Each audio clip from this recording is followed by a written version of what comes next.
Chapter 1. Conquering the Kardashian family's top supermodel. An endless cycle of survival game.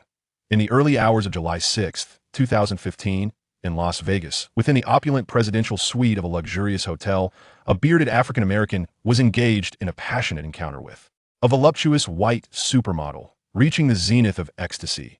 This stunning supermodel stood at a height of 1.78 meters, possessing exquisite features and an alluring physique, clad in sheer black stockings and perched upon red-soled stilettos, embodying sensuality to its utmost degree. Every normal man across the globe dreams of having such a supermodel as a partner. The fortunate gentleman sharing this intimate moment with her was none other than the renowned NBA star, James Harden, a household name among basketball enthusiasts and the leading figure of the Houston Rockets at that time.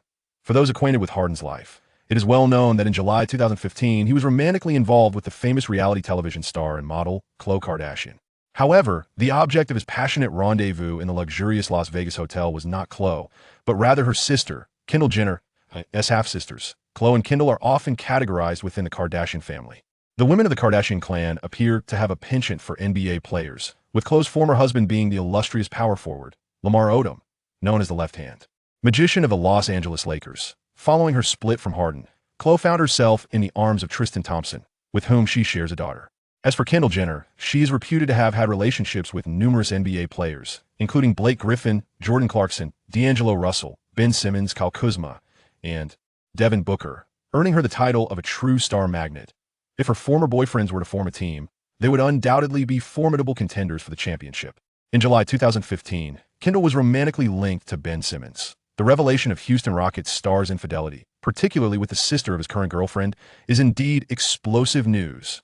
If journalists and paparazzi were to uncover this, it would undoubtedly make headlines across America. Within the confines of the presidential suite, the initial passionate encounter between Harden and Jenner concluded with Harden surrendering, trembling, and breathless. Kendall, still craving more, gracefully descended from Harden, leaned in, and whispered enticingly into his ear. "Mr. Beard, I didn't expect your prowess in this domain to rival your skills on the court. I shall take a shower now, and when I return, let us continue. Do not disappoint me." With that, Kendall cast a flirtatious glance at Harden and sauntered towards the bathroom, her curvaceous figure swaying enticingly. Lying on the bed, Harden was drenched in sweat, panting heavily. It was evident that the recent encounter had left him utterly exhausted. Listening to the sound of the shower cascading in the bathroom, he couldn't help but sigh, murmuring to himself, "This task is truly challenging to traverse as Harden while betraying Khloe, and to compel Jenna to willingly engage with Muhat, a nightmarish mission this is." Nevertheless, it has finally been accomplished. Surprisingly, this murmured lamentation from Harden was articulated in Chinese. What on earth is happening? It turns out that this is a parallel universe, where a man resembling James Harden is, in fact, a time traveler named Zhang Ruocheng, an 18-year-old youth from China. He has traversed into this parallel realm to fulfill a task assigned by the basketball deity, which promises substantial rewards upon completion failure. However, would result in a fate of obliteration, a terrifying NBA survival game. Lying on his bed, Zhang Ruocheng felt no exhilaration from his encounter with the supermodel Jenna, only a profound sense of relief after surviving. Only participants like him, who have directly engaged in the game, comprehend its terrifying nature. As Zhang Ruocheng reclined on the bed, his thoughts gradually drifted back to the day when it all began. Chapter 2. The Cuba player chosen by the basketball deity. The game concluded, and Zhang Ruocheng remained seated at the end of the bench, an expression of despondency etched upon his face. At 18 years of age, Zhang Ruocheng was the 15th man of T University in northern Cuba, and he had no opportunity to play unless it was during garbage time. Today, T University faced off against the top seed of the Northern Division, C University. From the outset, C University unleashed their full offensive prowess, leaving T University starters utterly defenseless, surpassing 100 points by the third quarter end. Leading by over 50, as the fourth quarter commenced, T University's coach waved his hand decisively, substituting all the starters. Upon witnessing the opponent's capitulation, C University also fielded a purely substitute lineup. After a long absence from the court, Zhang Ruocheng finally seized the opportunity to play, his heart brimming with excitement. Standing at 185 centimeters and weighing 75 kilograms, he was among the most slender of basketball players. Due to his average ball handling skills, he was unable to play as a point guard during offensive plays. He often found himself stationed in the corner, awaiting a pass from his teammates. After running 2 plays, Zhang Ruocheng finally received his chance that a teammate breached the defense and, while airborne, executed a pass that soared like a bullet, landing perfectly into Zhang Ruocheng's hands at the left corner. The moment had arrived. Just as Zhang Ruocheng prepared to catch the ball and shoot, he was taken aback by its rapid speed and spin, making it difficult to receive. He fumbled, and the ball veered out of bounds. Beep. The referee's whistle pierced the air, signaling a change of possession. The T-University coach, already simmering with frustration over the team's thrashing, erupted upon witnessing Zhang Ruocheng's blunder. He furiously gestured for a timeout at the technical table. Zhang Ruocheng, what the hell is wrong with you? You can't even catch that ball? The coach, consumed by rage, pointed an accusatory finger at Zhang Ruocheng, unleashing a torrent of reprimands. Zhang Ruocheng initially contemplated defending himself by attributing the poor pass to his teammate, but realizing the coach was in a furious state, he opted for silence. You get down here. Don't even think about getting back on the court for the rest of this game. Ah? Zhang Ruocheng's face was a mask of despair, feeling as though his mental state was on the verge of explosion. After enduring a long wait to make an appearance during garbage time, he was swiftly substituted out. To make matters worse, in the statistical data column. The only figure that stood out was a solitary 1 for turnovers, while all others languished at a dismal 0. Sighing, he pondered whether he should head to the locker room for a shower. It was truly embarrassing. Perhaps it would be best to wash up at home instead. Upon returning home, Zhang Ruocheng, dejected, climbed into bed, preparing to drift into slumber when, without warning, a shadowy figure materialized before him. What the hell? Zhang Ruocheng gasped in shock. Zhang Ruocheng, I am the god of basketball. Congratulations, you have been selected to participate in the NBA Survival Game. The god of basketball is a shadow? Are you kidding me? Kid, mind your tongue. How could the divine essence be so easily seen by mere mortals? Now tell me, do you wish to partake in the NBA Survival Game? What exactly is that? To put it simply, you will be transported by me to various parallel NBA worlds, tasked with completing my assignments. Upon successful completion, you will receive corresponding rewards. A friendly reminder, the rewards will manifest in reality. Oh, such as, for instance, enhancing your basketball skills, allowing you to become a basketball star in real life. All right, I'm in. Such eagerness? You don't want to ponder it a bit more? God of basketball, to be honest, my greatest passion in life is playing basketball, and my ultimate dream is to become a basketball superstar. With this opportunity to harness my talent, of course, I must seize it. Very well, I shall add you to the system now. From within the shadow, a series of beep-beep sounds echoed. System loading complete. Now announcing the physical data and abilities of Zhang Ruocheng. ID, 10,684. Name, Zhang Ruocheng. Age, 18. Height, 185 centimeters. Weight, 75 kilograms. Wingspan, 186 centimeters. Vertical leap, 73 centimeters. Ball handling, 48. Shooting, 52. Rebounding, 44. Assists, 57. Free throws, 95. Steals, 42. Blocks, 41. I must say, aside from free throws, your talents are indeed rather mediocre, the god of basketball remarked calmly. Zhang Ruocheng was left speechless. No need for your reminders. God of basketball, I am well aware of this. By the way, what did you just say about the system? Yes, I'm both the god of basketball and the system tailored for you. So impressive. Of course. Now, I shall randomly generate the first task for contestant number 10684, Zhang Ruocheng. Is it that quick? What will the task be? A flicker of anticipation stirred within Zhang Ruocheng that he could hardly believe that the god of basketball had chosen him, granting him a chance to alter the course of his life. Fortune smiled upon him, felt exceedingly lucky. Contestant number 10684, Zhang Ruocheng, please prepare yourself. You will be transported to the Wachovia Center on October 30th, 2013, to become the counterpart of the Philadelphia 76ers number 1, Michael Carter-Williams. The calm voice of the god of basketball echoed. Mission objective: achieve a quadruple double in points, rebounds, assists, and steals during the game between the Philadelphia 76ers and the Miami Heat at the 76ers home court. What? A quadruple double in steals? This task seems exceedingly daunting. Zhang Ruocheng, an ardent NBA enthusiast and data aficionado, was acutely aware that no player in the annals of NBA history had ever accomplished a quadruple double in steals. The closest instance was achieved by Draymond Green of the Golden State Warriors, who recorded a near quadruple double with 4 points, 11 rebounds, 10 assists, and 10 steals. To embark on such an unprecedented challenge, the difficulty of this initiation was nothing short of hellish. As Zhang Ruocheng pondered this, he suddenly felt a dizzying sensation, his vision blurred, and he lost consciousness. When he regained awareness, he found himself standing on the basketball court. The deafening roars of the fans enveloped him as he surveyed the scene. Both the court and the stands shimmered with vibrant lights and grandeur. Could it be that I am actually playing in such an illustrious venue? Zhang Ruocheng could scarcely believe his eyes. At that moment, the voice of the basketball deity resonated in his mind. Participant number 10684. Zhang Ruocheng. The difficulty of this mission is rated at 1 star. Upon successful completion, you will receive a reward of 100 points, which can be exchanged for any items within this system.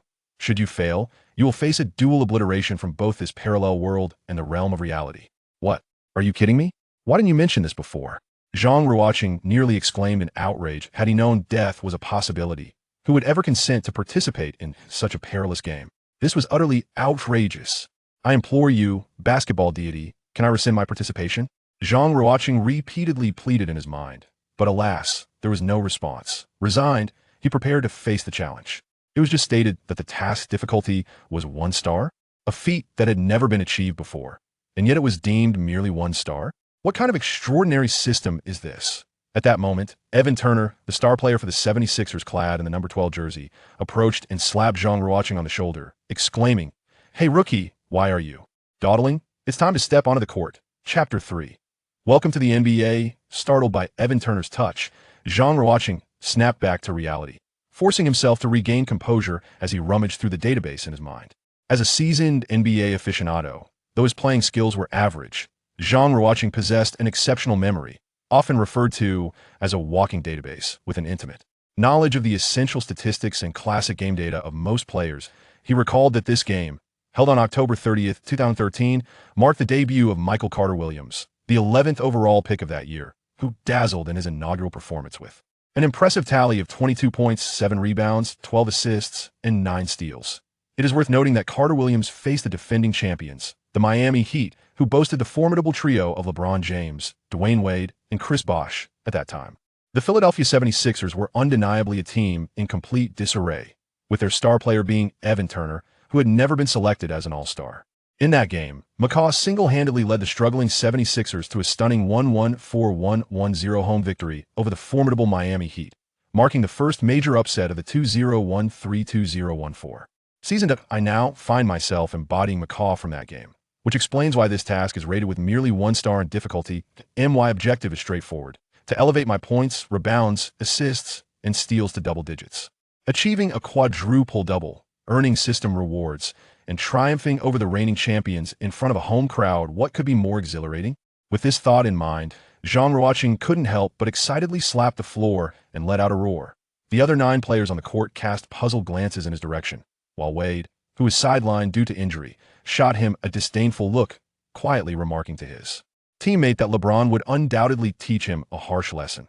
With the referee's whistle signaling the start of the game, the 76ers center, Spencer Hawes, jumped against the Heat center, Udonis Haslem. The Heat gained possession, and Mario Chalmers initiated their first offensive play. As was customary, the Heat's inaugural attack was directed towards LeBron. Haslem set a screen, allowing LeBron to effortlessly move to the perimeter to receive the ball. However, the moment Chalmers passed the ball, he sensed impending trouble. A ghostly white figure emerged from an astonishing angle, swiftly intercepting Chalmers' pass. The first steal was secured. That was quick, Wade exclaimed from the bench, unable to contain his enthusiasm. Zhang Ruocheng pushed a fast break, but a frustrated LeBron, having been robbed of the ball, accelerated furiously in pursuit. He thought to himself, this rookie had been slapping the floor before the jump ball, and now, in the very first possession, he had managed to steal. It was time to show him what was what. The crowd and commentators, initially thrilled by Zhang Ruocheng's steal, felt a wave of anxiety as they witnessed LeBron chasing him down. After all, this was the peak of LeBron's MVP era, and anyone being chased by him on a fast break certainly had reason to be concerned. The list of players who had fallen victim to his relentless pursuit was extensive, featuring numerous luminaries such as Victor Oladipo, Derrick Rose, and Rajon Rondo. Although Zhang Ruocheng was swift, the distance between him and LeBron was steadily diminishing. Malik Rose, the commentator, audibly proclaimed the classic line, seemingly heralding Zhang Ruocheng's impending fate. "Young man, welcome to the NBA." Under the watchful eyes of thousands, Zhang Ruocheng soared towards the basket, and behind him, LeBron leapt with all his might. "It's a dunk. This rookie has chosen a two-handed slam," Malik Rose exclaimed, rising from his commentary seat in disbelief. The benches of the 76ers and the Heat were entirely on their feet, each individual incredulous at the sight. Before them, in the face of LeBron's relentless pursuit, this slender rookie from Philadelphia dared to attempt a dunk to conclude the play. Thud! It was the sound of the basketball crashing into the net. Zhang Ruocheng had successfully executed the dunk, astonishingly evading LeBron's block. The arena erupted with fervor.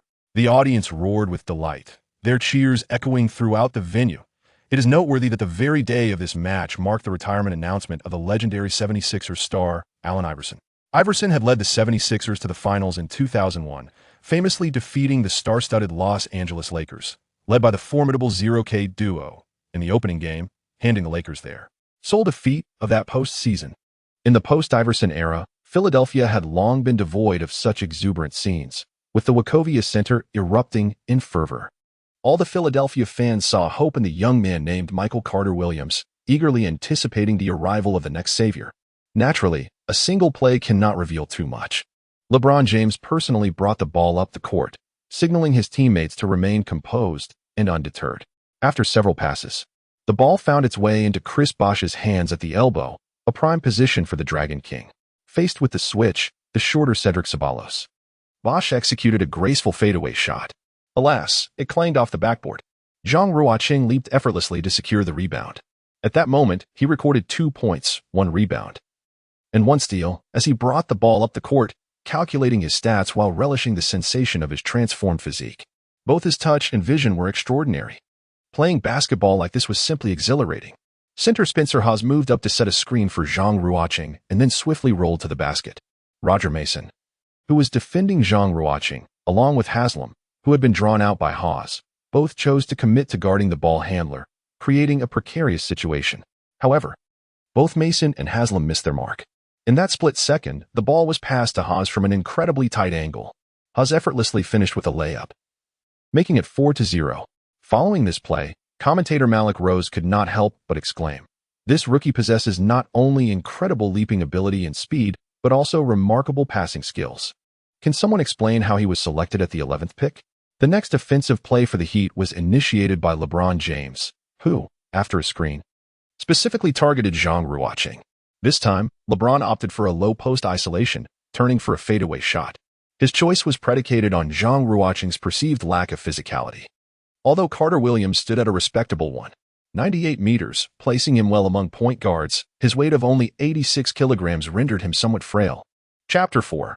Facing off against LeBron, however, as LeBron turned, he suddenly felt an imposing pair of long arms in front of him, firmly enveloping him. How could this kid possess such mature defensive instincts? Despite being engaged in physical play, he not only quickly returned to his defensive position but also used his astonishing wingspan to effectively challenge LeBron's shot. With determination, and under Zhang Ruocheng's interference, LeBron forced a fadeaway attempt. Dominating the court, who could rival him? It went in. The score shifted to 4-2. This basket momentarily silenced the Wachovia Center. After scoring, LeBron fixed his gaze on Zhang Ruocheng, executing a classic too-small taunt. This challenging fadeaway, reliant solely on LeBron's prodigious talent, was a testament to his MVP caliber. The undisputed king of the league. "Welcome to the NBA, young man." The commentator Malik Rose, unable to contain himself any longer, uttered this classic line. Did he really just make that shot while leaning back? What a ridiculous moment. Zhang Ruocheng harbored silent disdain within. He dribbled past the halfway line, directing his teammates' movements with the commanding presence of a true team leader. There, an opening. In a flash of insight, Zhang Ruocheng distinctly perceived Evan Turner making a backdoor cut, creating a half-step of space. With a powerful one-handed pass, he sent the ball soaring in a peculiar arc over the head of his defender, Chien Moss, landing perfectly in Turner's hands. Turner effortlessly executed a reverse layup, bringing the score to 6-2.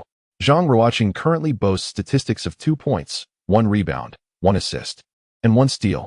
As the Miami Heat orchestrate their offense, LeBron James once again employs a pick and roll, targeting Zhang Ruocheng. This time, he opts for a face-up attack, eager to impart a lesson to this inexperienced rookie. Lowering his center of gravity, LeBron meticulously observes Zhang Ruocheng's defense, while Zhang's gaze remains steadfastly fixed on the basketball in LeBron's possession. Suddenly, LeBron accelerates, attempting to break through from Zhang's left side.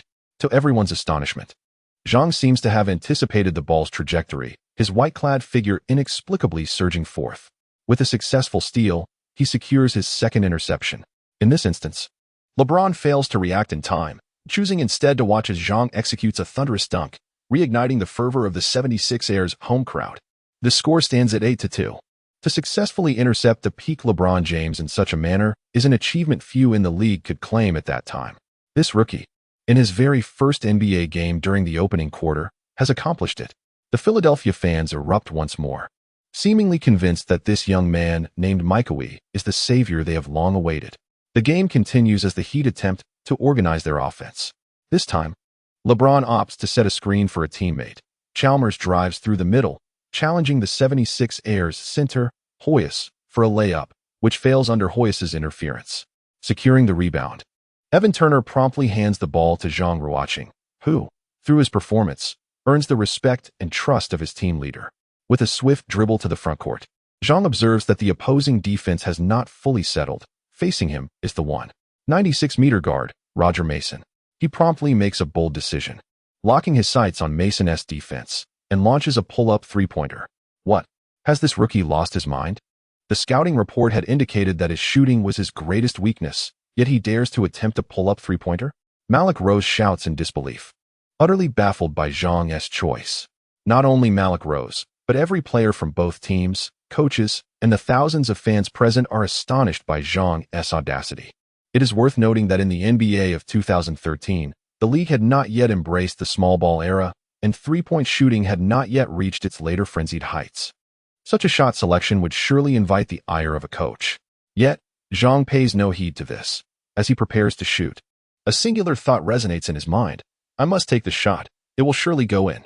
A beautiful arc sweeps across the court, and the basketball swishes through the net. 3 points scored. My three-point dagger is the fire of hell. The score now reads 11-2. Beep. Heat head coach Erik Spoelstra, visibly frustrated, calls the first timeout of the game. Upon returning to the bench, teammates enthusiastically high-five Zhang Ruocheng, with Evan Turner even engaging in a passionate chest bump with him. Brett Brown, the head coach of the 76ers, gave a playful pat to Zhang Ruocheng's backside, signaling his approval of the young player's performance. Coach, you won't be angry with me for that three-pointer, will you? He inquired. Not at all. A made shot is a good shot. With your current form, feel free to unleash your potential. The notion of having unlimited green light was exhilarating for Zhang Ruocheng, nearly bringing him to tears as he reflected on his days spent languishing on the bench of the T University team, with few opportunities to showcase his skills.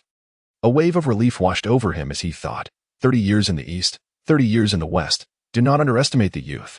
He resolved to seize this moment with fervor. Meanwhile, the atmosphere on the other side with the Miami Heat was somewhat tense. Coach Erik Spoelstra expressed his dissatisfaction with the players' performance at the start of the game, angrily slapping the tactical board as he exclaimed, I do not want to see that rookie sink another three-pointer, understood? LeBron James rose to his feet, declaring, Coach, let me guard him. LeBron, are you certain? His speed is formidable. Trust me, I will handle it, he reassured. On the bench, Dwayne Wade patted LeBron's shoulder with admiration in his eyes. It is not every team leader who steps up to defend a hot-handed core player when the team is in distress. LeBron James, arguably the finest basketball player in the world, may also be the most exceptional basketball leader. Returning to the game, the Heat made an early substitution, bringing in the 38-year-old veteran Ray Allen to replace Mason, who had been overwhelmed by Zhang Ruocheng on both ends of the court. Wow, Ray Allen. He is one of my favorite players. To share the court with a legend like him is a lifetime achievement.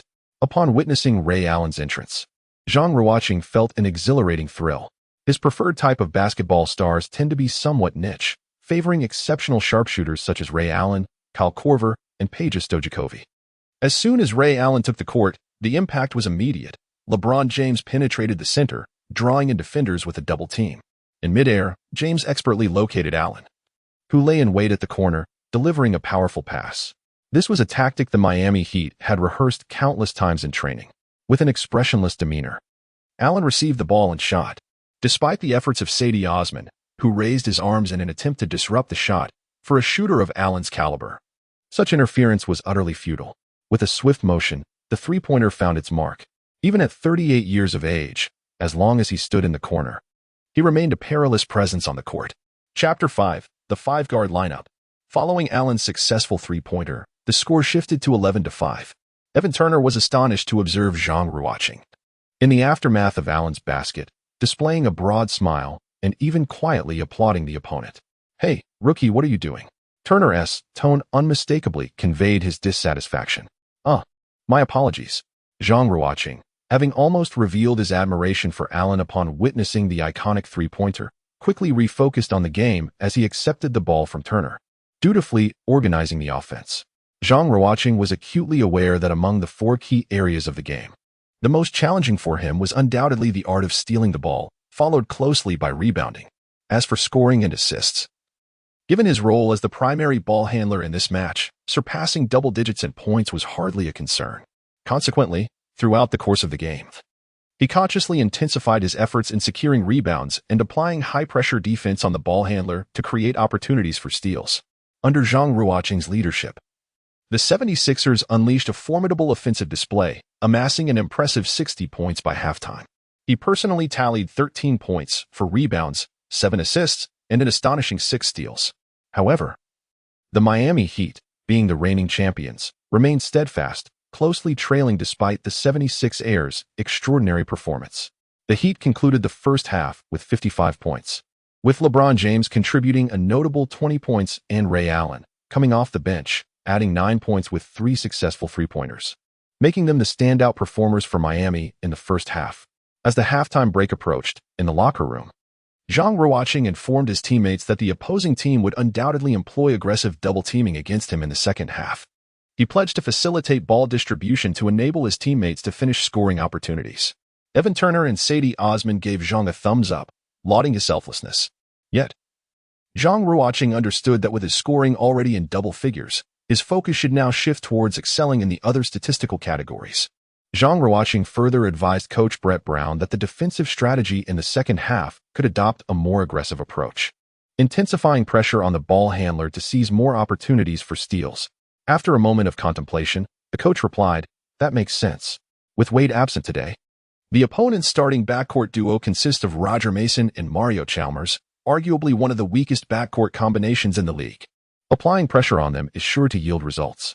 With the offensive and defensive strategies firmly established, the second half commenced, and Zhang Ruocheng's performance became increasingly adept, showcasing a blend of finesse and strength.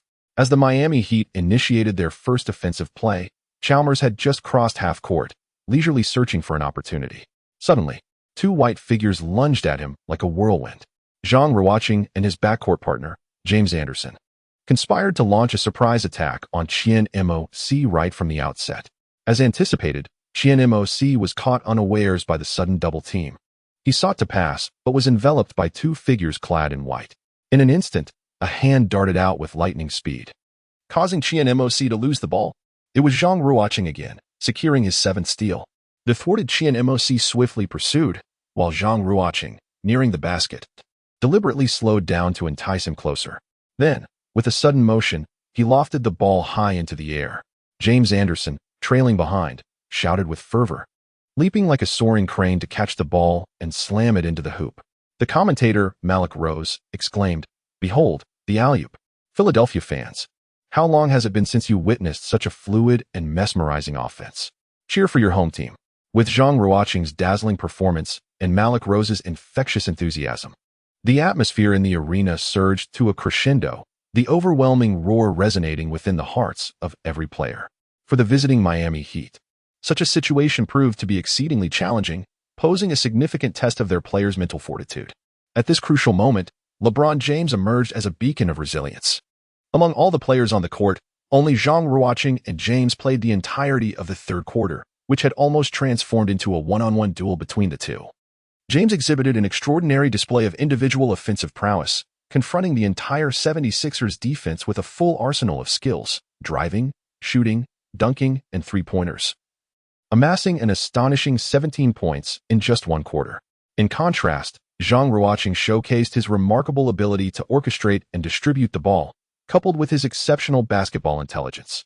Throughout the third quarter, he dedicated himself to facilitating the team's offense, seeking out open teammates, and delivering a series of exquisite passes. Simultaneously, he demonstrated tremendous defensive zeal, excelling in rebounding and executing steals through aggressive pressure on the ball handler. As the third quarter concluded, the 76ers held a slender lead of 90-88. Zhang Ruocheng's statistics read 18 points, 8 rebounds, 10 assists, and 9 steals. During the intermission, Malik Rose took note of this and excitedly announced to the fans, "Ladies and gentlemen, we may be witnessing history in the making. Maka is just 2 rebounds and 1 steal away from achieving a quadruple-double." It is worth noting that no player in the annals of NBA history has ever accomplished such a feat. Upon hearing this, James, sitting on the Heat's bench, loudly rallied his teammates. "Hey guys, we cannot allow that rookie to achieve historic numbers in his debut. We must not only secure the victory, but also stifle that rookie in the final quarter. Do you understand?" Inspired by the words of their leader, the Heat players ignited with determination. Dwayne Wade, clad in a suit, approached and added a few remarks. In the face of such tempting data, anyone would be swayed. Especially that rookie. He is merely 2 rebounds and 1 steal away. Therefore, he would undoubtedly continue to adopt the defensive strategy of the third quarter, pressuring the ball handler alongside his teammates. Coach Spoelstra, upon hearing this, found it reasonable and pointed at LeBron, saying, "LeBron, in the final quarter, you will take on the role of point guard. How does that sound?" With unwavering confidence, James replied, "No problem. I will ensure that kid's steal count remains at 9. Returning to the court, Zhang Ruocheng was astonished to discover that the Miami Heat had deployed an exceedingly peculiar lineup at the onset of the fourth quarter. LeBron James, Sean Battier, Rashard Lewis, Chris Bosh, and Chris Anderson, a legendary 5-forward formation. All 5 players towered above 2 meters, boasting commendable compatibility and extensive defensive coverage. The sole drawback, however, lay in their relative deficiency in perimeter shooting, which hampered their ability to create spacing. The rarity of such a 5-forward lineup in the NBA stems from the absence of a genuine point guard, when all 5 players are primarily offensive terminators. Orchestrating the team's offense becomes a formidable challenge. Yet, for a team with James, this issue was non-existent. His exceptional ball-handling skills and court vision equipped him to function as a premier point guard. Observing the opponent's lineup, Zhang Ruocheng felt a jolt of surprise, particularly upon realizing that the ball handler was none other than James, causing his heart to sink. Faced with the 5-forward ensemble led by James, the strategy of double-teaming the ball handler would undoubtedly prove ineffective, making the achievement of the final steal exceedingly challenging. As anticipated, the Heat's first offensive play of the fourth quarter commenced with James crossing half-court, only for James Anderson and Evan Turner to rush in for a double team. From the sidelines, 76ers coach Brett Brown shouted, "No, do not double-team him." But it was too late. Before the double team could fully materialize, James delivered a one-handed bounce pass, flawlessly connecting with Chris Anderson in the paint. Despite the 76ers continuing their double team against the Heat's 5-forward lineup, James's precise pass created a 4-on-3 opportunity for Miami. Watch how Chris Anderson responds. Before the words had left his mouth, Chris Anderson tossed the ball into the air, catching the unsuspecting 76ers center, Hoyas, off guard, as he could only watch Chris Bosh soar behind him, executing a spectacular alley-oop slam. The scoreboard now read 90-90. Zhang Ruocheng advanced the ball into the front court, orchestrating his teammates' movements. At that moment, his thoughts were no longer on the offensive play, but rather on how to secure those final 2 rebounds and a steal. After all, as the basketball deity decreed, failure to accomplish the task would result in obliteration. Thus, on the offensive end, Zhang simply passed the ball to Evan Turner and retreated to his familiar corner to smoke a cigarette. Evan Turner, determined, backed down Sean Battier, spinning for a fadeaway shot. Out of nowhere, LeBron James surged forward, having anticipated Turner's move, leaping a moment early to await his arrival in midair. At the instant Turner released the ball, James swatted it away with a resounding block. Rashard Lewis seized the ball, rapidly advancing into the front court. Faced with the retreating James Anderson, Lewis decisively capitalized on the fast break opportunity, soaring for a layup. The referee's whistle pierced the air, 2 points confirmed, with an additional free throw to come. Lewis converted the free throw with poise, propelling the Heat to a 93-90 lead, marking their first advantage in the entire game. Observing the dejected expressions of his teammates, Zhang suddenly realized that he must not solely focus on rebounds and steals. If he failed to uplift his teammates on the offensive front, their morale would plummet, making it exceedingly difficult to sustain their defense. Without a cohesive defensive effort, securing that final steal would become an insurmountable challenge. Thus, Zhang Ruocheng bellowed, invigorating his teammates' spirits. In the next play, he utilized his speed to breach the defense of Rashard Lewis, penetrating into the paint. The Heat's paint was guarded by the formidable duo of Chris Bosh and Anderson, a veritable no-fly zone. Both stood ready, prepared to deliver a resounding rejection should Zhang dare to attempt a layup. To everyone's astonishment, Zhang truly leaped high, attempting to force his way to the basket. Bosh and Anderson ascended in unison, resembling two towering mountains obstructing Zhang's path. Coach Spoelstra shouted from the bench, "He can only pass now." Cut off his angle to the corner. Sean Battier and LeBron James locked down the two corner passing lanes, leaving Zhang in a dire predicament. However, in an unexpected twist, Zhang executed an astonishing mid-air maneuver. As Bosh was about to block the shot, he swiftly pulled the ball back with his right hand, transferring it to his left. And then, through the narrow gap between the defenders, he sent the ball soaring toward the hoop with his left hand. Oh my goodness, what did I just witness? An aerial switch layup. Who is this rookie? Is he Kobe Bryant or Michael Jordan? Malik Rose in the commentary booth was instantly electrified by the play. The ball, in an incredible display, was delivered into the basket by Zhang Ruocheng. 92-93. Kid, you truly have talent. Evan Turner shouted excitedly at Zhang, while the 76ers teammates on the bench were nearly tearing their towels in half with exuberance. Zhang Ruocheng's choice of offensive strategy can be described as bold and audacious. He is acutely aware that Kawhi's strengths lie in his lightweight frame and swift agility, enabling him to execute astonishing maneuvers in midair. In contrast, the five forwards opposing them inevitably possess a certain sluggishness in their footwork. Thus, he opted to exploit his speed to breach the first line of defense, represented by Lewis, and subsequently executed a breathtaking airborne maneuver, completing the play with finesse. This moment left the audience in awe and undoubtedly secured a place for him among the NBA's top highlights of the day. In the early stages of the fourth quarter, the contest remained fiercely contested, with Zhang Ruocheng and LeBron James engaging in a captivating duel. At the first official timeout, the score stood at 100-101. With the 76ers trailing by a single point, Zhang Ruocheng has achieved remarkable statistics of 24 points, 10 rebounds, 12 assists, and 9 steals, with only one steal remaining to complete his task. However, a critical issue looms before him: his stamina. Although Zhang Ruocheng possesses the robust physique of a young athlete, overexertion can lead to fatigue. Thus far, he has only rested for 4 minutes during the first half of the second quarter, having played the remainder of the game without respite. Consequently, during this official timeout, Zhang Ruocheng finds himself gasping for breath.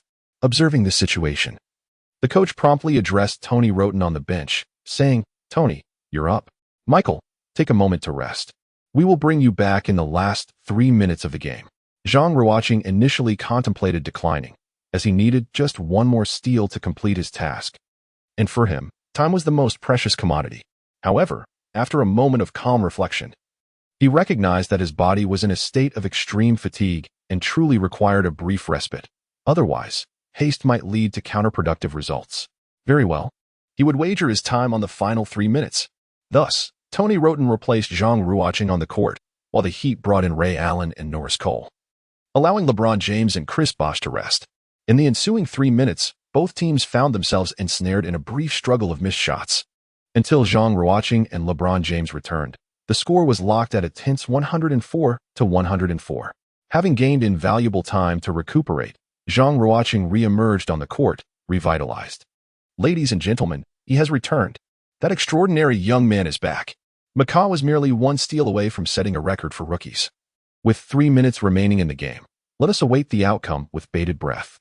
Chapter 7. Box Zone Tactics. Prior to the inbound, LeBron approached Zhang Ruocheng, provocatively stating, "Rookie, let me tell you, this victory will undoubtedly belong to us, the Heat, while your record will have to wait for another day. The future is yours." The fact that the king of the league chose to taunt a newcomer speaks volumes. Zhang Ruocheng smiled faintly and retorted, "Isn't that what Duncan told you when you were swept by the Spurs in the finals? How quaint that you would borrow his words to use against me." LeBron, upon hearing this, felt a surge of displeasure and, with a dismissive remark that he would personally seal the fate of the game, turned away. Provoked by LeBron's taunts, the fiery spirit of basketball within Zhang Ruocheng was ignited. He recalled the words of a pivotal coach from his past: "If you do not desire to win, you have no reason to be on the court." The steal would be his. and the victory would be claimed. There exists no distinction among generals. Whether you are KNG or MV, I shall triumph over you. The game officially entered the final 3 minutes. Zhang Ruocheng orchestrated the offense from the front court, utilizing the screen set by Hoyes. He deftly targeted Haslam, who at the time was already 33 years old, his defensive prowess no longer what it once was. And the pick and roll became a significant vulnerability. Seizing the opportunity, Zhang decisively opted for a step-back three-pointer. This particular offensive choice had not been employed by him throughout the game.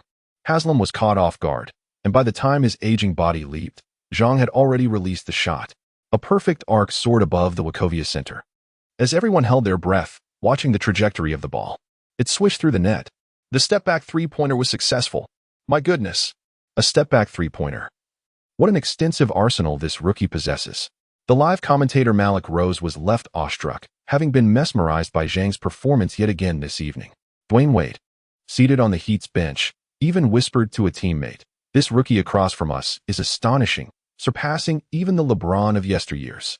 I can hardly fathom what other surprises he might bring to this league." The score stood at 107-104, with the 76ers leading by 3 points. As the Heat initiated their offense, Chalmers brought the ball across half-court and passed it to James. James called for Haslam's screen, creating a sliver of space before opting for a pull-up three-pointer. The ball struck the net with a satisfying swish, leveling the score at 107. After the basket, James wore an expressionless face, fixating his gaze intently on Zhang as he retreated on defense. That familiar stare reminded Zhang of the iconic moment in Game 6 of the 2012 Eastern Conference Finals against the Celtics, known as the Death Stare. To think that such a look would emerge in a mere regular season opener. Zhang felt a surge of pride within. Yet he knew he could not afford to relax on the court. In the subsequent offensive possession, Zhang expertly directed the play, finding Evan Turner stationed in the corner. Turner received the pass and launched a three-pointer, but alas, it ricocheted off the rim. In the next play, the Heat's offense mirrored the previous one, as James passed to Battier in the corner, creating an open three-point opportunity, but Battier too failed to capitalize. Over a minute had elapsed in the game, and now only 1 minute and 40 seconds remained before the conclusion. Zhang Ruocheng felt a cold sweat trickling down his forehead. The opportunity to seize his life was now reduced to a mere minute. He had to take action to alter the course of the game. At that moment, Coach Brown of the 76ers opted to call a timeout. As he walked off the court, Zhang could distinctly sense the tension among his teammates, who could remain unperturbed at the prospect of defeating the reigning champions in the inaugural home game of the new season. During the timeout, Coach Brown devised a pick-and-roll strategy initiated by Zhang Ruocheng. He instructed Hoyes to pop out after setting the screen instead of rolling toward the basket, preparing for a catch-and-shoot opportunity.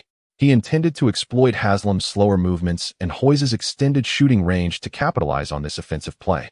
Zhang had no objections to this tactical choice.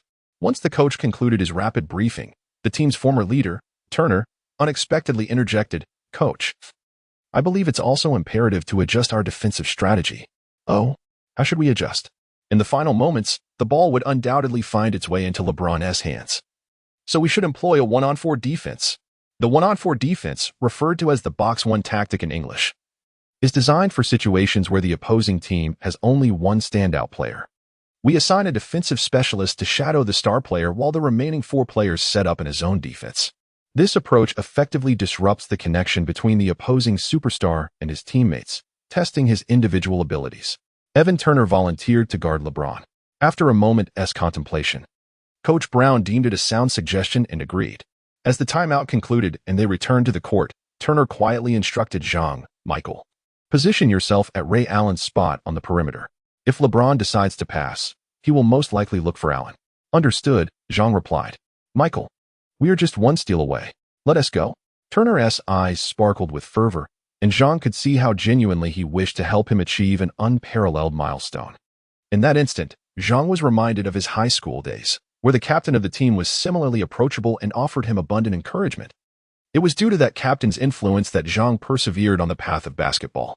Evan Turner, if this were not a parallel universe of the NBA Survival Game, I would truly cherish the chance to befriend you. As the game resumed, the 76ers embarked on their offensive possession. Zhang Ruocheng and Hoyes executed the pick and roll. Following the coach's directives, Hoyes promptly popped out to the three-point line, while the sluggish Haslam indeed retreated defensively. Zhang swiftly delivered the ball to Hoyes. Hoyes, receiving the pass, took a decisive shot. In that era, Hoyes was considered a relatively rare stretch center with a notable three-point capability prior to this attempt. He had made 2 out of 4 three-point shots throughout the game. The basketball soared through the air for a moment before striking the back rim. The 76ers missed the open three. This is undoubtedly favorable news for the Miami Heat. LeBron soared high to secure the rebound and propelled the ball forward with great speed. Suddenly, he noticed that Evan Turner, who was defending him, had altered his defensive strategy and was now closely pressuring him. On the sidelines, Coach Spoelstra shouted, "It's B0X0NE. LeBron. Pass the ball." Turner, the second overall pick by Philadelphia in 2010, was once a beacon of hope for the city's fans. Standing at 2.01 meters, he possessed impressive dimensions and excelled in both on-ball and help defense. He could be considered the finest defender in Philadelphia at that time. Chapter 8. The decisive moment. Even when confronted by a player of LeBron's caliber, Turner showed no fear in one-on-one situations. Sensing the formidable pressure from Turner, LeBron decisively opted to pass. Precisely the outcome the 76ers desired. Positioned at the top of the zone defense were Zhang Ruocheng and James Anderson, who were more than prepared for the moment. However, things did not unfold as Turner anticipated.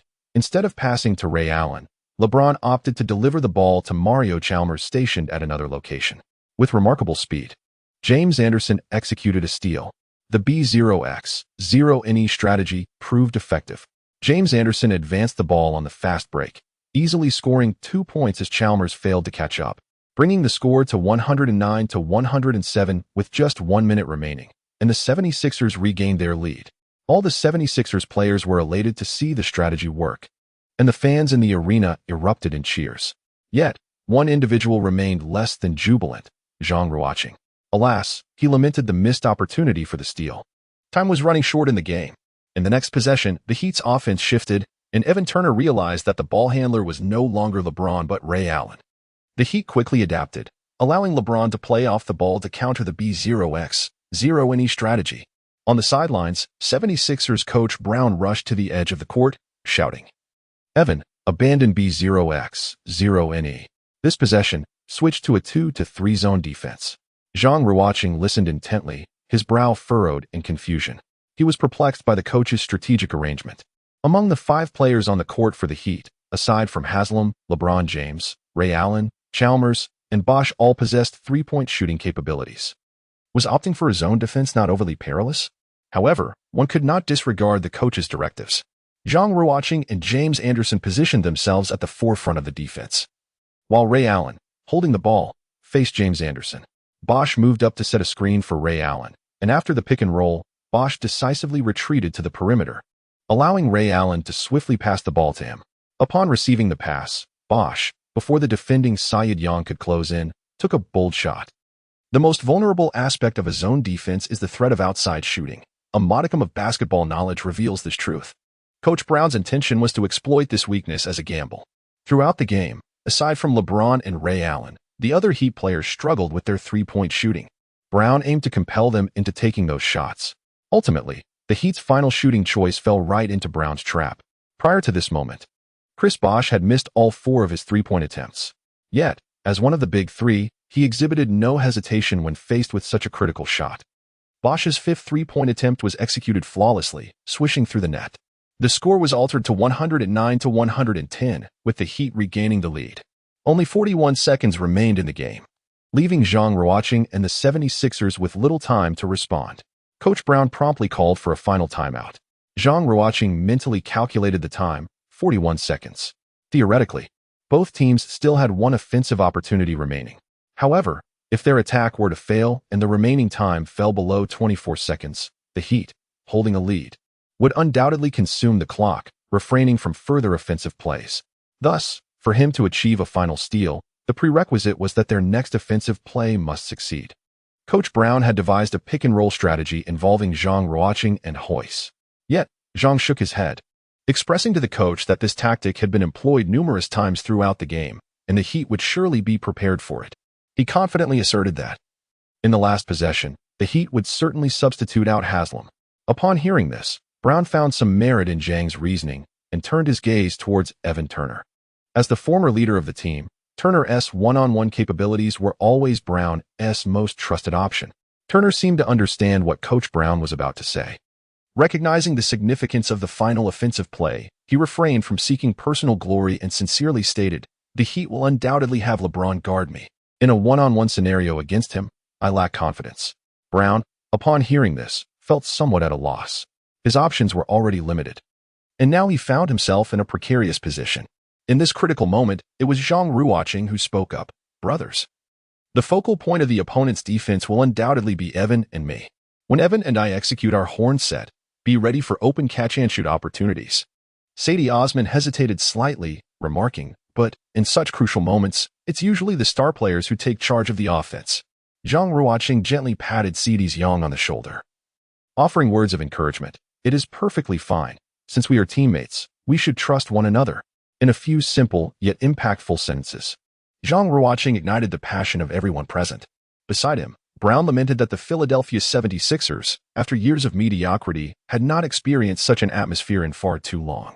A culture of winning, where every individual strives to excel, was gradually being established under the leadership of a rookie. Upon returning to the court, the 76ers players discovered, as Zhang had anticipated, that the Heat had indeed substituted Haslam with Birdman Anderson. Evan Turner mused that this young man not only possessed exceptional skills on the court but also demonstrated remarkable intellect, truly a strategist. As the game commenced, Zhang Ruocheng advanced the ball, facing an intense defense from Chalmers. He appeared unflustered, denying Chalmers any opportunity for a steal as he dribbled past the halfway line. Although the prominent statistic of 9 steals loomed over him like a Damocles sword, he maintained his composure, allowing no disruption to his technical execution. The excitement of the commentator Malik Rose reached an apex. The moment of truth has arrived. Let us focus on the 76ers rookie, McCaw, and observe the young man's final performance. After crossing the halfway line, Evan Turner moved to a high position to screen for Zhang Ruocheng. The Heat employed a strategy of endless switches, with James, originally tasked with guarding Turner, now matched up against Zhang. Noticing that James had stepped forward slightly, Zhang, without hesitation, opted to accelerate and drive to the basket. Zhang Ruocheng's initial step was remarkably swiftly creating a half-body distance from James. However, James possessed an astonishing recovery speed. And just as Zhang was about to execute his 3-step move, he had already closed the gap. No, it seemed he was still just a fraction short. Positioned in the left side area of the baseline, Bosch made a split-second judgment. He shifted his weight to the right, intending to assist James in defending against Zhang's layup attempt. James, perceiving Bosch's intention, shouted a resounding no. Bosch's feet were firmly planted on the ground by the force of James's exclamation, and in that moment, both Zhang Ruocheng and James had soared into the air. Zhang Ruocheng refrained from forcing a layup, instead deftly passing the ball to the left corner where Saddiq Bey awaited. Due to Bosch's premature shift in weight, he was unable to effectively defend against Bey, who thus found himself with a rare opportunity for a wide-open three-pointer. Despite averaging merely 1.5 three-point attempts per game with a meager 33% accuracy, Saddiq Bey seized the moment without hesitation and took the shot. A collective breath was held as the ball, imbued with a fateful spin, soared through the air. Chapter 9. The first task concluded. Swish. 112-110, the 76ers regained the lead with only 18 seconds remaining in the game. Saddiq Bey jubilantly raised his fist in celebration, while his teammates joined in the exuberance, causing the entire Wells Fargo Center to erupt in a frenzy over that golden three-pointer. Coach Spoelstra, clutching the last timeout, intended to strategize for a final offensive play. However, LeBron James waved him off, signaling to Bosch to execute a quick inbounds pass. LeBron James, the undisputed leader of the league at that time, retained a calm perspective even amid adversity. As he observed that nearly all the 76ers players were engrossed in the jubilation of Bey's success, he urged Bosch to act swiftly. Recognizing James's intent, Bosch promptly positioned himself at the baseline and passed the ball to James. On the sidelines, Coach Brown shouted in alarm, urging his players to defend, reminding them that the game was far from over. The youthful 76ers soon realized their celebration was premature, and they were on the verge of paying the price for their naivety. At that moment, a white figure emerged from an inconceivable position, Zhang Ruocheng. Like a specter, he appeared in the trajectory of the ball, effortlessly snatching it away. The Heat players watched in disbelief as Zhang Ruocheng swiftly bolted towards his own half.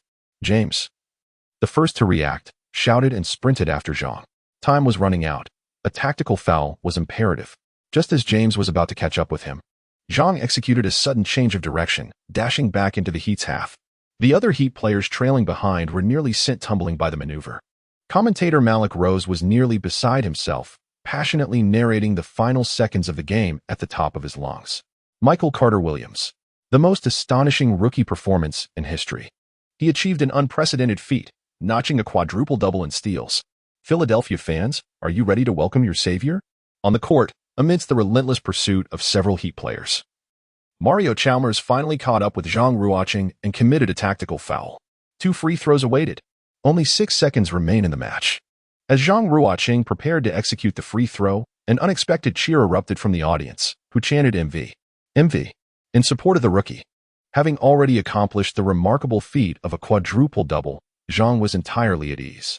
Under no pressure, he effortlessly sank both free throws, altering the score to 114-110, granting the Philadelphia 76ers a 4-point lead. Coach Spoelstra, recognizing the futility of trying to close the gap, called a symbolic final timeout. Upon resumption, LeBron James attempted a pull-up jumper from beyond the arc, only for the ball to ricochet off the front rim, extinguishing any hopes for a comeback by the Heat. The game concluded with a score of 114-110, marking a victory for the Philadelphia 76ers. Coincidentally, this final score mirrored that of a match that had transpired in the real world. Relieved, Zhang was ready to savor the euphoria of triumph.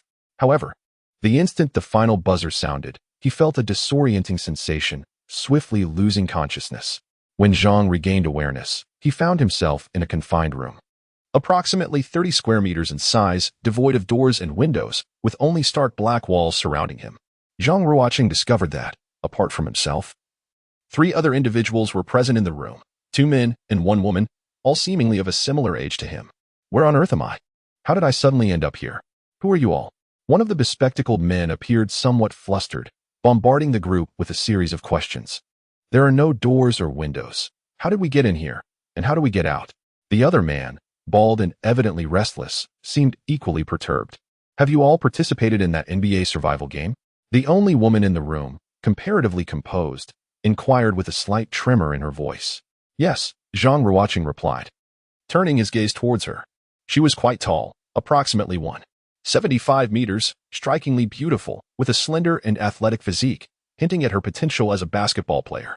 The other 2 men also confirmed their participation in the game. What were your tasks? Zhang Ruocheng asked.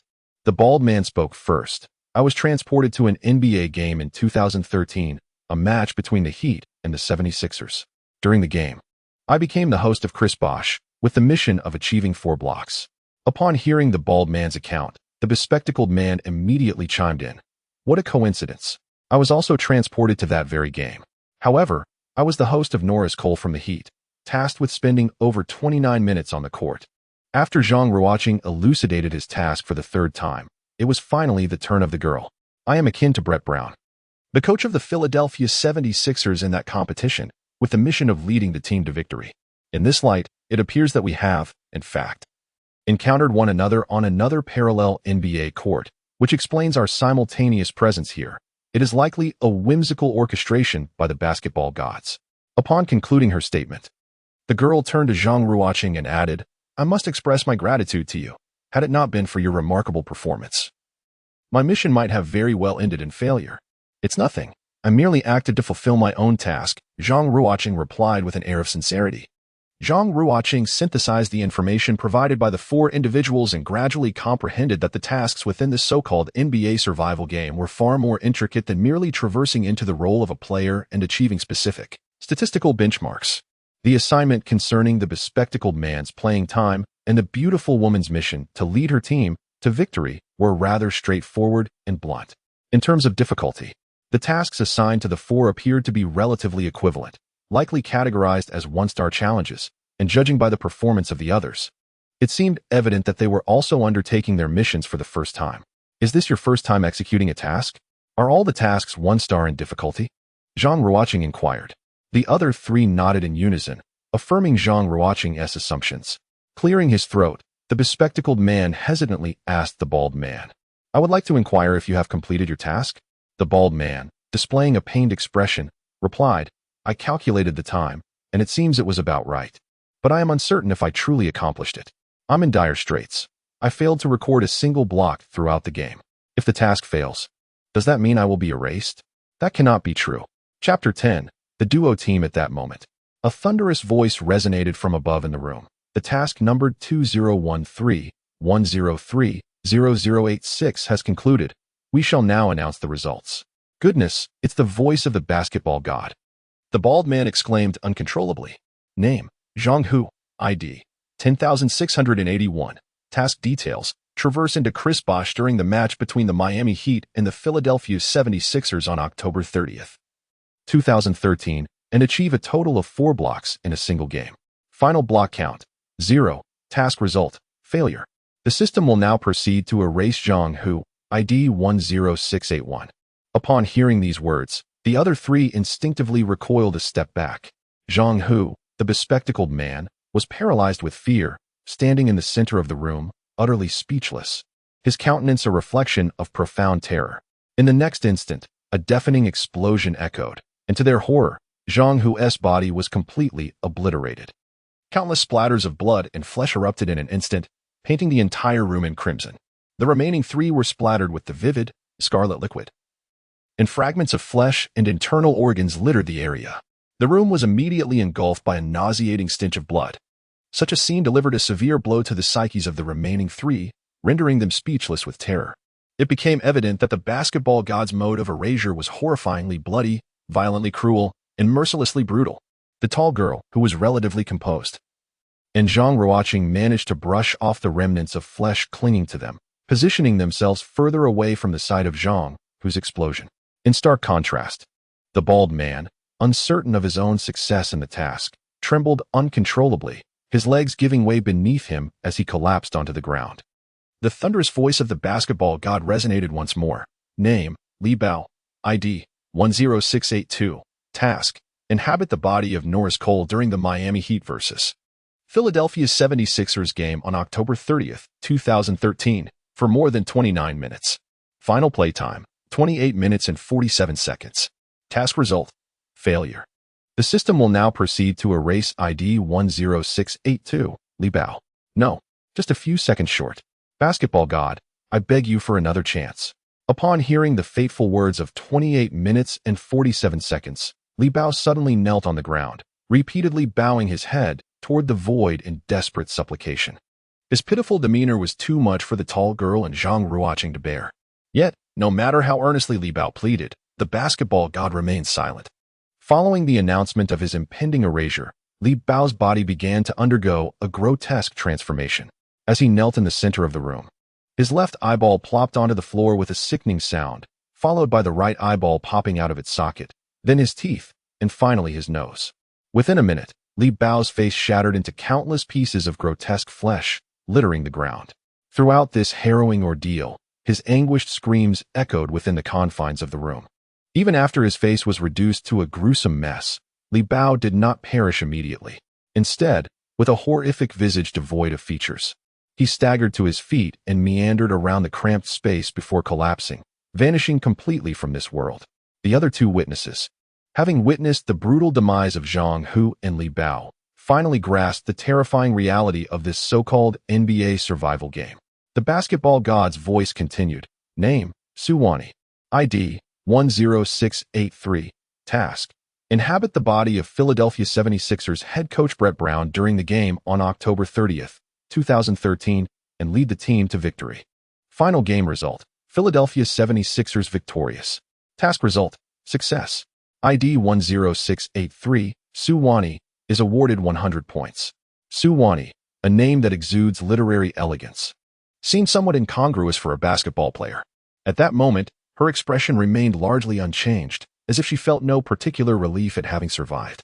Zhang Ruocheng subtly sensed that this girl possessed a calm and steady demeanor, indicative of someone capable of achieving great things. Name, Zhang Ruocheng. ID, 10,684. Task, to traverse into the body of Michael Carter Williams during the match between the Miami Heat and the Philadelphia 76ers on October 30th, 2013, and to secure a quadruple-double in points, rebounds, assists, and steals. Zhang Ruocheng's final statistics were 29 points, 10 rebounds, 13 assists, and 10 steals. Task result: successful. Zhang Ruocheng, ID 10684, received a reward of 100 vouchers. After the voice of the basketball deity faded, Zhang Ruocheng exchanged a glance with the tall girl named Su Wani, both feeling a kinship as survivors recognizing one another's resilience. As Zhang Ruocheng was about to utter something, the voice of the basketball deity abruptly resonated once again. Participants 10683 Su Wani and 10684 Zhang Ruocheng, congratulations on completing the first NBA Survival Game task. According to the system's arrangement, you will automatically form a two-person team. As per the rules, members of the same team, barring certain special circumstances, will be defaulted to teleport to the same tasks each time. After forming the team, Su Wani inquired into any alterations to the game regulations. Indeed, the new rules following team formation are as follows. First, team members may gift each other their points. Second, should a team member fail a task, other members may utilize points to purchase a revival card for them, priced at 5,000 points, and the failing member cannot purchase the revival card for themselves. Third, if different teams are present in the same task, members may engage in point wagers through any basketball-related means, with no limit on the wagered amount. For instance, if player A from Team A wagers against player B from Team B on the number of points scored, with a stake of 1,000 points, the player with the lesser score at the task's conclusion will owe the higher scorer 1,000 points. Fourth, the wagering amount in Rule 3 must be less than or equal to the highest balance in both parties' point accounts to be valid. Fifth, unless explicitly stated otherwise, no violent actions may be taken against any other players during tasks. Violators will face immediate erasure. Sixth, under no circumstances may violence be enacted against other players in the real world. Violators will face immediate erasure. Do you comprehend these rules? Yes, understood, Su Wani replied. Zhang Ruocheng posed a question. Basketball deity, since Su Wani and I are on the same team, does that mean we will always be in the same faction for each task? In other words, will we always be teleported to the same team? This question is off the record. Damn it. Zhang Ruocheng cursed inwardly. He had no qualms about teaming up with the tall and striking Su Wani. She was not only beautiful but also exuded a calm demeanor that seemed quite reliable. However, what if they were assigned to different teams and their task objectives conflicted? Never mind, there was no point in pondering such matters now. The Team 404, comprising participants 10683 Su Wani and 10684 Zhang Ruocheng, has been successfully registered in the system. In 1 minute, you will be transported back to the real world. Please prepare yourselves. Wow, that was fast. Zhang Ruocheng couldn't help but exclaim, feeling dismayed at the thought of parting ways with his tall and beautiful teammates so soon. Zhang Ruocheng, which city are you in the real world? Please share your contact information quickly, so we can discuss matters regarding this survival game. All right. Zhang Ruocheng smacked his forehead and immediately exclaimed, I am a student at T University in Beijing. My phone number is 131x × 5026. What about you? I am also a university student in Beijing, but from the neighboring university. Came the reply. I will remember your number and contact you once I return. Before Su Wani could finish her sentence, she and Zhang Ruocheng vanished from the bizarre room. When Zhang Ruocheng regained consciousness, he found himself back in his own home. Sitting on his bed, he endeavored to recall the details of the exhilarating NBA game in which he had scored 4 baskets. Every aspect felt strikingly vivid, the roar of the audience, the sweat flying across the court, LeBron James's commanding presence, and Ray Allen's impeccable three-point shots. These authentic experiences filled Zhang Ruocheng with an exhilarating rush of adrenaline.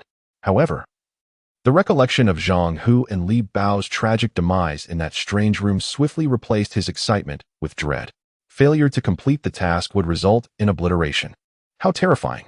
What a twisted system this is. Contemplating the system, Zhang Ruocheng sighed and closed his eyes, attempting to activate it. Just as he focused on this thought, a swirling mass of black mist suddenly appeared before his bed, accompanied by that familiar voice. Zhang Ruocheng, number 10684. Do you require assistance? God of basketball. You may consider me the god of basketball, or a system at your service. Whenever you wish to activate the system in the real world, simply think activate system in your mind, and I shall materialize. Very well, esteemed system. Could you enlighten me about the purpose of point tokens? Point tokens can be exchanged for game items or real-life commodities. I shall now grant you access to the point token marketplace. Before Zhang Ruocheng appeared, a display reminiscent of a virtual shopping interface unfolded before him, showcasing an array of diverse commodities. Beneath each item, the requisite number of points for redemption was clearly indicated. In the upper right corner of the interface, Zhang Ruocheng's point balance was displayed, 100. "Let me see what treasures this marketplace holds," Zhang Ruocheng murmured, and then commenced a meticulous examination of the point exchange interface. In the upper left corner, filtering and search functionalities were available.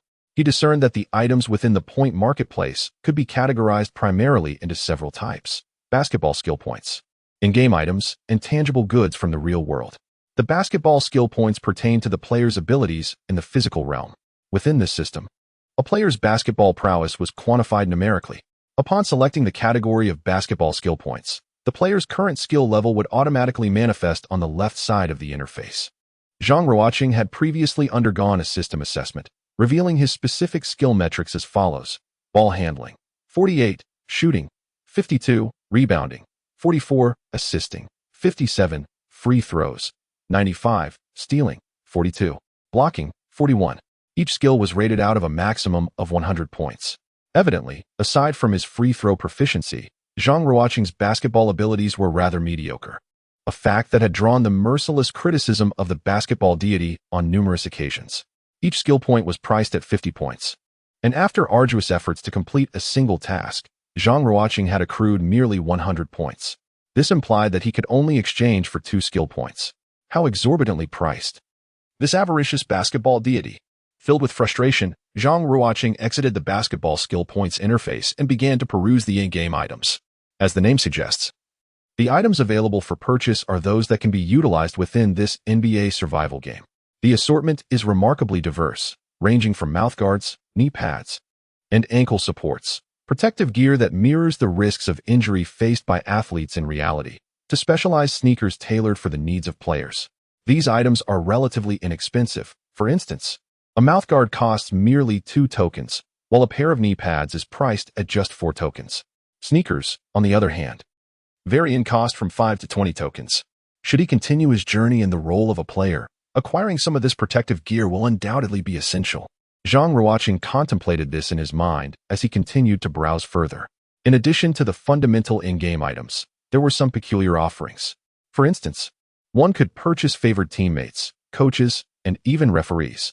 However, these items came at a steep price. He noted that the 2009 Kobe Bryant was astonishingly priced at 300 tokens. Meanwhile, the 2012 LeBron James commanded an even higher sum of 400 tokens. How intriguing, truly fascinating. If I were to be affluent in tokens, I would undoubtedly replace my on-field teammates with my desired players, crafting my very own dream team. Of course, such thoughts remain mere fantasies. Zhang Ruocheng gazed at his balance of 100 points, shaking his head in resignation with a sigh. After browsing for a while longer, he opened the final interface, real-world items. What lay before him was even more dazzling. The marketplace offered an array of purchasable items from the real world, all at remarkably affordable prices. For instance, a 100 square meter apartment in Beijing's Xiqing district could be exchanged for a mere 100 points. In other words, if Zhang Ruocheng so desired, he could acquire a residence in Beijing's Xiqing district at this very moment. This prospect was undeniably enticing. The entire purchasing interface for real-world items resembled a lavish superstore. Not only were there items that could be purchased with money in reality, but even those unattainable with money were also available within the system. For example, with just 200 points, one could exchange for a girlfriend or wife based on keywords they input. Furthermore, for 500 points, one could bring a deceased person back into their life. However, it was explicitly noted that individuals who had perished within this survival game could not be resurrected in this manner. Additionally, by spending 1,000 points, one could attain the ability of permanent invisibility in the real world. What an invincible system. Chapter 12. The butterfly flits through the flowers. Zhang Ruocheng gazed at the dazzling interface of the system, his mind awash with contemplation. He summarized the system into 3 distinct categories: basketball skills, game items, and tangible goods from the real world. Among these, basketball skill points were the most exorbitantly priced, followed by game items, while surprisingly, real-world possessions were the most affordable. It appeared that mastering the game could effortlessly pave the way to becoming affluent in reality.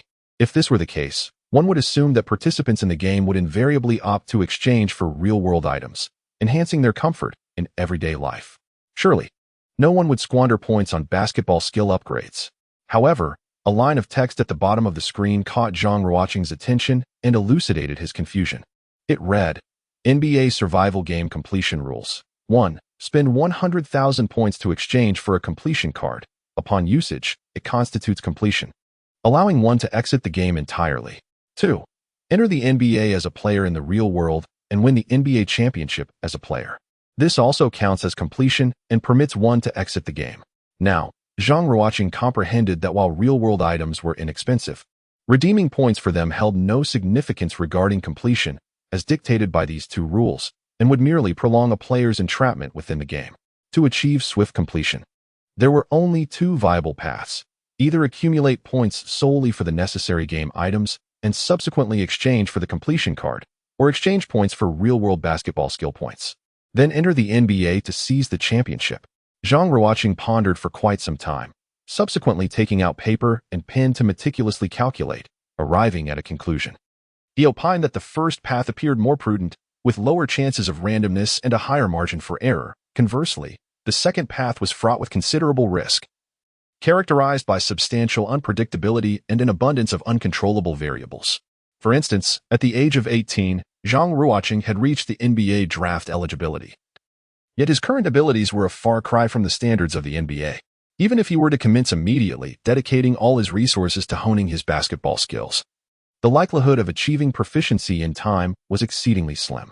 Moreover, even if he were to enter the NBA and ascend to the ranks of an all-star or even a most valuable player, that alone would not guarantee a championship victory. Numerous superstars have secured that elusive championship ring by forming formidable alliances at their peak. It could be asserted that choosing the second path rendered the ultimate success largely beyond the athlete's control.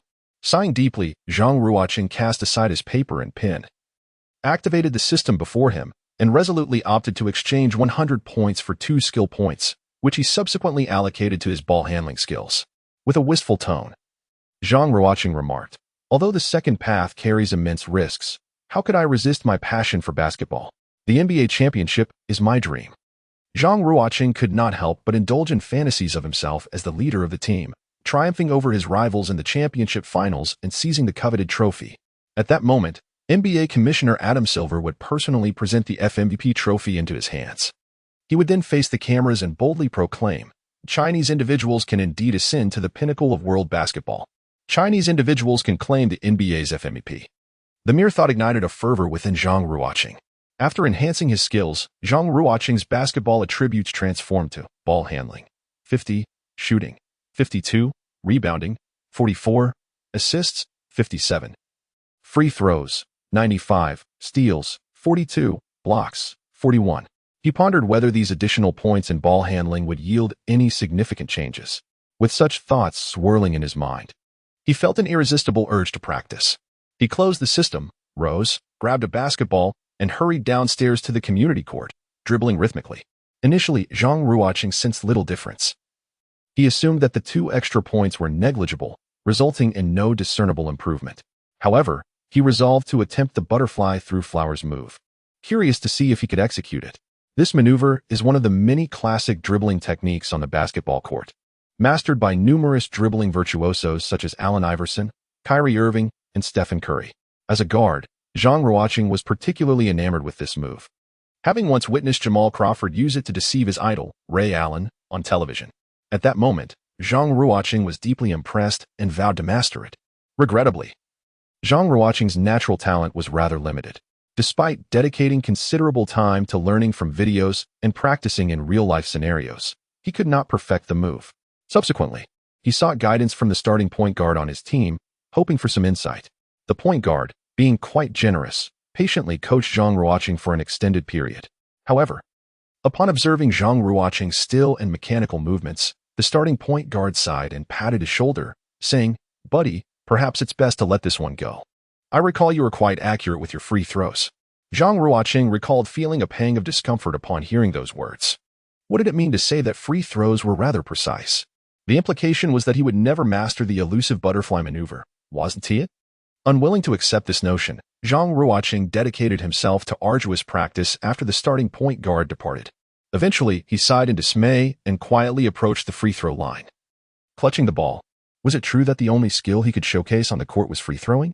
However, today, thanks to the rewards earned from surviving the NBA game, he had augmented his ball handling abilities by 2 points, and everything felt transformed. He began to silently recite the steps of the butterfly maneuver. First, a small step to the right with his right foot, followed by dribbling with his left hand towards the ground, while simultaneously spreading his feet and making a slight jump to the right. His left foot landed first, followed swiftly by his right foot crossing over to the right, executing a dribble through his legs to his right hand, feigning a cut to the right. Yes, this was where he had previously faltered. Continuing to mutter softly, he proceeded with the next movements. As his right hand lifted the ball from the ground, his body swiftly arched to the right. His right palm positioned on the right side of the ball, his right arm tightly tucked against his waist, eyes fixed on the opponent. At this moment, the defender's balance had been disrupted, allowing him to break through on the right side. If the adversary was seasoned and unfazed, he would simply repeat the aforementioned technique in the opposite direction. After surpassing his opponent, upon noticing a defender looming near the basket, he stepped in with his right foot while simultaneously applying the brakes. His left foot quickly followed beside his right, bending his knees into a shooting stance, ready for a sudden stop and pop jump shot or layup. Thus, the butterfly maneuver was flawlessly executed. To the defender, Zhang Ruocheng had glided past like a butterfly, leaving behind only a silhouette that evoked admiration. He had succeeded. The butterfly maneuver had finally been perfected. The 2 additional points in his ball handling skill proved to have an immediate and remarkable impact. Overwhelmed with excitement, Zhang Ruocheng could not contain a jubilant shout, which prompted a resident from a nearby apartment to open a window. An elderly lady's voice resonated. "What are you shouting about? It's the middle of the night. You're disturbing the peace. If you continue to disrupt my sleep, I'll report you." Upon hearing the shout, Zhang Ruocheng hurriedly clutched the ball and scurried away. It was only when the elderly lady called out that he remembered to check the time. To his astonishment, it was already 11 o'clock at night. Chapter 13. Encountering Su Wani again upon returning home, Zhang Ruocheng took a shower and collapsed onto his bed. He picked up his phone and noticed a message that had been received approximately an hour earlier. "Greetings, Zhang Ruocheng. I am Su Wani, and this is my number." "Ah. It seems I have received a message from the tall and elegant beauty who is on my team." Zhang Ruocheng smacked his forehead, chiding himself for noticing the messages on his phone so late. If he replied now, Su Wani might already be asleep. Perhaps it would be better to respond in the morning. What was he doing an hour ago? Ah, yes, he was engrossed in studying that formidable system. Lost in such thoughts, Zhang Ruocheng gradually drifted into slumber. The following day was Saturday, devoid of classes or basketball competitions. Nevertheless, Zhang Ruocheng typically rose early, indulging in breakfast before heading to the training facility, and this Saturday was no exception. At 7:30 in the morning, he awoke naturally, flipped over, and groggily turned on the light. Suddenly, as if recalling something of great importance, he hurriedly grabbed his phone, opened the message from Su Wani, and quickly replied, "Hello. Su Wani, this is Zhang Ruocheng. I tend to sleep early, so I missed your message last night. My apologies." It was Zhang Ruocheng's habit to use a toothy grin emoji in his messages, regardless of the recipient. A few minutes later, after washing up, he noticed Su Wani's reply. "No worries, early to bed and early to rise is a good habit. Zhang Ruocheng, do you have time today? I would like to meet and chat." Oh my, this stunning beauty is actually reaching out to me. What a first in my life. Zhang Ruocheng's heart soared with joy as he hastily replied, "No problem, you choose the time and place," and began rummaging through his wardrobe for suitable attire. While searching, he pondered that Su Wani likely wanted to discuss teaming up in the system, so this meeting might not be a date at all. This thought brought a tinge of disappointment. Since it wasn't a date, he needn't dress so formally. Zhang Ruocheng retrieved a casual outfit and tossed it onto the chair. Just then, a notification chimed on his phone. It was a message from Su Wani, stating, "Let's meet at the T University gate at 9 o'clock. "All right, received," he replied, accompanied by his signature grin emoji. Zhang Ruocheng, filled with exuberance, promptly replied to Su Wani. He then dressed himself and dashed downstairs to the breakfast shop, where he enjoyed a light meal. After finishing, he packed some food to take to Su Wani. Noticing that the time was nearing, Zhang Ruocheng made his way to his university, T University.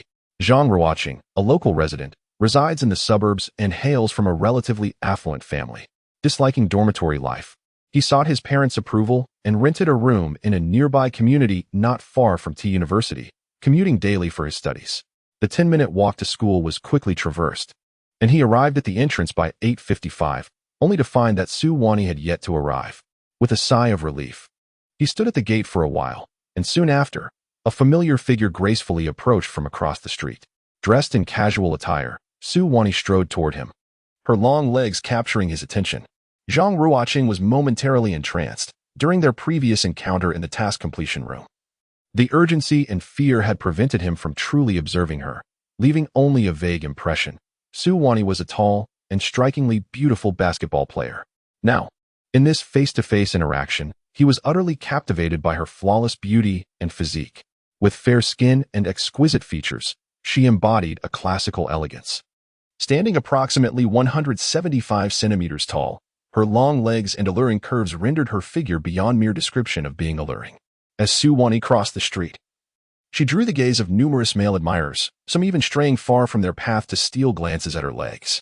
Zhang Ruocheng could not help but ponder how much more captivating she would appear in attire that accentuated her figure even further. As Zhang Ruocheng found himself lost in a whirlwind of thoughts, Su Wani had already approached him with purposeful strides. She was undoubtedly aware of the peculiar gazes cast upon her by the surrounding boys, yet she remained unfazed, likely accustomed to such attention.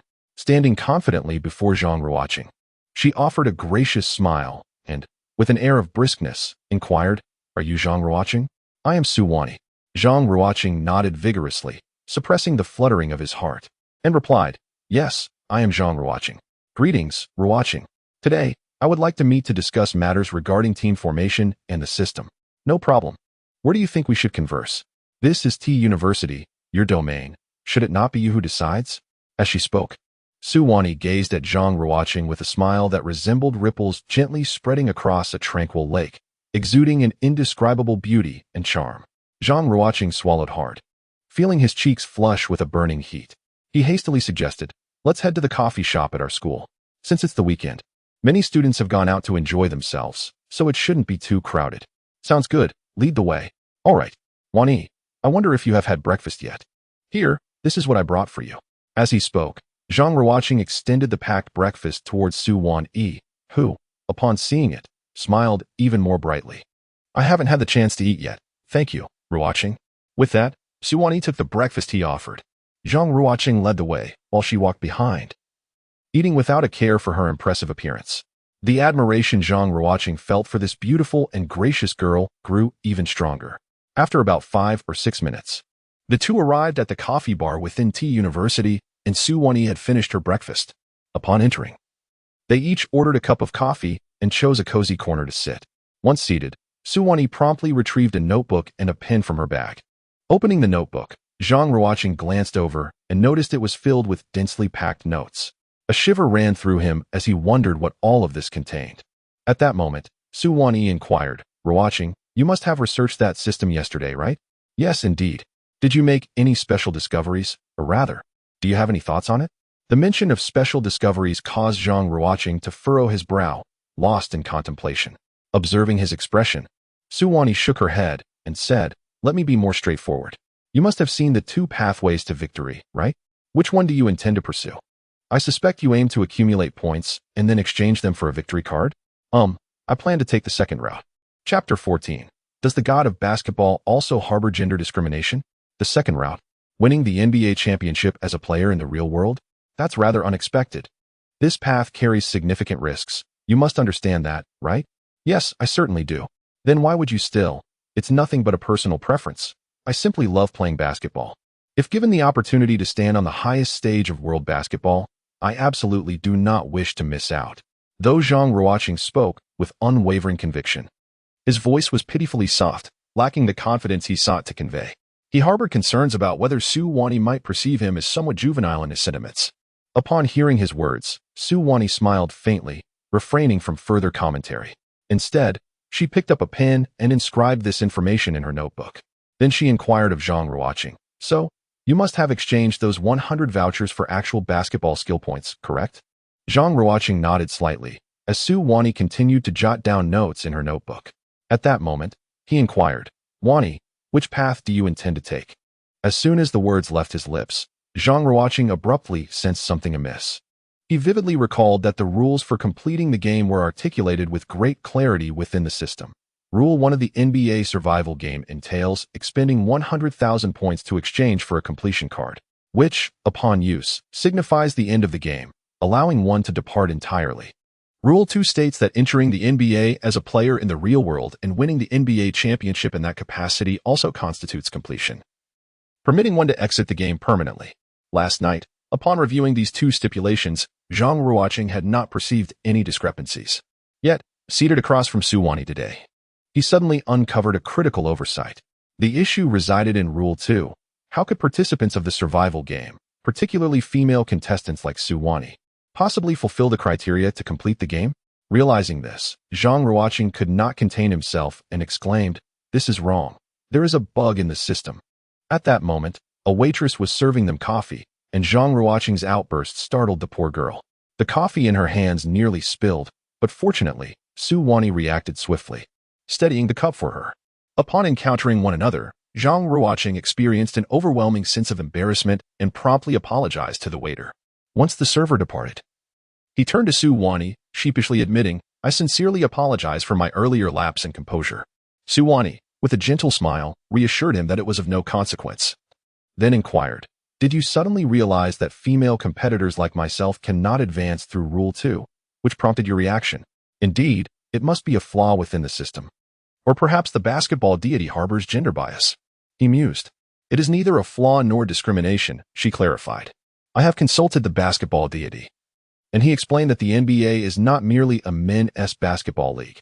Women are permitted to participate as well." With her reminder, Zhang Ruocheng, a fervent NBA enthusiast, recalled that the NBA stands for the National Basketball Association, commonly translated into Chinese as the American Professional Basketball League. From its very name, it is evident that the NBA imposes no restrictions on the gender of its players. In truth, the NBA is open to players of all genders. Women too can enter the NBA draft and compete. However, due to the inherent physical differences between the sexes, historically, few women have possessed the capability to join the NBA. Moreover, with the existence of the Women's National Basketball Association, WNBA, societal perceptions have led many to believe that the NBA is exclusively a men's league, which is not entirely accurate. As early as 1968, during the ABA era, the Kentucky Colonels recruited a female player named Penny and Early, who made her historic debut on November 28th of that year against the Los Angeles Stars. During the game, a timeout was called specifically for Early, allowing her to enter the court and execute an inbounds pass before being substituted out once more. Notably, she did not don a male uniform. Instead, she wore a sweater emblazoned with her name and the number 3, paired with a strikingly short red skirt. As an aficionado of NBA history and statistics, Zhang Ruocheng was well versed in these events. Yet, he still expressed indignation on behalf of Su Wani, stating, "While the basketball deity's assertion holds true, it remains fundamentally unfair to you female players. The physical disparities between men and women are considerable, and even with systemic assistance, bridging that gap seems exceedingly challenging." Observing Zhang Ruocheng's fervor, Su Wani responded with a calm demeanor, "Indeed, that is the case." The basketball deity indicated that among the participants selected for the NBA Survival Game, the ratio of men to women is approximately 10-1. Thus, he did not take female players into account when establishing the rules. Initially, I was quite upset upon hearing this, but upon reflection, I have come to accept it. The world we inhabit is inherently unequal, and each individual exists within vast disparities. Such unfair treatment is not a rarity in our experiences. Upon witnessing Su Wani's demeanor of profound enlightenment, Zhang Ruocheng found himself regarding the girl before him with newfound admiration. Zhang Ruocheng inquired, "So what is your choice?" Su Wani responded with poise, "Although the second option may theoretically be feasible, it poses an excessive risk for someone like me. There is no need for me to take such a gamble, so I shall opt for the first path, which entails accumulating 100,000 points to exchange for a pass." Zhang Ruocheng nodded in agreement with Su Wani's choice. He continued to inquire, "So, that 100 points voucher of yours, I presume, remains unexchanged?" "Indeed," Su Wani replied. "According to what the basketball deity stated, we are currently part of the same team, and to ensure our survival, we must engage in collaborative efforts. I would like to delve deeper into this system with you." During my research yesterday, I discovered that this system, apart from allowing the exchange of basketball skill points and items in both the game and reality, possesses several other functionalities that could be of significant importance to us. I wonder if you have noticed this as well? Zhang Ruocheng smiled awkwardly and, feeling quite embarrassed, remarked, I haven't made any special discoveries. Su Wani, however, remained unfazed and continued, in that case, allow me to share the information I have gathered. After all, we are a team, and moving forward, we must maintain transparency in our communications. Only in this way can we establish the fundamental trust necessary to confidently undertake missions together. I certainly do not wish to witness a repetition of the events that transpired in that room. At this point, Su Wani's intent was unmistakably clear. Zhang Ruocheng understood that she was encouraging him to express his commitment.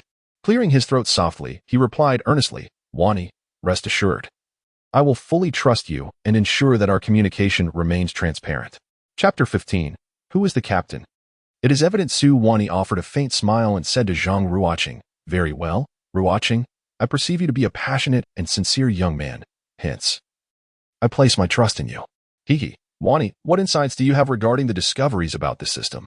Su Wani flipped to a specific page in her notebook, focused on the content, and stated earnestly, Firstly, I have discovered that this system possesses a remarkably powerful search function, capable of retrieving information on both living and deceased participants. Last night, I attempted to look up your profile by simply entering your name. I could access not only your personal and team identification numbers, but also your basketball skill rating in the real world, the number and nature of completed tasks. In the in-game items you possess, I took note of your basketball skill rating, shooting 52, rebounds 44. Ahem, that's enough. No need to recite further, Zhang Ruocheng said. Feeling quite embarrassed. The powerful search function, this I shall remember. It implies that our existence within this system renders us almost completely exposed, with all our information visible to others. While conversely, we can also view others' profiles. That is indeed the case. However, there is one crucial piece of information that remains inaccessible. What information? The current number of point tokens. This cannot be retrieved. I wonder what the god of basketball intends by concealing this information. Do you have any other discoveries? Yes. Within this system, the circulation of point tokens occurs through three methods, the first two of which we are already familiar with, both relating to teams. The first is gifting, which can only happen between members of the same team. The second is betting, which is permissible only between members of different teams engaged in the same task. For instance, if player A from Team A and player B from Team B wager on a task based on their scores, with a stake of 1,000 point tokens, the player with the lower score after the task concludes must pay the winner 1,000 point tokens. Furthermore, the wager must not exceed the maximum balance of either player's token account to be valid. Indeed, I recall both of those points. What other means of circulation exists? Lending. Lending? Zhang Ruocheng was momentarily taken aback. Yes, it is lending. This method of circulation imposes no conditions and can occur between any two participants. Both parties operate on the principle of voluntariness, with no restrictions on the quantity of points borrowed, the duration, or the interest rate. However, should the borrower fail to return the points as stipulated, they will face immediate obliteration. How outrageous a function. Yet, if that were the case, I could simply borrow 100,000 points and exchange them for a clearance card to exit this game world. Wouldn't that be too easy? Your mind works quite swiftly. However, the system has certainly anticipated this. Hence, there exists a supplementary regulation stipulating that the total number of points borrowed, combined with any existing points, must remain below 100,000. I see. I suspected that the god of basketball would not leave such a significant loophole. Well, regarding the system, that is essentially all I have discovered thus far. Now, let us delve into the tasks. Tasks? What tasks? Su Wani rolled her eyes and, with a hint of irritation, replied, What other tasks could it be? Naturally, it is the NBA Survival Game task mentioned by the god of basketball. Oh, my apologies. Zhang Ruocheng sheepishly stuck out his tongue and scratched his head. As a member of the same team, his current demeanor before Su Wani resembled that of a fool. Yet, Su Wani displayed remarkable patience towards Zhang Ruocheng, showing no overt signs of disdain or dissatisfaction. The reason for this lies in the fact that during their previous mission, Su Wani had traversed into the body of Brett Brown, the head coach of the 76ers, thanks to Zhang Ruocheng's extraordinary performance as the rookie Michael Carter Williams, who achieved a quadruple-double, She successfully completed the mission and led the team to triumph over the formidable trio of the Miami Heat. At that time, Su Wani was deeply impressed by Zhang Ruocheng, who executed the quadruple double task with remarkable psychological resilience and basketball intelligence. Thus, in her mind, he remained a dependable ally. Although Zhang Ruocheng lacked Su Wani's meticulousness, his solid performance and practice was irrefutable, a fact she fully understood. Many men can wax eloquent. Yet when it comes to the real deal, they falter. This is what Su Wani detests most and wishes to avoid. Therefore, she felt quite content teaming up with a man of Zhang Ruocheng's astute simplicity. After all, this was a survival game where failure could mean death. Who wouldn't desire a reliable teammate? At that moment, Su Wani suddenly spoke up. Ruocheng, I believe that although our team consists of only 2 members, we should still elect a captain. A captain? Indeed. As you are aware, in the realm of basketball, differing opinions are bound to arise during the game, necessitating the presence of a decisive figure to bring clarity. Who do you believe would be the most suitable candidate for this role? Upon finishing her statement, Su Wani narrowed her eyes, fixating intently on Zhang Ruocheng. Clearing his throat a couple of times, Zhang Ruocheng replied softly, Isn't it quite evident that the captain should assume this responsibility? Su Wani smiled gracefully and remarked, It seems you possess a modicum of self-awareness. From now on, refrain from addressing me by my name and simply call me Captain. Very well, Captain, he responded. Su Wani beamed brightly and, after a hearty acknowledgement, inquired, Ruocheng, have you derived any insights from the last mission? Zhang Ruocheng listened, his expression contorted in discomfort, reminiscent of a student caught off guard by a teacher's inquiry. His mind began to race as he pondered aloud. The last task involved the opening game of the 2013 to 2014 NBA season, where the Philadelphia 76ers faced off against the Miami Heat. A total of 4 participants were transported into that mission, namely you and I, along with 2 others whose names elude me, Zhang Hu and Li Bao. Su Wani interjected swiftly. Yes, indeed, Zhang Hu and Li Bao. Zhang Ruocheng pondered to himself. These names are clearly mere supporting roles, and so commonplace. How could Su Wani possibly remember them? This woman possesses not only remarkable beauty, but also an astute intellect. Chapter 16, Shall we have lunch together? As Zhang Ruocheng's thoughts wandered, he was suddenly struck by an intense aura of menace. He snapped back to reality and glanced across the table, only to find Su Wani gazing at him with her enchanting almond-shaped eyes. Startled, Zhang Ruocheng was deterred from his frivolous musings and continued, Indeed, it was you, me, Zhang Hu, and Li Bao.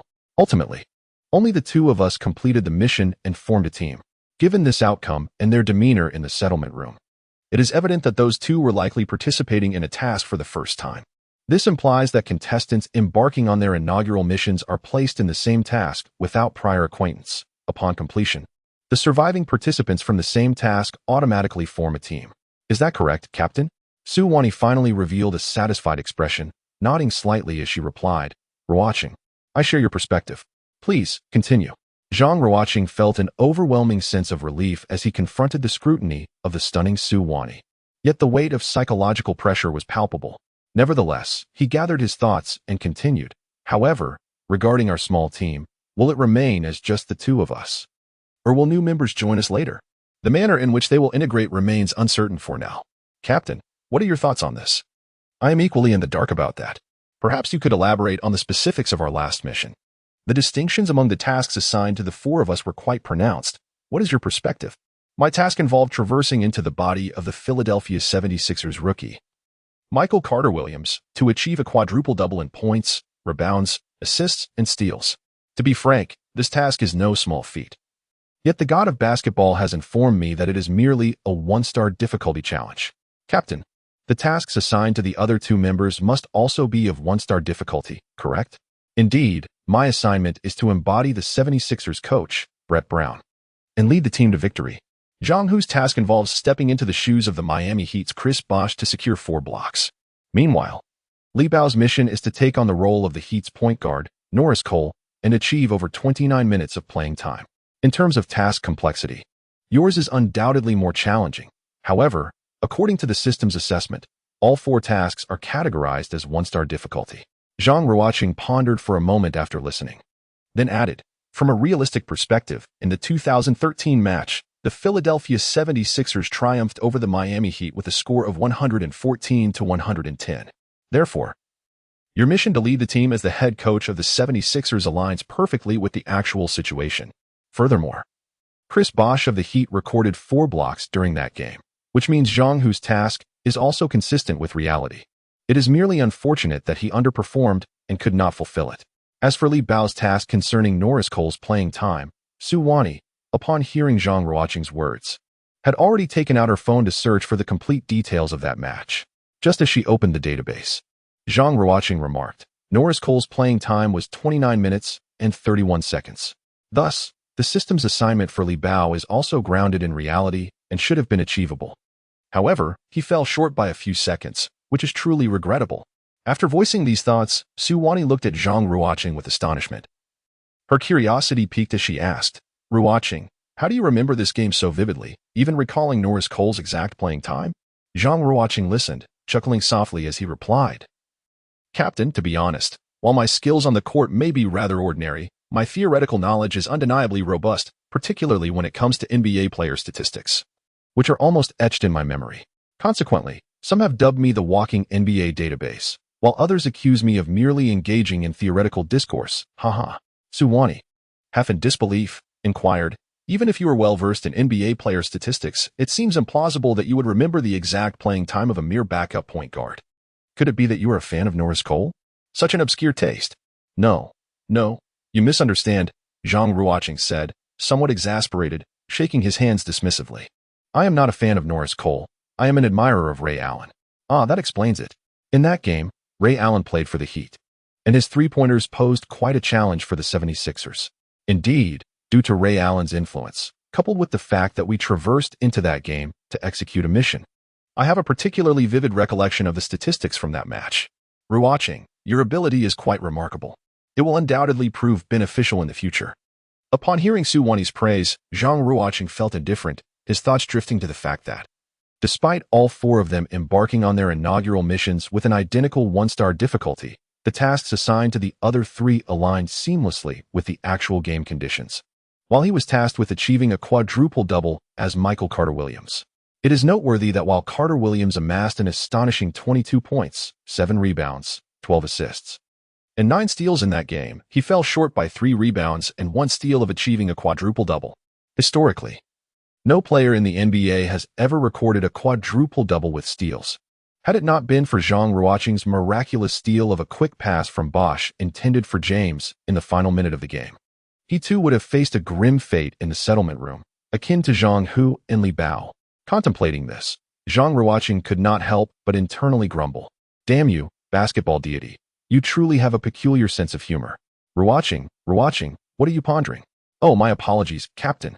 I momentarily lost my train of thought. Where were we? You were discussing your database abilities and the difficulty of your task.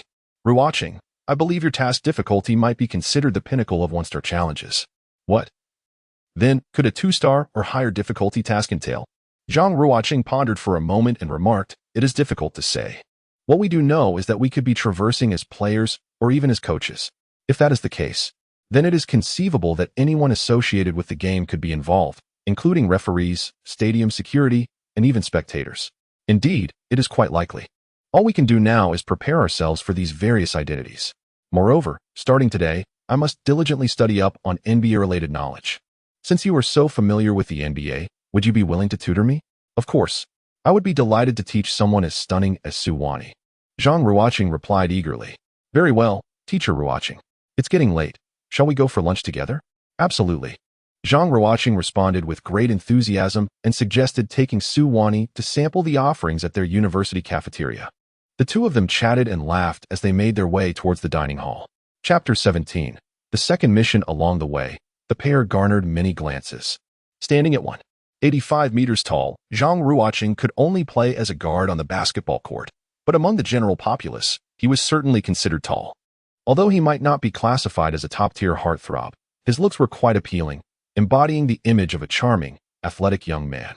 As for Su Wani, it goes without saying, with her height of 175 meters, flawless features, and a perfect figure, she attracted the attention of countless young men, even in her casual attire.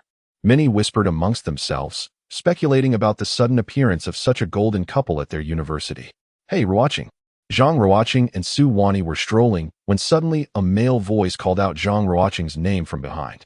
The two halted in their tracks and turned around to see a fair-skinned young man, nearly as tall as Su Wani, smiling as he greeted Zhang Ruocheng.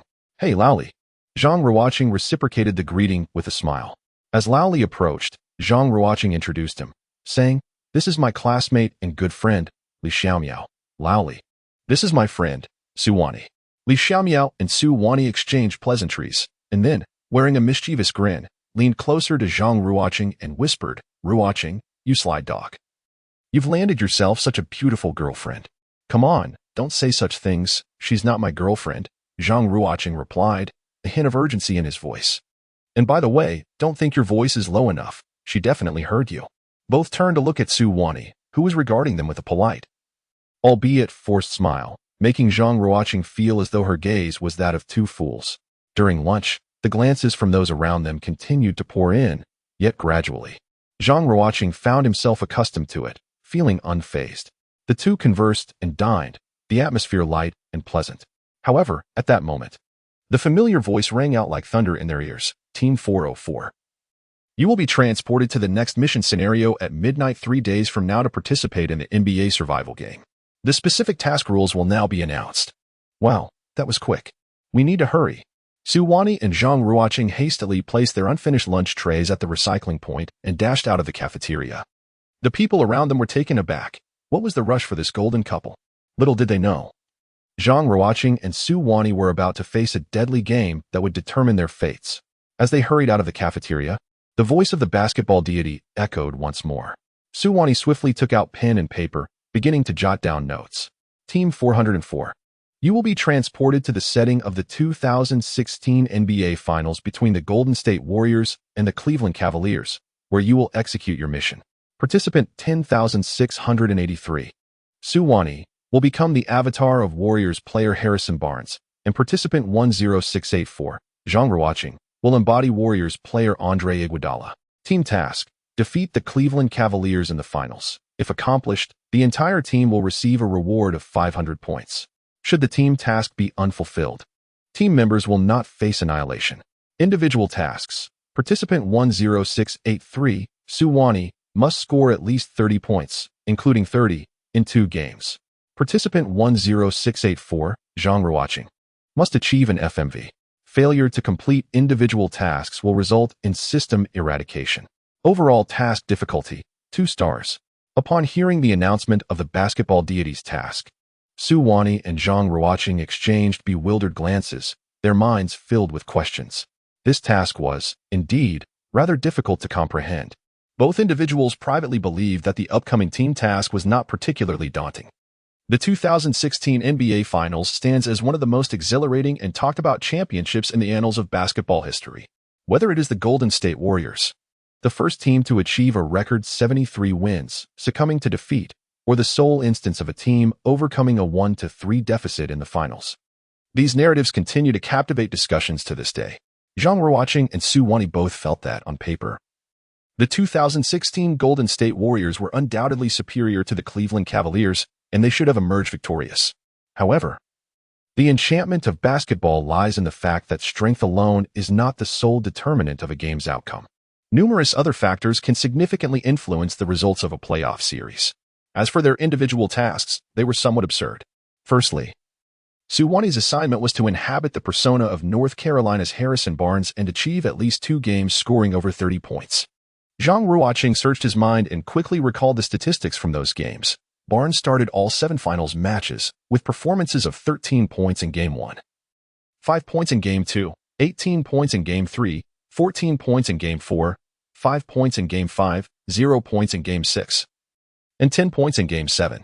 It could be said that Barnes' performance in those finals was quite dismal, and even today, many Warriors fans place the blame for their loss squarely on his shoulders.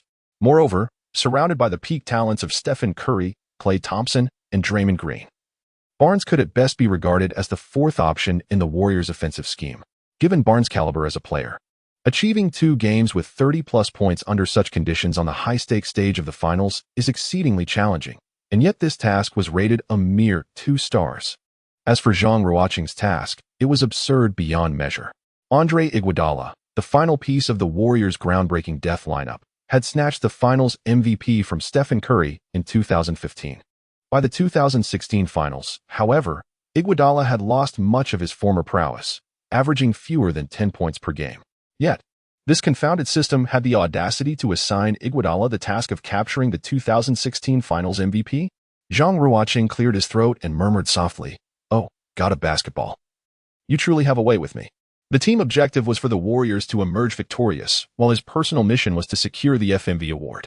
This meant that the rule stating that failure to complete the team task would not erase his individual task was utterly inconsequential to him.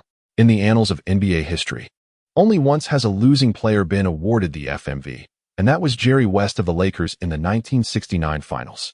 This implies that for Zhang Ruocheng to fulfill his personal goal, he must exhibit an explosive performance while embodying Andre Iguodala, and he must also lead his team to victory. The difficulty of this task might surpass that of Suwani's, yet it still carries a difficulty rating of merely 2 stars. While the two were inwardly lamenting the whims of the god of basketball, his voice echoed once more. Chapter 18, Pre-Match Group Chat. Team 404. You have entered the task group chat. Please log into the system to check. Goodness, there's even a task group chat? This system is truly extravagant. Zhang Ruocheng exclaimed as he exchanged glances with Suwani. She put away her paper and pen, turning her gaze towards him. Understanding her intent, he suggested, "Shall we find a quieter study room to log into the system?" The system could be activated by thought alone, and it was likely that the swirling black mist of the god of basketball was invisible to others. However, navigating through the bustling crowd was somewhat inconvenient. Suwani nodded in agreement. That was precisely her thought. Yet, this was T University, Zhang Ruocheng's territory, and she was not very familiar with it. Thus, she signaled him with her eyes, and he quickly grasped her meaning. Suwani felt that a certain unspoken understanding was beginning to blossom between herself and this man.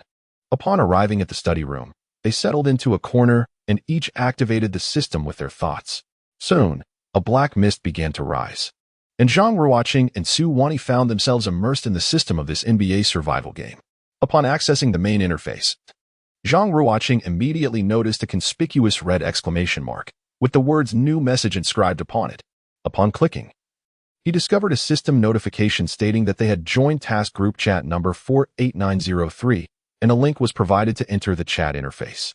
Goodness, this is just like those social chat applications. This system is truly remarkable, Zhang Ruocheng remarked in astonishment.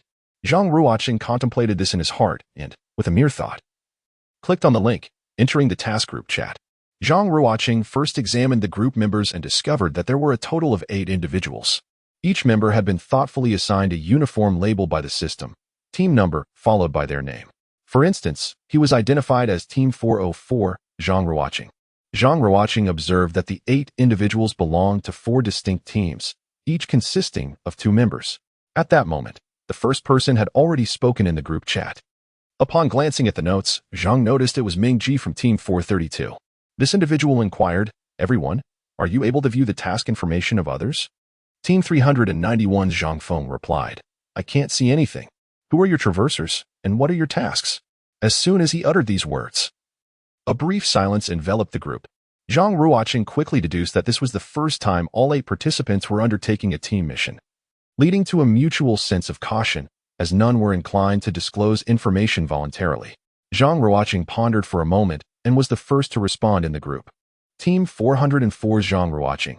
I am the time traveler of the Warriors Iguodala, and the specifics of my mission remain confidential for the time being. Zhang Ruocheng believed that upon entering the task, in his pursuit of FMV, he would undoubtedly strive to seize possession of the ball and enhance his performance. Consequently, his identity as a task executor would inevitably be revealed, rendering the concealment of his identity rather futile. Although he was uncertain as to why the system had established such a group chat, he could surmise that the system intended for these task executors to engage in ample communication prior to the competition. Thus, Zhang Ruocheng decided to take the initiative and spark a conversation. After Zhang Ruocheng's speech, Suwani promptly followed suit. Team 404's Suwani stated, "I have traversed as Harrison Barnes of the Warriors." Team 432's Meng Ji remarked, "I embody Draymond Green of the Warriors." Team 432's Yu Zhifei added, "I am Steve Kerr of the Warriors." Team 391's Zhang Feng declared, "I am Kevin Love of the Cavaliers." Team 391's Wang Huayong mentioned. I am Tristan Thompson of the Cavaliers. Two members from Team 387 remained silent, causing a brief lull in the conversation. During this interlude, Zhang Ruocheng began to ponder intensely. Among the known identities, the most formidable was undoubtedly Zhang Feng from Team 391, who had taken on the role of Kyrie Irving. Those who witnessed the 2016 finals are well aware of Irving's extraordinary prowess that season. In the decisive Game 7, he scored the winning three-pointer, leading the Cavaliers to that year's championship. His allies from Team 432 were Draymond Green and Steve Kerr. The latter was notably the only coach among the revealed identities.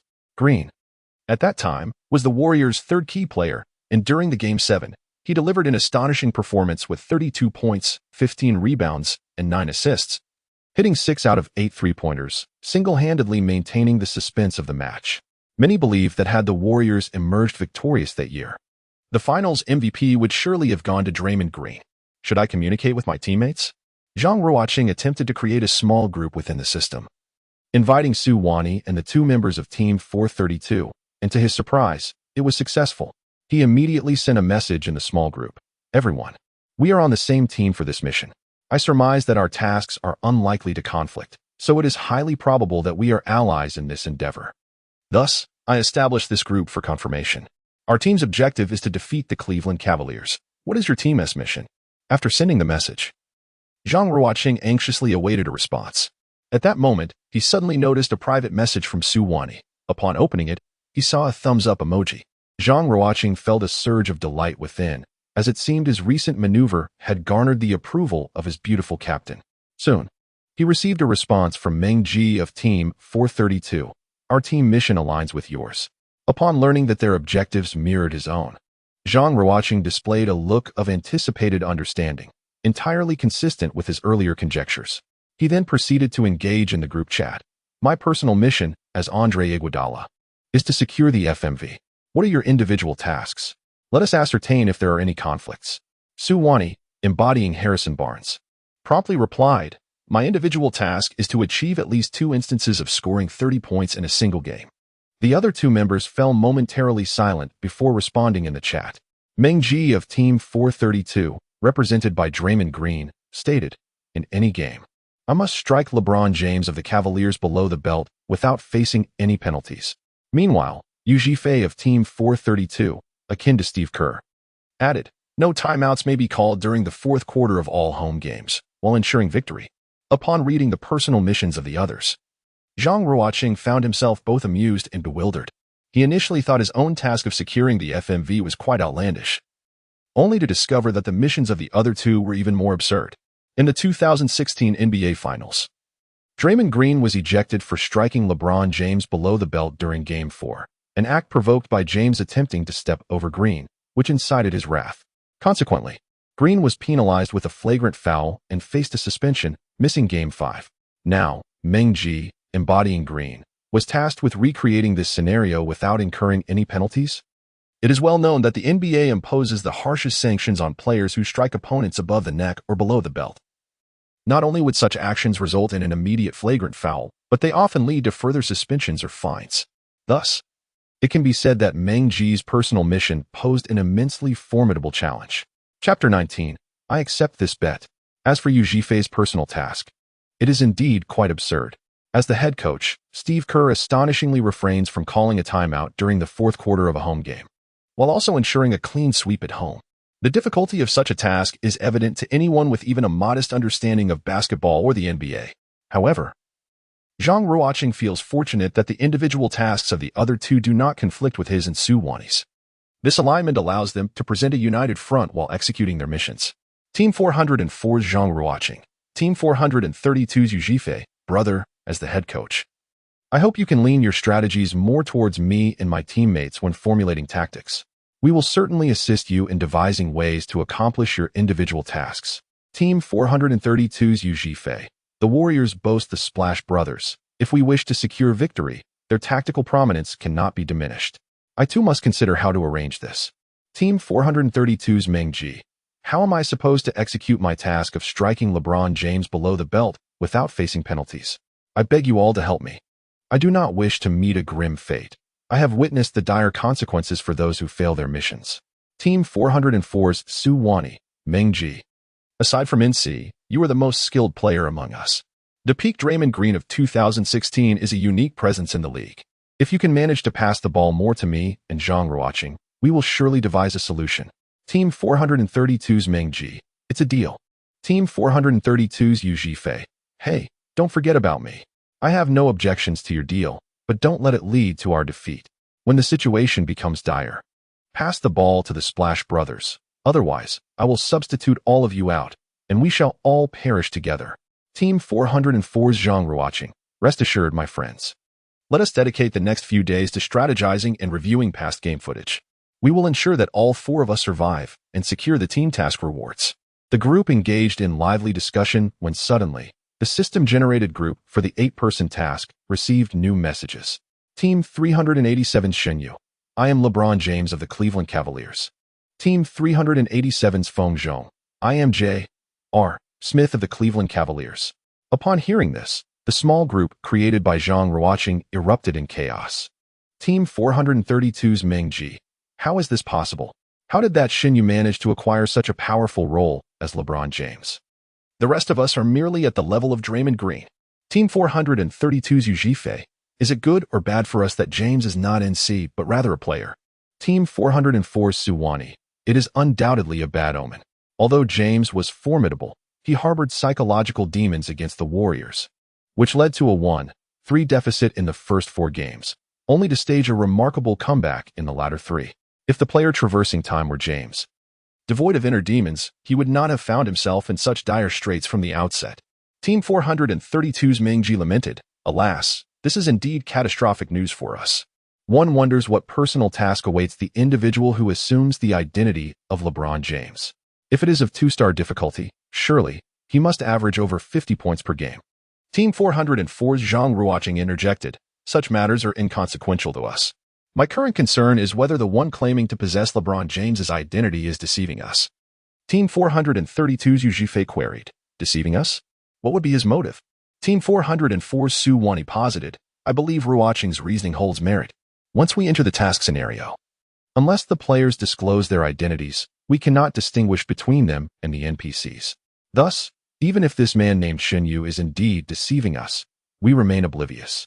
Meng Ji pondered, the crux of the matter lies in Shenyu's purpose for such deception. At that moment, a new message pinged in the group chat. The individual claiming to be LeBron James declared, to the entire Warriors team, as per team regulations, I propose a wager. To entice you into accepting the challenge, I shall wager on an area in which I am least proficient, my free throw percentage. I bet that in the first game of the finals, my free throw percentage will be the highest on the court. Will you dare to accept? Upon receiving this message, Zhang Ruocheng immediately posted in the group chat. The man named Shenyu, his intent to deceive us is precisely this. Following suit, Meng Ji responded, LeBron James's scoring, rebounding, and assists were all at their peak during the finals. If he truly is LeBron James, why would he not wager on those statistics but instead on his weakest area? Free throw percentage? Therefore, he must be deceiving us. Yu Zhifei interjected, but what if Shenyu is employing a reverse psychology tactic? Su Wani acknowledged, it is a possibility. Considering the system's arrangements, it is likely that all 8 of us are executing this type of team task for the first time. The fact that this Shenyu proposed the wager suggests a higher probability of him being a con artist. Zhang Ruocheng concurred, I share your sentiments. Initially, Shenyu's team did not engage in the chat, only later mentioning the wager, which clearly indicates prior discussions with teammates or allies, suggesting a more calculated decision, thus increasing the likelihood of deception. At that moment, Shenyu sent another message in the group chat. To the entire Warriors team, the stakes are 200 points. Is there anyone brave enough to accept? Zhang Ruocheng replied, Team 387 Shenyu, I accept this wager. As soon as those words left his lips, Su Wani, Yu Zhifei, and Meng Ji simultaneously received a message, lend me 100 points, and I shall wager against him. I can offer a 20 interest. In his inaugural task, Zhang Ruocheng received a voucher worth 100 points. However, he has already exchanged it for 2 skill points, enhancing his ball control abilities in the real world. Su Wani has yet to spend her 100 points, and Zhang Ruocheng is unaware of the circumstances surrounding Yu Zhifei and Meng Ji. Consequently, he promptly sent a message to the 3 of them requesting a loan of points. Before long, Zhang Ruocheng received a transfer and a loan agreement from Su Wani, stipulating an interest rate of 0 with an indefinite repayment period amounting to 100 points. Zhang Ruocheng felt a surge of delight in his heart. His beautiful captain truly had a sense of fairness, as she did not demand interest from him. The other two members had recently completed a task, each possessing 100 tokens in their accounts. After a brief discussion, they each lent Zhang Ruocheng 50 tokens, with an interest of 20, to be repaid upon completion of the task. Meng Ji and Yu Zhifei believed that wagering 50 tokens was a worthy gamble, for regardless of whether Zhang Ruocheng won or lost, they would secure 10 tokens in interest from him. Consequently, Zhang Ruocheng's account swelled to 200 tokens, meeting the system's requirements, and thus the wager was immediately activated. Chapter 20. Preparations before the task. Team 387 Xinyu. I never expected you to dare to gamble with me. You truly possess courage. However, Zhang Ruocheng of Team 404. You have fallen into my trap. Team 404 Zhang Ruocheng. I am aware that you are not LeBron James. Your true identity is actually Kyrie Irving. A moment of silence ensued. Team 387 Xinyu. How did you come to know this? Team 404 Zhang Ruocheng. Such a simple ruse. How could I possibly be deceived? The player with the highest free throw percentage on the Cavaliers is none other than Kyrie Irving. To attempt such a trick on us is rather insulting. Another brief silence followed. Team 387 Xinyu. Since you are aware that I am deceiving you, why would you accept this wager? Are you not Andre Iguodala, but rather Stephen Curry? Both Stephen Curry of the Warriors and Kyrie Irving of the Cavaliers, as two of the league's premier point guards, consistently maintain free throw percentages above 90. Xinyu mistakenly believed that Zhang Ruocheng employed a similar tactic, falsely claiming to be Iguodala while actually being Curry, which emboldened him to accept the wager. However, Zhang Ruocheng's subsequent response left Xinyu infuriated. Team 404's Zhang Ruocheng. I am not as despicable as you. I truly am Iguodala. Team 387's Xinyu. Despicable? What of it if I resort to deceit for survival? Moreover, I am deceiving an opponent, not a teammate. Team 404's Zhang Ruocheng. Say what you will, but I assure you, I am indeed Iguodala. The reason I dare to accept your wager is that my opponent is not the true Kyrie Irving, but you, Xinyu. Team 387's Xinyu. What do you mean by that? Team 404 Zhang Ruocheng. We are both participants in the survival game. We understand this well. When executing tasks, we merely inherit the basketball skills of that player or the coaching abilities of the coach, which are strictly technical aspects.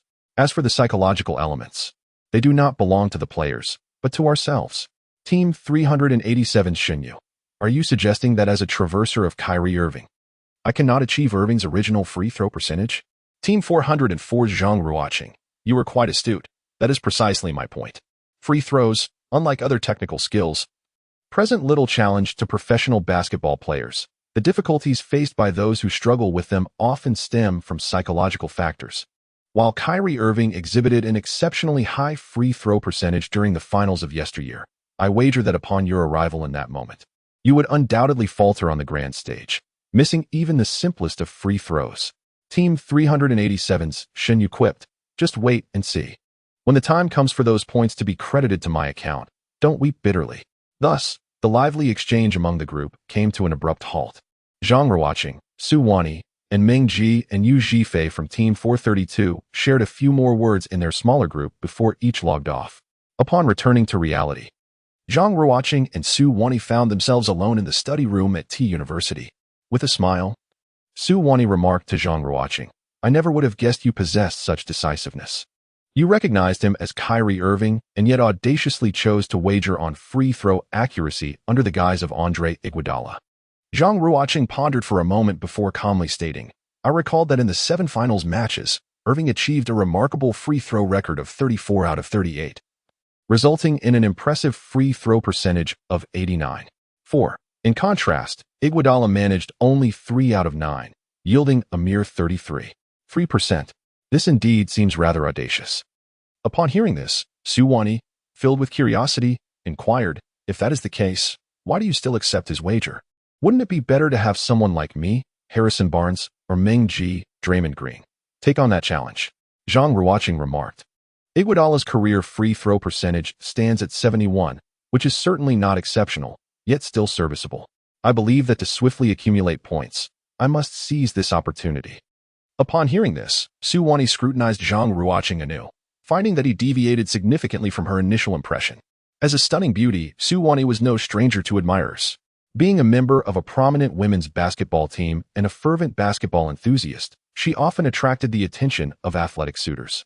However, most of these sportsmen were characterized by their muscular physiques and somewhat simplistic minds, which led Su Wani to dismiss them entirely, leaving her without any romantic entanglements until now.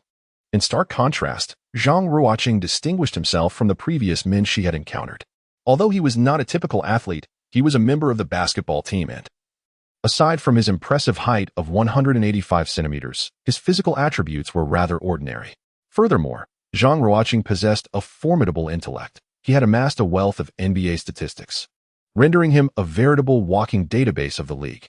His decisiveness in decision-making and unwavering confidence exhibited remarkable leadership qualities, all of which captivated Su Wani and garnered her admiration.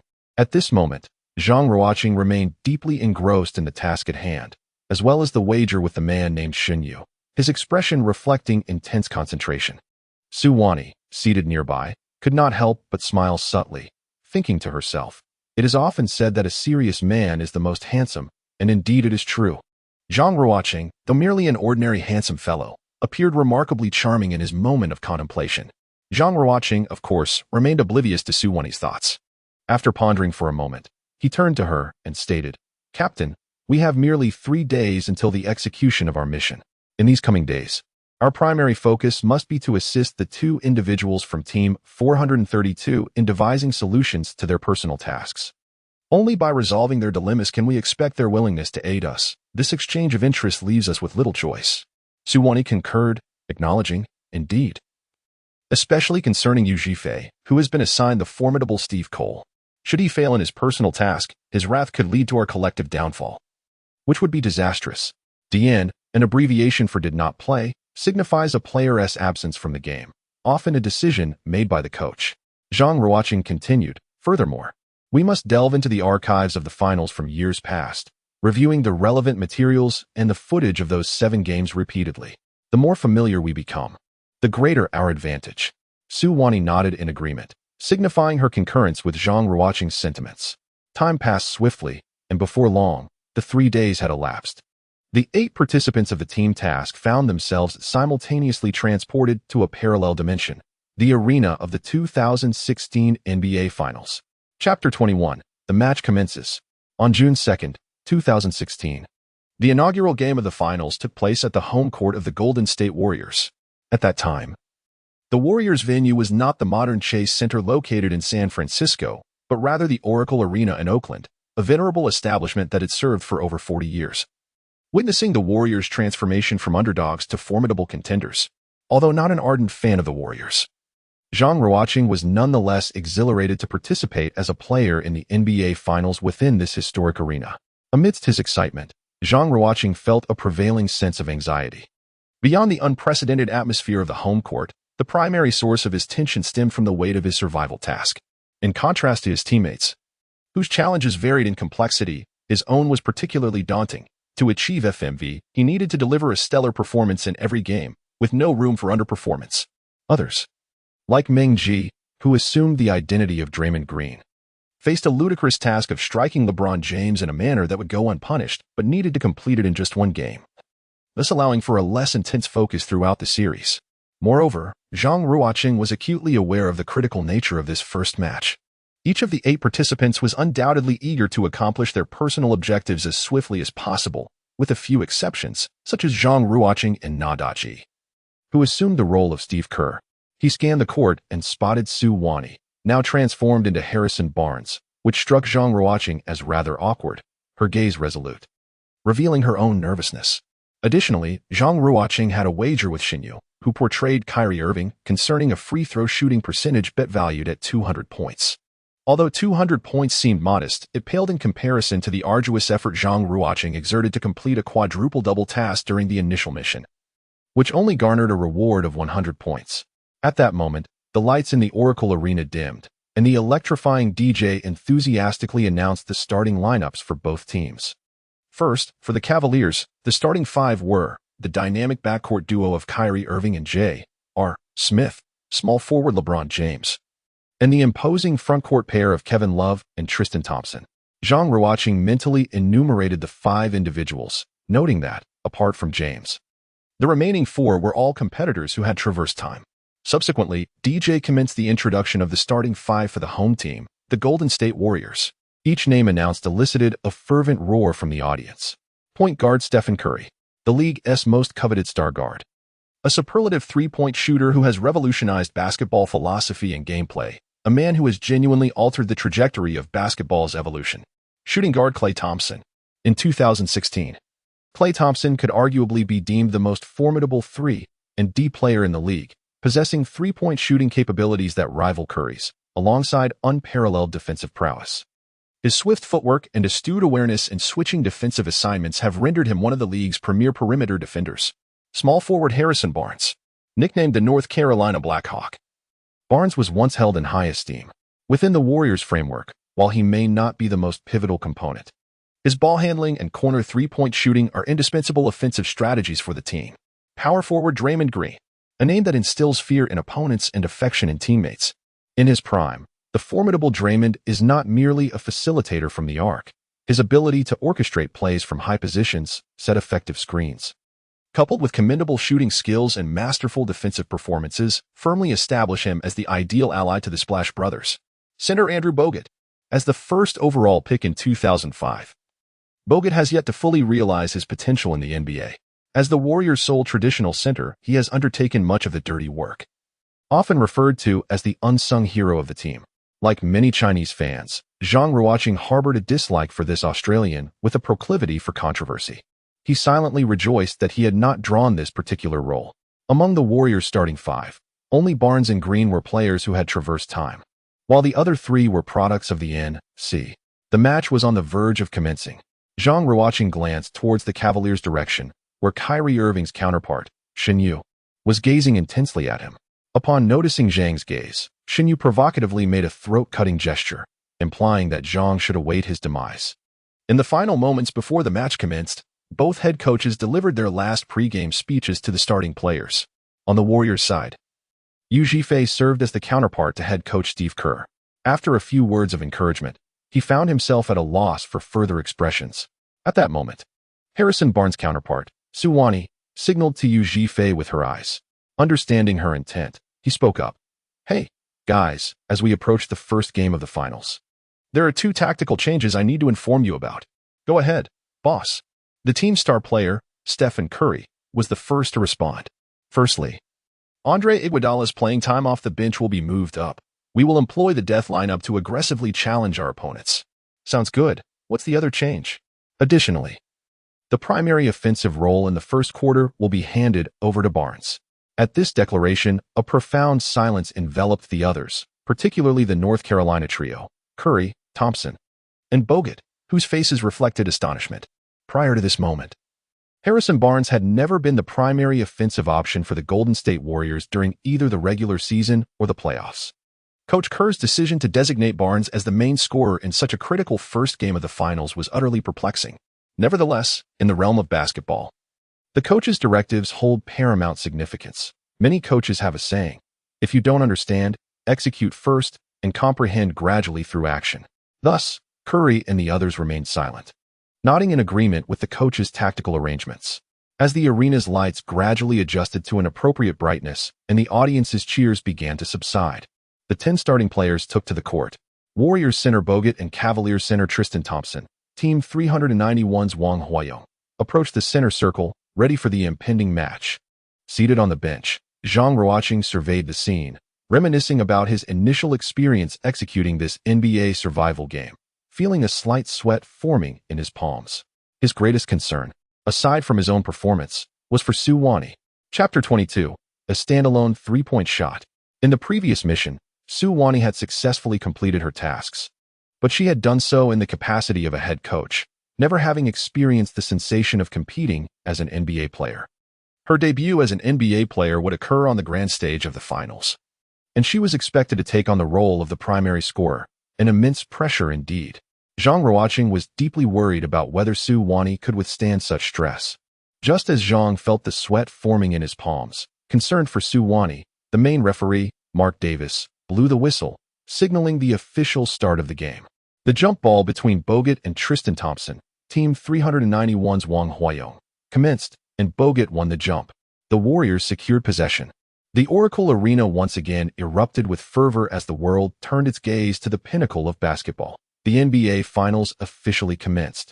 Stephen Curry dribbled beyond half-court, orchestrating the Warriors' first offensive play, while his defender was none other than the adept Kyrie Irving, member of the 387 squad, Shinyu.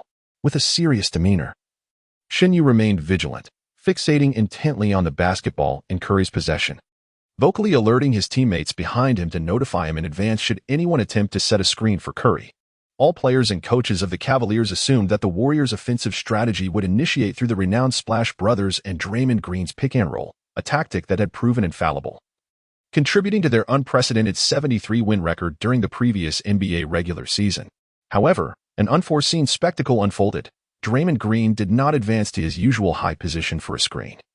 Instead, he provided a pick for another teammate in the low post, allowing Harrison Barnes, Suwon from Squad 404, to maneuver into position for a catch. This was precisely the strategy outlined by Coach Kerr, Yuji Fei from Squad 432, prior to the game. As Curry recalled Coach Kerr's words, he saw Barnes emerge half a step open and promptly delivered the ball. This marked Suwon's inaugural touch in the finals. Although the Cavaliers were unprepared for Barnes to receive the ball on the first play, J.R. Smith Fong-jong from Squad 387, tasked with guarding Barnes, managed to close in swiftly.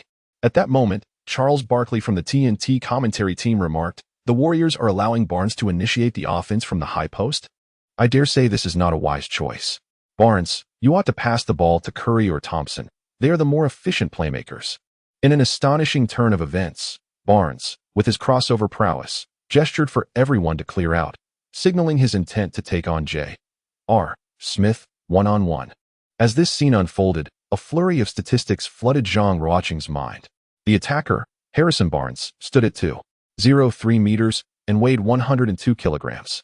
During the Warriors' peak, he boasted a remarkable 46 shooting accuracy from two-point range and 38 from three-point range, averaging 11.7 points per game.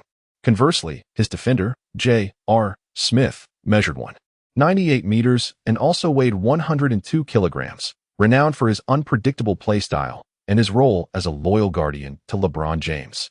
Zhang Ruocheng conducted an analysis in his mind. Although Barnes did not score highly during his tenure with the Warriors, this was primarily due to the role he was assigned within the team. Barnes possesses remarkable ball handling and shooting abilities, and his offensive skills are quite balanced, making him well-suited for strategies that involve isolation plays. After the disappointment of the 2016 finals, where he faced criticism for his underwhelming performance, Barnes chose to depart for the Dallas Mavericks to prove himself in the subsequent 2016 to 2017 season. As the tactical linchpin of his new team, Barnes' average score surged to an impressive 19.2 points, thus validating his offensive prowess. In summary, Harrison Barnes' isolation capabilities have been grossly underestimated. When he is allowed to engage in one-on-one situations, provided he is not up against elite defenders, he has a high likelihood of skillfully maneuvering the ball into the basket through various means. The defender assigned to him, J.R. Smith, is certainly not an elite defender. It is well known throughout the league that Smith is stronger in offense than in defense. Many commentators noted prior to the finals that the Cavaliers faced a significant challenge regarding the defensive capabilities of their backcourt duo, Kyrie Irving and Smith, which were deemed insufficient to withstand the offensive onslaught of the Splash Brothers. Consequently, the Cavaliers' strategy in Game 1 involved having Irving guard Curry, James defend Thompson, and Smith, in a semi-mismatch role, attempt to guard Harrison Barnes. This scenario provided Barnes with the opportunity he needed, as well as a chance for Suwon. Meanwhile, Smith's counterpart, player 387 Fong-jong, teamed up with Shinyu to form the Cavaliers' backcourt duo. Feng's personal mission was to execute a buzzer-beater or game-tying shot in any given finals game. Although this task was daunting, it was tailored to suit Smith's role, and Shinyu expressed that if such an opportunity arose, he would certainly pass the ball to Feng rather than James. Thus, Feng was focused on maintaining a close score and controlling the game's balance, allowing himself the chance to make a decisive shot, showing little concern for individual plays. Therefore, when faced with Suwon's offensive advance, he did not exert himself to the fullest. As soon as Su Wani detected a hint of complacency from her opponent, she took a glance at the hoop and made an astonishing choice, a step-back three-pointer. Right from the outset, she launched a contested three, not from the Splash Brothers, but from Harrison Barnes. Charles Barkley exclaimed, "Barnes, what the hell are you thinking?" Across the ocean, renowned Chinese commentator Yang Yi also expressed astonishment, saying, "This shot. He truly dared to take it." The basketball spun rapidly, tracing a perfect arc through the air before swishing through the net. The crowd erupted in ecstatic cheers from Warriors fans. Although it was not the Splash Brothers who scored, Barnes' swift and decisive manner of scoring exhilarated them nonetheless. As for Charles Barkley, he let out a lamenting cry before collapsing into his chair, murmuring to himself, "How could this be? This is clearly not a reasonable offensive choice." After the basket, Su Wani displayed no signs of excitement. Instead, she calmly signaled her teammates to fall back on defense. Zhang Ruocheng, observing from the sidelines, noted this composure in Su Wani and felt that his pre-game concerns were unfounded. This stunning beauty not only possessed unparalleled looks, but also exhibited remarkable mental fortitude. On such a grand stage, she showed no signs of nervousness or stage fright. Rather, in her very first offensive play, she opted for a bold three-point shot as a powerful finishing move. Chapter 23, An Opening Blunder, Kyrie Irving. In the words of the exuberant teacher, she truly dares to shoot. The ability to take a shot under any circumstances is an essential quality of an exceptional basketball player. Zhang Ruocheng deeply felt that being able to team up with Su Wani was undoubtedly his fortune. Returning to the match, Su Wani signaled her teammates to swiftly position themselves for defense. She knew Kyrie Irving carried the ball past the halfway line, orchestrating the Cavaliers' first offensive play. However, as Shinyu attempted to pass the ball to LeBron James, he miscalculated the force of his throw, sending the ball sailing out of bounds. A blunder, resulting in a turnover. Such a simple pass, and yet the league's top point guard, Kyrie Irving, committed an error? Both the audience and commentators were perplexed. Even LeBron James stared at Shinyu in bewilderment. Despite the unique pressures of the final stage, such a mistake seemed utterly absurd for a star of Irving's caliber. Meanwhile, Shinyu displayed no visible emotion, casually retreating to the halfway line, completely indifferent to the gazes of those around him. Zhang Ruocheng felt a sense of bewilderment. During the first round, Shinyu had been exceptionally vigilant while defending against Curry, yet he committed such a glaring error during the offense. This contradiction was indeed perplexing. Even more astonishing was Shinyu's complete lack of awareness regarding his mistake, as if it were entirely anticipated. Indeed, it was anticipated. Shinyu had deliberately passed the ball out of bounds. Zhang Ruocheng sat on the sidelines, his mind racing. He immediately discerned that Shinyu's actions were undoubtedly linked to his personal mission, which likely required him to accumulate a specific number of errors during the game. The individual objectives of several Cavaliers players were as follows. Number 387, Feng Zhong, whose traversal character was J.R. Smith, was tasked with making a buzzer-beater or game-tying shot in at least one finals match. Number 387, Shinyu, whose traversal character was Kyrie Irving, needed to commit double-digit turnovers while simultaneously winning in at least two finals games.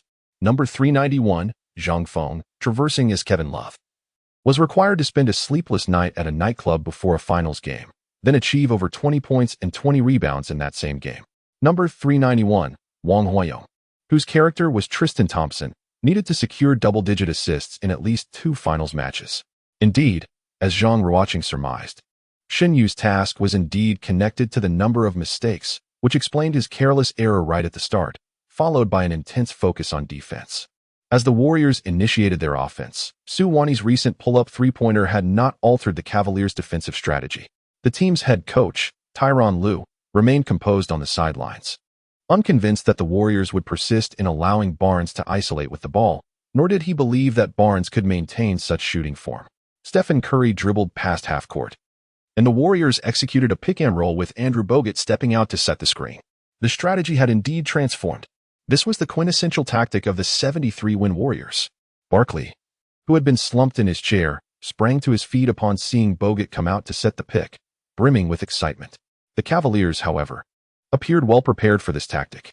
After Curry used Bogut's screen to shake off Irving, Tristan Thompson immediately rushed in to double-team the ball handler, Curry.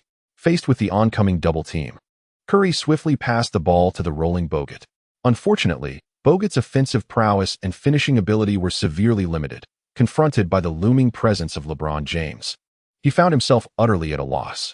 The lumbering Australian attempted to back down for a moment, but James remained steadfast, not budging an inch as Bogut failed to close the distance even by a centimeter.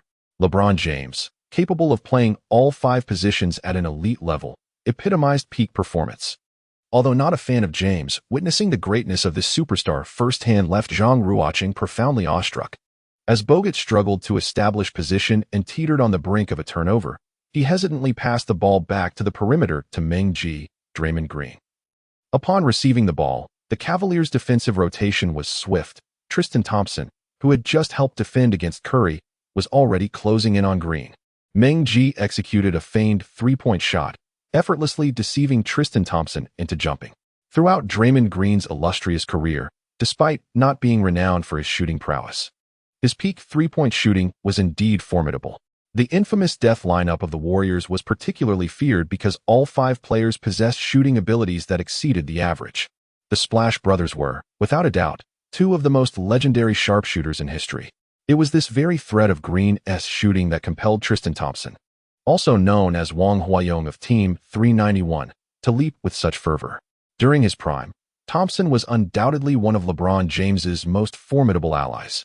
Although some skeptics mockingly referred to him as the 8 virtuous kings due to his modest stats of 8 points and 8 rebounds per game while earning a hefty salary, his pivotal role as the backbone of the Cavaliers' interior game was unmistakably evident. Thompson was particularly lauded for his defensive capabilities.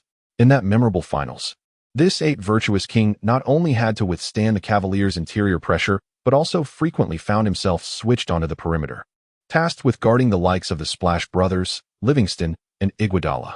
Overall, his defensive performance was nothing short of stellar, making him an integral part of the Cavaliers' remarkable turnaround. Zhang Ruocheng, the 30-year-old office worker, primarily spent his days seated at a desk crafting documents. He enjoyed watching the NBA, albeit only as a spectator, and had never formally played basketball. After being chosen by the basketball deity to participate in the NBA Survival Game, he hastily brushed up on tactical theories and practiced basketball for a while, yet with minimal results, as such skills are not easily acquired in a short span. Consequently, while Zhang Ruocheng could somewhat comprehend the strategies laid out by the coach, he often faltered on the court due to minor details. For instance, in this particular defensive play against Draymond Green, he made a reckless leap, allowing Green to glide effortlessly into the paint. Chapter 24, The Hollowed Kevin Love, Draymond Green's counterpart.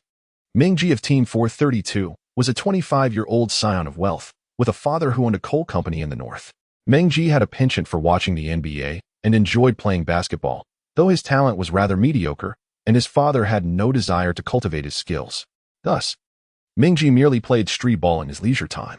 After being selected by the basketball deity to partake in this NBA survival game, he felt a mix of indignation and urgency to devise a strategy for survival.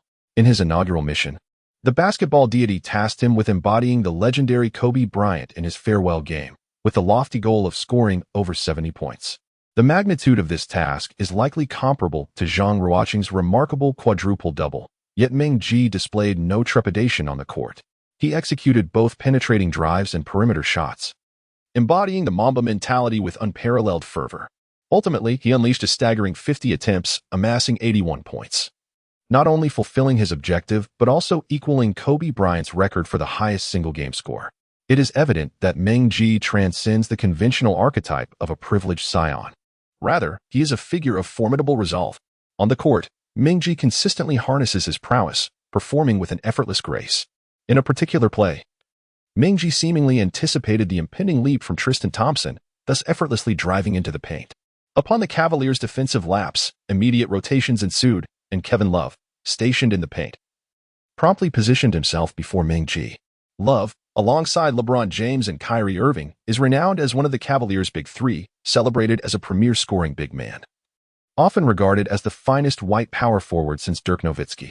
However, during the 2016 finals, Love participated in 6 games, averaging a mere 5 points, a stark contrast to the performances of James and Irving, rendering him unworthy of the title of superstar.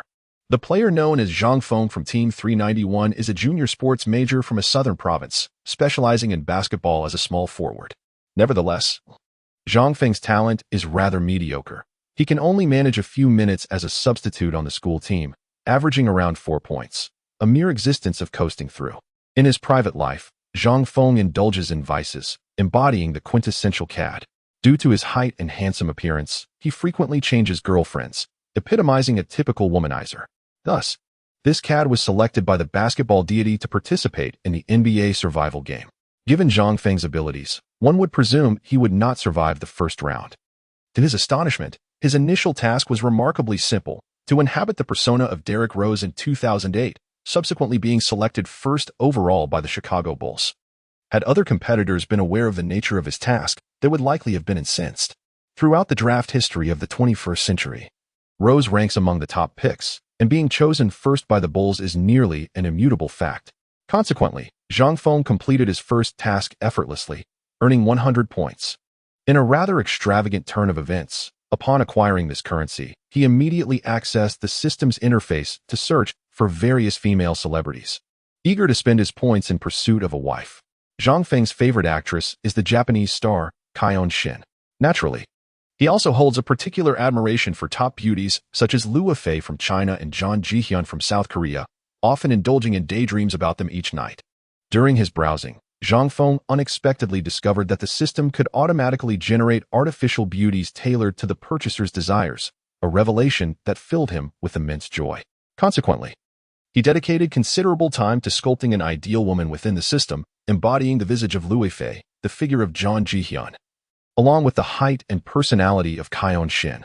Zhang Feng was about to joyfully make a purchase when he suddenly realized that the enchanting beauty created by the system was priced at 300 tokens, a sum he could not afford. Thus, in this game, Zhang Feng, a man of notorious desires, was determined to complete the task and acquire the perfect woman stored within the system. The mission he received was perfectly aligned with his cravings. It required him to visit a nightclub and stay awake all night before taking to the court to achieve a duel score and rebound total exceeding 20. For an ordinary person, the difficulty of such a task would be daunting. Kevin Love, during the 2016 finals, was no longer at his peak. His highest single-game score was a mere 17 points in the first game, while he managed a pitiful 2 points in the fifth game. Despite LeBron and Kyrie scoring 41 points each to rescue the Cavaliers from the brink of defeat.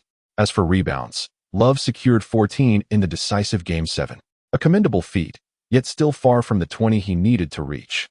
Achieving over 20 points and rebounds in the finals had become an insurmountable challenge for Kevin Love in 2016, especially with the added stipulation of spending the night at a nightclub prior to the game. It is worth noting that Kevin Love was not endowed with the extraordinary stamina and vigor of Wilt Chamberlain. However, Zhang Feng, the unabashed libertine, was not deterred. He viewed this task with elation and felt remarkably fortunate to have a legitimate reason to indulge in the nightlife of American nightclubs. Moreover, with Love's strikingly handsome appearance and his impressive height and physique, Zhang Feng had already dubbed himself the supermodel harvesting machine.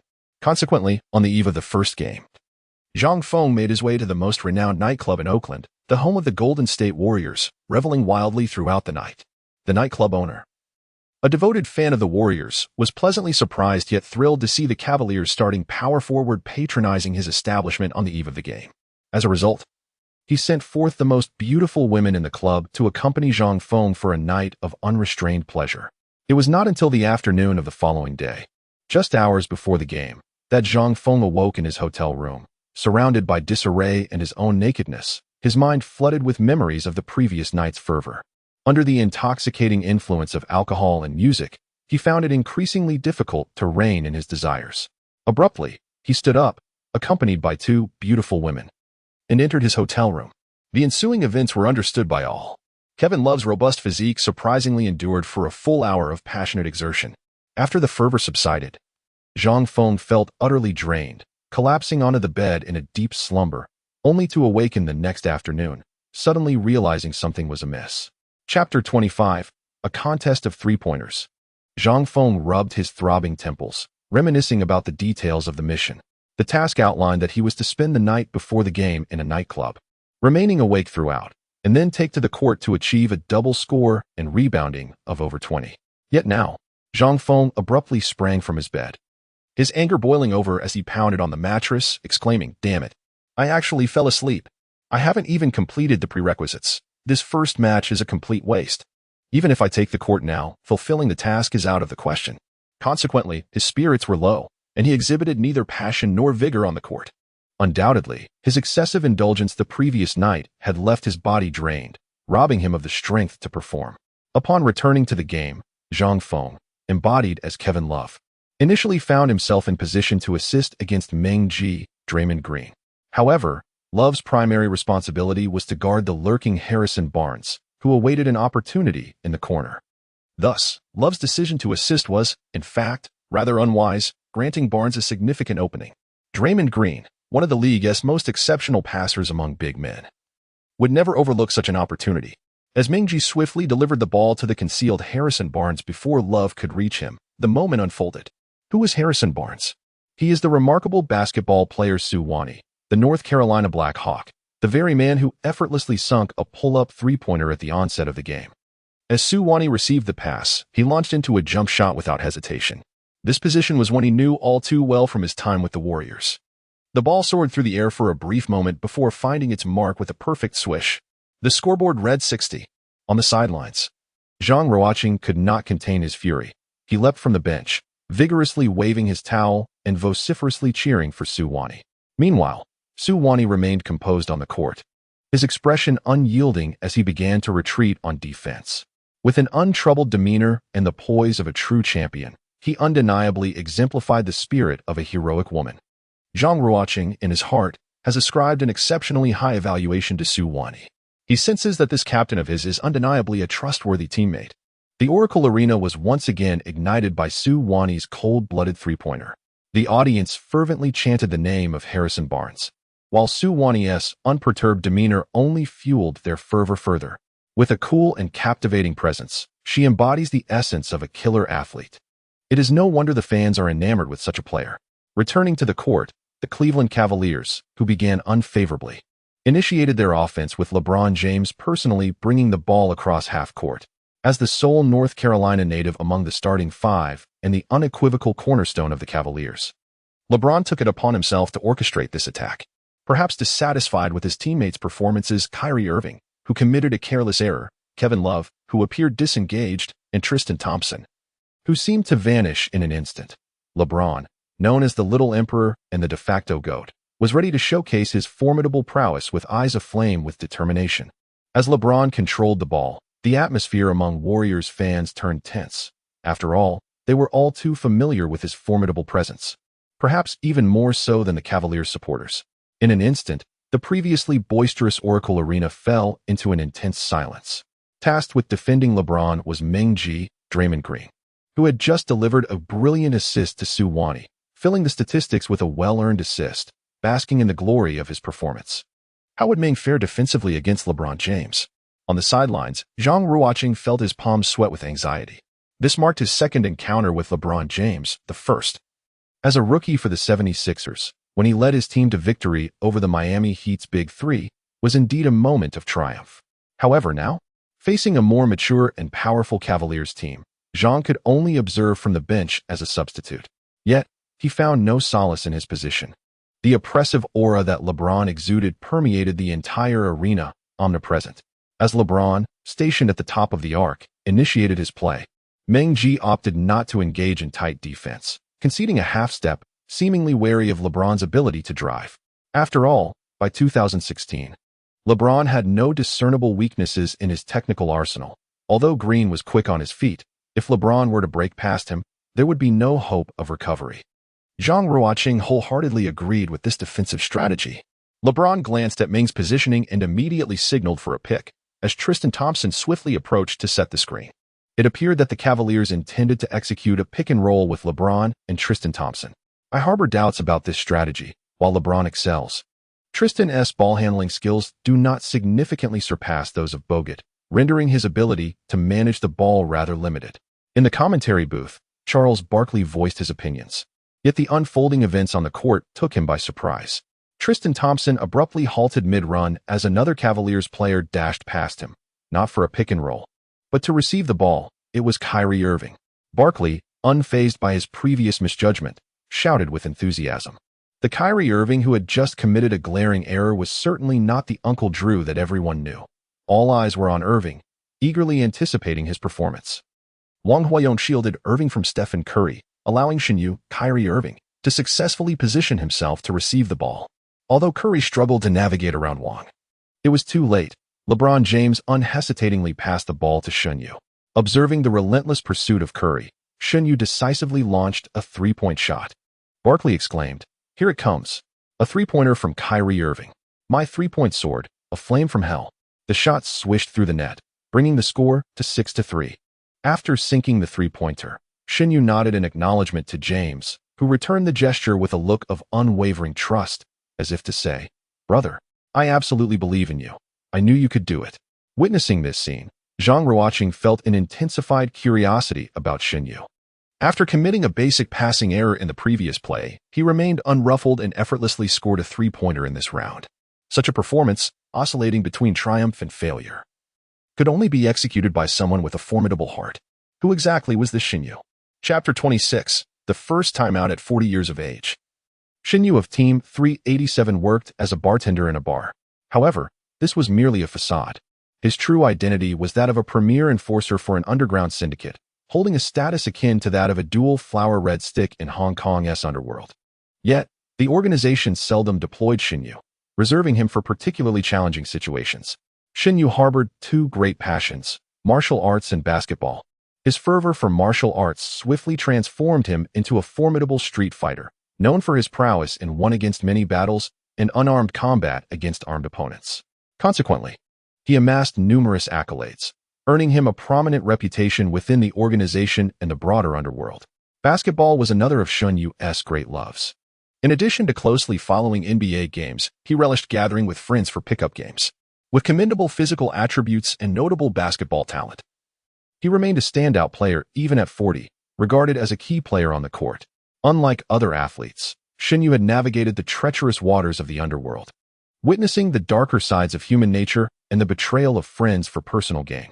Over time, he developed a rather obsessive worldview, believing that if one does not act for oneself, they may face dire consequences. He is willing to engage in any act, no matter how despicable, as long as it serves his own interests. Thus, prior to the commencement of the match, Shunyu impersonated LeBron James in the group chat to place bets. In Shunyu's view, this did not constitute deception. As long as it fell within the confines of the rules, he felt justified in his actions. Simultaneously, he constantly reminded himself of his personal and team objectives, ensuring he maintained a delicate balance. For instance, following his initial misstep at the start of the game, he promptly sank a three-pointer, ensuring that both James and the coach would not waver in their trust towards him, thereby securing ample playing time. It can be said that Shunyu is astute and seasoned, representing the most formidable opponent that Zhang Ruocheng and his team face in this endeavor. Returning to the court, both teams executed their initial plays from beyond the three-point line with remarkable efficiency, resulting in successful shots. The spectators were thrilled by the exhilarating display. In the subsequent round, Stephen Curry advanced past half-court and passed the ball to Klay Thompson, who, faced with LeBron James's direct defense, opted for a designated play. He gestured to Sue Wani, signaling her to provide a screen. The defender on Sue Wani was J.R. Smith, recognized as the Cavaliers' weakest link in perimeter defense, which is precisely why Thompson sought to exploit this opportunity, aiming to break through Smith and enhance his shooting rhythm. Upon seeing Thompson's signal, Sue Wani immediately began her motion. Meanwhile, Fan Zhong, realizing Thompson's intention, inwardly lamented, thinking to himself that he could hardly contain either Barnes or Thompson. Just as Fan Zhong was pondering this, an unexpected turn of events occurred. Sue Wani did not follow Thompson's request to set a pick for a switch. Instead, she moved to the low post to demand the ball. Harrison Barnes, am I seeing this correctly? He is blatantly disregarding Klay's signal and positioning himself in the low post to call for the ball. Barkley was utterly astonished, once again exclaiming loudly from the commentary booth, "Charles, you're being unbearably loud. Harrison's choice is entirely justifiable. The defender is J.R. Smith. And if I were in his shoes, I would certainly move to the low post for a back-to-the-basket play against him," retorted Shaquille O'Neal, Barkley's notorious rival and another core member of the TNT commentary team, adding a dose of levity to the conversation. Yet, he was indeed ignoring Klay. "Shaq, when have you ever witnessed such a scene?" Barkley's assertion held no flaw. Who could forget that besides the star player Stephen Curry, Klay Thompson held the highest standing within the Warriors, with rumors circulating that he dominated the team, often bullying newcomers. Harrison Barnes was at best the fourth option. How could he dare to disregard Klay and instead seek the ball in the low post? This audacious action stunned everyone. Not only the Warriors players, but even those from the Cavaliers were taken aback. Klay Thompson, a former college standout, was naturally displeased by Sue Wani's bold maneuver. However, Klay is an exceptionally professional player, with precious little time left on the shot clock. He recognized there was no better opportunity than to pass the ball to Sue Wani for a one-on-one. With a deft bounce pass, he delivered the ball into her hands. Positioned just outside the 3-second area, Sue Wani stood at the perfect spot to showcase her one-on-one prowess akin to that of Harrison Barnes. Firmly gripping the ball with both hands, she initiated a subtle body feint to gauge Feng Zhong's positioning before decisively making her move. She dribbled once and immediately executed a classic fadeaway jump shot reminiscent of Barnes. It was executed with such precision and fluidity, devoid of any hesitation. Such was Zhang Ruocheng's assessment of Sue Wani's offensive play. It is worth noting that J.R. Smith, despite his height, wingspan, and strength, falls short of Barnes. Faced with the magnitude of Sue Wani's jump shot, Feng Zhong could only watch in despair, praying for it to miss. Alas, fate had other plans as her shot grazed the rim twice before nestling into the net, bringing the score to 8-3. All of the Warriors' initial points came from Sue Wani. 3 attempts, 3 conversions. She was on fire. Could it be that tonight's star was you, Harrison Barnes? Barkley erupted in excitement upon witnessing Sue Wani's spectacular basket. Concurrently, the Oracle Arena erupted in jubilation. The Warriors fans were electrified. Before the Splash Brothers or Green could even take a shot, Barnes had already widened the lead, truly affirming the Warriors' reputation. At that moment, the referee's whistle pierced the air. It was Cavaliers coach Tyronn Lue calling the first timeout of the game. During the timeout, one could see Lue animatedly gesticulating as he addressed his players from the bench, while assistant coach Fish wore a grave expression, clearly dissatisfied with the performance on the court. In stark contrast, Warriors coach Steve Kerr remained unfazed, casually holding a tactical board without uttering a word. Several players gazed expectantly at Yu Zhifei, who, feeling somewhat shy under their scrutiny, was nudged by Zhang Ruocheng. It was only then that Yu Zhifei spoke up, saying, "Everyone just played well. Harrison is in great form. Let us continue in the same vein. Additionally, Andrew, you should take a breather and allow the other Andrew from our bench to step in." In the 27th chapter of the finals debut, the 2 Andrews mentioned by Yu Zhifei refer to Andrew Bogut, the Warriors starting center. And the other Andrew is none other than Andre Iguodala, the final piece of the Warriors' death lineup puzzle. Zhang Ruocheng meticulously organized his jersey and shorts, exchanging encouraging high-fives with his teammates. When he shared a moment with Sue Wani, their eyes sparkled with mutual motivation. The timeout swiftly concluded, and the Warriors re-entered the court. As they walked onto the floor, Sue Wani approached Klay Thompson and whispered an apology. Klay, embodying a composed demeanor, smiled warmly and patted her shoulder, signaling her to let it go. To Klay, the essence of the game lay in putting the ball through the hoop, regardless of the method or the player responsible. Meanwhile, it became evident that the Cavaliers swiftly adjusted their lineup, substituting the exhausted Zhang Feng, Kevin Love, with the pivotal bench player from their championship days, Richard Jefferson. Richard Jefferson, known for his bald head and number 24 jersey, left a lasting impression. He started his career with the Nets, forging a remarkable legacy alongside Jason Kidd, before moving on to the Bucks, Cavaliers, Mavericks, and other teams. With a commendable career shooting percentage of 46, he averaged 12.5 points, establishing himself as a reliable sixth man. Noticing the opponent's strategic shift, Zhang Ruocheng promptly alerted his teammates, "Be vigilant. The adversary's defensive tactics are bound to change significantly. They will likely focus their efforts on Harrison." As the Cavaliers initiated their next offensive play, LeBron James missed a mid-range shot, allowing Zhang Ruocheng to secure his first rebound upon entering the game. He swiftly passed the ball to Curry, who advanced with a dribble and promptly recognized the substantial alteration in the Cavaliers' formation. To his surprise, they had adopted a 2-3 zone defense. Shen Yu and Feng Zhong positioned themselves at the perimeter, while Wang Huayong, Tristan Thompson, LeBron James, and Richard Jefferson occupied the paint. The Cavaliers had set up a classic 2-3 zone defense. Commentators Barkley and O'Neal, along with any knowledgeable spectators, were taken aback. Faced with the Warriors' death lineup and the historically exceptional shooting prowess of the Splash Brothers, How did a zone defense differ from self-sabotage? Tactical mastermind Tyronn Lue had boldly implemented this high-risk strategy in the first quarter of Game 1 of the finals. Recognizing the Cavaliers' zone defense, the Warriors were undeterred. Following a simple pick-and-roll, Stephen Curry stepped back just beyond the three-point line, receiving a pass from Draymond Green, and effortlessly created a wide-open shot opportunity. As the greatest three-point shooter in history, Curry would not squander such a chance. He drew back his bow and launched the shot. Alas, fortune was not on his side. As the three-pointer rimmed out, on the sidelines, Tyronn Lue was animated, shouting, "Push the fast break. Quickly, push the fast break." This was a gamble Lue had devised during the previous timeout, anticipating the Warriors would deploy their death lineup by employing a 2-3 zone defense. He sought to counteract their strengths, turning a seemingly desperate tactic into a strategic play to create space for his team's counterattack. To comprehend the swift scoring methods on the basketball court, one must acknowledge that laboriously executing set plays is no longer sufficient to meet the demands of contemporary basketball. To either quickly widen the score gap or rapidly close it, there are but two strategies, the first being high-quality three-point shooting, and the second, an exceptionally efficient fast break. The 2016 Golden State Warriors, with their remarkable 73-win season, undeniably epitomized the former. Thus, for the Cavaliers to find a breakthrough while trailing, they must invest greater effort into their counterattacks, a notion championed by the tactical genius Tyronn Lue. Given that the Warriors employ a small ball lineup, it is inevitable that rebounding issues will arise. Consequently, once we secure the rebound, we can immediately launch a fast break. After all, our Cavaliers boast the unparalleled fast break capability of LeBron James. This embodies Tyronn Lue's strategy, seemingly audacious, yet profoundly logical. In this particular sequence, after Stephen Curry missed a three-point attempt, James had already begun his sprint toward the front court. Suwon, responsible for guarding James, was slightly delayed in her reaction, mentally admonishing herself as she hurriedly pursued from behind.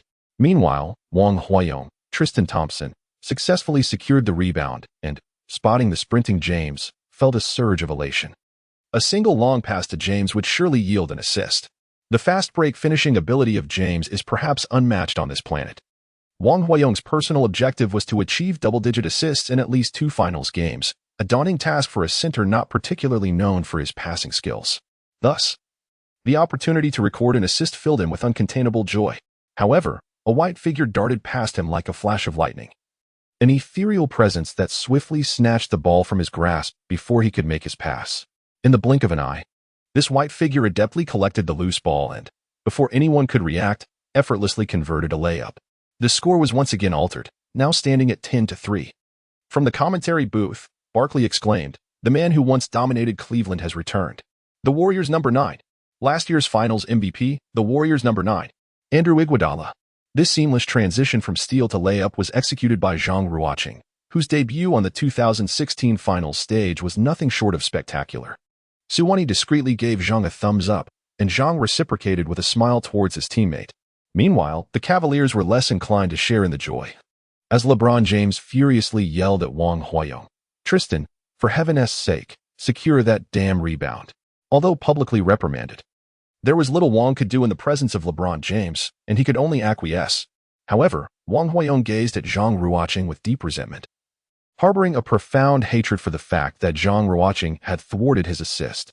Zhang Ruocheng undoubtedly noticed Wang Huayong's gaze. However, he remained unfazed. This was the survival game of the NBA, where the relationship between rival factions was defined solely by raw competition. No one wished for failure and demise, especially since the individuals present had witnessed firsthand in the settlement room the gruesome fates of those who had failed their missions. Chapter 28. The bet on free throws in the preceding round. Upon observing his opponent's 2-3 zone defense, Zhang Ruocheng immediately grasped Tyronn Lue's strategy. Thus, at the moment Stephen Curry released his three-point shot, Zhang had already slipped beneath the basket. When the ball ricocheted off the rim, Zhang refrained from leaping to contest the rebound, for he recognized that Wang Huayong had firmly established his position. The towering Tristan Thompson, standing at 2.06 meters with a wingspan of 2.17 meters, posed a significant challenge compared to the 1.98-meter tall Andre Iguodala, whose size and strength fell short of Thompson's. Consequently, Zhang abandoned his plan to battle for the rebound.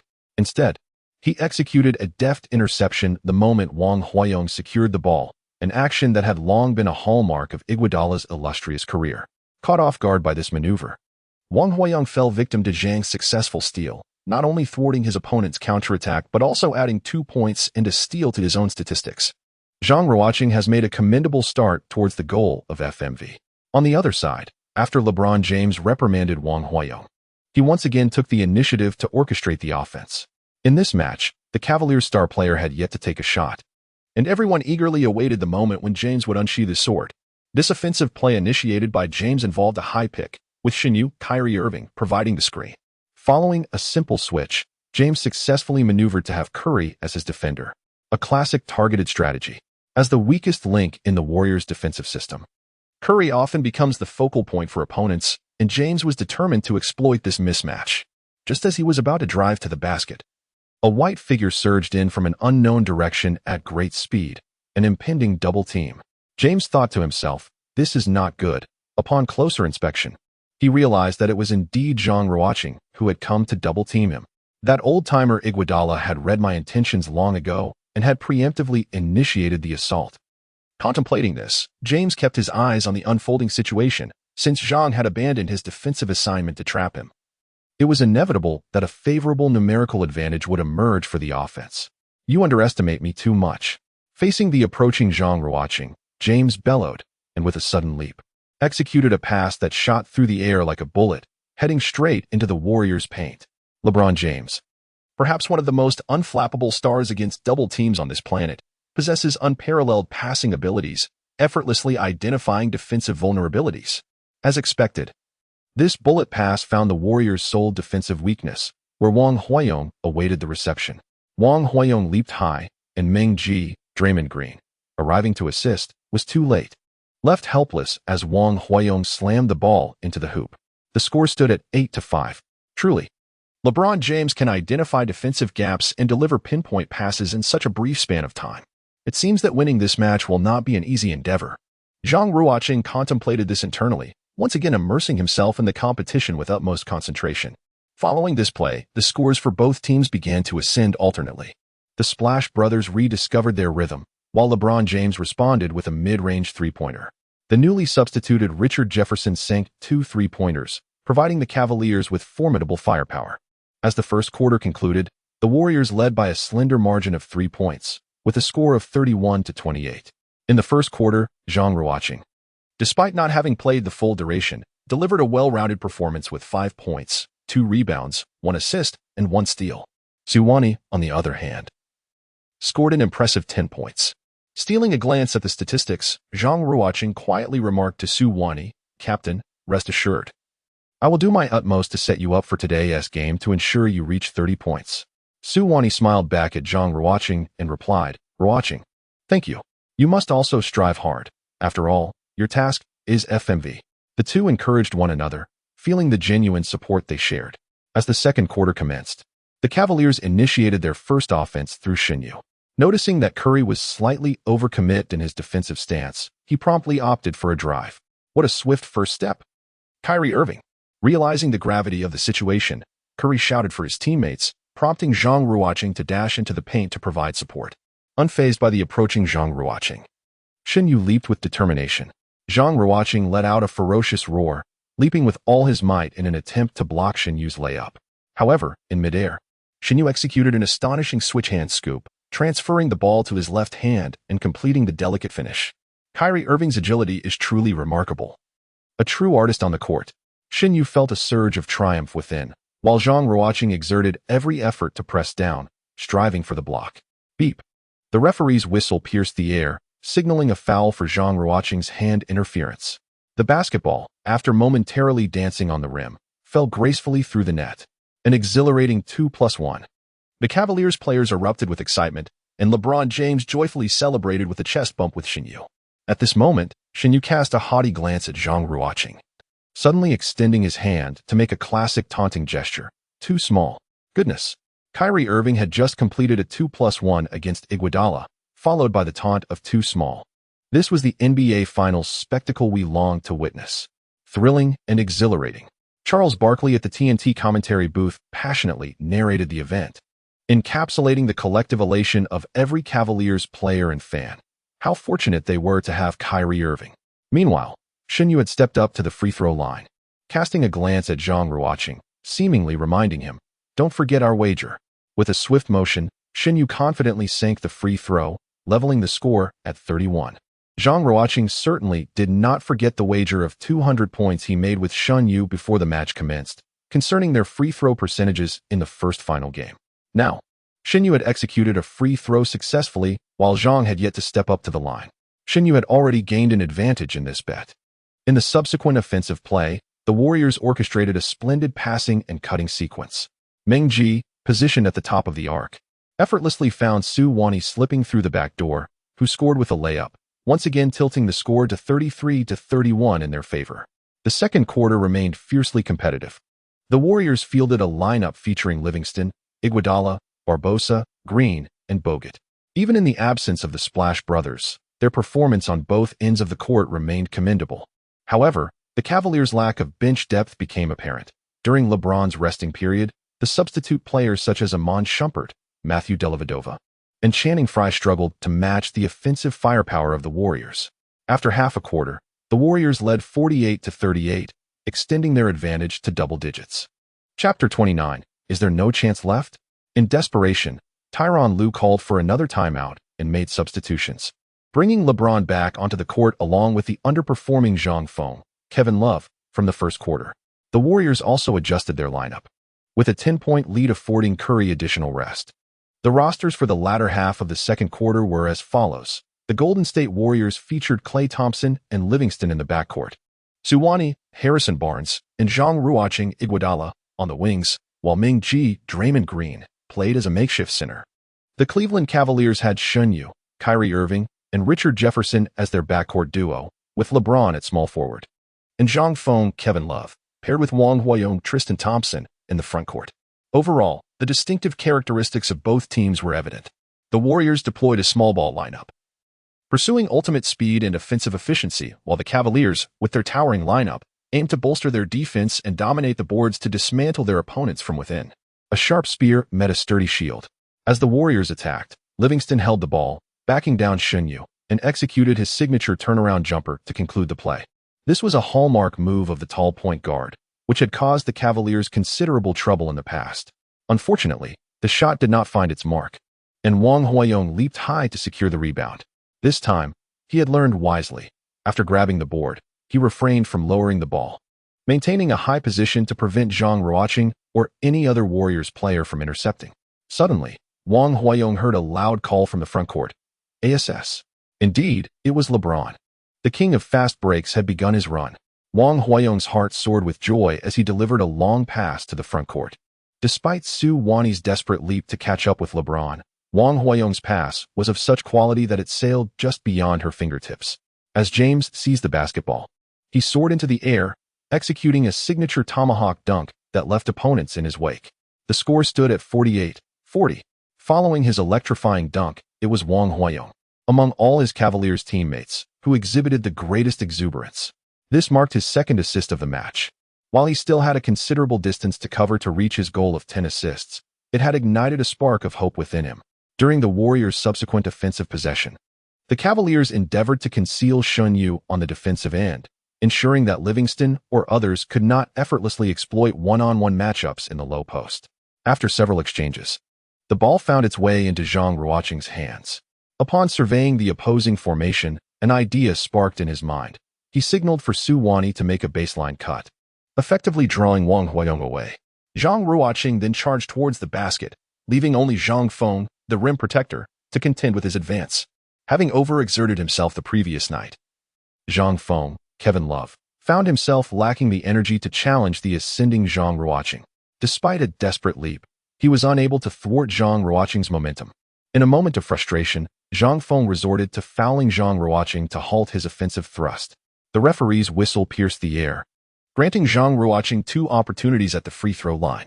In the commentary booth, both Barkley and O'Neal voiced their criticisms of Kevin Love's performance, with O'Neal bluntly stating that Love not only fell short of the stature of a star, but also failed to meet the standard of an average player, earning him the label of a soft player.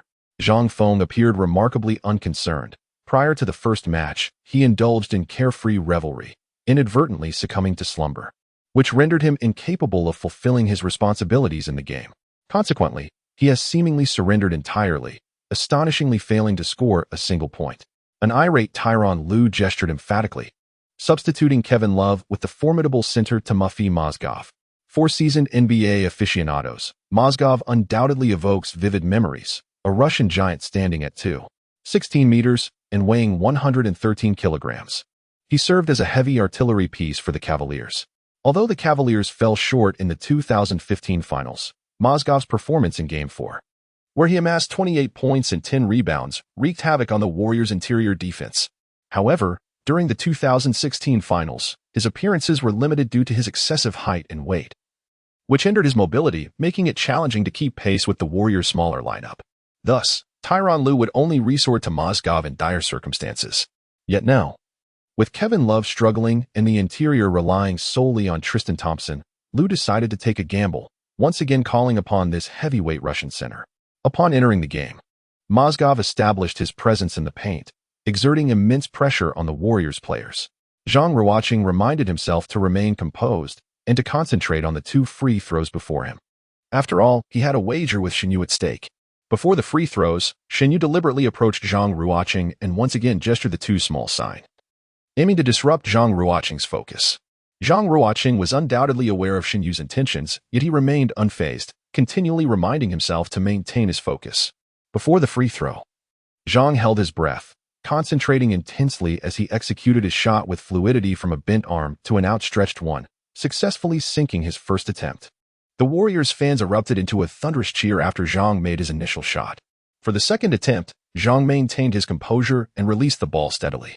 Unfortunately, the shot was slightly overpowered, ricocheting off the back rim and failing to find the net. Just then, Mozgov, who had recently entered the game, secured the defensive rebound and passed the ball to LeBron James for advancement.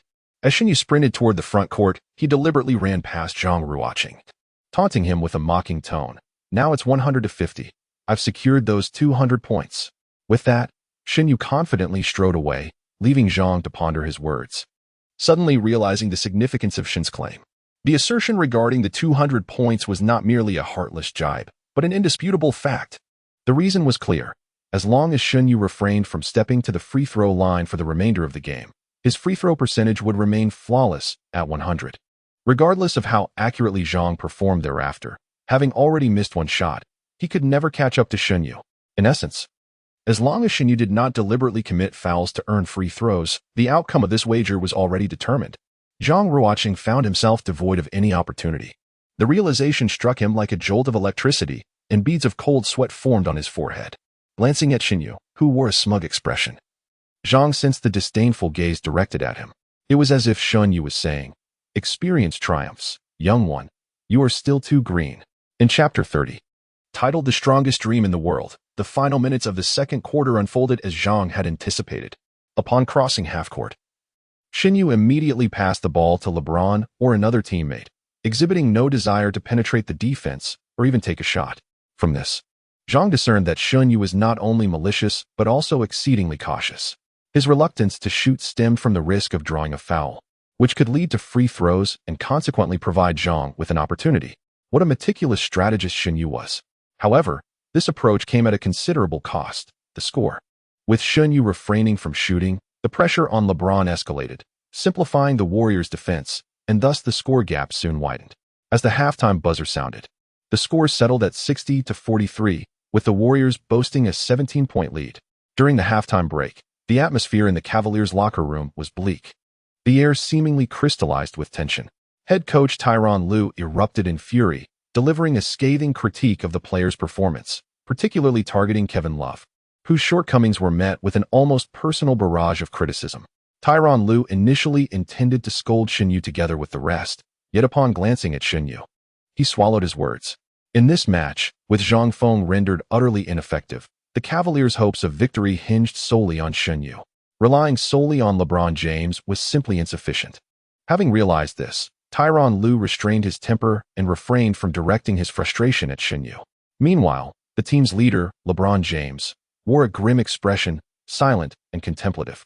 He was perplexed by his teammates' lackluster performance. Kevin Love appeared as soft as a noodle. Kyrie Irving, who had been playing well, suddenly ceased to attack.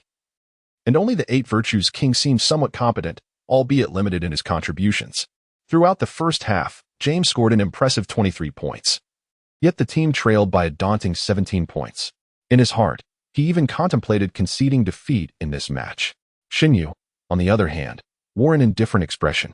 Although his task in this game was proving to be quite challenging, he remained unconcerned, as his focus lay on the wager with Zhang Ruocheng. Securing those 200 points would allow him to purchase enhancement items before the next match, thus facilitating a more favorable outcome. The expressions of his teammates were far from pleasant. Feng Zhong, Shinyu's teammate, found that J.R. Smith's presence was negligible in the first half, and with the score widening, completing a buzzer beater or a decisive shot seemed increasingly improbable. As for Zhang Feng from Team 391, his mission was declared a failure before the game even commenced. His teammate, Wang Huayong, managed only 2 assists in the half, falling significantly short of his double-digit goal. Conversely, the atmosphere on the Warriors' side was markedly more buoyant. With a substantial lead, the players were in a relaxed state, particularly Yu Zhifei of Team 432, who had crossed over as coach Steve Kerr. Felt assured that as long as the lead was maintained, he could secure victory without calling timeouts in the fourth quarter. Thus, Yu Zhifei was in high spirits, laughing and joking with the players in the locker room. Ming Ji, however, wore a serious expression, still grappling with the inability to penalize James for his low blows. And he had yet to devise a solution. It was clear that he could not fulfill his mission in this match, leaving little room for joy. Meanwhile, Zhang Ruocheng and Su Wani also bore heavy hearts. By halftime, Su Wani had amassed 17 points, still a fair distance from her goal of 30. Zhang Ruocheng recorded a well-rounded performance with 8 points, 4 rebounds, 3 assists, and 1 steal, with all assists made to Su Wani. Even without considering his personal mission for FMV, the wager with Shun Yu loomed over him like a Damocles sword, causing him considerable distress. At this moment, Su Wani approached Zhang Ruocheng and quietly inquired, "Ruocheng, what are your plans regarding the wager with Shun Yu? That guy is exceedingly cunning. After making 1 free throw, he ceased to shoot, thus maintaining a perfect free throw percentage. I cannot think of a solution for now, but you are wagering 200 points. I am confident that I will find a solution in the second half. After all, I still have the 100 vouchers I borrowed from you within our betting pool. Moreover, Captain, I will exert every effort to assist you, ensuring that you secure 30 points in the first match. Thank you, Ruocheng. I, too, shall devise a way to support you. By the way, there is another matter I wish to bring to your attention. The Cavaliers are currently in a slump. Among the trio of stars, Shinyu is not taking shots, and Zhang Feng has been sidelined for consecutive games, leaving only LeBron James to bear the burden. I am not particularly concerned about victory. Rather, I worry about the possibility of an overwhelming win that would strip the game of its suspense. After this reminder from Su Wani, Zhang Ruocheng suddenly recalled the 2016 Warriors, who were invincible during the regular season, often overwhelming their opponents with ferocious firepower, leading to the iconic notion of clocking out after 3 quarters. Should this game also see the Cavaliers falter in the third quarter, both teams would likely resort to fielding pure substitute lineups. If Shun Yu were to be substituted out, Zhang Ruocheng would lose his chance to win the wager. This is undoubtedly a critical consideration. At this moment, Zhang Ruocheng fully grasped the intricate and ever-changing nature of this NBA survival game crafted by the basketball gods. In a team competition involving 8 players, there are myriad factors to contemplate: the balance between team objectives and individual tasks, the equilibrium between one's personal goals and those of teammates, the distribution of ball possession between players and NC, and the anticipation of opponents' personal missions, among others. This game, though a basketball survival contest, ultimately hinges on wit and courage. Those who emerge victorious in this arena are undoubtedly the strong of life and are destined to lead extraordinary lives. As Zhang Ruocheng contemplated this, an invigorating surge of passion coursed through his veins. Throughout his journey, basketball had bestowed upon him little more than the frigid embrace of the bench, the reprimands of his coach, and the disdainful glances of his teammates. Yet, now, the deity of basketball had granted him a chance for rebirth. He was determined to demonstrate to all that he, Zhang Ruocheng, was not merely a bystander destined to languish by the water cooler, but rather, one day, he would rise to become the strongest in the world. As the second half of the game approached, returning from the locker room to the court, Zhang Ruocheng silently vowed to ensure that Su Wani would score 30 points and triumph over Shin Yu in their wager. Chapter 31. 3 Seconds of Defense. In the third quarter, the Cavaliers' lineup consisted of Shin Yu, Kyrie Irving, Feng Zhong, J.R. Smith, LeBron James, Richard Jefferson, and Iman Shumpert. This formation indicated that Cavaliers coach Tyronn Lue had not yet conceded defeat. He intended to deploy a small ball lineup reminiscent of the Warriors' famed death lineup, aiming to engage in a shootout with the Warriors. If they could close the gap, it would be splendid.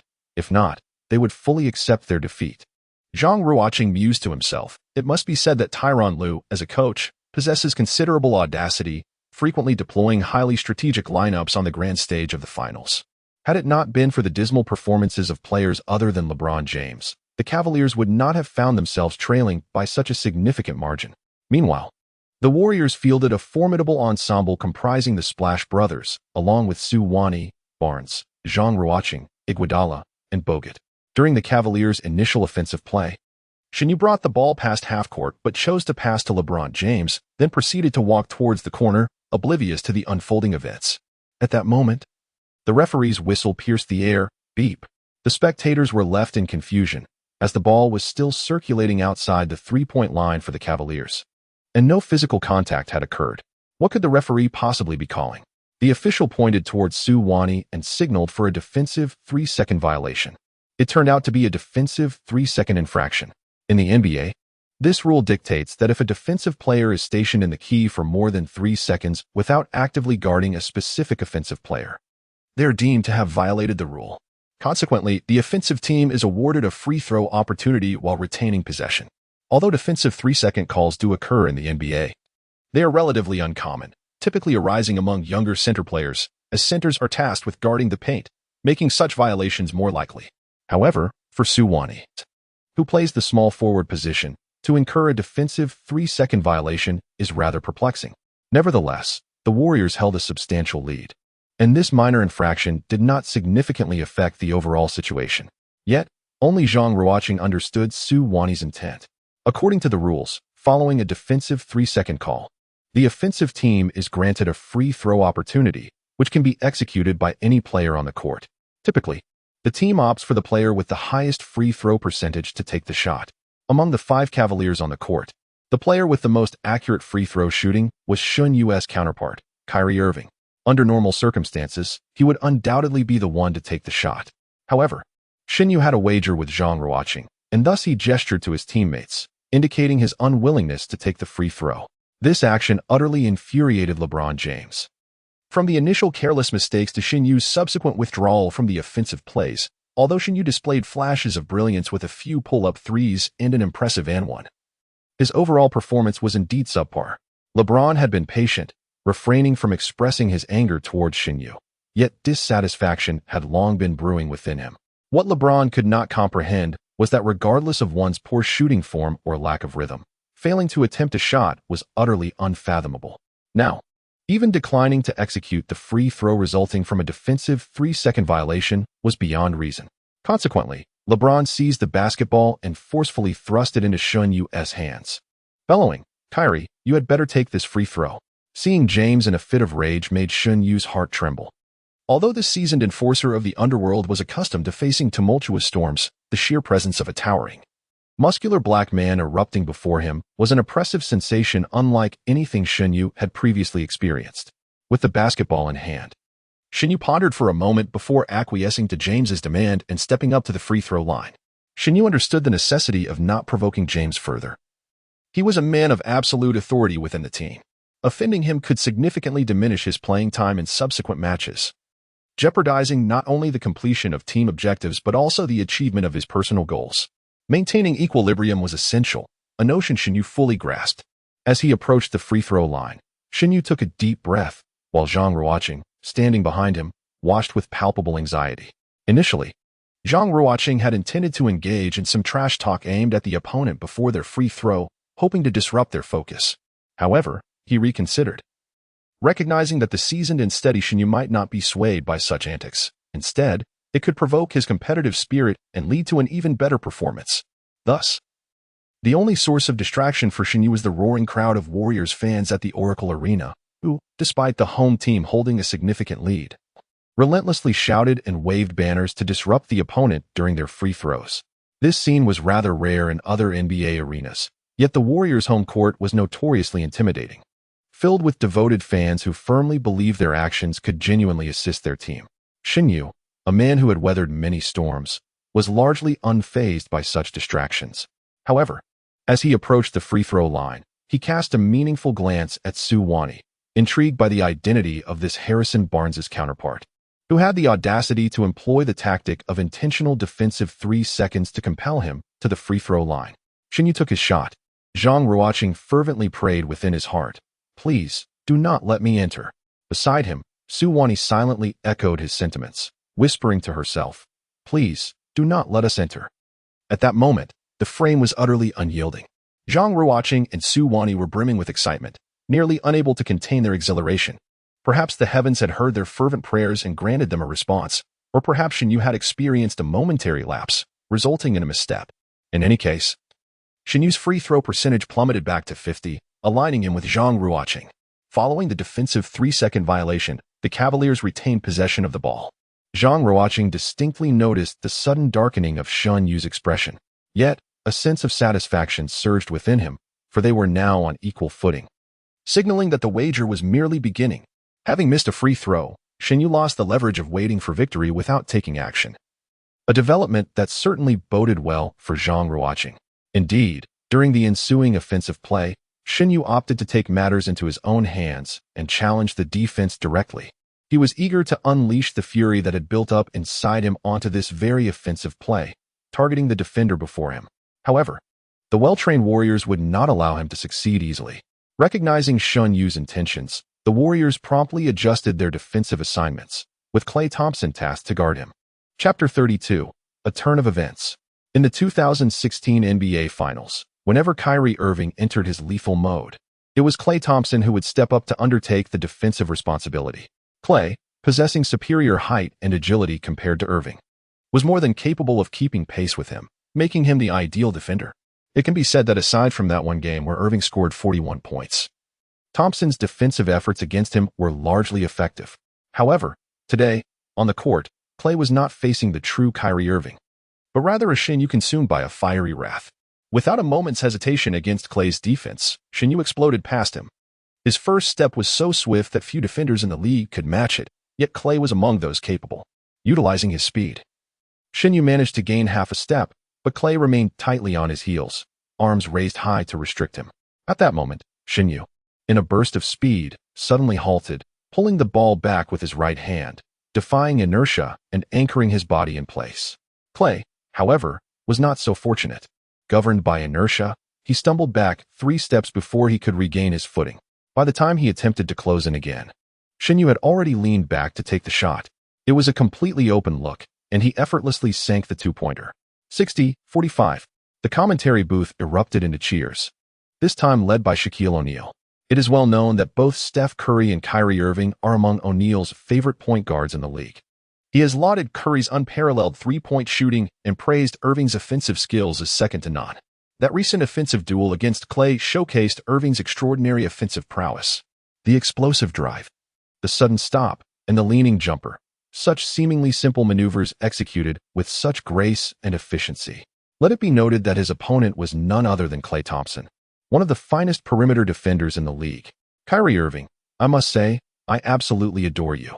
O'Neal unabashedly expressed his admiration for Irving.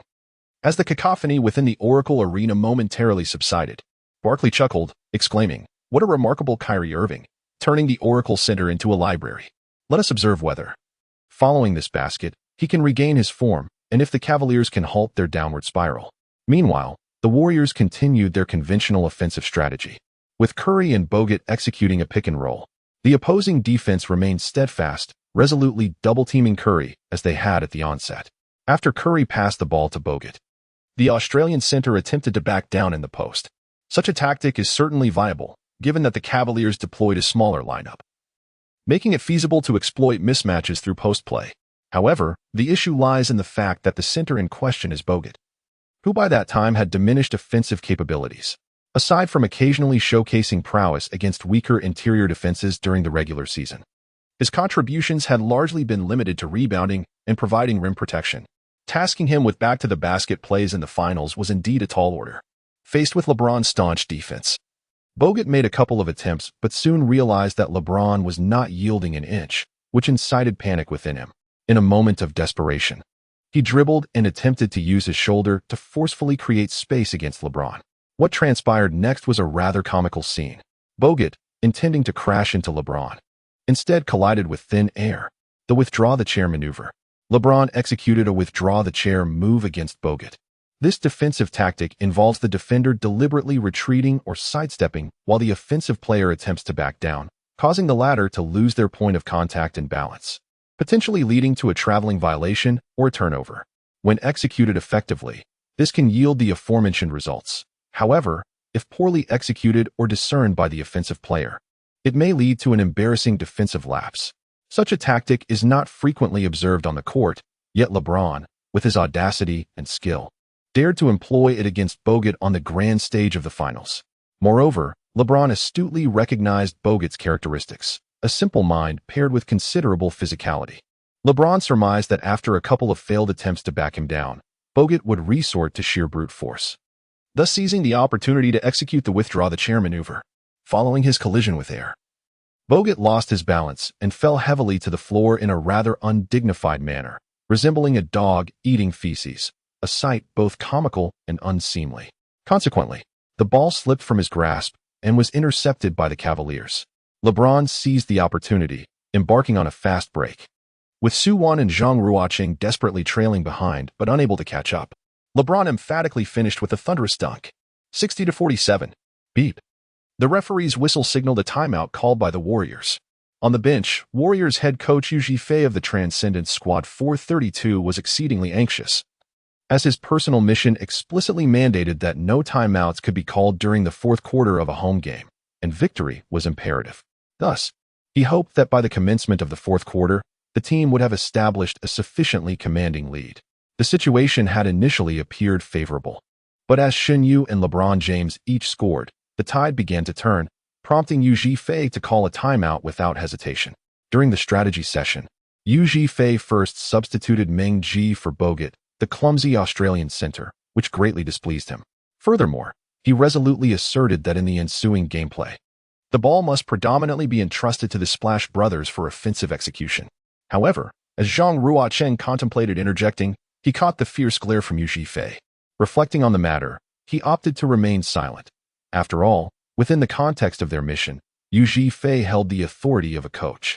Pushing him too far could result in Zhang and Suwon being replaced, a consequence far too detrimental to bear. Following the timeout, with Bogut benched, both teams deployed smaller lineups, and the game shifted into a fast-paced offensive rhythm. The Cavaliers, exhibiting exceptional shooting in the third quarter, saw LeBron, Shin-Yu, and even J.R. Smith sink consecutive three-pointers. In contrast, the Warriors' star player, Curry, struggled with his shooting, making only one of 4 three-point attempts, while Klay Thompson managed just 1 of 3. As the third quarter concluded, the score stood at 71-65, narrowing the margin to a mere 6 points. Among all present, Yu Jifei was the most anxious.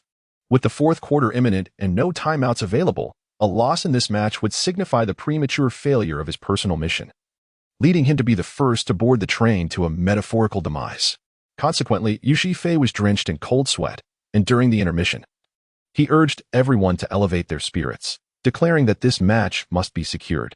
Chapter 33. The True Warriors dual stars. Zhang Ruocheng glanced at the statistics panel, noting that Suwon had only scored 2 points in the third quarter, leaving her total at 20. His own personal stats stood at 10 points, 5 rebounds, 4 assists, and 1 steal, decently comprehensive, yet not particularly impressive. Furthermore, his wager with Shin-Yu regarding free throw accuracy was currently evenly matched. All the pressure now rested on the decisive final quarter. He anticipated that the first game of the finals would be so exhilaratingly tense. As the break between quarters dwindled, Zhang Ruocheng could no longer restrain himself and felt compelled to speak. At that moment, however, the team star, Stephen Curry, preemptively voiced his thoughts. Coach Kerr, both Klay and I have been a bit off today, but Harrison is in great form. I suggest we increase his ball handling in the final quarter or let him initiate the offense. Klay and I can draw the defense away. Upon hearing Curry's words, both Zhang Ruocheng and Su Wani were pleasantly surprised. Curry had articulated exactly what Zhang Ruocheng wished to convey. Stephen Curry, perhaps the most humble and understated superstar in the league, cared little for personal statistics in his quest for victory, a quality that some players could never embody in their careers. Zhang Ruocheng felt a profound respect for Curry spring from the depths of his heart. Yu Zhifei, considering Curry's suggestion, found it reasonable and addressed the players preparing to take the court. Everyone, let us follow Stephen's lead and make Harrison our offensive focal point. Let us give it our all in the fourth quarter. For the Golden State Warriors, the 5 players roared in unison as they re-entered the arena. The final showdown was officially underway. With the Warriors' first possession, Curry brought the ball past half court and began searching for Su Wani's position. He noticed her squatting in the corner, seemingly distracted, just as he intended to remind her to come up for the ball. Zhang Ruocheng suddenly maneuvered around Meng Ji's screen to receive the pass inside. Curry hesitated momentarily, but ultimately passed the ball to Zhang Ruocheng. Upon receiving it, Zhang Ruocheng immediately began to penetrate the defense, closely guarded by Iman Shumpert. Although Shumpert had a slight size advantage, Zhang Ruocheng was not deterred. After positioning himself on the wing, Zhang Ruocheng halted and executed a pull-up fake, but Shumpert remained unfazed, scoffing, "You think you can bait me into a jumping foul? How naive." However, Zhang Ruocheng fixed his gaze on Shumpert and suddenly flashed a mischievous smile. Startled, Shumpert could not help but ask, "What are you laughing at?" Without missing a beat, Zhang Ruocheng, still locking eyes with Shumpert, delivered an astonishing behind-the-back pass. A white figure clad in a Warriors jersey streaked past him, number 40. None other than North Carolina's Harrison Barnes. Unbeknownst to anyone, Su Wani had repositioned herself from the corner to this spot. And as if he had eyes in the back of his head, Zhang Ruocheng executed a stylish no-look pass, delivering the ball flawlessly to Su Wani. Such remarkable synergy. Upon receiving the pass, Su Wani elegantly executed a layup, bringing the score to 73-65, while her personal tally soared to 22 points. The first to erupt in celebration for this pivotal basket was the anxious Yu Zhifei, who felt as though this moment was a soothing balm for his nerves. Following the turnover, James transformed into a coach on the court, advising Richard Jefferson, who was tasked with guarding Su Wani, to remain vigilant against the Warriors' intricate passing and off-ball movement. In the ensuing possession, James showcased his extraordinary individual prowess, facing Meng Ji's solitary defense and launching an audacious three-point shot from the top of the arc. The ball, imbued with a powerful spin, decisively rippled the net, heightening the game's suspense to 73-68. As the Warriors prepared to attack, Su Wani opted for a mid-range jumper against Richard Jefferson, but alas, it veered slightly off course. The rebound was claimed by Shumpert, who intended to pass the ball to Shunyu, only to be thwarted by a sudden interception from a white-clad Warriors player, who emerged unexpectedly along the passing lane. Zhang Ruocheng. He astutely discerned the intentions of Xiang Boat, executing a flawless steal. He maximized Iggy's basketball IQ and agility to perfection. Upon gaining possession, Zhang Ruocheng swiftly passed the ball, and Su Wani, positioned at a 45-degree angle, seized the opportunity to shoot without hesitation. The three-pointer found its mark. 76-68. Su Wani's personal score soared to 25 points. Zhang Ruocheng's statistics also rose to 10 points. 5 rebounds, 6 assists, and 2 steals. The brilliant performance of Su Wani and Zhang Ruocheng in these few possessions reignited the fervor of the Warriors' home crowd, who fervently chanted their names, the noise nearly overwhelming the Cavaliers' players on the court. Barkley couldn't help but exclaim, before this match commenced, "Who could have predicted that the protagonists of the finals' first game would not be the Splash Brothers, nor LeBron or Kyrie, but rather Harrison Barnes and Andrew Iguodala? Goodness, who truly are the twin stars of the Warriors?" Cavaliers head coach Ty Lue was about to call a timeout, but to his surprise, James gestured for him to hold off. During the Cavaliers' offensive possession, James initiated from the 45-degree angle, and this time the Warriors decisively chose to double-team him. Meng Ji and Zhang Ruocheng both rushed in, although the previous attempt to double-team James had failed, having just made a three-pointer. It was worth the risk against the Red-Hot King. James seemed to anticipate the Warriors' defensive strategy, and, before the double-team could fully materialize, he passed the ball, not to the perimeter, but rather at a sharp angle to the opposite corner. Such an expansive court vision. That corner was the sole defensive vulnerability exposed by the Warriors' double-team strategy, and lying in wait was Feng Zhou. Feng Zhong was matched up against J.R. Smith, who had once boasted of being LeBron's foremost sword-wielding guardian, a sharpshooter capable of instilling despair in opponents and frustration in teammates. Having had little impact in the game thus far, Feng Zhong took his first three-point shot. He shot. It was successful. 76-71. The raucous Oracle Arena fell silent once more, as Feng Zhong's three-pointer drew attention, and he revealed J.R. Smith's signature disdainful smile. The two teams exchanged blows for half a quarter, and at the first official timeout with 6 minutes remaining, the score stood at 81-77. With the Warriors holding a 4-point lead, Su Wani had amassed 28 points, just too shy of her first 30, while Zhang Ruocheng had contributed 14 points, 7 rebounds, 6 assists, and 2 steals, showcasing an impressive performance. Chapter 34. The Crucial Moment. During the timeout, Yu Zhifei glanced at the scoreboard, his palms slick with sweat. A 4-point lead felt precariously insufficient. He could not help but envision his grim fate in the accounting room. With that thought, Yu Zhifei couldn't restrain himself and shouted at all the players, "For heaven's sake, get your act together. If we lose this game, I'm finished." Zhang Ruocheng and his two companions were acutely aware that the death he spoke of was genuine. Meanwhile, the other NC players were somewhat perplexed. They had never witnessed their head coach, Kerr, so emotionally vulnerable before. The NC players interpreted Yu Zhifei's words as a warning that losing the first home game would place them in a precarious position. Immediately, the star player, Curry, stepped forward with unwavering confidence, assuring the coach, "Rest assured, we will give our utmost effort."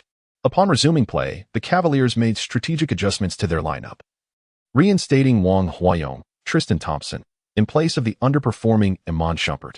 The decisive lineup for the Cavaliers consisted of Shin Yu, Kyrie Irving, Feng Zhong, J.R. Smith, LeBron James, Richard Jefferson, and Wang Huayong, Tristan Thompson. On the other hand, the Warriors maintained their esteemed death lineup: Stephen Curry, Klay Thompson, Su Wani, Harrison Barnes, Zhang Ruocheng, Andre Iguodala, and Meng Ji, Draymond Green. The game continued. The Cavaliers initiated their offense.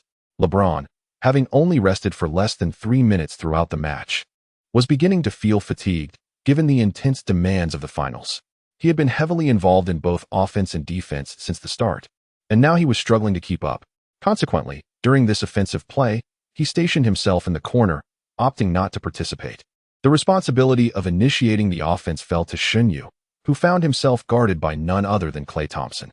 Years later, this duo, who had battled in countless finals matchups, would hardly imagine that in the summer of 2024, they would become teammates with a promising young European player named Luka Doncic and the Dallas Mavericks. At this moment, their focus was solely on each other and the game of basketball, locked in an intense duel. Shin Yu showcased his exquisite ball-handling skills. Yet Klay maintained an impeccably appropriate defensive distance, thwarting Shin Yu's attempts to break through. As the shot clock dwindled, Shin Yu, still unable to find an opening, resorted to a rather reckless approach, charging toward the basket against Klay. "No, Kyrie, this shot is too impulsive." Barkley and O'Neal in the commentary booth leapt to their feet in disbelief. Shin Yu approached the basket, closely shadowed by Klay, and executed a slow 3-step maneuver, launching himself into the air. It was not going to be easy. With a fierce roar, Klay leapt alongside Shin Yu, his massive hands poised to block the shot. This was it. He had to pass it out. His teammates shouted urgently for him to do so. Yet, Shin Yu's gaze was solely fixed on the hoop. Knowing the dangers ahead, he charged forth. In mid-air, Shin Yu suddenly yanked his raised arms downward, evading Klay's outstretched hand, then lifted the ball once more, completing an extraordinarily challenging and astonishing shot. Beep. As the ball swished through the net, the referee's whistle pierced the air, signaling a foul against Shin Yu, who had been contacted on his right arm by Klay. The referee awarded a 2+1. This marked Shin Yu's second such play of the match. The degree of difficulty and the sheer brilliance of this shot undoubtedly secured its place among the top 10 highlights of the year. Kyrie Irving, a true maestro of offense. And Shin Yu, without a doubt, is a formidable opponent with exceptional mental fortitude. In such a critical moment, his ability to execute a seemingly impossible shot was nothing short of astonishing. Barkley could not contain himself, exclaiming, "My goodness.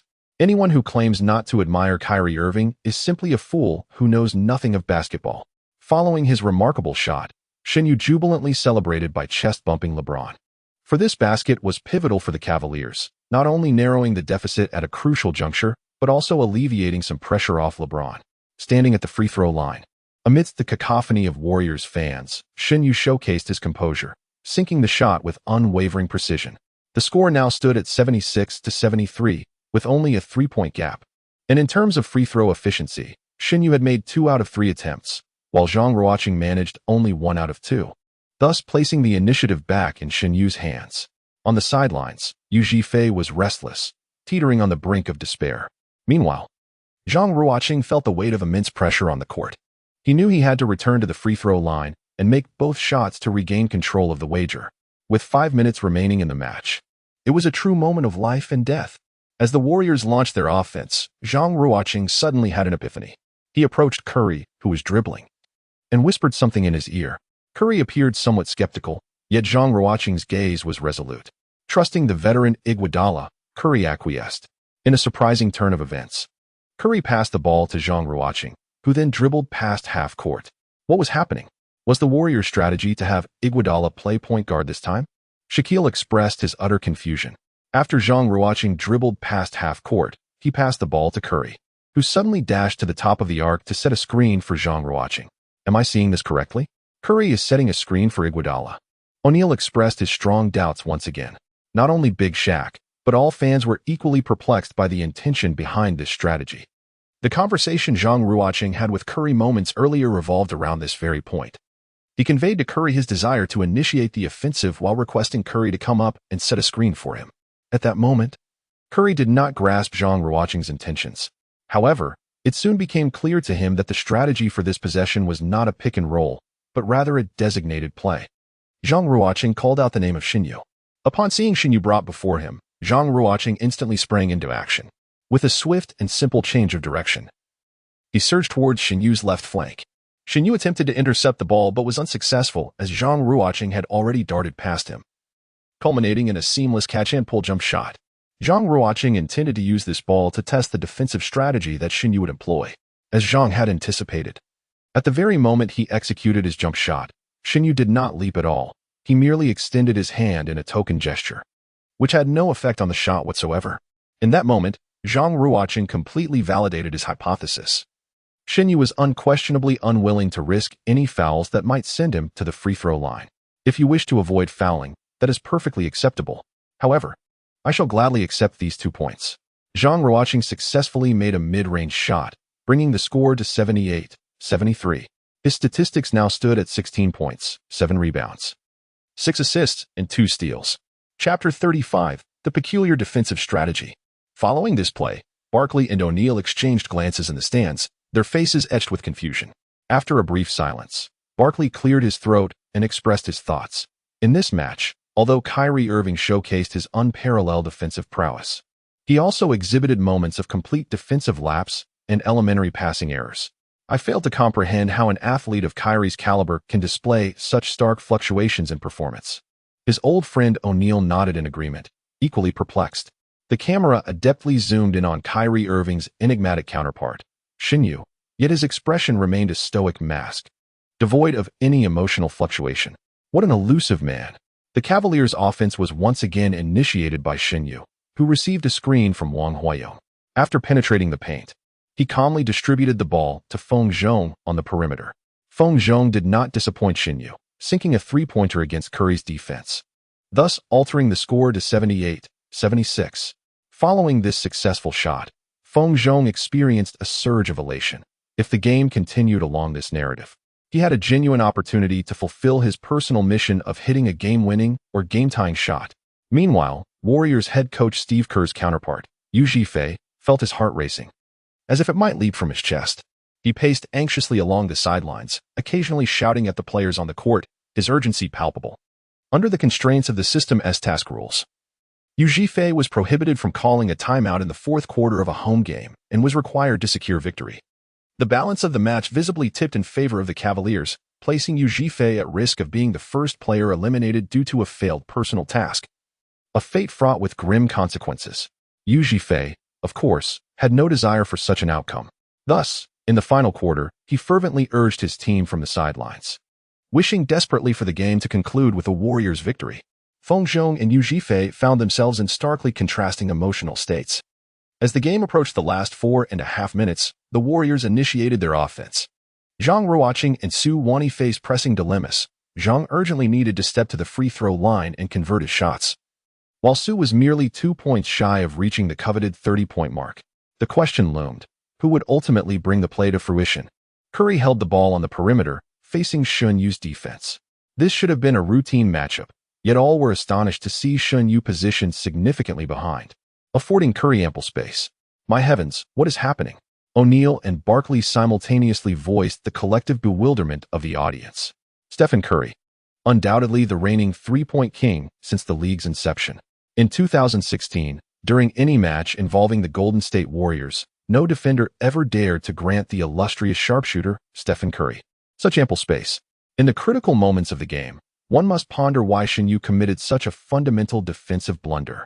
Faced with such lax defense, Curry was momentarily taken aback. However, he would certainly not squander such an opportunity. Although his shooting touch that evening was not particularly sharp, when presented with a clear shot, he decisively unleashed a powerful three-pointer. Swish, 81-76. The Oracle Arena erupted with an unprecedented crescendo, with over 80% of the audience being ardent supporters of Curry, eagerly awaiting this golden three-point shot. Amidst the roaring cheers of the multitude, Curry blew kisses to all the fans in the stands, visibly exhilarated by his contribution. All the Warriors players, including coach Yue Fei, erupted in jubilant roars, save for two individuals. Zhang Ruocheng and Su Wani simultaneously came to a grave realization. The open shot afforded to Curry was not a mere oversight on Shun Yu's part, but rather a calculated maneuver. He would rather concede a shot to Curry than allow others to attack, specifically desiring to thwart Zhang Ruocheng and Su Wani from making their moves. Throughout the course of the game, Shun Yu had discerned the individual missions assigned to both of them, compounded by the wager he had with Zhang Ruocheng. With the completion of his personal objective rendered impossible, Shun Yu chose to permit Curry's shot, resolutely obstructing the endeavors of Zhang Ruocheng and Su Wani. This man truly embodies cunning and treachery. Zhang Ruocheng and Su Wani discerned Shun Yu's intentions from this exchange. Furrowing his brow, Zhang Ruocheng pondered his counter-strategy. During the Cavaliers' offensive possession, LeBron James attempted a mid-range shot, which was unsuccessful. However, Wang Huiyong, Tristan Thompson, secured a rebound and scored, altering the score to 81-78. As Ming Ji, Draymond Green, prepared to inbound the ball to Curry, Zhang Ruocheng unexpectedly dashed towards him, exclaiming loudly, "Pass it to me." This bold move startled both Ming Ji and Curry, as Zhang Ruocheng, playing the power forward position, had audaciously approached to request the ball beyond half-court. Being part of the NC team, Curry was oblivious to the underlying motive, but Meng Ji's quick wit allowed him to grasp Zhang Ruocheng's intention immediately. To preclude Shun Yu from employing the same defensive strategy as in the previous possession, Zhang Ruocheng had taken the initiative to assume the role of point guard. As a supportive teammate, Meng Ji promptly passed the ball to Zhang Ruocheng. After offering a brief apology to Curry, Zhang Ruocheng swiftly advanced the ball. Known for his gentle demeanor, the superstar Curry did not possess an overwhelming desire for ball control, and given his exceptional off-ball capabilities, he was accustomed to numerous plays designed for him without the ball. Thus, Curry remained unconcerned about Zhang Ruocheng's ball handling as he crossed half-court. As Zhang Ruocheng crossed the half-court line, he encountered the defensive prowess of Richard Jefferson, the latter possessing a similar physical aptitude and an abundance of defensive experience, was theoretically equipped to handle the challenge. The Cavaliers surmised that Zhang would refrain from taking on a singular offensive role, opting instead to pass the ball to Curry or Thompson for execution. Consequently, Tyronn Lue vocally directed his players to closely monitor the movements of both Curry and Clay. However, Zhang Ruocheng's offensive decision transcended Lue's expectations. With unwavering determination, he propelled himself into the paint as if bearing a bundle of explosives. Caught off guard, Richard Jefferson found himself facing the remnants of peak Andre Iguodala, whose athleticism remained remarkably intact. In an instant, Jefferson was left trailing, unable to recover his position in time. Chapter 36. The final 3 minutes of the decisive battle. As Zhang Ruocheng broke through to the inner line, he leapt high into the air, decisively casting himself towards the heavens. It was not so easy. This time, the defender from Team 391, Wang Huiyong, Tristan Thompson, was ready to intervene. At this stage of the game, this man had only managed to secure 4 assists, rendering his personal objectives unattainable. Thus, he was left with no choice but to devote himself entirely to defense in pursuit of victory. With his eyes wide open and a fierce expression, Wang Huiyong lunged at Zhang Ruocheng, also launching himself into the air, standing at the perimeter, responsible for guarding Curry. Shen Yu could not help but shout loudly upon witnessing Wang Huiyong's defensive maneuver, "Just don't commit a foul." As long as there were no fouls, and Zhang Ruocheng was not sent to the free throw line, Shen Yu was assured of victory in this wager. Meanwhile, Zhang Ruocheng let out a cold laugh inwardly, silently mocking Shen Yu. How can you control how others defend when you can barely manage your own? Zhang Ruocheng elevated the ball high, attempting to leap over Wang Huiyong. Both Barkley and O'Neal could not restrain themselves, rising from their commentary seats in unison. On the grand stage of the finals, two physically gifted athletes faced off. Even though they were not the star players of their respective teams, if Zhang Ruocheng succeeded in his dunk, it would undoubtedly become a masterpiece. All the Warriors fans in the Oracle Arena eagerly anticipated that Zhang Ruocheng would execute this breathtaking dunk. Under the collective gaze of thousands, the two soaring men wore furrowed brows, their expressions intensely focused and serious. In their eyes, there was only the basketball. Yet the distance between them was so close that they could hear each other's heartbeat. Wang Huiyong raised his arms high, using his extraordinary leap and wingspan to effectively block Zhang Ruocheng's dunking path. He had thought that with his physique, stopping Zhang Ruocheng would be effortless. But he did not foresee that Zhang Ruocheng's next move would transform him into a jester in midair. Zhang Ruocheng's tense and serious expression suddenly transformed into a peculiar smile, and he effortlessly tossed the ball over his head without even glancing at it. Meanwhile, another Warrior player, resembling a white bomber, soared high into the clouds. Having waited patiently in the sky, it was none other than Su Wani. Zhang Ruocheng's breakthrough dunk was merely a feint. The true force poised to attack the hoop was, astonishingly, Su Wani. The two teammates from Team 404 delivered an unparalleled performance in the final moments of the game. A breathtaking aerial relay ensued, as Zhang Ruocheng executed his deceptive maneuver to mislead Wang Huiyong. Su Wani had already grasped the situation, cutting in from the corner. Her defender, Feng Zhong, was entirely captivated by Zhang Ruocheng, rendering him oblivious to Su Wani's incisive move. At the instant Zhang Ruocheng took off from the ground, he keenly observed Su Wani's actions. He did not need to rely on sight. He could ascertain her position based solely on her momentum. This was a testament to his remarkable skill akin to that of the transcendent player, Andre Iguodala, who possesses an uncanny ability to gauge the movements of every player on the court with precision. Thus, Zhang Ruocheng adeptly capitalized on this insight, executing a spectacular behind-the-back pass that enabled Su Wani to score her 30th point of the match. His own statistics soared to 16 points, 7 rebounds, 6 assists, and 2 steals. The score stood at 83-78. On the sidelines, Warriors head coach Yu Zhifei raised his arms in jubilation, celebrating fervently. With just 3 minutes remaining in the game, the Warriors maintained a 5-point lead. After scoring, Su Wani exhaled in relief. She had accomplished half of her personal objective, needing only to secure one more 30-point performance in the remaining game time. At that moment, she fixed her gaze upon Zhang Ruocheng, who offered her a subtle smile, exuding confidence. Remarkably, despite trailing in their wager of 200 points, he still managed to smile. Su Wani couldn't help but mutter softly. Nevertheless, she felt an immense gratitude towards Zhang Ruocheng. In the dying moments of the game, he had a clear opportunity to drive to the basket and draw a foul. Yet he chose to pass the ball to her, allowing her to fulfill her personal task. In such a self-serving environment as the NBA, such camaraderie is truly rare. This man is indeed quite remarkable. The image of Zhang Ruocheng in Su Wani's heart is subtly undergoing a transformation. Following a successful basket, Cavaliers head coach Tyronn Lue called for a timeout, marking the penultimate pause for the Cavaliers. During this intermission, Yu Zhifei, unable to contain his elation, repeatedly patted Zhang Ruocheng's shoulder, praising him for his commendable performance, while the Splash brothers approached to laud Zhang Ruocheng for his recent offensive decision. Zhang Ruocheng merely nodded, opting for silence. He understood that the time for celebration was far from now. 2 fiercely burning challenges awaited him, securing victory in the match and winning the wager against Shen Yu. Upon returning from the timeout, Zhang Ruocheng, burdened with responsibility, stepped back onto the court. On the Cavaliers' side, Tyronn Lue made a surprising adjustment, due to Shen Yu's poor defensive performance. He replaced Shen Yu with backup point guard Mo Williams in the decisive lineup. Mo Williams, humorously dubbed the man who doesn't pass by Chinese fans, was a second-round draft pick in 2003 and had once made it to the All-Star game as a substitute in 2009.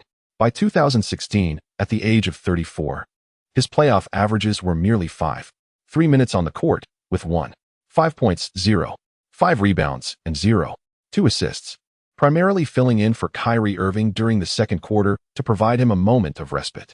Introducing Mo Williams at such a critical juncture, while sidelining superstar Kyrie Irving, was undoubtedly a bold decision by Tyronn Lue. The Warriors, however, made no alterations to their lineup. As the Cavaliers initiated their offense, Mo Williams, after crossing half-court, passed the ball to LeBron James. With Shin Yu off the court, James became the sole offensive focal point for the Cavaliers, tasked with both initiating and concluding the scoring plays. Indeed, James drove directly through the center, overpowering Zhang Ruocheng, who could not withstand the force and was swiftly pushed under the basket, prompting Su Wani to rush in to assist Zhang Ruocheng on defense. Upon noticing Su Wani's arrival, James immediately passed the ball to the corner, where Mo Williams, just subbed in, awaited his opportunity. Exhibiting the poise of a seasoned veteran, Mo Williams decisively took the shot at a crucial moment, sinking a three-pointer with unwavering accuracy. 83-81. The resilient Cleveland Cavaliers narrowed the gap to within a single point. As the Warriors commenced their offensive play, they struggled against the Cavaliers' impenetrable defense, with the ball movement becoming exceedingly challenging.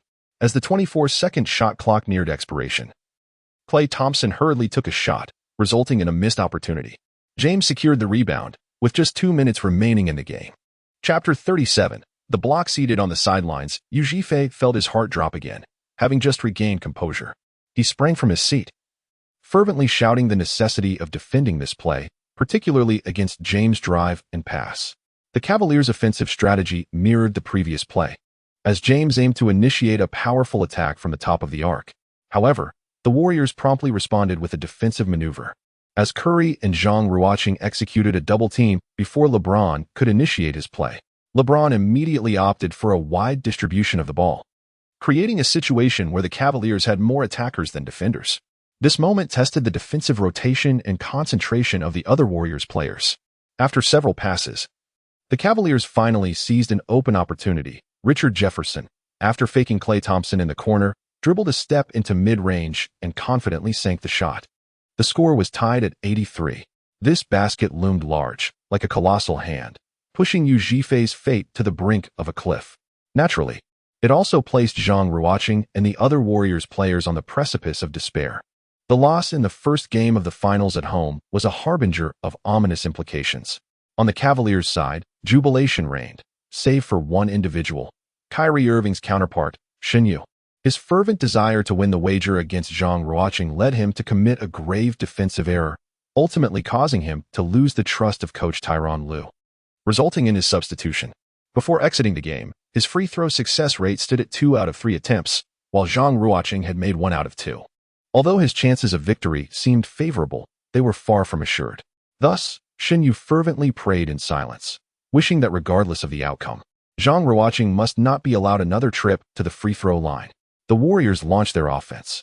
It must be noted that after Shin Yu's substitution, the Cavaliers' defensive appearance transformed dramatically, with an evident qualitative leap in intensity.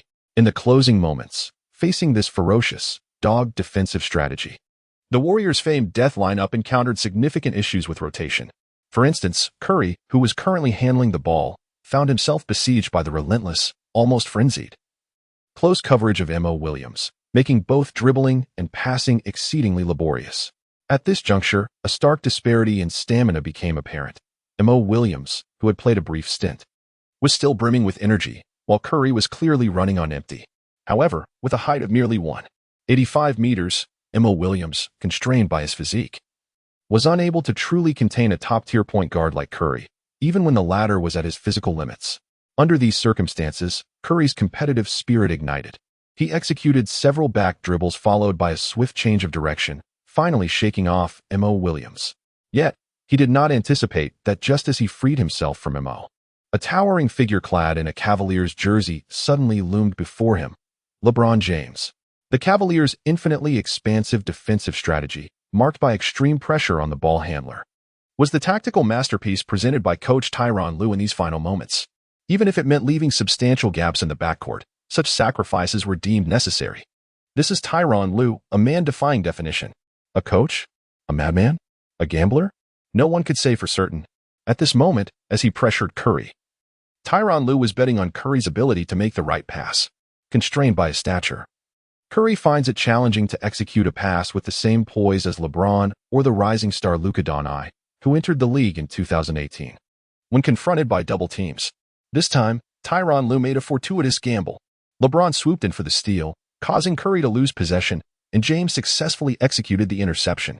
Witnessing this moment, Yu Zhifei on the sidelines despaired, closing his eyes in resignation. Upon gaining possession, LeBron immediately surged forward. Although the game was nearing its conclusion, his speed remained astonishingly swift. When it comes to fast breaks, if LeBron claims second place, who dares to assert the first? In no time, LeBron barreled towards the Warriors' basket, soaring high with the intention of dunking the ball. Yet, in that fleeting moment of ascent, an ominous premonition washed over him. He sensed another presence behind him, a man poised in midair, awaiting his arrival. However, with no turning back once the arrow is loosed, LeBron had no choice but to resolutely direct the ball towards the hoop. Just as he raised his arms in triumph, a pair of massive hands reached out from behind. Zhang Ruocheng, or perhaps Andre Iguodala. The resounding block sent shockwaves through the Oracle Arena, which momentarily fell into an astonishing silence, leaving everyone in disbelief. Following that silence, an eruption of thunderous cheers ensued. Yu Zhifei could not contain his excitement, shouting at Zhang Ruocheng, "You are my father." It is well known that during the final moments of Game 7 in the 2016 Finals, LeBron James sprinted 18 meters in just 2.7 seconds to deliver a spectacular block on Iguodala's layup, which fans later dubbed the block. This moment has been repeatedly honored as one of the greatest blocks in history by American sports media. Even LeBron himself, during an interview in August 2016, stated that the pinnacle of his career was indeed the block. In this parallel dimension, where time travelers congregate, the block was astonishingly replicated, albeit with the positions of the players reversed. Witnessing this extraordinary occurrence, Su Wani was instantly brought to tears, as Zhang Ruocheng made a crucial mistake on the court. He immediately sprang into action, sprinting 20 meters before leaping high into the air, undaunted even by the presence of the young emperor. In that moment, Su Wani seemed to perceive the pulsating heart of a basketball and the fiery spirit of the game. She could not resist rushing forward to embrace Zhang Ruocheng. In contrast, Zhang Ruocheng displayed no signs of excitement. Instead, he vociferously urged his teammates to assume their defensive positions, for the previous play had resulted in his block going out of bounds, leaving the Cavaliers with possession. In the final moments, Zhang Ruocheng's calm demeanor, exceptional basketball intelligence, and leadership were unmistakably evident throughout the match. Following the inbound pass, perhaps buoyed by Zhang Ruocheng's remarkable block, the Warriors' defensive intensity surged to new heights. When the ball reached J.R. Smith's passer, Feng Zhong, an error occurred. Zhang Ruocheng swiftly positioned himself in the Cavaliers' passing lane, executing a timely steal. Seizing the ball, Zhang Ruocheng launched a rapid counterattack, acutely aware that behind him, LeBron James was furiously pursuing, eager to reclaim his dignity after being previously blocked. As Zhang Ruocheng advanced, he keenly observed both sides of the court, flanked by his swift teammates, Clay and Su Wani. Meanwhile, on the Cavaliers' side, aside from LeBron James pursuing from behind, Feng Zhong and Richard Jefferson were also sprinting forward. It was a 3-on-3 showdown in the front court. Upon breaching the opponent's three-point line, Zhang felt an unparalleled clarity in his court vision. He executed a series of deceptive dribbles to outmaneuver James, then, from the right side, performed a low layup motion. With a roar of fury, James lunged at the basketball with his right hand. Chapter 38. The outcome is decided. On the bench, Shinyu could no longer contain himself, leaping from his seat and exclaiming, "Do not foul." This play was markedly different from the previous block. Zhang Ruocheng was acutely aware of James looming behind him. Having taken precautions, his earlier swift changes in direction had afforded him a positional advantage, making it nearly impossible for James to contest the shot without risking a personal foul. Shinyu observed this with clarity from the sidelines, hence his urgent warning to James. However, consumed by rage, how could James possibly hold back at this moment? Moreover, Zhang was up against Iguodala, whose free throw percentage was not particularly high, so even sending him to the line might not guarantee 2 successful shots. Yet, Shen Yu's apprehensions appeared unwarranted. For Zhang Ruocheng opted not to attempt a layup. His low layup was merely a feint after drawing James in.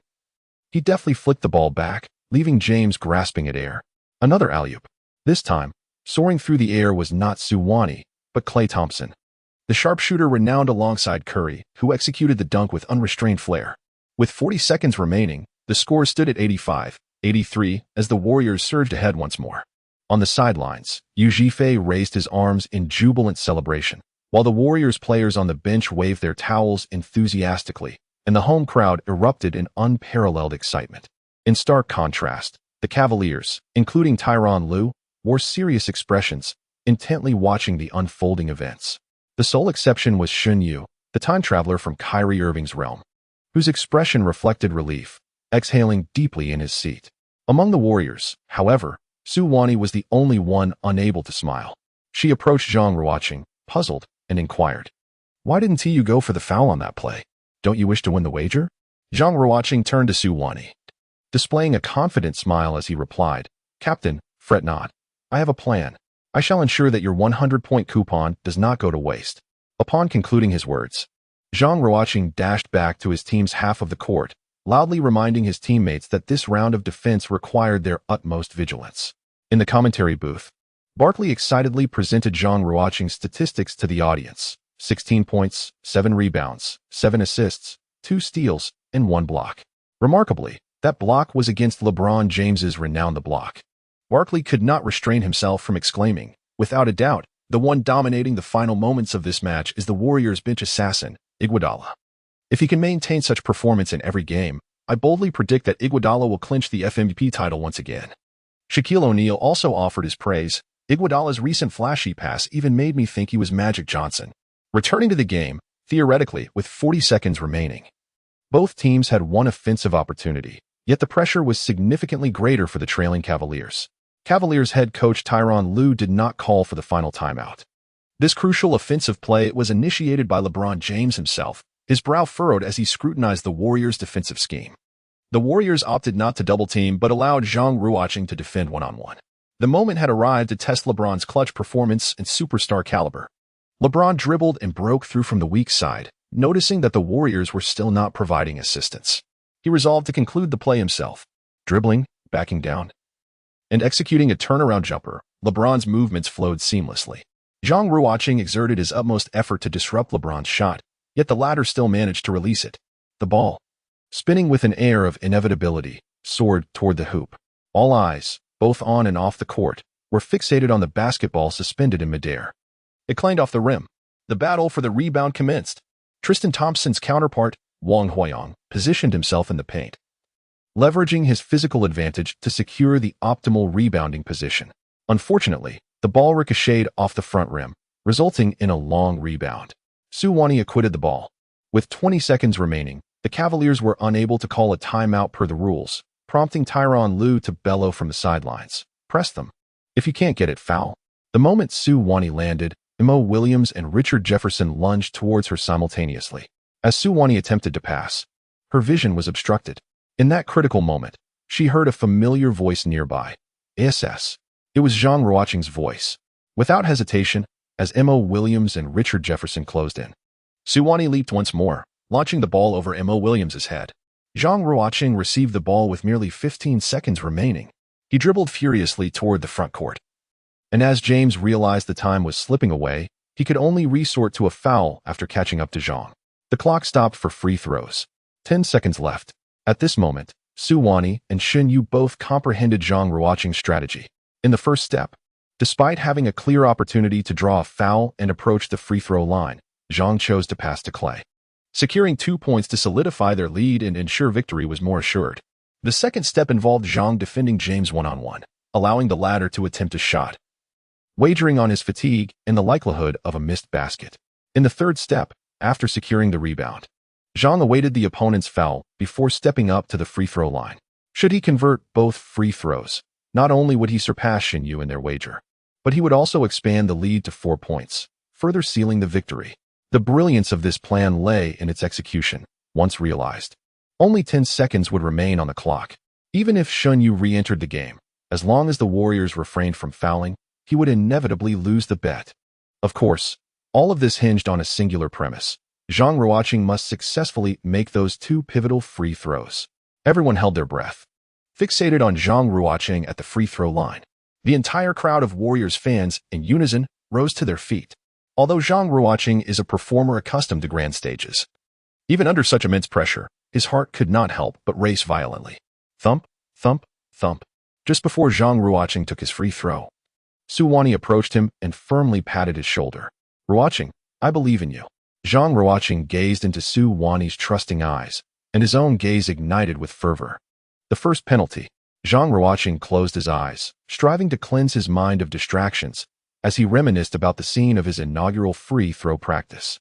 It took place on the basketball court of an elementary school, where his father, a former national team player, was guiding the young Zhang Ruocheng in the art of free throws. Everything felt so simple and pure. He was instructed to tilt his toes slightly to the left, aligning his arm with the hoop. His knees bent slightly, the ball gathered at his chest, palms facing forward. With the strength of his fingers, he propelled the ball. His father's words seemed to echo in Zhang Ruocheng's ears. Chapter 39. The final match concludes. When Zhang Ruocheng opened his eyes once more, he found himself standing at the free throw line on the grand stage of the finals. Reflecting on his father's advice, a wave of reassurance washed over him. At the moment of release, he felt no tension, only a serene calmness enveloped him. Despite the cacophony of the Oracle Center, no sound could disrupt Zhang Ruocheng's concentration. His first free throw was textbook perfect, the ball swishing through the net. The Warriors led 86-83, extending their advantage to 3 points. Zhang Ruocheng's personal statistics stood at 17 points, 7 rebounds, 7 assists, 2 steals, and 1 block. His free throw percentage matched that of Xinyu, with both players making 2 out of 3 attempts.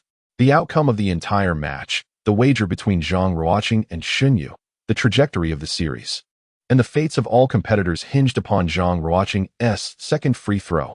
At that moment, Xinyu, seated on the bench, rose with an anxious expression, fixated on Zhang Ruocheng's silhouette at the line. He recalled the words Zhang Ruocheng had uttered in the group chat when the bet was established. "When we undertake a task, we entirely inherit the basketball skills of that player or the coaching abilities of that coach, limited solely to the technical realm. As for the psychological aspects, it is not the player we observe, but ourselves." Free throws differ from other skills. For professional basketball players, they pose little challenge. Those who struggle at the line often do so due to psychological factors. Although Kyrie Irving boasted a high free throw percentage during a past finals, I wager that upon your arrival, you would falter on this grand stage, missing even the simplest of free throws. Initially, Xinyu regarded this as mere bravado. Yet after witnessing Zhang Ruocheng's performance in the match, he began to reassess his opinion. Deep down, he thought, once the task concludes, I must befriend him to discover what kind of person he truly is in the real world. Xinyu had completely cast aside thoughts of the wager. The second free throw mirrored the first with precision. Zhang Ruocheng executed it flawlessly, scoring effortlessly. 87-83. With just 10 seconds remaining, the Warriors led by 4 points. Zhang Ruocheng had made 3 out of 4 free throws, surpassing Xinyu's percentage. His personal statistics rose to 18 points, 7 rebounds, 7 assists, 2 steals, and 1 block, with 0 turnovers. An absolutely FMB-level performance. Cleveland Cavaliers head coach Tyronn Lue, somewhat despondent, called the final timeout. During the break, Golden State Warriors coach Steve Kerr's assistant, Yue Fei, was overwhelmed with joy as he exuberantly embraced Zhang Ruocheng, calling him Big Brother repeatedly, leaving Stephen Curry, Klay Thompson, and others in a state of astonishment. While victory is undoubtedly delightful, one might question whether the coach's exuberance was a tad excessive. However, had these NC players known that Zhang Ruocheng was saving Yue Fei's life, they might have comprehended his actions.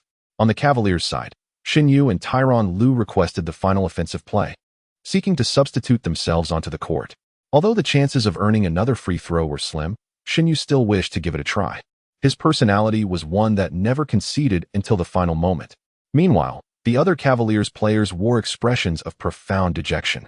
Kevin Love's teammate, Zhang Feng from the 391st squad, had performed poorly after a night of revelry with a supermodel, leading to an early substitution by Tyronn Lue. Tristan Thompson's teammate, Wang Huiyong from the same squad, despite his commendable efforts, managed only 4 assists and was far from achieving a double-digit assist tally. The player closest to fulfilling his task was J.R. Smith's teammate, Feng Zhong, whose assignment was to score a buzzer-beater or game-tying shot in at least one game. However, with Zhang Ruocheng sinking both free throws, the Warriors' lead extended to 4 points, effectively sealing Feng Zhong's fate. The first game of the finals was, for the Cavaliers, a complete debacle. Upon resuming play, Shin Yu replaced Mo Williams with only 10 seconds remaining on the clock. The Warriors brought in Sean Livingston to replace Curry, bolstering their perimeter defense. Before the inbound play, Zhang Ruocheng loudly reminded his teammates that regardless of whether the opponent attempted a three-pointer or a two-pointer, they must absolutely avoid fouling. The referee's whistle sounded, signaling the final 10 seconds of Game 1 of the finals. Richard Jefferson initiated the out-of-bounds play, passing the ball to Shin Yu. Shin Yu drove to the basket, attempting to draw a foul. However, the Warriors maintained acute focus and refrained from committing a foul. Although he easily scored 2 points, it proved futile. The score stood at 87-85 with just 4 seconds left. A timeout was called to strategize the inbound play, and victory seemed assured for the Warriors. Wait, why wasn't Coach Kerr calling a timeout? Not only Charles Barkley and Shaquille O'Neal, but everyone was baffled as to why Kerr refrained from stopping the game at such a critical juncture. In truth, Warriors coach Yue Zhifei held multiple timeouts. Yet bound by the rules of personal assignments, he was prohibited from calling a timeout in the fourth quarter at home. Thus, the outcome hinged entirely on the player's performance on the court. As long as the ball could be successfully inbound, the Warriors were virtually guaranteed victory. Zhang Ruocheng calmly approached the baseline, determined to take the ensuing free kick himself. The Cavaliers dispatched Wang Huayong to stand directly in front of him, obstructing his path to the ball. The rest of the team, with bared teeth and outstretched arms, sought to seize the opportunity, making one final desperate attempt to snatch the ball away. Zhang Ruocheng observed the dynamics of the court with remarkable composure, undeterred even by the formidable presence of Tristan Thompson, who loomed before him like an immovable mountain. Zhang Ruocheng exclaimed as the ball was released.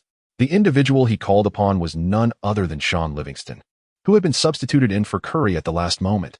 Not long ago, Livingston, with his remarkable physical prowess and exceptional basketball intelligence, was regarded by countless fans as a burgeoning star in the league's point guard position. Regrettably, in his third year in the NBA, Livingston suffered a devastating leg injury, which nearly derailed his professional career. Since that fateful incident, he has ceased to soar through the air and has instead relied more on his experience to contribute to the team's success. As Zhang Ruocheng called out Sean, the ball soared through the air. Livingston, perceiving the trajectory of the ball, immediately understood his cue. Without hesitation, he sprinted towards the front court. Tasked with defending against Livingston was Shin Yu, whose height of 1.88 meters paled in comparison to Livingston's imposing 2.01 meters, a disparity of a full 13 centimeters. This mismatch in height was the only one among the various matchups on the court, and Zhang Ruocheng seized the opportunity without delay. After calling out Livingston's name, he deftly tossed the ball forward. The ball's altitude and velocity were impeccably calibrated, and despite Shin Yu's valiant effort to reach it, he fell just short. Livingston skillfully secured the ball in the front court. Although Shin Yu pursued him relentlessly, it was too late. Livingston adeptly maneuvered, draining the final seconds off the clock. As the final buzzer echoed, Game 1 of the finals concluded with the Golden State Warriors triumphing over the Cleveland Cavaliers, 87-85. Chapter 40. The settlement room. In the instant the game ended, the victorious Warriors had yet to relish their success, while the defeated Cavaliers had not yet succumbed to despair. Suddenly, all players experienced a disorienting whirl, followed by a swift loss of consciousness. When they regained their senses, they found themselves in a dark and peculiar room. This was a completely enclosed space, approximately 50 square meters, devoid of doors or windows, characterized solely by stark black walls. The settlement room. All participants were no strangers to the NBA Survival Game, and this settlement room was familiar territory for them. However, this time, due to the larger number of competitors, the room was somewhat more spacious. As they regained their composure and stood up, they discovered they had been automatically divided into 2 formations. On the left side were 4 warriors, while on the right stood 4 cavaliers. Zhang Ruocheng contemplated silently, realizing that the task at hand required a settlement after each match. Within the settlement room, everyone reverted to their true selves. As their consciousness returned, each individual immediately began to observe those around them. Ah, you must be Sue Wani.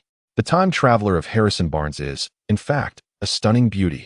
greeted Yu Zhifei, the first to speak from the warrior's side, standing beside Su Wani, unable to contain his excitement. Su Wani seemed unfazed by such an encounter. She politely nodded at Yu Zhifei before promptly directing her gaze towards Zhang Ruocheng. She anticipated that Zhang Ruocheng would surely be the first to concern himself with her situation, envisioning their eyes meeting in the air. However, to her disappointment, Zhang Ruocheng did not acknowledge her. Instead, his focus was firmly fixed on the 4 individuals from the opposing knight's team. Zhang Ruocheng is in search of that man, Xin Yu. Likewise, that man is also seeking him. To each other, Zhang Ruocheng and Xin Yu are undoubtedly strangers. However, in the fleeting moment their gazes meet, they recognize one another with absolute certainty. In Zhang Ruocheng's eyes, Xin Yu is a middle-aged man standing at 180 centimeters tall, with a robust physique. He possesses striking features, with sharp brows and bright eyes, complemented by a cascade of flowing long hair, rendering him exceptionally handsome and distinctly different from those around him.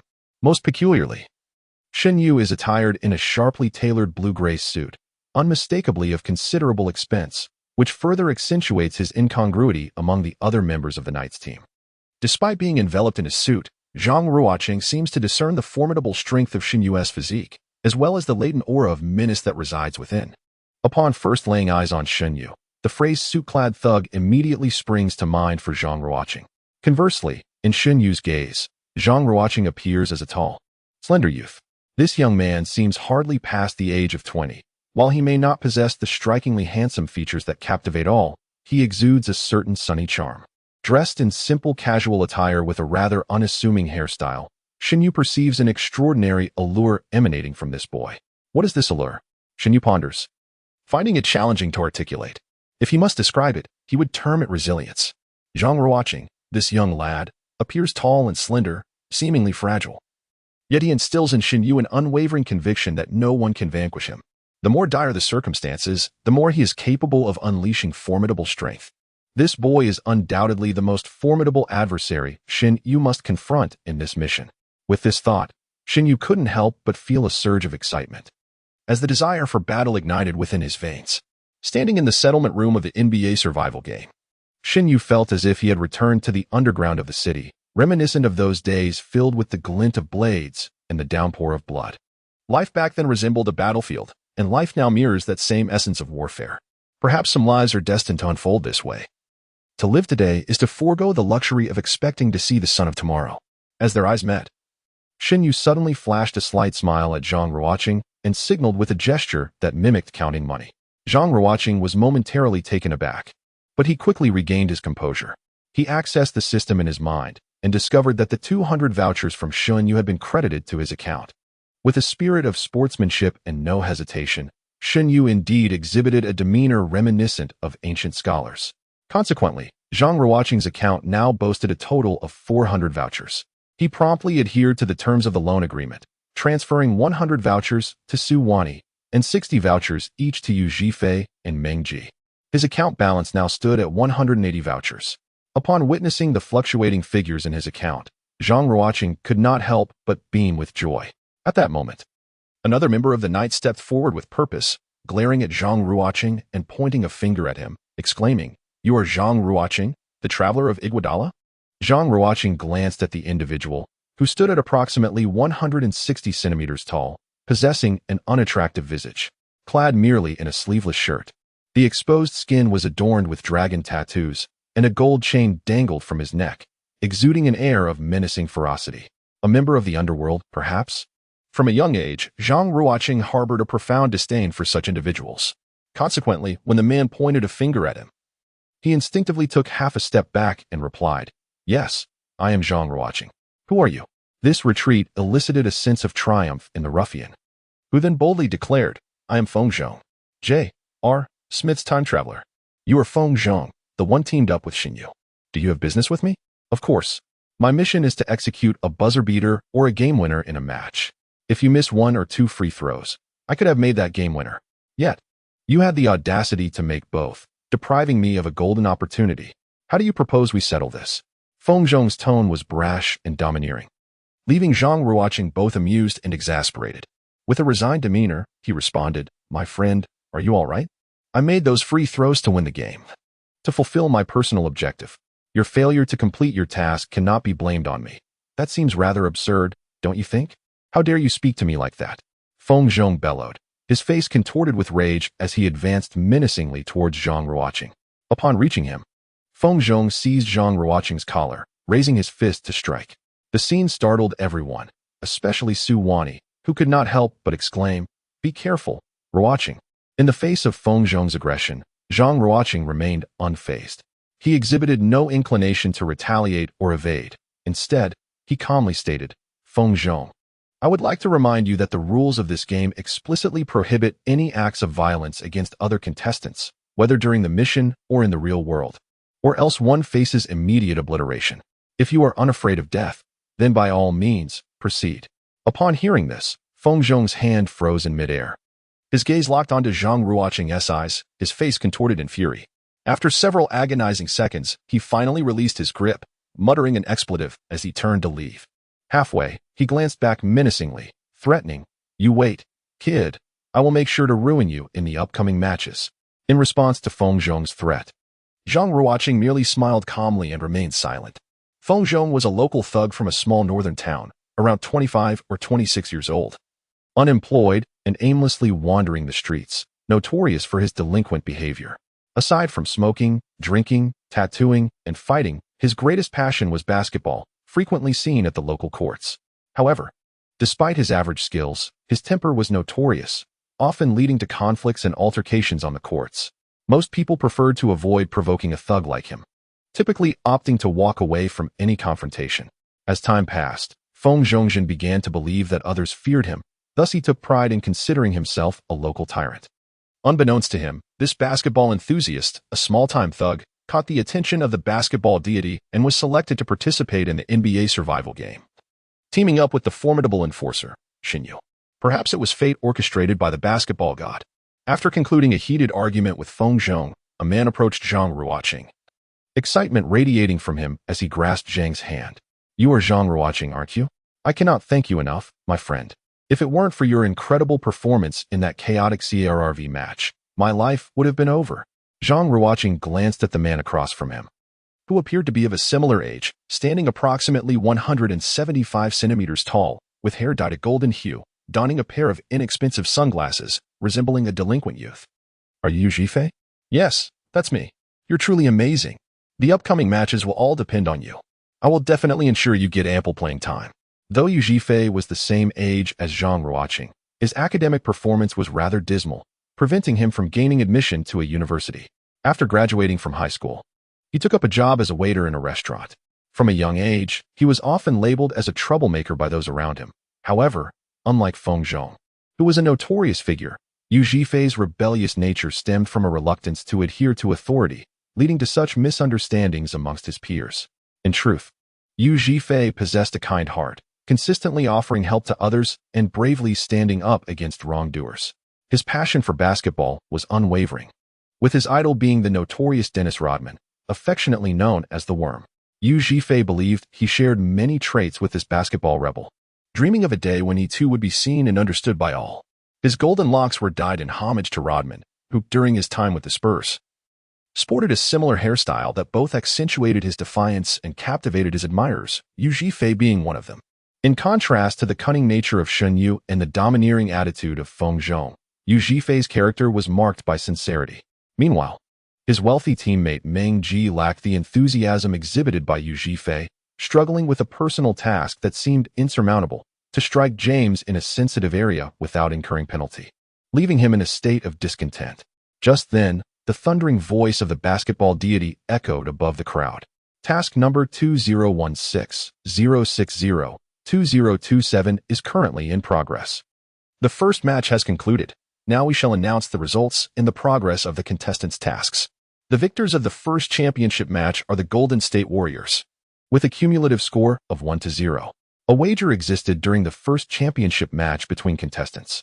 The parties involved in the wager are Team 387's Xinyu and Team 404's Zhang Ruocheng, with a stake of 200 points. The outcome of the wager favors Team 404's Zhang Ruocheng. The fulfillment of the wager has been completed, with Team 387's Xinyu having fully paid the 200 points. The wager is now officially concluded. We will now announce the progress of all contestants' tasks. Please take a look.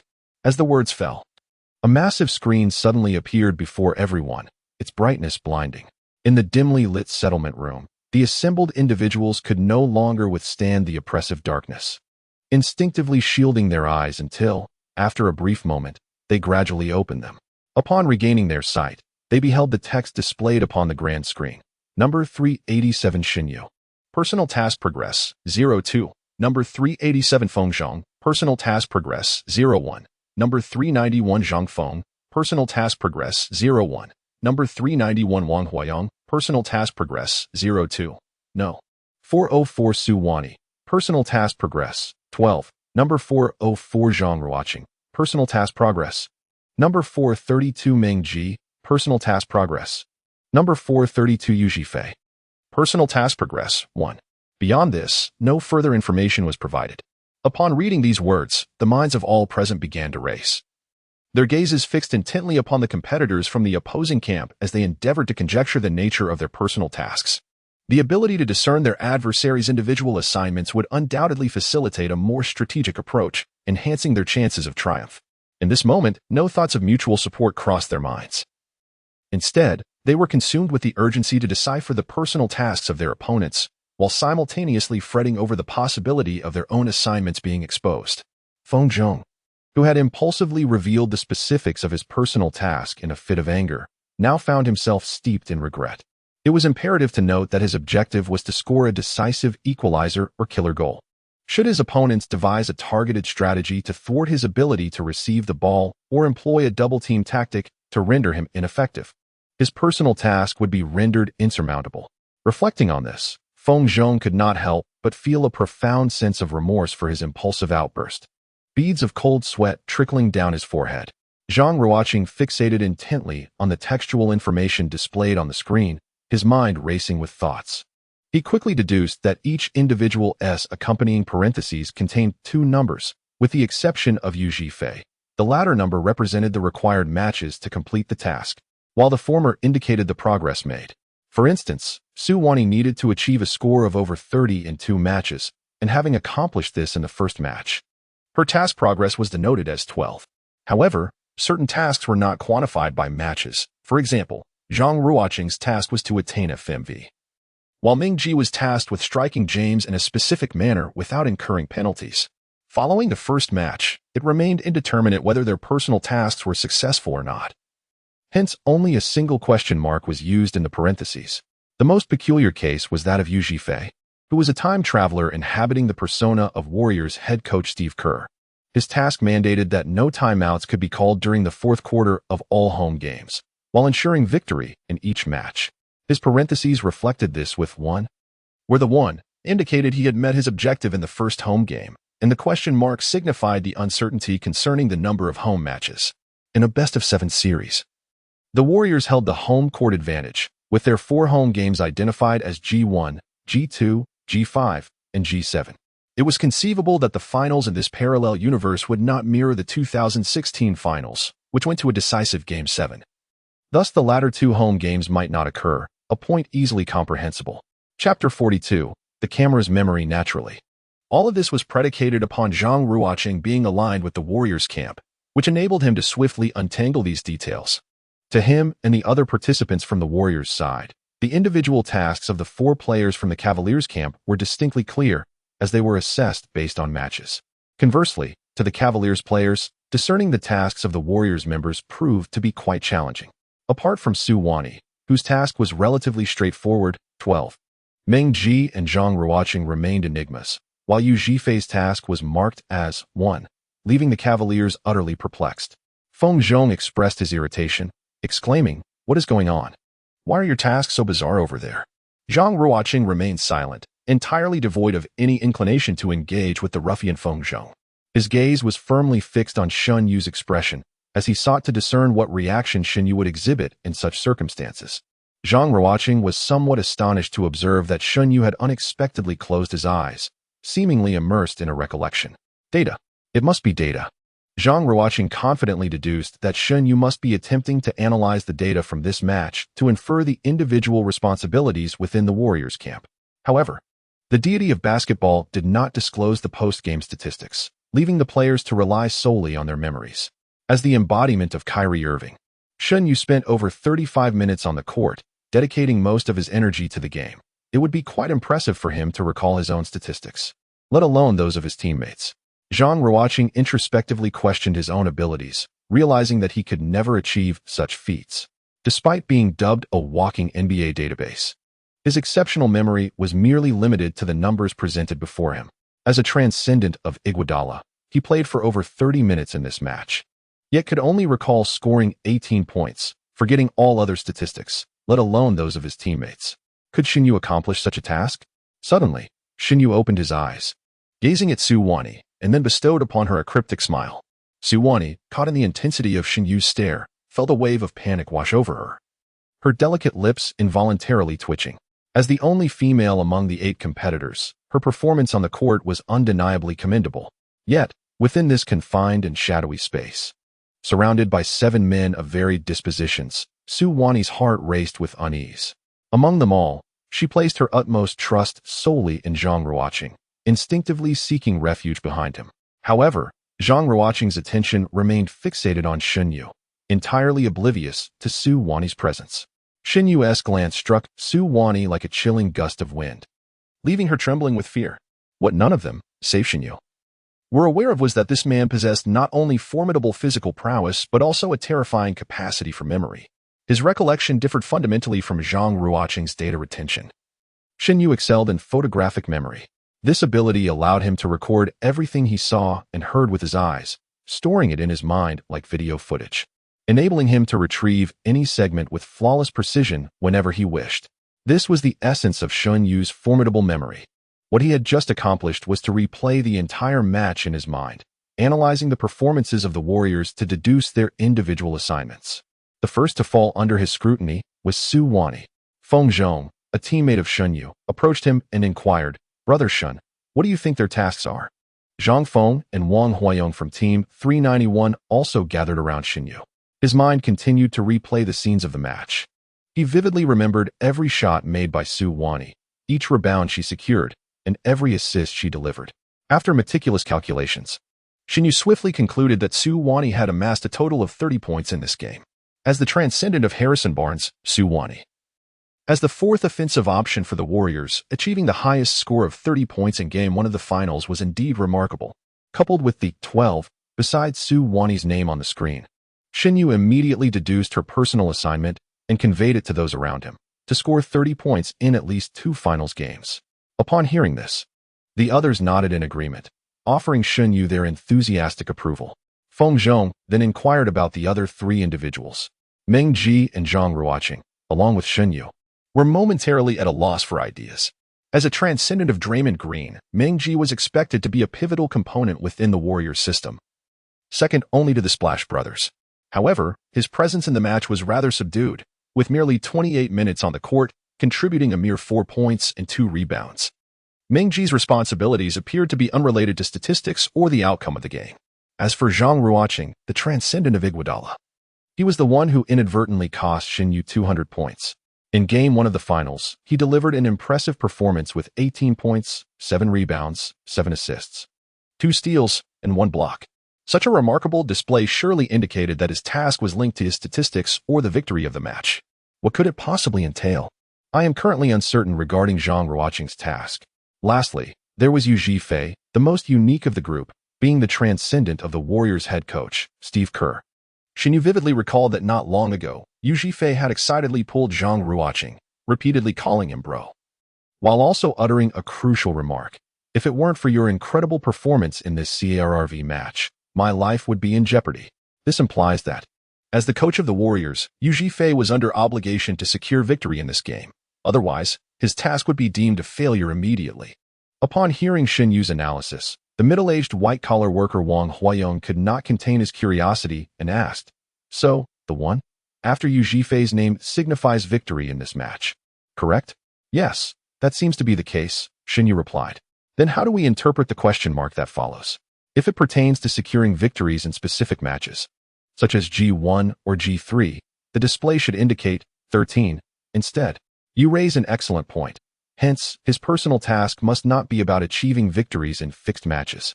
What could it entail? You might have overlooked a detail. In the fourth quarter of this match, he did not call for a single timeout. After a moment of silence, the other three suddenly awakened from their reverie, recalling that even with the score closely contested in the fourth quarter, Yu Zhifei remained anxious on the sidelines, yet refrained from calling any timeouts. It must be a stipulation of the task, Zhang Feng asserted confidently. Indeed, the task mandates that he must secure victory in certain matches without calling a timeout in the fourth quarter. This much is clear. The crux lies in identifying which matches are involved. Shingu, please don't keep us in suspense. If you know, please share it with us. Chapter 43, The Battle of Wits. All right.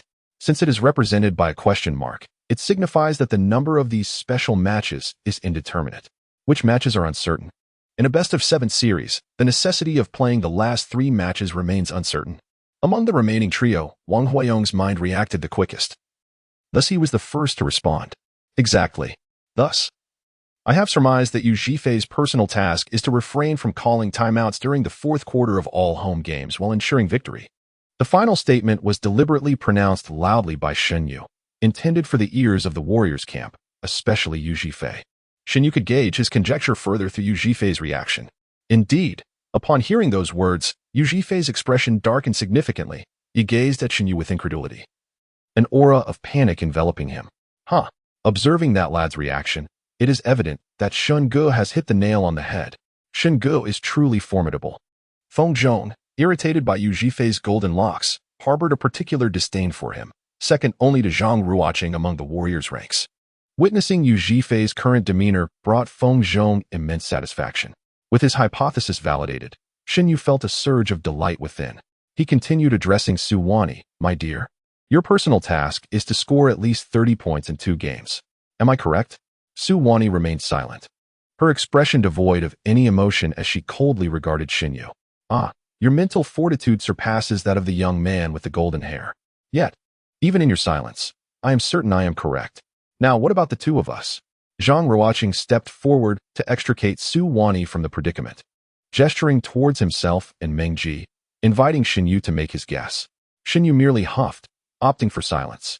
At this juncture, Feng Zhong also stepped forth, wishing to alleviate the tension for his esteemed Shen Ge. "I say, Zhang, your group is rather challenging to decipher. The latter part is filled with question marks. It's quite impressive that Shen Ge could deduce even 2. Tell me, how many of our personal tasks can you unravel?" Feng Zhong, I need not guess yours, as you have just divulged it. Thank you. Zhang Ruocheng's simple words of thanks were deliberately mimicking Fan Wei's northeastern accent from a skit in the Spring Festival Gala, intended to ridicule Feng Zhong, which undoubtedly infuriated the latter. Had it not been for the constraints of the rules, Feng Zhong would have relished the opportunity to strike Zhang Ruocheng down. Struggling to suppress his fury, Feng Zhong retorted, "Don't mock me, kid. Tell me, how many of our Cavalier's other members' tasks can you guess? If you can't guess, don't pretend to be impressive here. Instead, learn from our brother Shen." It seemed that at some point, Feng Zhong had taken to referring to Shen Yu as brother Shen. The little ruffian appeared to comprehend that. With his personal task now exposed, his survival hinged upon clinging to the formidable Shen Yu. You're not entirely foolish. You know how to latch onto a bigger player. However, Zhang Ruocheng continued, but your idol, brother Shen, I have already deduced his task. Upon hearing this, Shen Yu frowned, coldly fixing his gaze on Zhang Ruocheng. After a brief pause, he icily inquired, "So you claim to know my personal task? Pray, enlighten me." The other members of the Warriors team regarded Zhang Ruocheng with a mix of curiosity and anticipation. Su Wani, Meng Ji, and Yu Zhifei were all racking their brains over the match details, but struggled to find clarity. Yet, at this moment, Zhang Ruocheng boldly declared that he had uncovered Shen Yu's personal task. Incredible, truly incredible. All 7 pairs of eyes were riveted on Zhang Ruocheng. He ran his fingers through his hair and calmly stated, "Shen Yu, your personal task is to accumulate a double-digit number of turnovers in at least 2 finals while still losing the game." What? Shen Yu's expression remained unchanged, his gaze unwaveringly fixed on Zhang Ruocheng. However, the other 3 members of the Cavaliers could no longer maintain their composure. Astonishment washed over their faces as they gasped in disbelief, effectively corroborating Zhang Ruocheng's assertion. At that moment, Zhang Feng voiced the question that lingered in everyone's mind. "How did you know?" It's quite simple. The screen displayed 02 next to Xinyu's name, indicating that his personal task is akin to Su Wanyi's, both related to match occurrences. The preceding number was 0, signifying the failure of this task. Typically, task failures result from either unmet data requirements or a lost game. Very well, continue, Xinyu urged, his gaze towards Zhang Ruocheng now tinged with a hint of admiration. I certainly didn't memorize your statistics, but from my recollection, you didn't seem to pursue any positive data such as points or rebounds. Conversely, the turnover at the beginning of the match remains vividly etched in my memory. During the Cavaliers' first offensive round, Xinyu passed the ball to James, only to send it out of bounds, a blunder that had left a lasting impression on everyone. The turnover at the beginning? It seems that was the only mistake Xin made throughout the match. How did you deduce that? Feng Zhong questioned Zhang Ruocheng, a mixture of skepticism and disdain in his tone. Zhang Ruocheng, however, had no intention of engaging with Feng Zhong. His gaze remained fixed on the formidable presence of Xinyu, and he slowly articulated, the error itself is of little consequence. What truly matters is your reaction. Had it been unintentional, your expression would have reflected some degree of tension, unease, or even remorse. Yet, I observed that your demeanor remained utterly unchanged. This indicates that the blunder was, without a doubt, a deliberate act on your part. To intentionally falter on the first attack suggests that your task is intrinsically linked to the number of mistakes made. However, if it were merely about the number of errors, the task would be far too simplistic, failing to align with the complexity expected of a two-star challenge. As the competition progressed, our advantage grew increasingly pronounced, and you ceased to make any further mistakes. What does this signify? It implies that, in your mind, you deemed the task for this match unattainable, thus opting to refrain from further errors. This corroborates another hypothesis of mine. Your task encompasses not only the necessity of accumulating double errors, but also the imperative to secure victory. Only the combination of these two conditions aligns with the difficulty of a two-star mission and corresponds with your performance on the field. Zhang Ruocheng's words were imbued with tremendous vigor. After he finished speaking, Xinyu fell into a momentary silence before suddenly erupting into laughter, exclaiming, Zhang Ruocheng, is it? I must admit, I am growing increasingly fond of you, young man. Alas, my account is devoid of points. Otherwise, I would genuinely consider wagering with you once more. Within the dimly lit settlement room, Zhang Ruocheng and Xinyu engaged in a riveting verbal duel. Through their limited exchanges, they astutely deduced the personal missions of each other's team members, showcasing not only their remarkable intellect but also solidifying their supreme leadership within their respective factions. Chapter 44. Random NPC events. Once Zhang Ruocheng and Xinyu concluded their spirited exchange, the thunderous voice of the god of basketball resonated once more. The transition back to the real world is about to commence. A special reminder, all individuals, except for Team 391's Zhang Feng, will be transported to the venue of the 2016 Finals, G2 3 days from now, at 6 p.m. Zhang Feng will enter the relevant task scenario 24 hours in advance. With this announcement, the countdown for the teleportation began. 5, 4, 3. A radiant beam of white light illuminated the settlement room, heralding the impending return to reality. Yet, the god of basketball's words left Zhang Ruocheng in deep contemplation. Why was Zhang Feng of Team 391 required to enter early, and what did the god of basketball mean by related task scenario? As Zhang Feng, the time traveler of Kevin Love, embarks on his personal mission, he is tasked with spending the night before the game in a nightclub, sleepless, only to emerge on the court with a dual achievement of over 20 points and rebounds. Given the scant information available, Zhang Ruocheng is unable to fathom the specifics of Zhang Feng's undertaking. After 3 days of preparation, the momentous Game 2 of the Finals is about to commence. The hour preceding the scheduled teleportation for Zhang Feng is merely 25 hours before G2 begins. Suddenly, a voice resonates simultaneously in the minds of all 8 participating players. NC random event has been triggered. Please log into the system to check. What is this NC random event? The 8 players promptly access the system, only to discover a pinned message in their task group chat. Golden State Warriors NC random event, none. Cleveland Cavaliers NC random event. LeBron James will be absent for G2 due to personal matters. Upon reading this message, every jaw dropped in disbelief. Goodness gracious, the basketball deity can truly play this way. The 4 from the Warriors were ecstatic. James's absence essentially announced a 20-point lead for them in advance. Conversely, the Cavaliers wore expressions of despair, their faces a picture of mourning. The irascible Feng Zhong, In a fit of rage, directed his ire at the surrounding air, cursing the basketball deity's ancestors for generations. Zhang Feng and Wang Huayong also vented their frustrations, believing the deity to be targeting their Cavaliers faction. In contrast, Shen remained relatively composed. Upon reading the news, his expression turned grave as he began to contemplate. Shen perceived that James's absence as an NC random event was undoubtedly detrimental to the Cavaliers. Yet this alone did not suffice to conclude that the basketball deity was deliberately targeting their team. The deity, capable of crafting such an expansive survival game, could just as easily eliminate any player at will.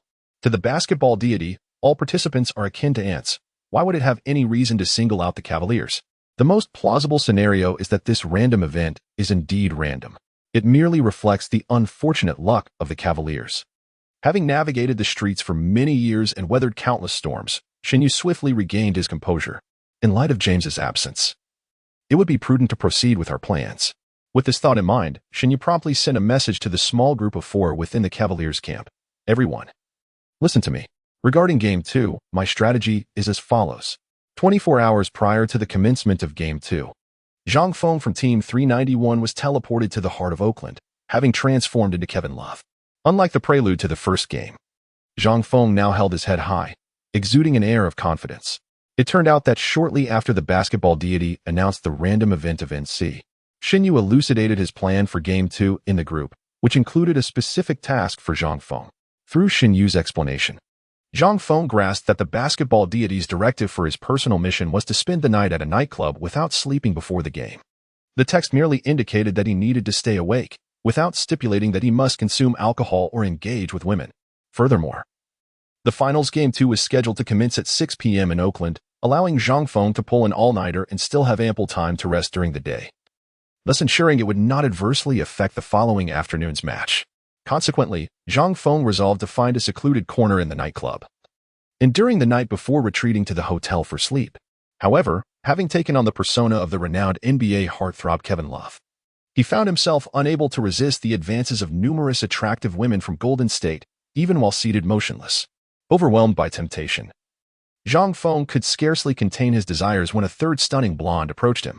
Unable to withstand the fire within, he instinctively responded to her allure. Thus, he rose from his seat, enveloped the blonde in his arms, and intended to make his exit. At that moment, a sudden notification from the system echoed in his mind, indicating that he had received a new message. Zhang Feng stood still, opening the message in his mind. It was from Shen, containing a simple yet piercing line. If you wish to survive, control that thing of yours. This statement struck like a sharp slap, awakening the lecherous side of Zhang Feng. He was clear on the matters of desire and life. He forcefully pushed away the blonde beauty and sat back down, resolutely closing his eyes and remaining silent. Offended, the blonde muttered an expletive beginning with under her breath, leaving in a huff. The night passed swiftly. Although the nightclub owner attempted various tactics, employing alluring women to entice Zhang Feng, he remained seated like a monk in meditation, eyes shut, not uttering a word. It was peculiar. Why was Kevin Love merely sitting here? The owner found this odd as well, but was at a loss for what to do.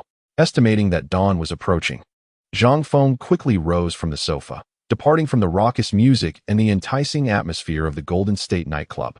He checked into a hotel, set his alarm, and fell into a deep slumber. The upcoming G2 was of paramount importance. Another member of the Cavaliers, just like Zhang Feng, who felt invigorated by Shen plans in the group chat, was Wang Huayong of Team 391. His personal objective was to achieve double-digit assists in at least 2 finals. As a transcended version of Tristan Thompson, he was the starting center for the Cavaliers, and achieving double-digit assists was indeed a daunting task, especially in 2 games. In the first match, Wang Huayong exerted all his effort to accumulate assists, yet ended up with merely 4, leaving him in despair. Just as he was about to lose all hope, Shen comments in the group reignited his fighting spirit. Chapter 45, G2 begins. It turned out that Shen had shared a strategy he designed for the Cleveland Cavaliers in the G2 finals within the group chat. Although Tyronn Lue was the nominal head coach, responsible for formulating strategies, it ultimately fell to the players to execute on the court. Thus, it is said that players are the true architects of the game. Among the starting 5 of the Cavaliers, apart from LeBron James, who was an NC, the other 4 were players. As long as they united and executed the same strategy, success was indeed attainable. Shen informed his teammates that with James absent, The Cavaliers' chances of victory were nearly zero. Since winning was improbable, they should instead focus on fulfilling their individual tasks. Shin Yu's own mission was to commit double-digit turnovers while still winning, which was certainly unattainable in G2, so he chose to forego that goal. J.R. Smith's transcended counterpart, Feng Zhong, had the task of making a buzzer-beater or game-tying shot. Given the expected outcome of the Cavaliers losing significantly, he too relinquished that ambition. Only Zhang Feng and Wang Huayong had tasks solely focused on accumulating statistics, remaining unaffected by the game's outcome.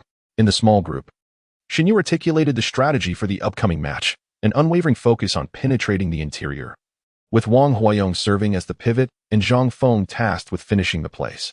The objective was to enable Zhang Feng to achieve a double-double of over 20 points and rebounds, while Wang Huayong aimed for double-digit assists. Upon reading Shin Yu's remarks, both Zhang Feng and Wang Huayong were elated. Although Feng Zhang felt discontent, he recognized the validity of Shin Yu's insights. Given the likely one-sided nature of the match, he understood that his own prospects were dim, and thus refrained from voicing objections. This exemplified Shin Yu's astuteness. In a situation of stark disparity in strength, he judiciously set aside his own interests to seize the opportunity to win the goodwill of his teammates. This strategic maneuver would ensure their willingness to assist him in future endeavors. As the ancient military wisdom states, attacking a city is a lower tactic, winning hearts is supreme. Shin Yu had truly grasped this facet of human nature. On the Warriors' side, the atmosphere was considerably more relaxed. The random occurrence of an NC event appeared to grant them an almost effortless victory. Particularly, the presence of Coach Kerr's counterpart, Yu Zhifei, during Game 2 at home, meant that this unearned win had saved his position for another day, prompting him to express profound gratitude to the basketball deities. Nevertheless, Zhang Ruocheng remained vigilant, convening the team a day before the match to discuss strategies for Game 2. Yu Zhifei spoke first, asserting that with LeBron James absent for Game 2, victory was virtually assured. Under such circumstances, he suggested that they focus on enhancing the statistics of Zhang Ruocheng and Su Wani. This sentiment echoed Zhang Ruocheng's own thoughts, though he felt somewhat hesitant to voice them himself. With Yu Zhifei's support, however, it was an ideal scenario. Of course, Yu Zhifei was not merely extending his assistance to Zhang Ruocheng and Su Wani without reason. Firstly, Zhang Ruocheng's last-minute heroics in Game 1 had saved Yu Zhifei's position, prompting immense gratitude and elevating Zhang Ruocheng to a position of brotherhood in his eyes. Additionally, Su Wani's striking beauty and exquisite figure left Yu Zhifei quite enamored, further motivating him to win her favor. He candidly declared his intention to leverage his role as coach, urging all NC players, particularly the Splash Brothers, to facilitate more plays for Barnes and Iguodala. After Yu Zhifei concluded his remarks, both Zhang Ruocheng and Su Wani expressed their gratitude with a simple thank you. However, Mengji was less than pleased. He voiced his concerns in the group. I have no objections to your strategy. I too believe we are poised to win Game 2. However, I remain utterly perplexed regarding my own assigned task. Mengji, the counterpart of Draymond Green, faced the most peculiar mission among the 8, to strike LeBron James in a sensitive area, yet without facing any repercussions. It was indeed a challenging predicament. At that moment, Su Wani interjected in the group chat. Mengji, your task description mentions striking LeBron's lower region. How should we interpret this? Surely it does not solely refer to that specific area. Could it not encompass the lower half of the body? In a group chat, a stunning beauty spoke of matters concerning men's anatomy, causing Yu Zhifei to feel a twinge of embarrassment. At that moment, Zhang Ruocheng chimed in, stating, indeed. The task description merely mentions throwing punches without specifying that one must make contact. If one merely performs the action without actually hitting, surely no penalty would be incurred. Ultimately, we must uncover the loopholes within the text. After a brief pause, Mengji replied in the group, thank you both, but these loopholes cannot be exploited. There was something I neglected to mention regarding personal tasks. My assignment contains a rather irksome parenthesis at the end, which outlines 2 crucial points. First, the term anatomy refers explicitly to James's male reproductive organ, and second, the strike must make contact and possess sufficient force to inflict pain upon James. Goodness. This effectively counters the solutions that Ruocheng and Wani had in mind. The basketball deity truly leaves no room for error. Yu Zhifei mused within the group. Very well. Mengji, let us not rush. Given that James is absent for Game 2, you will be unable to fulfill the task. Let us contemplate our options together. Zhang Ruocheng consoled Mengji, and after a few words of idle chatter from others, the pre-game arrangements for the Warriors reached their conclusion. The second game of the 2016 NBA Finals in an alternate dimension commenced at the home court of the Golden State Warriors. As the match began, both teams adhered to their predetermined strategies. The Warriors employed the Splash Brothers to create distractions, while Su Wani and Zhang Ruocheng executed the finishing plays. On the other hand, the Cavaliers focused their efforts on the interior, allowing Zhang Feng and Wang Huayong to accumulate points vigorously. However, one aspect exceeded the Warriors' calculations. The Cavaliers implemented a resolute double-team strategy against Su Wani. Even when she was without the ball, one or two players closely shadowed her. It appeared that Shun Yu was determined not to allow Su Wani to fulfill her objectives easily after discerning her personal mission. By halftime, Su Wani had only managed 3 shooting attempts, making 1, and with free throws, she accumulated a mere 4 points, falling far short of her 30-point goal. Nevertheless, the overzealous double-teaming of Su Wani granted ample shooting opportunities to other Warriors players. Curry scored 21 points, Clay contributed 16, and Zhang Ruocheng achieved 15 points along with 6 rebounds and 4 assists in the first half. Consequently, the Warriors led by nearly 20 points with a score of 62-44. On the Cavaliers' side, despite being behind, their plan proceeded methodically. Wang Huayong delivered 6 assists, while Zhang Feng recorded 18 points and 12 rebounds. Chapter 46, First half of Game 2 during halftime, in the locker room. Yu Zhifei pulled Zhang Ruocheng and Su Wani aside and expressed his concern. Sister Wani, what will we do if you can't score 30 points with them defending you so aggressively? Su Wani sighed and replied, Indeed. I did not anticipate such relentless tactics from them. If they weren't double-teaming me, they might have had a slight chance. But now, they have virtually no chance at all. Is this all just to prevent me from completing my task? That's rather despicable. Yu Zhifei responded promptly, Yes. Their actions are a classic case of harming others without benefiting themselves. Completing your task won't affect them in any way. Why would they resort to such measures? Zhang Ruocheng sighed and remarked, Such is human nature. Many individuals cannot bear to see others thrive. The more misfortune befalls others, the greater their delight. Moreover, we find ourselves in opposing factions, entangled in this deadly game overshadowed by the clouds of the NBA. Ruocheng, do you have any solutions? Su Wani gazed at Zhang Ruocheng with a plea in her eyes. Yu Zhifei eagerly interjected, Sister Wani, I have a plan. During the second half, I will substitute a few players to instigate minor disruptions against those scoundrels on the opposing team. Minor disruptions? What do you mean? For instance, tripping them while shooting, or pushing them while they go for a layup. One incapacitated player at a time, and once they are sidelined, only NC will remain on the court. Let us see how they can continue to double-team you. No, absolutely not. Zhang Ruocheng interjected firmly. Oh, why not? Yu Zhifei looked aggrieved, proud of his ingenious plan, only to have it dismissed with a single statement from Zhang Ruocheng. Brother Zhifei, do you recall what the team rules state? Whether in the task or in reality, one must not employ violent means against other participants. Otherwise, the system will eliminate you without hesitation. I believe what you suggested constitutes intentional harm and can certainly be deemed a violent act. But I am not the one directly inflicting harm. It's NC acting on my behalf. Surely that is permissible? Reflect upon the wording of the rules. It states, no violent means may be used against other participants. It does not differentiate between direct or indirect actions. Encouraging NC to employ violence against others is unequivocally a violation. Do you wish to stake your life against the system's regulations?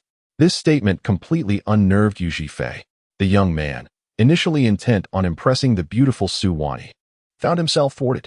He, feeling somewhat indignant, turned to Zhang Ruocheng and asked, Brother Ruocheng, then what do you propose we do to assist Sister Wani? Zhang Ruocheng glanced at Yu Zhifei and then at Su Wani, saying, Wani, during the third quarter, I will exert myself alongside Brother Shueihua, striving to push the game into garbage time as early as possible. Brother Zhifei, at that point, you shall substitute in a purely reserve lineup, leaving only Wani as the sole starter on the court. Consequently, according to the unwritten rules of the NBA, the opposing team will also be compelled to withdraw their starters and replace them with reserves, thus rendering them incapable of double-teaming Wani. Wani, when the time comes, refrain from passing the ball and focus solely on scoring. However, having only me as the sole starter, wouldn't that be inappropriate? Rest assured, there's nothing amiss about it. It is quite common in the NBA to maintain one starter alongside 4 reserves during garbage time, provided that the starter is not the team's star player. Very well. Su Wani held immense trust in Zhang Ruocheng and believed that the strategy he proposed was indeed the most effective solution to her current scoring dilemma. What are you all discussing behind my back? As Zhang Ruocheng and the others conversed, Meng Ji suddenly appeared behind them. Brother Meng Ji, you must have noticed that during the first half, the opposing team consistently double-teamed Wan Yi, attempting to prevent her from scoring high. We have been contemplating strategies to counter this. Oh, have you come up with any ideas? Zhang Ruocheng conveyed his recently conceived idea once more to Meng Ji, who nodded in agreement, deeming it feasible. By the way, have you all noticed the offensive tactics employed by the opposing team? Meng Ji inquired of the group. Indeed. I have observed, Yu Zhifei interjected eagerly. Regardless of their efficiency, they have consistently attacked the interior, particularly that player named Zhang Feng, whose desire to score is alarmingly fierce. Even when double-teamed, he insists on attempting shots, a stark contrast to his performance in the previous match. Precisely, and let us not overlook Wang Huoyong. He, embodying a Tristan Thompson archetype, typically a finishing center, has surprisingly been passing throughout the game, quite peculiar. Meng Ji added, it must pertain to their individual task requirements. Before Zhang Ruocheng could respond, Yu Zhifei commenced his analysis. Zhang Feng's relentless assaults within the paint undoubtedly correlate with his scoring-related objectives. As for Wang Huoyong, his assignments are clearly linked to assists. Having said this, Yu Zhifei regarded the other three with an expression of self-satisfaction, seemingly awaiting accolades. However, after a brief silence, he was met with Meng Ji's merciless mockery. Zhifei, your observations seem rather trivial. Come on, being able to deduce that much is quite commendable, don't you think? Meng Ji, do you have any profound insights to share? None that come to mind. Perhaps we should defer to Brother Ruocheng's thoughts. Zhang Ruocheng merely smiled and remained silent, gazing at Su Wani, who comprehended his meaning and promptly stated, Wang Huoyong's task is simply to accumulate assists. There is little to analyze here. What is noteworthy, however, is Zhang Feng. Zhang Feng, indeed. You surely recall that he is the only person among us who entered the relevant task scenario a full 24 hours in advance. Why did he enter early? What exactly is this relevant task scenario? Such information must be significant, though Ruocheng and I have yet to decipher it. Nonetheless, based on his performance on the court, I would assert that his task requirements extend beyond merely scoring. There are also expectations regarding the number of rebounds. How do you know this, Sister Wani? Zhang Feng is a transcendent of Kevin Love, who is renowned for his shooting prowess among the league's big men, boasting exceptional mid-range and three-point shooting accuracy. However, during this match, Zhang Feng refrained from attempting three-pointers and rarely shot from mid-range, focusing solely on attacks within the 3-second zone. Can you guess why? Upon hearing this, Meng Ji and Yu Zhifei were struck with clarity. To secure rebounds, they exclaimed in unison. Indeed, as a basketball major, Zhang Feng undoubtedly understands that achieving 20 rebounds is significantly more challenging than scoring 20 points. Thus, he vigorously attacks the basket to create more opportunities for self-shot and self-rebound, aiming to elevate his rebound count. Chapter 47. G2 second half. Thanks to Su Wani's insights, Meng Ji and Yu Zhifei also grasped the situation. Yu Zhifei suggested, since that is the case, should we devise a targeted strategy against these two to hinder their tasks? Su Wani responded, no need. I have no desire to engage in actions that harm others without benefit to ourselves. In the second half, I shall focus on enhancing my own scoring. Upon hearing her words, the other men cast admiring glances her way. Even under the deliberately adverse conditions of being targeted, Su Wani harbored no thoughts of retaliation, instead concentrating on her own mission. Such clarity of mind is truly commendable. As the second half commenced, Zhang Ruocheng was astonished to observe that, despite minor adjustments to their lineup, the Cavaliers had ceased their double team on Su Wani. After pondering for a moment, he began to understand the situation. Unlike the Warriors, whose head coach is Yu Zhifei, the Cavaliers' coach, Tyronn Lue, is a seasoned strategist. Their overt double-teaming of Su Wani in the first half could not have been Lue's tactic. To openly defy the head coach's strategy is perilous. Thus, to maintain equilibrium and prevent Lue from erupting and substituting them all out, Shinyu and the others opted for a more conventional defensive strategy in the second half. The Cavaliers believed that since Su Wani had only scored 4 points in the first half, her chances of reaching 30 were slim. Following this change in defensive strategy, Zhang Ruocheng immediately signaled to Su Wani, urging her to become more involved in the offense. Undoubtedly, the offensive prowess of the Warriors was more formidable, whereas on the Cavaliers' side, Wang Huoyong was excessively focused on passing, while Zhang Feng tended to go solo with the ball, resulting in a less than optimal efficiency. By the end of the third quarter, the Warriors had established a commanding lead of nearly 30 points at 90-62. Although Su Wani's scoring slightly improved during the third quarter, she had only amassed 12 points by that time.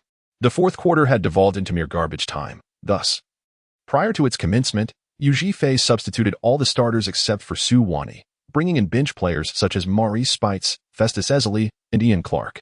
Observing this, Tyronn Lue promptly decided to withdraw all his starters as well, replacing them with substitutes like Dante Jones, James Jones, and Channing Frye. At that moment, Zhang Feng approached Tyronn Lue and whispered a few words, expressing his desire to remain on the court. Lue, albeit with a frown, ultimately acquiesced and allowed Zhang Feng to stay in the game.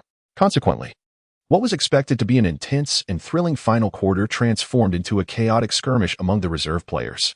For Zhang Ruocheng, the singular concern during this match was the scoring of Su Wani. Zhang Ruocheng delivered a commendable performance, amassing 20 points, 6 rebounds, 7 assists, 1 steal, and 1 block. Although not flamboyant, it was indeed impressive. However, the team's star player, Curry, showcased an extraordinary display, sinking all 7 of his three-point attempts and accumulating a staggering 40 points by the end of the third quarter. This left Zhang Ruocheng apprehensive that Curry might seize the FMV title from him. Nevertheless, Zhang Ruocheng resolved to allow Su Wani the opportunity to accumulate statistics during garbage time. Should Su Wani manage to score over 30 points in this game, she would successfully fulfill her mission and become the first survivor of this assignment. Moreover, he would still have the chance to contend for the FMV title in subsequent matches. The fourth quarter unfolded without incident. On one side, Su Wani executed a one-on-one play for the Warriors, while on the other, Zhang Feng made an effort in the paint for the Cavaliers. With just 1 minute remaining, Su Wani had reached 27 points, merely 3 points shy of accomplishing her task. The Warriors initiated an offensive play, positioned at a 45-degree angle.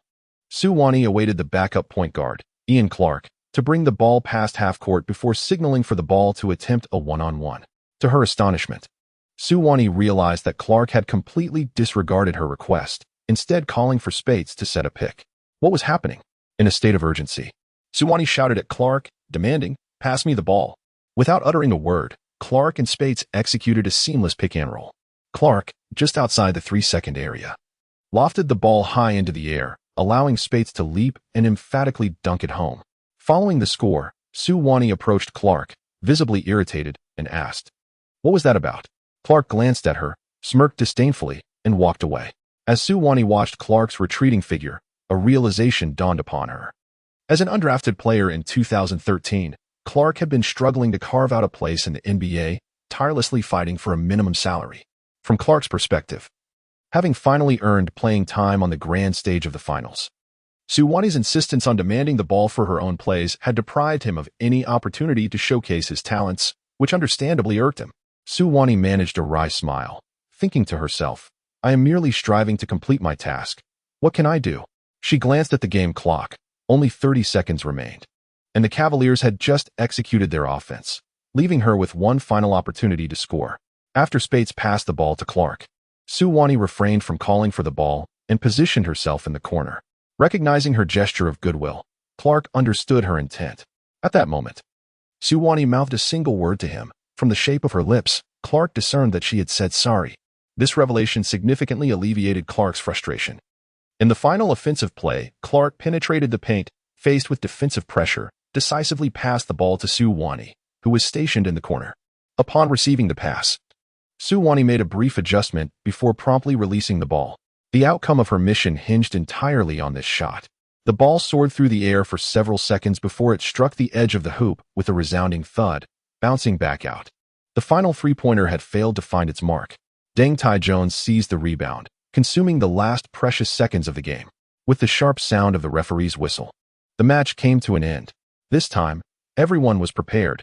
At the moment the game concluded, a brilliant light flashed, and all 8 players succumbed to unconsciousness. Upon regaining their senses, they found themselves once more in the familiar dimly lit settlement room. In that moment, Zhang Ruocheng immediately turned his gaze towards Su Wani.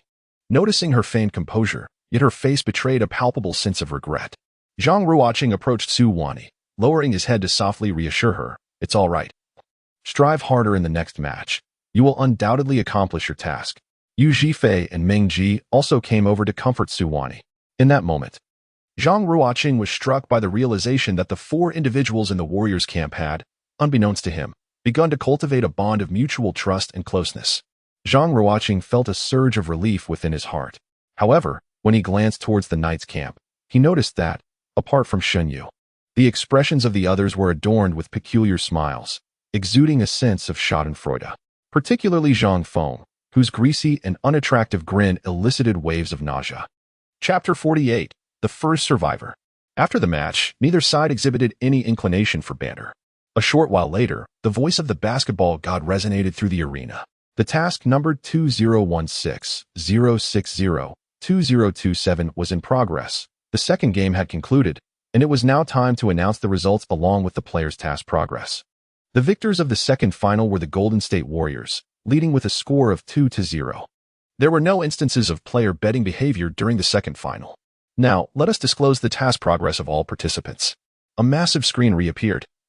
And although the crowd had prepared themselves, they still squinted against the blinding light for a moment before their eyes adjusted. The information displayed on the screen read, Player 387. Shen Yu, Personal Task Progress, 02. Player 387. Feng Zhong, Personal Task Progress, 01. Player 391. Zhang Feng, Personal Task Progress, 11. Player 391. Wang Huayong. Personal Task Progress, 12. Player 404. Su Wani, Personal Task Progress, 12. Player 404. Zhang Ruocheng, Personal Task Progress. Player 432. Meng Ji, Personal Task Progress. Player 432. Yu Zhifei, Personal Task Progress, 2. The most striking detail was the 11 next to Zhang Feng's name, suggesting that he had completed his personal task. All gazes fixated on Zhang Feng, the junior basketball major, who had never experienced such elation in his life. His triumphant expression incited a desire among several members of the Warriors to strike him. The voice of the basketball god soon echoed once more. Team member 391, Zhang Feng. Your 2-star difficulty personal task has been completed. 200 points have been credited to your account. You may choose whether to continue participating in the subsequent tasks. You have 1 minute to decide. The countdown begins now, 60, 59. Thus, in this survival game of team battles, the first survivor emerged, and surprisingly, it was Zhang Feng, an outcome that few could have anticipated. Through Zhang Feng's accomplishment of his personal task, everyone grasped the rules. Those who completed their tasks gained the privilege to choose whether to engage in the following challenges. Zhang Ruocheng pondered for a moment. Were he in the same position, he would undoubtedly choose to participate. This survival game encompasses not only individual tasks, but also collective challenges. The team mission remains uniform for all participants, to triumph over rival teams and clinch the championship title. Should the team succeed, each group will be awarded 500 points, translating to 250 points per individual. This is no trifling sum, when one considers that a 1-star task rewards merely 100 points. 250 points equates to the reward of a 5-star task, a feat not easily attained. If Zhang Feng were to withdraw from subsequent tasks, then Kevin Love would transition to the NC role, wherein his performance would become unpredictable. Furthermore, Kevin Love's dismal display during the finals that year would surely exacerbate the Cavaliers' plight, currently trailing at 0-2. Shen Yu shared Zhang Ruocheng's sentiments and promptly approached Zhang Feng, urging, Brother Zhang Feng, you must stay? We still have to strive for the team mission in the upcoming matches. The minutes swiftly elapsed, and the somber voice of the basketball deity resonated within the completely enclosed settlement room. Team 391, Zhang Feng, please make your choice. Zhang Feng smiled mysteriously and declared, I choose to forfeit. What? Forfeit? Zhang Ruocheng, Shen Yu, and the others were utterly astonished. Team 391's Zhang Feng had decided to withdraw from the subsequent tasks, and in the upcoming matches, Kevin Love would be replaced by N.C. Zhang Feng. Why? Shen Yu inquired, puzzled. There's no reason, Zhang Feng replied. Participating in this damned mission has left me on edge. Now that I've finally managed to escape, why would I return? The temperament of the basketball deity is utterly unpredictable. Who knows what N.C. random events he could conjure? What if I end up with a new personal task? I intend to use the points I've accumulated to indulge myself in the real world. By the way, fellas, do your best in the upcoming rounds. If the series turns in our favor, I might just earn another windfall of points. Ha ha ha. You little rascal. We're putting in our utmost effort for you. And you plan to abandon us once you've met your criteria. Feng Zhong gritted his teeth in frustration, glaring at Zhang Feng, who wore a smug grin, wishing he could throw a few punches. Shin Yu cast a cold glance at Zhang Feng, choosing not to say more. He understood that a man like Zhang Feng, who only knew how to revel in pleasures and could not control his desires, would not survive long in this game of existence. For now, let him laugh. There would come a time for him to weep. The transmission back to the real world was about to commence. At 7 o'clock 3 days hence, the 7 competitors would be transported to the venue of Game 3 of the 2016 finals in a parallel timeline. The countdown for the transmission began. 5, 4, 3. A flash of light enveloped them, and all returned to the realm of reality. Upon awakening, Zhang Ruocheng found himself peacefully reclined in the comfort of his own bed. A glance at the clock on the nightstand revealed the time to be 12:01 a.m. They had been transported into the mission at the stroke of midnight and returned merely a minute later. Zhang Ruocheng mused to himself, what an enigmatic game this is. After a restful slumber, the following morning at 8 o'clock, as he emerged from his dreams, a notification from the system echoed in his mind. The count of unread messages stood at a staggering 99. How could there be so many unread messages right after G2 concluded? Was there yet another development? Hastily, Zhang Ruocheng accessed the system, and upon logging in, he discovered a pinned message that had indeed appeared in the group chat. Its title familiar to him, NC Random Event. Once again, it had returned. Zhang Ruocheng felt a mixture of helplessness and anxiety. This NC Random Event had a profound impact on the trajectory of the competition and the completion status of each individual's tasks. The random event of G2 had involved LeBron James's absence, resulting in a butterfly effect that catapulted Zhang Feng to emerge as the first fortunate one among the 8. What would this latest event entail? Would it once again favor the Warriors? As he opened the pinned message, Zhang Ruocheng was left utterly astounded, rendered speechless for several minutes. His eyes widened in disbelief, mouth agape, as if his very soul had been extracted from his body. The content of the message was as follows. Pre-game NC random event for Finals G3. Golden State Warriors Stephen Curry suffers a calf strain, sidelined for the season. Cleveland Cavaliers Kevin Durant joins the Oklahoma City team. In a single phrase, Zhang Ruocheng's sentiment could be summed up as, I am dead. Please burn paper for me. How could such a thing occur? This random event is utterly preposterous. After what felt like an eternity, Zhang Ruocheng gradually emerged from the depths of shock and despair.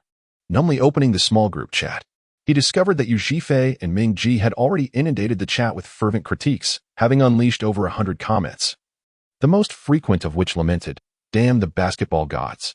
Chapter 49, A Dramatic Turn of Events. Zhang Ruocheng shared a cracked emoji in the small group. Upon noticing his online presence, a new round of banter ensued between Yu Zhifei and Ming Ji. At that moment, Suwani also appeared in the group, sharing a similar cracked emoji. Yu Zhifei remarked, when the G2 random event was announced, I was quite elated. Yet I never anticipated that retribution would arrive so swiftly and mercilessly. Ming Ji responded, indeed. They merely faced a single game without James, while we, unfortunately, have our star player sidelined for the entire season. What is the point of continuing? They should simply declare them the victors. Yu Zhifei added incredulously. What is even more outrageous is that Durant chose this moment to join the Cavaliers. Is it permissible to sign players before the finals? Especially someone of Durant's caliber? Must the basketball gods be so exaggerated in their whims? Suwani concurred. Durant's joining is indeed perplexing. In our previous experiences, the alternate realities crafted by the basketball gods closely mirrored the actual NBA, encompassing various rules, player abilities, and personalities.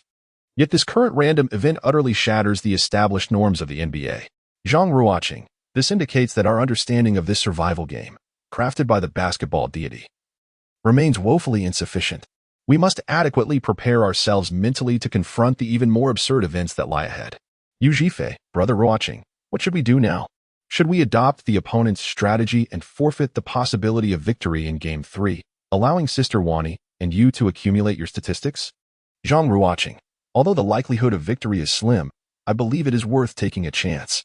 In the opposing camp, the unique mission of the transcendent Shun Yu involves an unusual combination of double errors and 2 victories.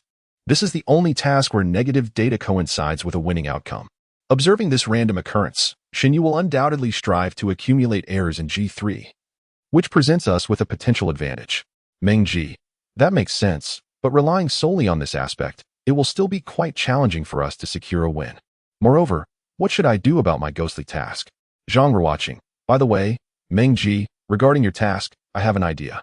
After briefly outlining his approach, Meng Ji was elated, responding, Brother Ruocheng, you truly are remarkable.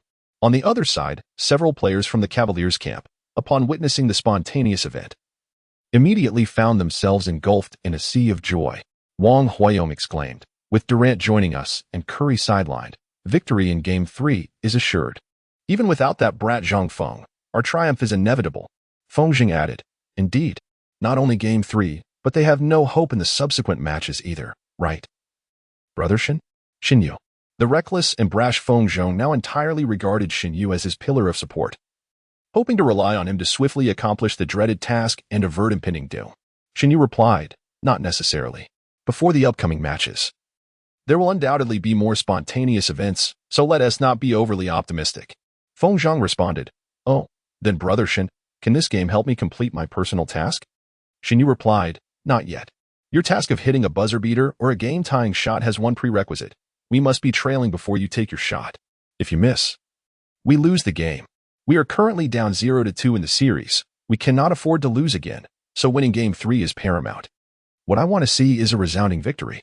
Wang Huayong asked, Old Shin, what is your strategy for Game 3? As a middle-aged office worker, Wang Huayong spoke without the flattery of Feng Zhong or the previous Zhang Feng. He simply called Shin Yu Old Shun. Shin Yu paid this no mind and, after a moment, replied, securing victory in Game 3 is the basic expectation. Furthermore, this match should serve to fulfill my personal task. Given that my task progress stands at 0-2, I must achieve at least 2 games with double-digit turnovers while winning. Both Feng Zhong and Wang Huayong understood the magnitude of this challenge, so when Shin Yu expressed his desire to fulfill his personal task, neither opposed him. From the perspective of the lineups in Game 3, the disparity in strength was indeed stark. For the Cavaliers, securing victory seemed effortless. It was the perfect opportunity for Shin Yu to accumulate turnovers. Subsequently, Shin Yu continued, in addition to my personal task, yours should be achievable as well. However, do note that if we win by fewer than 20 points, do not force the assists. The priority is winning. Wang Huayong affirmed, Old Shun, no problem. As he uttered these words, Wang Huayong felt an overwhelming sense of joy. He had achieved double-digit assists in Game 2, and if he could replicate that in Game 3, he would become the second player to successfully escape after Zhang Feng. Shin Yu added, however, you must agree to one condition. After you complete your personal task, do not abandon the subsequent tasks like that brat Zhang Feng did. You still need to join us in completing the remainder of the series. Wang Huayong pondered for a moment before responding. Agreed, no problem. Indeed, Wang Huayong's traversal into the persona of Tristan Thompson, a blue-collar worker among the Cavaliers' starting 5, renders the distinction between being a player or an N.C. rather insignificant. Even if he were to forego participation in subsequent tasks, the repercussions would not be as pronounced as those of Zhang Feng. Shin Yu's intention in retaining him lies in his controllability, whereas the N.C. version of Tristan Thompson remains unpredictable. Their personal mission with Feng Zhong has yet to materialize. Should there arise a necessity to devise specific strategies, Wang Huayong could assist them, a luxury not afforded by the N.C. counterpart. Wang Huayong is acutely aware of Shin Yu's motives, yet he himself harbors a desire to engage in the forthcoming tasks. Prior to his departure, Zhang Feng remarked that the capricious basketball god might concoct peculiar new rules that could ensnare even those who have completed their tasks, thus advising a swift exit.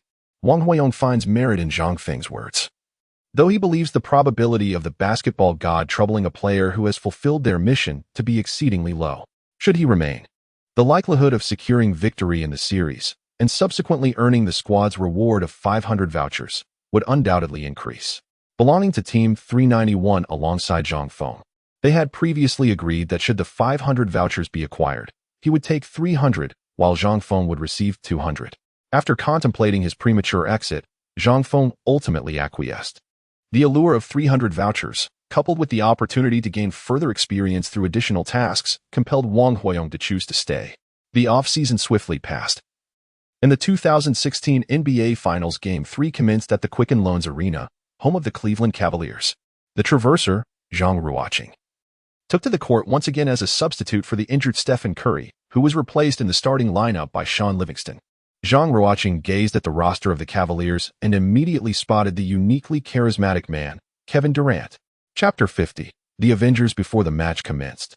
Kevin Durant stood proudly near the center court, defiantly gesturing a throat-cutting motion towards the Warriors bench. In the 2016 playoffs, Durant's Oklahoma City Thunder faced off against the Golden State Warriors in the Western Conference Finals. At that time, the Warriors, boasting an impressive record of 73 wins, appeared invincible, while the Thunder's dynamic duo of Durant and Westbrook radiated confidence. Ultimately, after a grueling 7-game series, the Warriors staged a remarkable comeback, overcoming a 13-point deficit to triumph over the Thunder and advance to the NBA Finals. The subsequent events are well known to all. On July 4, 2016, Durant announced his decision to join the Golden State Warriors, a move that is considered one of the most significant signings in recent league history. In the eye of the storm, Durant faced an avalanche of ridicule and scorn.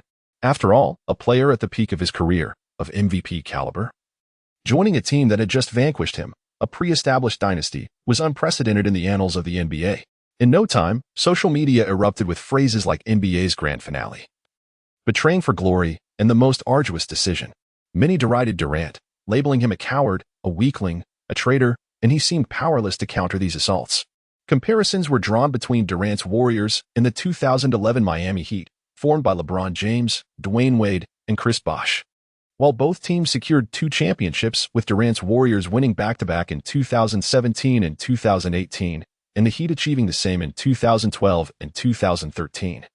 The former's dominance and intimidation throughout the league during their era were deemed superior, despite winning 2 championship rings and earning 2 Finals MVP awards. Durant believed he had validated his prowess. However, he was taken aback to find that public perception remained unchanged. On November 12, 2018, during a regular season game between the Warriors and the Clippers, the infamous Draymond Green incident occurred, wherein Green, in a heated exchange with Durant, proclaimed, "We were champions before you arrived." This outburst triggered a firestorm online. In the 2019 NBA Finals against the Toronto Raptors, Durant made a hasty return from injury sustained in the Western Conference semifinals, only to rupture his Achilles in the second quarter of Game 5, enduring the most severe injury of his career. That off-season, Durant departed for the Brooklyn Nets, concluding his tumultuous relationship with the Warriors. Yet, in this parallel universe, the basketball gods seem to have defied the rules, allowing Durant to descend upon Cleveland, where the Cavaliers trailed the Warriors 0-2 in the finals. Was this a prelude to an epic tale of revenge? On the TNT commentary desk sit 3 eminent basketball analysts, Kenny Smith, Charles Barkley, and Shaquille O'Neal. Barkley exclaims, "Gentlemen, what we are about to witness may very well be the most talked about finals in history. Am I not correct, Kenny? Shaq?" O'Neal responds, "Charles, while I often find myself at odds with your opinions, this time I wholeheartedly concur." Durant's defeat in the Western Conference Finals by the Warriors, followed by his fiery entry into the Cavaliers, is undoubtedly a quest for vengeance to vanquish Golden State. The level of discourse surrounding this is simply unparalleled. Smith adds, "It is a pity that Curry is sidelined for the season. Otherwise, this matchup would surely have been the epitome of a perfect finals. My anticipation is palpable. Let the game commence." These 3 commentators, all former NBA athletes, have spent numerous years at TNT, and they raise no objections regarding Durant's sudden arrival in Cleveland. Zhang Ruocheng comprehends that in this parallel universe crafted by the basketball deity, the N.C.S. are entirely under his dominion and pose no inquiries regarding the rules. Barkley continues, "Last year's finals saw James and his Cavaliers fall to the Warriors. This year, Durant and his Thunder have also succumbed to them. Now, with 2 fallen monarchs uniting in Cleveland, can they execute a miraculous comeback from a 0-2 deficit?" O'Neal remarks, "It is the quintessential tale of revenge. Let us bestow a name upon the union of James and Durant." Kenny interjects, "The Avengers." The trio engages in spirited banter, igniting an electric atmosphere. Following a throat-cutting gesture directed at the Warriors bench, Kevin Durant unleashes a fierce taunt, WLLKLLV0U. In this realm, Kevin Durant is not portrayed as a cowardly traitor nor as a sensitive soul, but rather as a valiant man who seeks retribution. Can the Warriors, lacking Curry, truly withstand the formidable partnership of Durant and James? The starting lineup for the Golden State Warriors includes Shaun Livingston, Klay Thompson, Draymond Green, Harrison Barnes, and Andrew Bogut. The Cleveland Cavaliers starting five features Kyrie Irving, Kevin Durant, LeBron James, Kevin Love, and Tristan Thompson. With Durant's arrival, J.R. Smith's position has been displaced, relegating him to the bench. However, for Smith, his personal objective remains to deliver a clutch game winner, irrespective of statistics. Thus, being a starter or a substitute bears little significance to him. Kevin Durant, one of the greatest scorers in NBA history, takes the role of starting shooting guard for the finals, joining forces with LeBron James. Such a scene could only have appeared in a dream. The match commenced. The Cavaliers initiated their first offense, and after Shinyu advanced past half-court, he refrained from the rapid mistakes that characterized Game 1, instead passing the ball to Durant. As a newly joined superstar, it was essential for him to showcase his talents before the fans. Indeed, the moment Durant received the ball, a deafening roar akin to a tidal wave erupted from the entire Rocket Mortgage Fieldhouse, with the team facing a daunting 0-2 deficit against the Warriors. All Cavaliers fans placed their hopes squarely on the shoulders of the recently acquired Durant. Undoubtedly, to the Cavaliers supporters, Durant was their savior. His performance on the court further validated his prowess, affirming that he is indisputably the finest basketball player on the planet. Confronted by Klay Thompson's defense, Durant executed a simple feint beyond the three-point line, then launched into a graceful jump shot. Chapter 51. A potent three-point shot. The ball swished through the net. Well, was the Grim Reaper's scythe brandished a tad too early? Barkley sighed in exasperation. On the Warriors' side, Thompson responded with a three-point attempt that clanked off the rim. James swiftly seized the rebound and led a counterattack, delivering a precise pass to the fast-breaking Durant. Unfazed by Livingston's defense, Durant skillfully gathered the ball just inside the three-point arc, then executed a Eurostep. Zhang Ruocheng, observing from the bench, couldn't help but exclaim, "What exquisite footwork." Durant's lengthy strides transformed his Eurostep into a mesmerizing dance, leaving Livingston bewildered. He leaped and slammed the ball through the hoop. 5-0. A three-pointer followed by a thunderous dunk. In this manner, Durant showcased his boundless capabilities to the Cavaliers fans and proclaimed to the Warriors, "Tremble, for the vengeful King Durant has arrived." As the first quarter approached its midpoint, the Cavaliers were on fire, unleashing their offensive fury. Durant hit all 5 of his shots, including 3 from beyond the arc, amassing 13 points in just half a quarter. Furthermore, James and Love also sank three-pointers, and in roughly 8 minutes of play, the Cavaliers had surged to a 25-10 lead, a remarkable 15-point advantage. This was achieved despite 2 turnovers at the point guard position. Such formidable firepower. I dare say no team in history could match the offensive prowess of this Cavaliers squad. Even the 73-win Warriors pale in comparison, especially considering their absence of Curry. Kenny Smith lamented during the timeout. "Indeed, I boldly predict that the Cavaliers will triumph by a margin exceeding 30 points. The ever-predictive Barkley offered his opinion. "Charles, what will you do if your prediction fails? Kiss a donkey's rear?" Shaquille O'Neal jested mercilessly at his old friend. The TNT commentary booth was filled with laughter, while the fans in the Rocket Mortgage Fieldhouse reveled in excitement. Although their team now trails with a score of 0-2. The acquisition of Durant instills unwavering confidence that the Cavaliers will effortlessly secure victory. Upon perceiving the precarious situation, Warriors head coach Yu Zhifei promptly called for a timeout. During this intermission, Zhang Ruocheng rose from the bench and approached Yu Zhifei, proposing, "Coach, allow me to take the court. Let us deploy the death lineup early." Yu Zhifei nodded in agreement, albeit with a subtle sigh, pondering that even an early deployment of the death lineup would likely falter against Durant's formidable prowess. Sealing the fate of this match, he reflected on the fortunate circumstance that this was Game 3, an away game. Had it been a home game triggering this NC random event, his situation would have been dire. Stealing a glance at Durant, who sat on the Cavaliers bench sipping water, an unsettling sense of dread enveloped him. The pressure emanating from Durant donned in Cavaliers attire was unexpectedly intense. Upon the resumption of play, Zhang Ruocheng entered as a substitute, replacing the original center, Bogut. Consequently, the Warriors lineup transformed into Livingston at the 1 spot, Klay at the 2, Suwani, Harrison Barnes at the 3, Zhang Ruocheng, Iguodala at the 4, and Meng Ji, Draymond Green, filling in at the 5. Oh, has the Warriors' decision to deploy the death lineup prematurely signaled their desperation? However, without Curry, can the death lineup even wield half its might? Barkley expressed skepticism upon Zhang Ruocheng's entrance. "Charles, such a statement is overly simplistic," retorted O'Neal. "In the prior 2 finals games, Curry's performance was merely average, yet Iguodala's contributions were exceptional. Although he did not lead in scoring, his all-around play has been pivotal in the Warriors' current 2-o'clock lead. By substituting him in early, I remain optimistic about the Warriors narrowing the gap. At this juncture, Kenny Smith, often the peacemaker, interjected, "Charles, Shaq. Let me offer a fair assessment. The death lineup is indeed a double-edged sword. Its offensive prowess is well known, but its defensive vulnerabilities are equally apparent. However, should this lineup excel offensively, it could invigorate their defense. The crux lies in the Warriors' shooting accuracy. If they find their mark, they may close the gap. Otherwise, it could be a rout. And we might as well declare the victor in advance." The perspectives of the three commentators each held merit, a truth that Zhang Ruocheng fully comprehended. Yet, there were facets unknown to the NC commentators, such as the personal quest of the transcendent Kyrie Irving, intricately linked to his turnover count. Zhang Ruocheng was determined to make the most of this opportunity.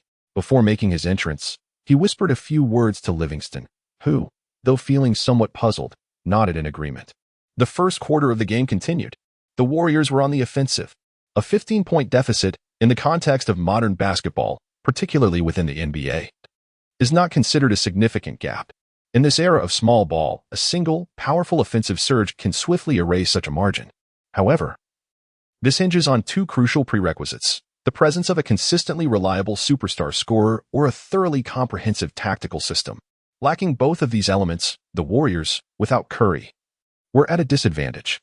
As Livingston brought the ball across half-court, he utilized Meng Ji's screen to navigate to the low post on the weak side, preparing to overpower Shinyu with his back to the basket. At that moment, the towering Durant suddenly surged in to provide help defense. In his prime, Durant was a formidable presence on the defensive end, equipped with long limbs and astonishing agility. Upon seeing Durant's impending intervention, Livingston instinctively pulled the ball back and passed it to the perimeter, where Klay Thompson awaited.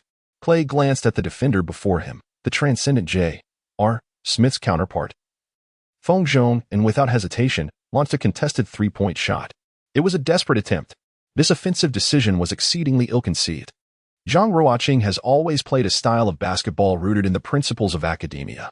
Were he to make such a shooting choice on the court, he would undoubtedly face scathing reprimands from his college team coach. Thus, upon witnessing Klay's shooting motion, an instinctive thought arose in Zhang's mind. However, aficionados familiar with Klay's career know that he has made countless similar shots throughout his professional journey, and his coach has never criticized him for his shooting selections. The sole reason for this leniency lies in his name, Klay Thompson. Alongside Curry, they formed the legendary Splash Brothers duo, the most formidable three-point sharpshooters in history. This audacious shot, akin to a precision-guided missile, found its mark with unwavering accuracy in the Cavaliers' hoop. 25-13. Chapter 52. A deluge of three-pointers in Cleveland. No worries. Our defense is sound. Allowing such a three-pointer is inconsequential. Tyronn Lue shouted from the sidelines, rallying his players. He was not entirely mistaken. Klay's illogical three-pointers, while occasionally finding their way in, would not significantly sway the overall course of the game. Moments later, Durant, stationed at a 45-degree angle, unleashed an answer ball three-pointer, seeking to respond in kind. Unfortunately, the ball ricocheted off the rim and was secured by Zhang Ruocheng, who protected the rebound. This marked Durant's first missed shot of the game. A swift counterattack ensued. The Warriors' death lineup executed its unanswerable strategy, leveraging the quintet's speed and tactical synergy. They capitalized on the opponent's unformed defensive setup to score during the transition. This exemplified one of the sharpest weapons of that illustrious 73-win Warriors team. Zhang Ruocheng advanced swiftly while deftly dribbling the ball, his keen eyes constantly scanning for the movements of his teammates. Positioned at 45 degrees to his sides were Su Wani and Meng Ji, while Livingston lingered behind him. In the corner, a man had already extended his hand, signaling for the ball. Klay Thompson. Without a moment's hesitation, Zhang leaped high, delivering the ball to Thompson stationed at the corner. "Stop him!" Tyronn Lue bellowed from the sidelines. LeBron James sprinted furiously towards Thompson, yet Thompson's release was astonishingly quick. From the moment he received the ball to the instant he shot, Klay took less than half a second. Even James could only manage a token defense, ultimately watching as the basketball soared past his fingertips, tracing a graceful arc towards the hoop. James and his Cavaliers teammates could only lament in despair. He is powerful, let him be powerful. The gentle breeze caresses the mountain ridge. He is brazen, let him be brazen. The bright moon illuminates the great river. He may be ruthless, he may be vile. I possess a steadfast spirit. No matter the avengers or the combined might of kings, I bask in the radiance of enlightenment. Klay Thompson, once again, sank a three-pointer. With the score at 16-25, the deficit was instantly narrowed to single digits. This shot seemed to silence the home crowd in Cleveland, transforming the Rocket Mortgage Fieldhouse into a library. After Klay's basket, although the Warriors bench erupted in jubilant celebration, he remained impassive, his cold gaze seemingly conveying, "It is far too early to consider surrendering." In the absence of Curry, Klay stepped up in Game 3. Perhaps the brilliance of his brother overshadowed him at times, causing many to forget that Klay is, without a doubt, one of the greatest three-point shooters in the history of the league. During the 2014-2015 season, in a regular season game against the Kings, Klay erupted in the third quarter, making all 9 of his three-point attempts for two-point attempts and both free throws, achieving a perfect shooting percentage for a staggering 37 points. This record remains unparalleled and is deemed one of the hardest to break in the NBA. In the 2016-2017 season against the Pacers, Klay Thompson played for 29 minutes, using only 11 dribbles to score 60 points. Not only did he set a personal scoring record, but he also reshaped the understanding of basketball. Post-game, commentators remarked that if one wished to grasp the pinnacle of pure shooting, they must witness Thompson's performance that day. Klay Thompson is that kind of man, powerful yet remarkably humble. Should you underestimate him, he will ensure you pay the price. Tyronn Lue intended to call a timeout, but upon realizing there was still room in the score, he reconsidered and opted against it. The Cavaliers initiated their offense, with Shin and Durant executing a pick-and-roll. The Warriors chose to double-team Durant. Shin observed and noticed that the corner was left open for Fong Zhong, J.R. Smith, promptly delivering the pass. Upon receiving the ball, Fong adjusted slightly and took the shot. To his astonishment, just as he adjusted, a terrifying figure descended from the heavens and appeared before him. The arrow was knocked, and it had to be released. The moment Fong Zhong's shot left his hands, it was met with a thunderous block from the man approaching him. A resounding thud echoed as the ball was forcefully swatted out of bounds. A volleyball-style rejection. Undoubtedly, such a humiliating block could severely undermine a player's confidence. After being blocked, Fong Zhong finally recognized the man before him. It was none other than Klay, dominating the game on both ends. Cold sweat trickled down Fong Zhong's back. Simultaneously, in the TNT commentary booth, Barkley, O'Neal, and Kenny Smith exchanged glances, momentarily speechless. Yet, their thoughts were perfectly aligned. Words were unnecessary at this moment. After delivering an impressive block, Klay remained expressionless, coldly fixated on Fong Zhong. This little rascal, who usually strutted around with bravado, found himself intimidated by N.C. Klay, unable to meet his gaze, his knees nearly buckling beneath him. The Cavaliers retained possession. Energized by Klay's performance, the others elevated their spirits. As the ball was passed, Shin attempted to exploit his speed to break through Livingston, only to be thwarted by the latter's long reach, resulting in yet another turnover. Shin's third blunder. Upon securing the ball, Livingston decisively initiated a fast break. Tyronn Lue, watching from the sidelines, was consumed by rage, shouting, "Keep a close eye on Klay." LeBron fixed his gaze on Klay, closely shadowing him, while Shin trailed Livingston from behind. With the ball in the middle, two players had already infiltrated the opponent's territory, Zhang Ruocheng on the left and Su Wani on the right. Upon seeing this, Livingston felt a surge of joy. He immediately gathered the ball, executed a feint, directing his gaze towards Zhang Ruocheng while deftly passing the ball to Su Wani with a flick of his wrist. What an exquisite passing technique! Once Su Wani received the ball, she faced an open basket, and all she needed to do was make an easy layup. Yet, she hesitated. Intentionally slowing her pace, she waited for the pursuing defender to catch up before unexpectedly executing a behind-the-back pass. At a 45-degree angle, it was that man again, Klay Thompson. During this fast break, Klay did not accelerate immediately, leading the initially vigilant LeBron to mistakenly believe that Klay had no intention of participating in the offensive play. Consequently, he abandoned Klay to pursue Su Wani. Little did he know, this was Klay's clever ruse. That previous play, while it appeared Su Wani was staring down an open basket, LeBron had actually closed in behind her. If she attempted to shoot, the risk of being blocked loomed large. Thus, Su Wani astutely awaited LeBron's approach, then passed the ball to Klay, an open three-pointer. How could Klay possibly squander such an opportunity? The three-pointer found its mark once again. In 3 rounds, 3 three-pointers. A deluge of threes descends upon Cleveland. Chapter 53. The key player's injury. The Warriors find themselves in peril once more. A timeout. Upon witnessing Clay's consecutive third three-pointer, Tyronn Lue could not contain his fury, forcefully slamming down the timeout button. The score stood at 25-19, with the Cavaliers' lead dwindling to a mere 6 points.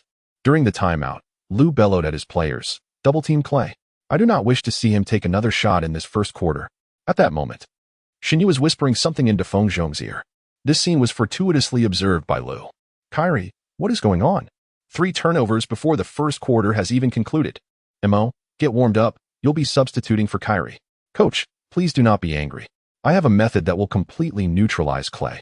Just hold off on pulling me out." "Completely neutralize Clay? Is there a method beyond double-teaming him?" "Just wait and see." Back on the court, it was the Cavaliers' turn to attack. Durant executed a classic mid-range jumper, temporarily alleviating the Cavaliers' scoring drought, bringing the score to 27-19. As the Warriors initiated their offense, every player was acutely aware of Clay's fiery shooting touch and consciously sought his position on the court. After several intricate passes and cuts, Clay received the ball at the top of the arc, rising for a shot. With confidence soaring, Clay was undeterred by the defender Feng Zhong, viewing him as mere decoration.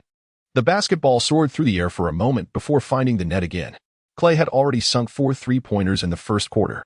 The players on the court failed to diligently execute Lue's double-team strategy, and just as the young Cavaliers coach was becoming exasperated, an astonishing turn of events unfolded before him. Not only Lue but every player, commentator, and spectator in attendance was taken aback. Clay suddenly crumpled to the floor, clutching his ankle, writhing in agony. He was injured. The once invincible Clay was hurt. No one comprehended what had occurred when the massive screen in the arena instantly replayed the moment. Clay had no issues from receiving the ball to executing the jump shot. However, at the instant he was about to land, the defender Feng Zhong intentionally extended his foot. A deliberate trip, perhaps one of the most despicable fouls in basketball. Throughout the annals of NBA history, countless players have suffered from malicious trips, not only losing their chance at a championship, but also facing devastating impacts on their careers, becoming a source of unresolved anguish for innumerable fans. In the 2017 Western Conference Finals, the Spurs initially led the Warriors by a substantial 20 points. At this juncture, Warriors center Zaza Pachulia committed a reckless foul against the Spurs star player Kawhi Leonard, resulting in Leonard's season-ending injury. Consequently, the Warriors advanced effortlessly, sweeping the Spurs 4-0 to reach the finals. Fast forward to the 2021 Eastern Conference semifinals, where the Bucks faced the Nets. In a pivotal Game 4, with the Bucks trailing significantly, Giannis Antetokounmpo executed a dangerous play against Kyrie Irving, leading to Irving's season-ending injury. This unfortunate turn of events deprived the formidable Nets trio of a prime opportunity to contend for the finals. In a moment of utter indignation, Feng Zhong resorted to such despicable tactics while Klay Thompson was in a rhythm. The referees promptly halted the game, and the Warriors' medical team rushed onto the court to attend to Klay. The Warriors' players were incensed, with even the younger members on the bench eager to confront Feng Zhong. Yet they were restrained by head coach Yu Zhifei and the assistant coaching staff. It is crucial to remember that departing the bench to engage in such confrontations could result in suspensions or even more severe penalties. Therefore, maintaining composure was of utmost importance for the Warriors at that moment. Meanwhile, the Cavaliers fans present, witnessing Clay's injury, erupted into a cacophony of noise. Although it was the Cavaliers' home ground, Feng Zhong's malicious foul was universally condemned by anyone who cherishes the game of basketball. There were no cheers from the Cavaliers fans for Thompson's misfortune. Instead, many began to jeer at Feng Zhong. Zhang Ruocheng's heart sank as he beheld Clay sprawled on the ground, clearly injured. He realized that Clay would no longer be able to endure this match.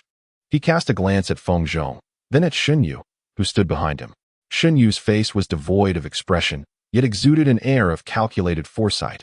Remarkably, a faint smile curled at the corner of Feng Zhong's mouth. In that instant, Zhang Ruocheng comprehended the situation. It was undoubtedly Shin Yu's scheme. During the timeout, Shin Yu had whispered to Feng Zhong, instructing him, when Clay attempts his next shot, be sure to trip him. Initially hesitant, Feng Zhong was soon reassured by Shin Yu's subsequent words. Rest assured, the rules only prohibit causing harm to other players through violent means. They do not specify anything regarding injuring other N.C. players. We must secure a resounding victory in this match. Your personal task was never part of the plan. And even if you were ejected, it matters not. After hearing Shin Yu's words, Feng Zhang steeled his resolve, returning to the court to promptly trip Clay. Swiftly, the team physician assisted Clay off the court and back to the locker room. Upon exiting, the physician informed head coach Yu Zhifei that Clay would not be returning to the game, urging him to prepare accordingly. With a resigned nod, Yu instructed Bogut to get ready.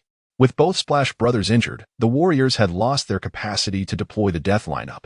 Meanwhile, the three referees at the scorer's table were reviewing the video replay to ascertain the nature of Feng Zhang's foul. In the parallel universe of the 2016 finals, incidents like Pachulia tripping Leonard or Giannis tripping Irving had yet to occur, and the league's stance on such fouls was somewhat ambiguous, typically categorized as mere common fouls. Under the immense scrutiny of the final stage, the pressure on the referees escalated. Should they classify this blatant malicious trip as merely a common foul? The visiting Warriors would certainly protest vehemently. After a protracted deliberation, the referees finally rendered their verdict. Feng Zhang, J.R. Smith, was assessed a level 2 flagrant foul and ejected from the game, resulting in 2 free throws in possession for the Golden State Warriors. Upon hearing this ruling, both Feng Zhang and Shin Yu were taken aback, with Feng Zhang even contemplating a dispute with the officials. However, the referee coldly retorted, "You suck." The extent of Feng Zhang's misconduct had evidently crossed even the referee's threshold of tolerance, leading to this severe punishment. Ironically, as Feng Zhang exited in defeat, the Cavaliers fans at the Quicken Loans Arena erupted into enthusiastic applause, endorsing the referee's decision, a rare occurrence in the annals of NBA history. Although Feng Zhang's ejection coincided with Klay Thompson's departure in an extreme 1-for-1 trade for the Cavaliers, this was undoubtedly a fortuitous exchange.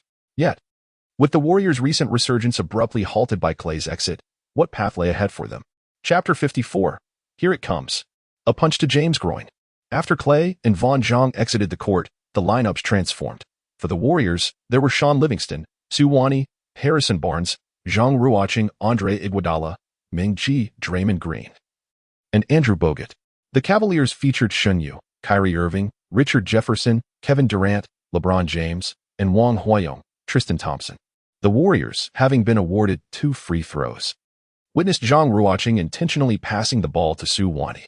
His intention was clear, to afford her this straightforward scoring opportunity, especially as the prospects of victory had dwindled significantly following Klay's departure. Zhang Ruocheng aimed to assist Su Wani in reaching 30 points to fulfill her personal objective.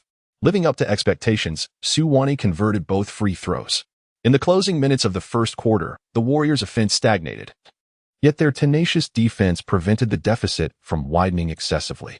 The quarter concluded with a score of 25-32, leaving the Warriors trailing by 7 points.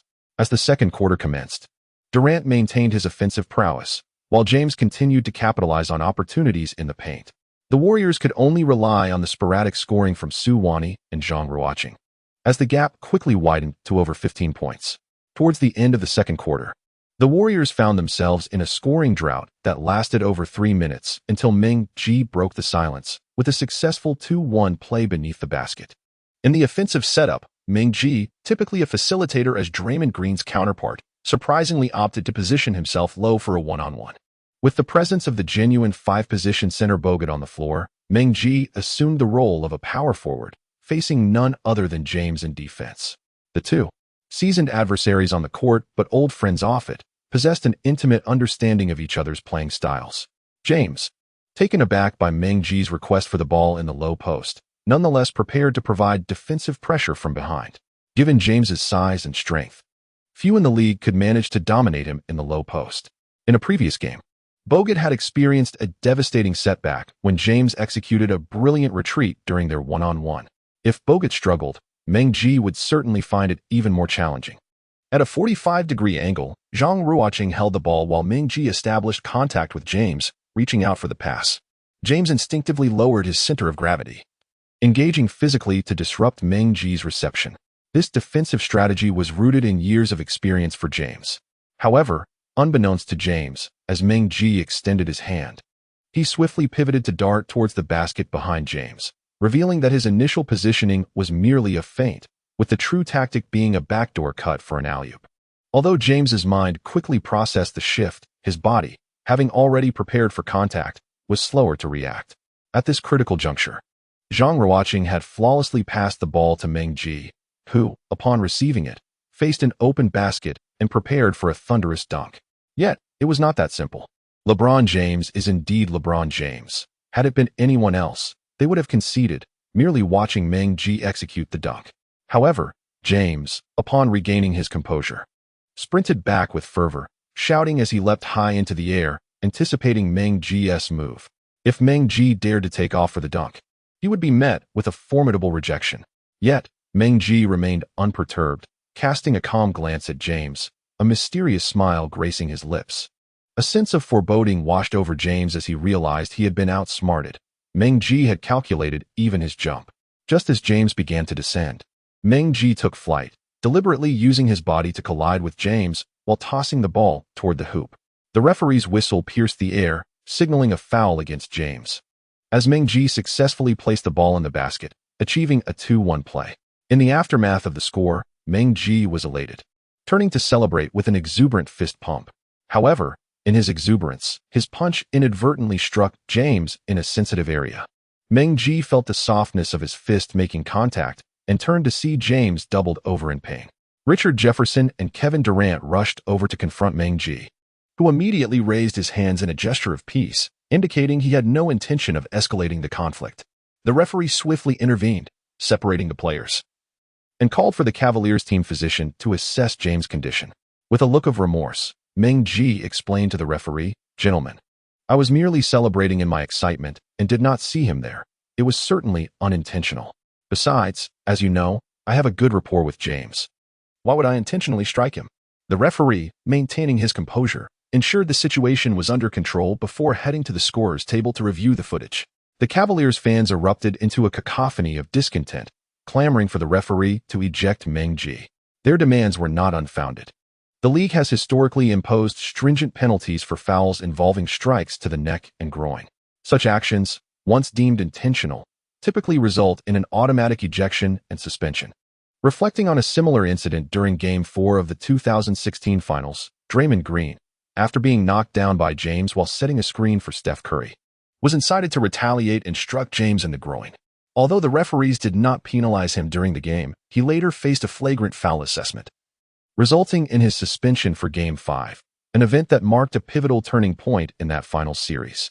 Striking an opposing player below the belt while evading any repercussions is nearly unfathomable within the NBA. Nonetheless, this was precisely the objective set for Meng Ji. His proposed solution involved deliberately executing a flamboyant celebration near LeBron James after scoring, feigning an accidental contact, thereby circumventing punishment. After all, the task merely stipulated a strike.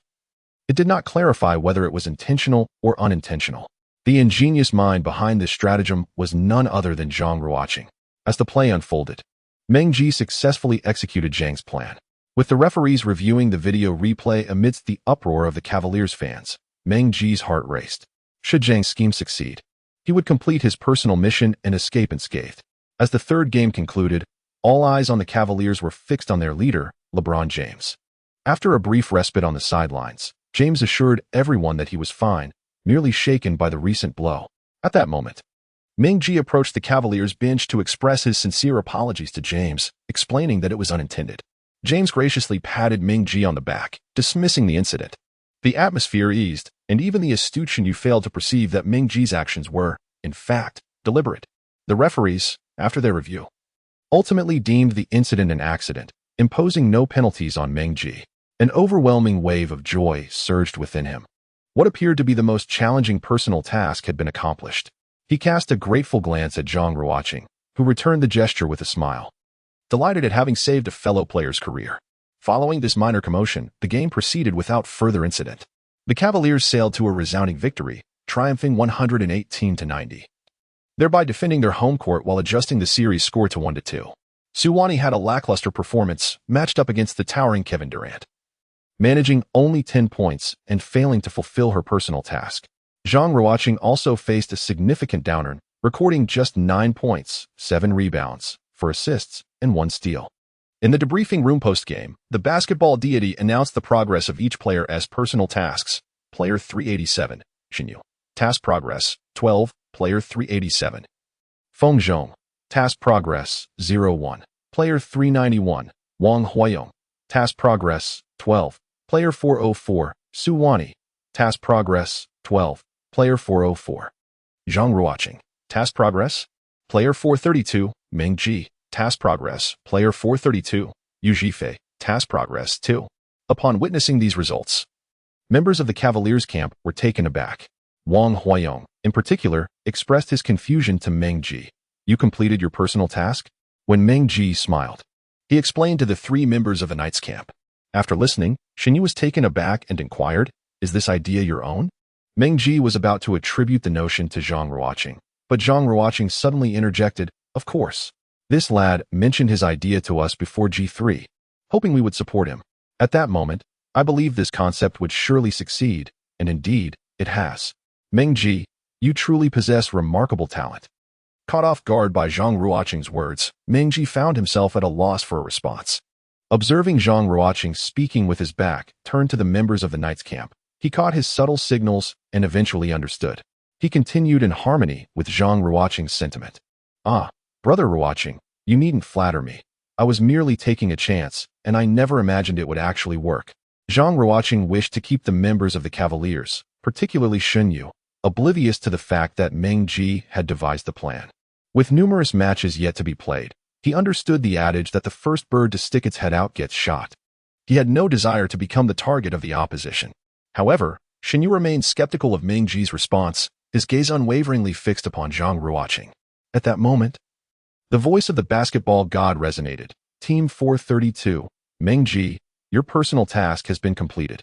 You may choose to forfeit subsequent tasks. Will you abandon or continue? I choose to continue. Very well. You shall proceed in the capacity of Draymond Green's counterpart in the upcoming matches, but there will be no further task requirements. Subsequently, the basketball god announced that the G4 match would resume at the Cavaliers' home court 3 days hence, before transferring all participants back to the realm of reality. Upon returning to the real world, Meng Ji joyfully called several friends, inviting them to his home for an ARTV gathering. He then made another call, requesting a familiar proprietor of entertainment venues to send over a few beautiful models to join their revelry. For someone of Meng Ji's affluent background, such indulgences were trivial. After approximately 2 hours, the atmosphere of lively celebration enveloped Meng Ji's villa as the ARTV event commenced. Reclining on a beach chair by the pool, he was flanked by 2 alluring ladies clad in bikinis. With a glass of fine wine in hand, he gazed upon the curvaceous models before him, feeling a sense of euphoria. Just as he reached out to embrace one of the beauties in pursuit of some excitement, a new system notification unexpectedly emerged in his mind. Furrowing his brow at the interruption, he nonetheless logged into the system and discovered a private message awaiting him.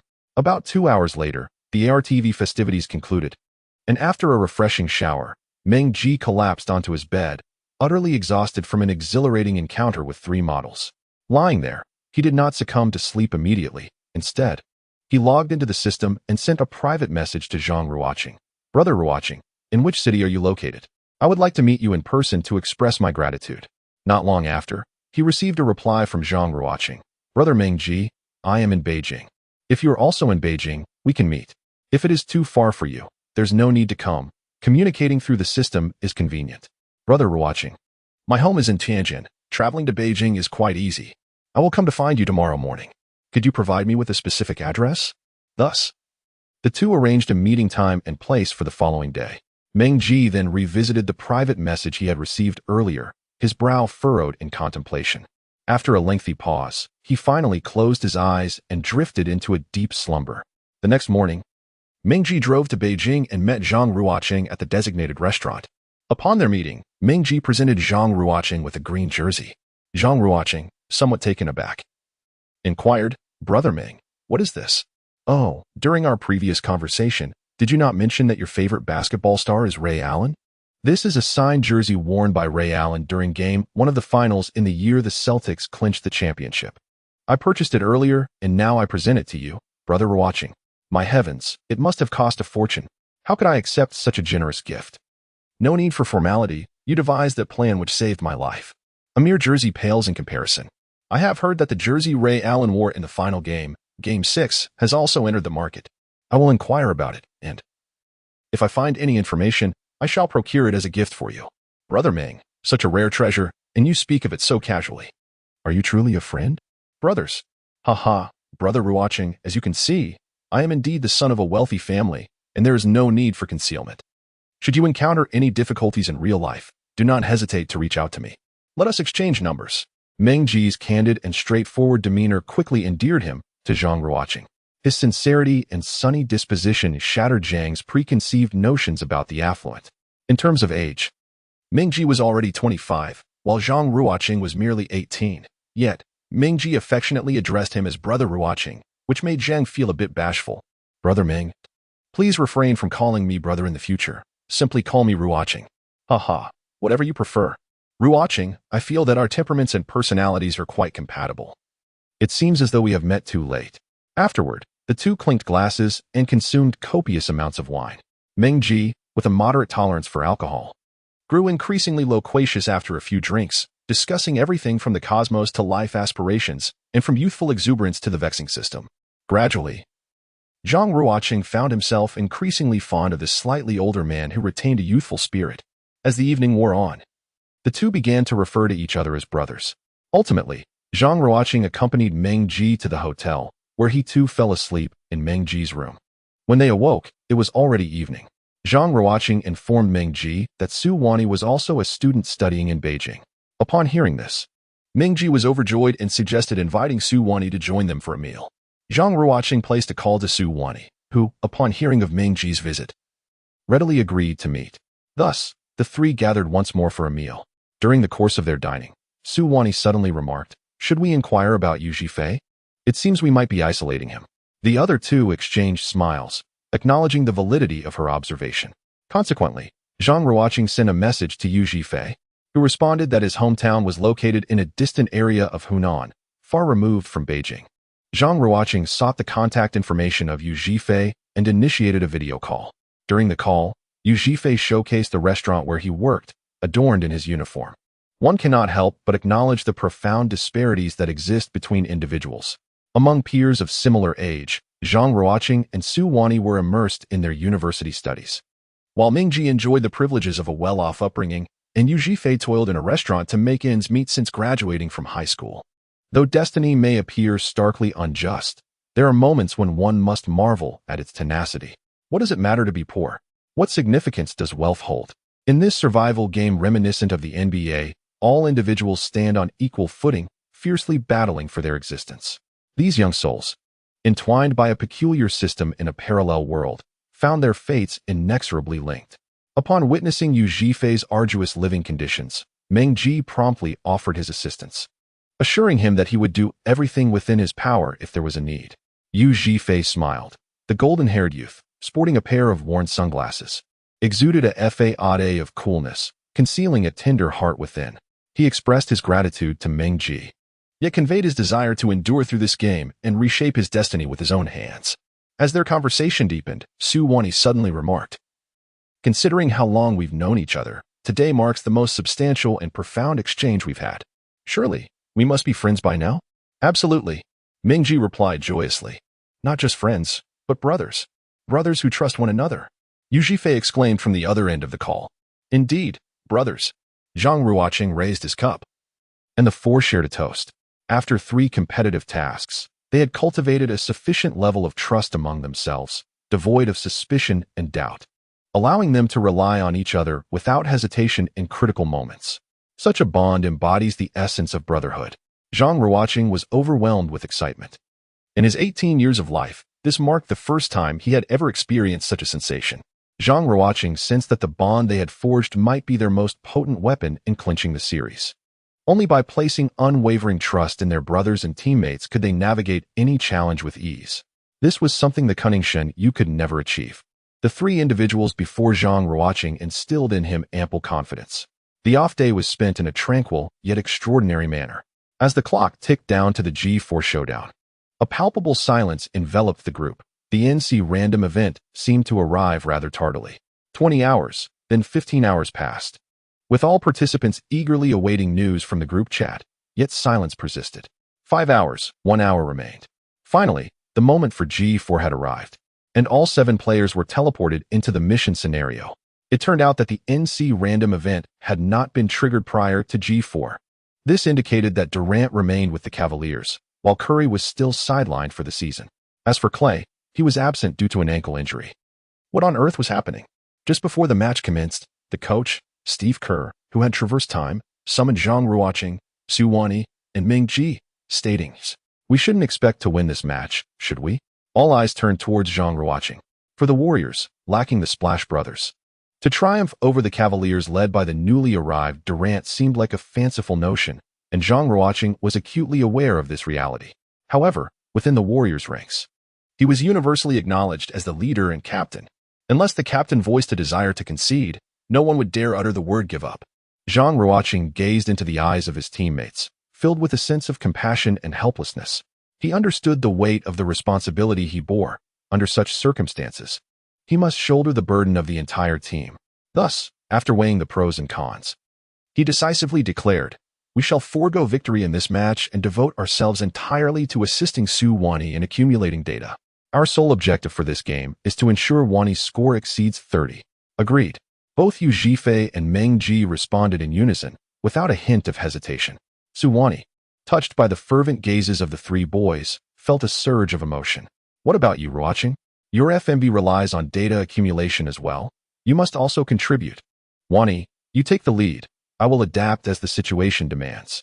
Rest assured, as the match commenced, the state of the Cavaliers was in stark contrast to that of the Warriors.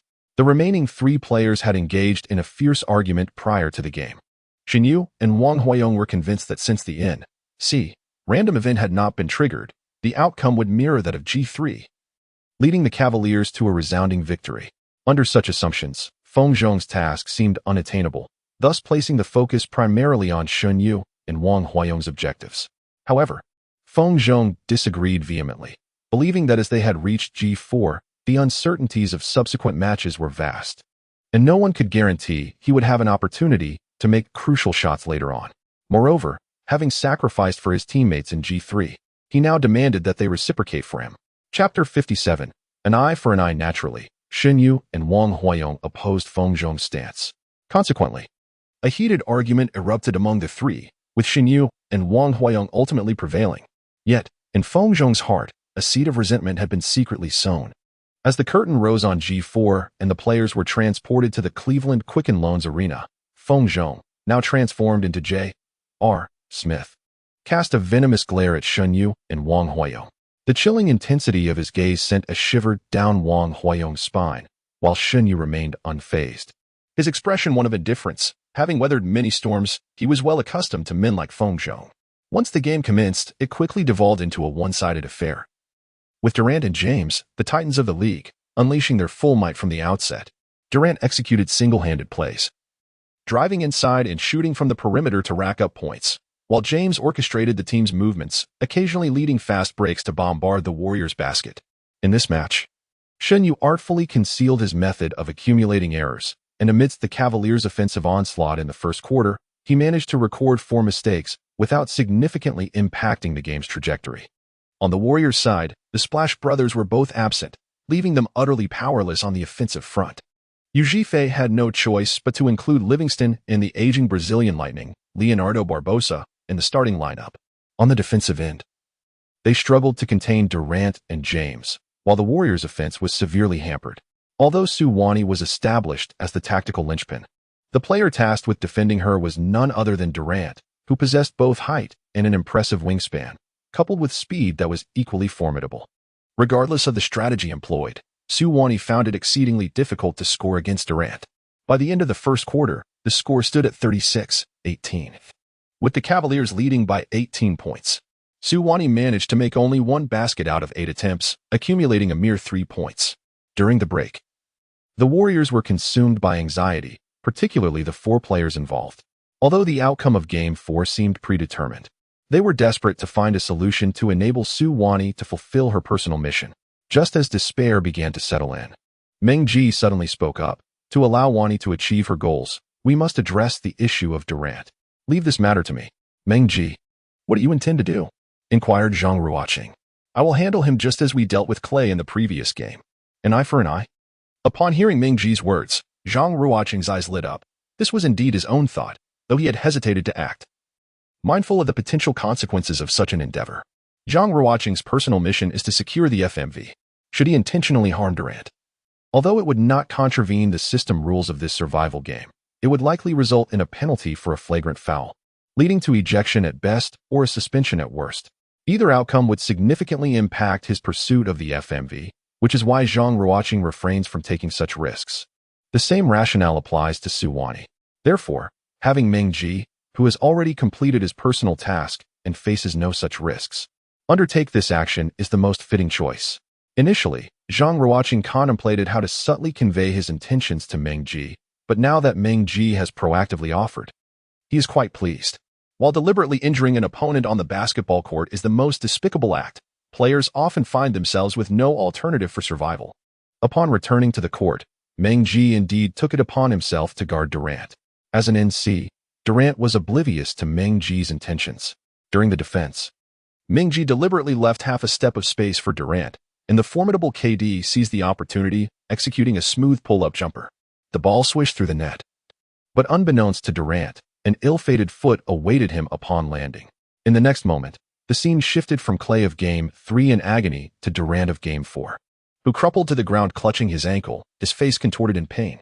The roar of discontent erupted from the Cavaliers' home crowd as team doctors rushed to the center of the court for a swift examination, their faces betraying a deep sense of regret. Tyronn Lue's expression turned furious as he stormed towards the referees, demanding severe punishment for Meng Ji's flagrant foul. The referees, after a brief review of the replay, swiftly rendered their decision. Meng Ji, Draymond Green, was assessed a level 2 flagrant foul and ejected from the game. As Meng Ji exited, he bore no semblance of shame, instead flashing a broad smile at the Warriors' teammates.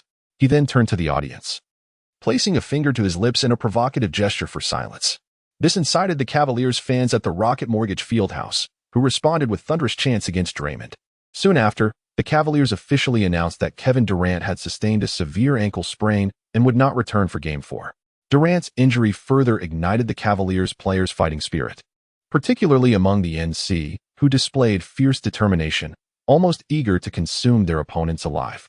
On the court, they became increasingly aggressive, engaging in physical confrontations, with actions that nearly sparked conflicts between both teams multiple times. However, one undeniable fact remains. Kevin Durant's absence is a significant boon for Su Wani. Without this tall and lengthy defender, scoring became considerably easier for her. The subsequent quarters unfolded amidst a palpable tension, fraught with intensity. Due to the escalating physicality and frequent fouls, the game faced numerous pauses, with referees repeatedly resorting to replay footage to gauge the extent of the players' infractions. The final 3 quarters of the match extended nearly 3 hours before concluding. As the final whistle echoed, this not particularly thrilling yet fiercely contested Game 4 of the finals came to a close. Ultimately, the Cavaliers triumphed with a commanding score of 121-99, leveling the series at 2-2. In the post-game debriefing, the basketball deity announced the 2 newly minted survivors of the match, Team 404's Su Wani and Team 387 Xinyu. In Game 4, Su Wani played for 38 minutes, scoring an impressive 32 points and successfully completing her mission.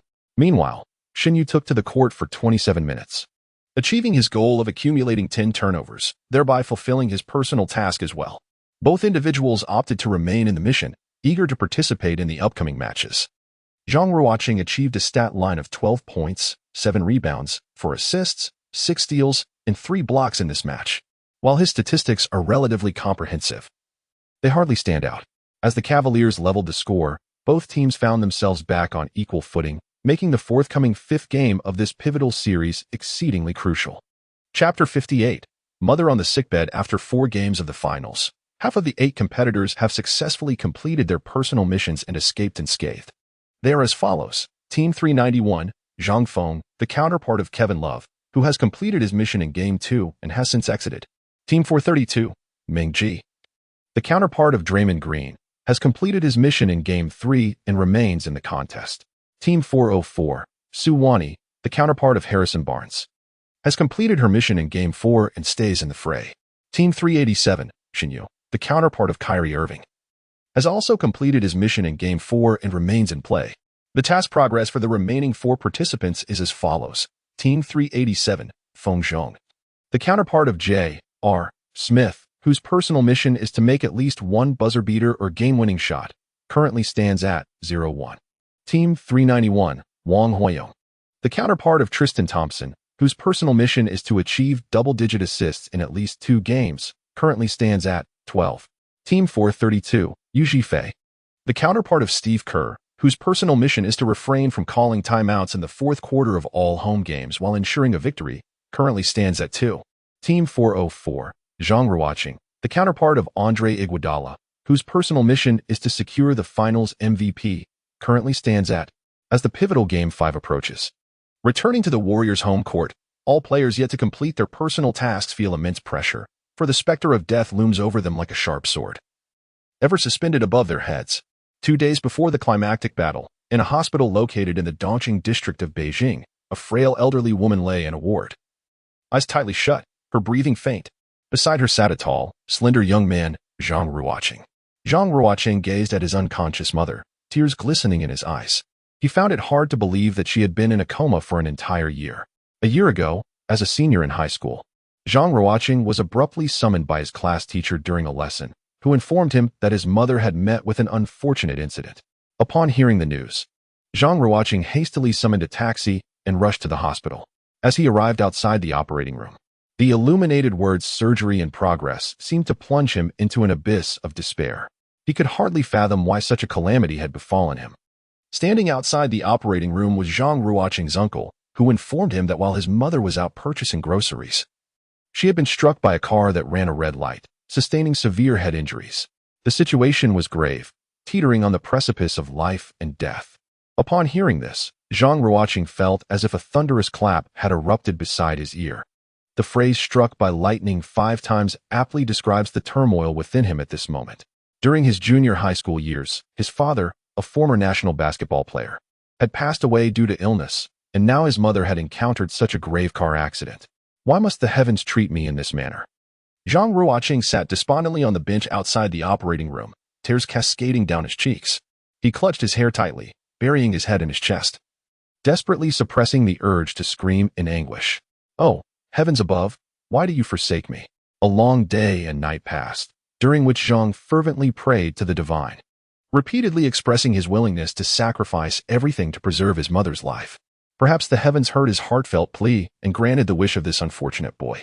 Yet, fate played a cruel trick, leaving his mother in a persistent vegetative state. Time, like an inexorable train, surged forward relentlessly. Zhang Ruocheng continued to study and practice basketball, while his uncle primarily took on the responsibility of caring for his mother. Ultimately, through his unwavering efforts, Zhang gained admission to the prestigious T University in Beijing. It can be said that his mother, confined to a hospital bed, served as the spiritual pillar that supported his relentless struggle. "Mother, please awaken soon. I love you." Gently stroking her hand, Zhang whispered tenderly to his slumbering mother. The doctors informed him that, although her condition was stable and not life-threatening, current medical advancements offered no superior treatment options, and she might remain in this vegetative state indefinitely. However, shortly after Zhang participated in his first mission, he discovered that a new medication had been developed in the United States, boasting remarkable efficacy for the recovery of patients in a vegetative state. Upon receiving this news, Zhang was filled with exhilaration, believing that his mother's ailment might finally have a remedy. Yet, once again, the doctor's words struck him like a thunderbolt. Despite the promising clinical effects of the drug, its exorbitant price rendered it unattainable, with no means to procure it domestically. As Zhang Ruocheng found himself engulfed in despair, a sudden thought struck him regarding the NBA Survival game he was part of. Within that wondrous system, a plethora of items from the real world could be procured, and perhaps this new medication would also be available. With this notion, Zhang Ruocheng promptly logged into the system. Trembling with anticipation, he entered the name of the drug into the interface, and, upon clicking search, was overwhelmed with joy at the results. The system, crafted by the deity of basketball, indeed offered this new medication. However, the price was astonishingly exorbitant. A single course of treatment required 90 tokens. To put it into perspective, a 100 square meter apartment within Beijing's 3rd Ring Road cost merely 100 tokens. This medication was nearly on par with the city's real estate prices. Yet, for the sake of his mother, Zhang Ruocheng hesitated not for a moment. At that time, Having exchanged the 100 tokens earned from his initial task for 2 points to enhance his ball handling skills, he found himself devoid of tokens. Upon winning his wager with Shen Yu, his account swelled to 180 tokens, and he immediately redeemed 90 tokens for a course of the medication. As he confirmed the transaction, the tangible drug materialized beside him. Bursting with excitement, he exited the system and hurried to the hospital to show the medication to the doctor. The physician, upon seeing the drug, was left utterly astounded, unable to fathom how a financially struggling college student like Zhang Ruocheng had acquired such an expensive medication. Zhang Ruocheng offered little explanation, simply requesting the doctor to ensure his mother received her medication on schedule, just before the pivotal battle of the Tianwangshan. His mother had recently completed a course of the medication, and with time on his hands, he visited her at the hospital. Both the doctor and his uncle noted that while his mother had yet to regain consciousness, her condition had indeed improved. Her bodily functions were gradually restoring, and various indicators were trending toward normalcy. Zhang Ruocheng inquired of the doctor whether it was necessary to commence the second course of treatment immediately. Should it be required, he could retrieve the medication at once, as he still possessed 90 vouchers, sufficient to exchange for another course of drugs. Upon hearing Zhang Ruocheng's words, the doctor could not help but curiously ask, "Handsome, are you perhaps a scion of a wealthy family?" Chapter 59, The Battle of Mount Tianwang, where the spirit of combat ignites. Zhang Ruocheng's uncle could not help but inquire, "Ruocheng, have you perhaps won the lottery?" They certainly could not comprehend how an ordinary university student from a humble family could possibly acquire such a miraculous remedy, priced at astronomical figures. Zhang Ruocheng offered no further explanation, aware that the concepts of the basketball deity in the system would be utterly dismissed by the doctor and his uncle. Thus, he merely smiled without responding and continued to inquire whether the second treatment could commence at that moment. It was only then that the doctor emerged from his astonishment, cleared his throat twice, and remarked, "Given your mother's current condition, we shall refrain from initiating the second treatment for now. Let us observe the patient's recovery over this period. After all, the medication is quite costly. If the patient's condition remains optimistic and she regains consciousness during this time, it would be most advantageous. Indeed, acquiring that medication is no simple feat, thank you, doctor. Should any needs arise, please do let me know."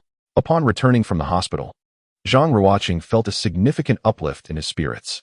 Despite being ensnared by the basketball deity in this wretched survival game, constantly fretting over his life, the system had undeniably brought forth tangible benefits, with his mother's improving health standing as the most compelling evidence. This development invigorated Zhang Ruocheng further.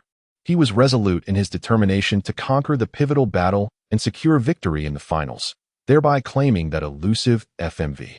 With merely 24 hours remaining until the critical showdown, all participants received an update on the latest roster statuses from both teams.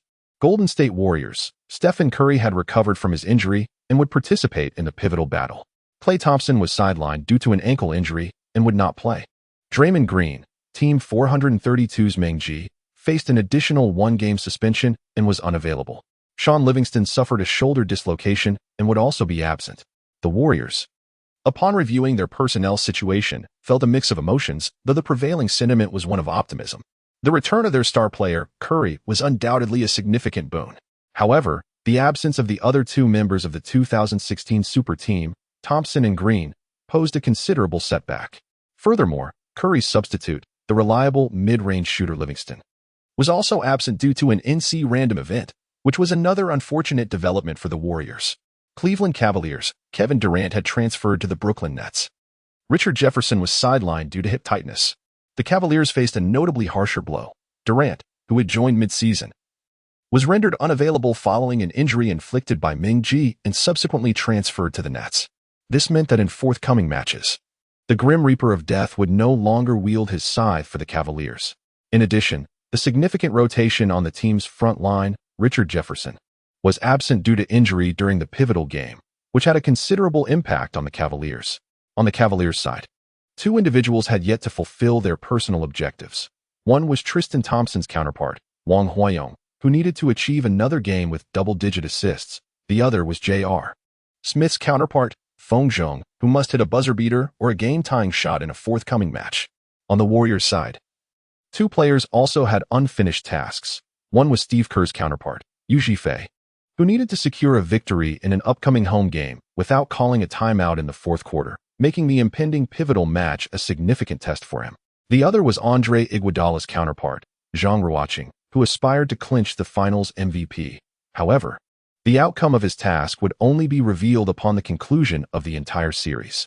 When comparing the objectives of these four players, it is undoubtedly evident that both Zhang Ruocheng and Yu Zhifei were more fervently yearning for victory in the pivotal game, indicating their heightened competitive spirit.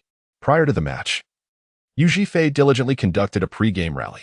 The Warriors' starting lineup for this match consisted of point guard Stephen Curry, shooting guard Andre Iguodala, small forward Harrison Barnes, power forward Leandro Barbosa, and center Andrew Bogut. On the grand stage of the finals, Zhang Ruocheng, as Iguodala's counterpart, was thrilled to debut as the starting backcourt alongside Curry. He felt an overwhelming surge of competitive fervor and was confident that he and Curry could secure victory in this match. The Cavaliers' starting lineup, post-Durant's transfer, remained unchanged from the first game. Point guard Kyrie Irving, Shin Yu, shooting guard J.R. Smith, Feng Zhong, small forward LeBron James, power forward Kevin Love, and center Tristan Thompson, Wang Huayong. The game commenced. The fifth showdown between the Cavaliers and the Warriors unfolded at the Warriors' home ground, the Oracle Arena. Bogut and Tristan Thompson leaped for the tip-off, with the ball being secured by Bogut, initiating the Warriors' first offensive play.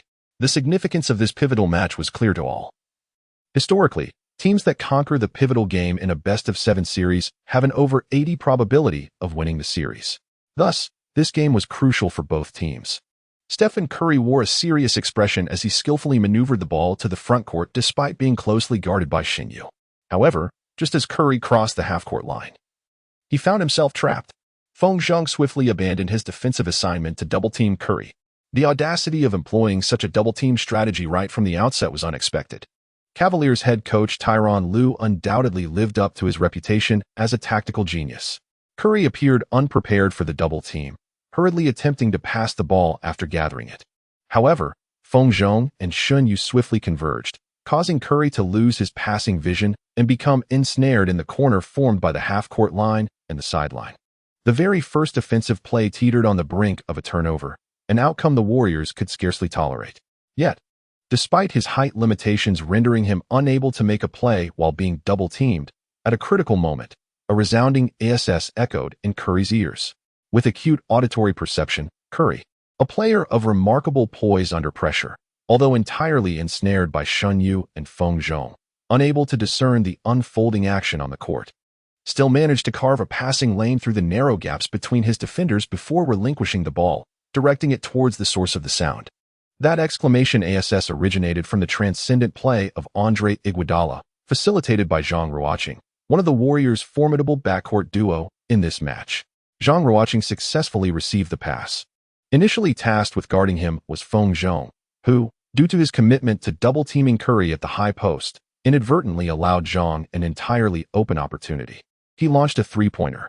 Andre Iguodala, whose career playoff shooting percentage stands at a mere 35, sank the first three-pointer of the game in this pivotal showdown. 3-0. The Warriors took an early lead.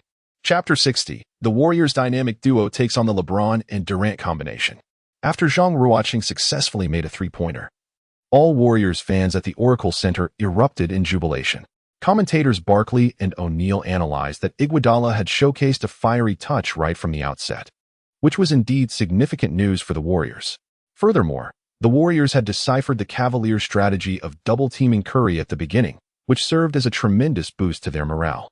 This back-and-forth dynamic, though only one basket had been scored, had already granted the Warriors an advantageous momentum. Following his basket, Zhang Ruocheng maintained a stoic expression, swiftly retreating to his defensive position. Su Wani, observing Zhang's demeanor, understood that this man was prepared to give his all today. As the Cavaliers initiated their offense, Shin Yu brought the ball past half-court, while the Warriors adopted their usual defensive strategy. The Cavaliers' offensive tactics commenced with a collaboration between inside and outside plays. In-C. Kevin Love positioned himself high to set a screen for Shin Yu, while the team's star, James, stood ready at the left side 45-degree angle to receive a pass. This tactical setup posed a challenge for the Warriors, as the player defending against Love was the Brazilian speedster Barbosa, who at the age of 34 had long since lost his former quickness. forced to follow Love to the high post. Barbosa faced the daunting task of dealing with the screen set by Love and Xinyu. Should a switch occur, Xinyu would undoubtedly exploit Barbosa's defensive inadequacies. With the imposing offensive threat of James stationed at the 45-degree angle, Su Wani felt compelled to remain anchored to her position, unable to advance and assist against Xinyu's attack. Thus, as Love moved up and the screen was set, Xinyu rapidly sprang into action. The switch occurred. Barbosa was now matched against Xinyu, precisely the outcome the Cavaliers desired. Xinyu executed a feint, shifting Barbosa's balance before swiftly changing direction to penetrate the lane. Bogut, positioned at the 5 spot, was unable to provide timely help, allowing Xinyu to score effortlessly with a layup. 3-2. The Cavaliers responded with remarkable speed. After scoring, Xinyu, too, wore an expressionless facade, fixated intently on Zhang Ruocheng as if he were a hunter stalking his prey. Having served as a formidable enforcer for years in the underworld, Xinyu had encountered countless individuals. Yet this young man, Zhang Ruocheng, was the first to ignite such intense animosity within him. Deep in his subconscious, a voice whispered ominously that one day, this man named Zhang Ruocheng would ensure his downfall. The mere thought sent a shiver down Xinyu's spine, a sensation he had never experienced before. Could a notorious gangster truly fear an ordinary college student? Such a notion would be met with disbelief by others. Yet only Xinyu understood that he could not allow that day to manifest. He must obliterate this man at the earliest opportunity. In a previous wager, Zhang Ruocheng had cunningly outplayed Xinyu, causing him to lose 200 points. A debt that lingered in Xinyu's mind. Now, in the crucial battle atop the mountain, free from personal task pressures, Xinyu vowed to unleash his full fury, determined to shatter Zhang Ruocheng on the court. During the Cavaliers' defensive possession, Coach Tyronn Lue gestured from the sidelines, signaling the team to revert to their standard defensive assignments. After assessing the defensive setup, Curry promptly gestured towards the paint, calling for Bogut to execute a pick and roll. Bogut, with his imposing stature, positioned himself high to deliver a solid screen for Curry. Despite Wang Huayong's persistent protests to the referee regarding Bogut's moving screen, the officials remained unresponsive. Utilizing Bogut's screen, Curry adeptly created an optimal shooting space. Even though Xinyu made a desperate attempt to contest, it proved futile. Curry launched a three-pointer with minimal interference, and it found its mark. The Warriors' backcourt duo each sank a three-pointer at the outset, leading 6-2. With both Curry and Iguodala in such fine form, the Cavaliers were poised for significant challenges today. In the commentary booth, Barkley began offering his insights. Let us not rush to conclusions. The Little Emperor has unleashed his full potential yet.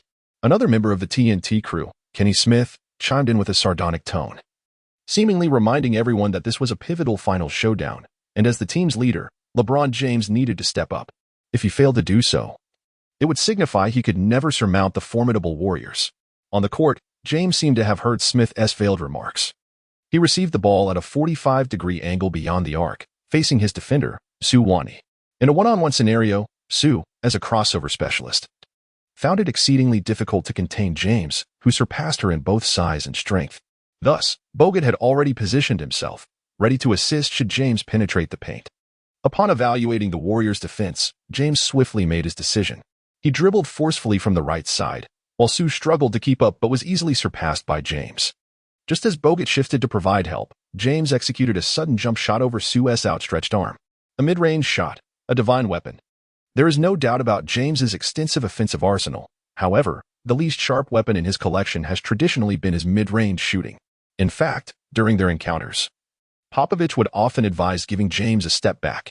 Nevertheless, the 2016 finals version of James epitomized peak performance and sheer determination. Whether it be three-pointers, mid-range shots, or post moves, James displayed an effortless mastery of all offensive techniques.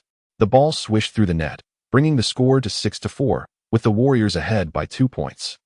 In the initial exchanges, the Warriors' backcourt duo each made a three-pointer, while the Cavaliers' James and Irving each scored as well.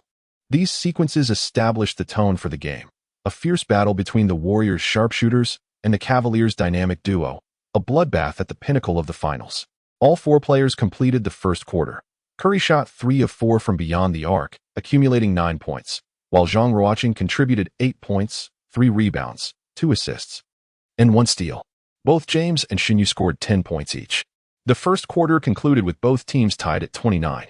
During the intermission, Yu Zhifei, The head coach of the Warriors could distinctly perceive the labored breaths of both Curry and Zhang Ruocheng. He understood well that the intensity and physicality of this match were at an apex, and as key offensive players, their stamina was being severely taxed. Sweat streamed down Curry's face, and he wiped it repeatedly with a towel, yet it seemed an endless endeavor. Yu Zhifei exchanged a glance with Zhang Ruocheng, who subtly gestured towards Curry, indicating a substitution. Yu nodded in acknowledgement and then pointed to Zhang Ruocheng, who simply waved his hand. The message was clear. During the second quarter rotation, it was prudent for Curry to rest, while Zhang Ruocheng was prepared to continue playing. He was ready for the grueling 48 minutes of battle. Chapter 61. Exceptional Basketball IQ. To maximize playing time in a finals match of such competitive caliber is indicative of extraordinary stamina, a feat historically achieved by only a select few, including Kobe, Iverson, and LeBron. Today, Zhang Ruocheng was poised to push the limits of basketball with the physique of Iguodala. As the second quarter commenced, both teams introduced their respective rotation lineups. For the Warriors, Curry, Barbosa, and Bogut took a breather, and due to the absence of Thompson, Green, and Livingston, they were replaced by bench players Ian Clark, center Festus Ezeli, and forward Mari Spites. These three had limited opportunities to showcase their skills in the real-world 2016 finals, with most of their appearances relegated to garbage time. Had it not been for the Warriors' significant injuries in this timeline, they would not have received such early playing time. On the Cavaliers' side, Shin Yu and Wang Huayong stepped off the court, making way for Shumpert and Mo Williams. Like Zhang Ruocheng, LeBron remained on the court, refusing to take a break. As the second quarter began, the Cavaliers initiated the attack. Mo Williams advanced the ball and handed it over to LeBron, who then positioned himself in the corner. In this lineup, LeBron was undoubtedly the primary ball handler. Receiving the ball at the high post, LeBron faced Spites as his defender. During the first quarter, Su Wani's defense against LeBron had proven ineffective. Although she could keep pace, she was at a disadvantage in terms of size and strength, allowing LeBron to frequently overpower her for scores. Thus, the Warriors adjusted their defensive strategy for the second quarter, assigning Spites to guard LeBron. While Spites may not possess the nimbleness of Su Wani, at least his height, weight, and strength could match LeBron. The Warriors' decision to switch defenders was anticipated by LeBron, whose basketball intelligence was exceptional. Upon recognizing that Spites was now defending him, he immediately opted to exploit his speed to drive past him. LeBron surged from the top of the arc, swiftly bypassing Spites and penetrating the paint, a scenario that the Warriors had indeed foreseen. The interior center Festus Ezeli swiftly positioned himself in James's path, providing assistance to Spites in defense. Although these two Warriors substitutes may lack the star quality of their counterparts, they were nonetheless diligent, resolute in their determination to thwart James's advance. Upon noticing Ezeli moving into his vicinity, James refrained from recklessly attempting to force his way through. Instead, he immediately observed that Kevin Love, originally guarded by Ezeli, had been left unmarked beneath the basket. In a flash of brilliance, James executed a perfect interior pass just a moment before Ezeli could close in. It was evident that Love, receiving the ball beneath the rim, was poised to complete an effortless layup. With impeccable court vision and impeccable timing, the players on the Cavaliers bench were about to rise in applause for James's exquisite assist. However, at that very moment, an unexpected and enigmatic figure darted across the path of James's pass. None other than Warriors number 9, Zhang Ruocheng. What on earth? Iguodala. When did he appear there? Tyronn Lue could not contain his fury on the sidelines, roaring in frustration. In this sequence, Zhang Ruocheng displayed extraordinary basketball intelligence.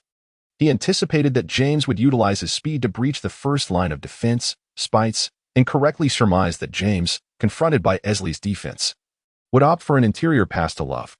Thus, he initiated his movement the instant James penetrated the paint, abandoning his assigned defender to prepare for the steal.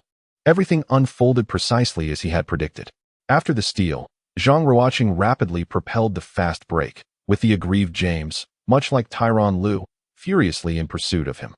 As Zhang Ruocheng charged towards the basket, a vivid recollection of his inaugural survival mission surged through his mind. In his role as the time-traveling counterpart of the 76ers rookie McCaw, he had once executed a similar steal on the court, only to be met with a fervent pursuit by LeBron James during a fast break.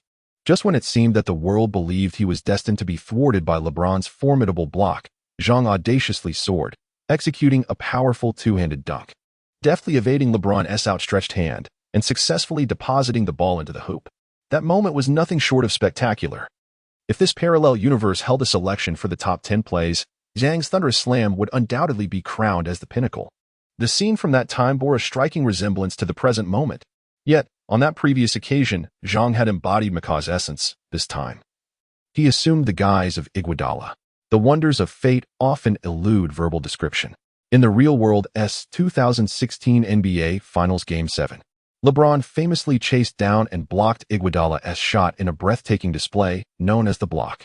In this timeline's Finals Game 1, at a crucial juncture, Zhang executed a stunning block against LeBron, not only sealing the victory, but also reversing the narrative of the block. What would the outcome be this time? Despite not glancing back, Zhang could distinctly sense LeBron's rapid approach, imbued with an intense ferocity. It must be said, such an overwhelming sense of pressure is not something an ordinary individual could easily withstand. However, Zhang's exceptional basketball IQ and formidable composure were his most pronounced advantages, serving as invaluable tools for his survival in this game. In a fleeting moment, Zhang had already resolved how to handle this offensive play. With 1 foot already within the 3-second zone, Zhang abruptly decelerated, akin to a high-speed supercar suddenly hitting the brakes. In his youth, Iguodala had been groomed by the 76ers as the successor to Iverson, a cornerstone of the team, relying more on his extraordinary physical gifts than on shooting prowess. Iguodala's dynamic and static athleticism ranked among the league's elite, and his remarkable body control left many in awe, allowing him to execute astonishing maneuvers to score. Executing a sudden stop at full speed demands an extraordinary level of physical control, and even LeBron, in hot pursuit, was caught off guard, unable to maintain his balance, and collided solidly with Zhang. The referee's whistle pierced the air, signaling a foul on LeBron. Simultaneously, Zhang released the ball, tossing it towards the hoop. The basketball ricocheted off the rim several times before miraculously falling into the net. 2-1. Zhang Ruocheng had orchestrated a fast break, drawing a foul from LeBron and securing a 2-1. The home crowd of the Warriors was instantly engulfed in a frenzy, as they collectively chanted for Zhang Ruocheng, MVP. MVP. It is indeed a rarity in NBA history for a team's sixth man to elicit such fervent acclaim from the home fans. After scoring, Zhang Ruocheng was forcefully knocked down by LeBron James, crashing heavily beneath the basket. Yet, despite his fall, his gaze remained steadfastly fixed on the ball. Upon witnessing it bounce several times before gracefully settling into the net, he was overwhelmed with exhilaration. Without waiting for his teammates to assist him, he sprang to his feet, arms raised high in jubilant celebration. Zhang Ruocheng reveled in the moment, basking in the euphoric chants of MV from the crowd, experiencing the pinnacle of his life. Though this was not the tangible world, and the audience's cheers were directed towards Iguodala rather than him, Zhang Ruocheng still felt an overwhelming sense of joy. What an exhilarating feeling. Is this what it means to be an NBA superstar? One day in the future, I shall realize this in the real world. My name shall undoubtedly shine as the brightest star in the NBA Hall of Fame.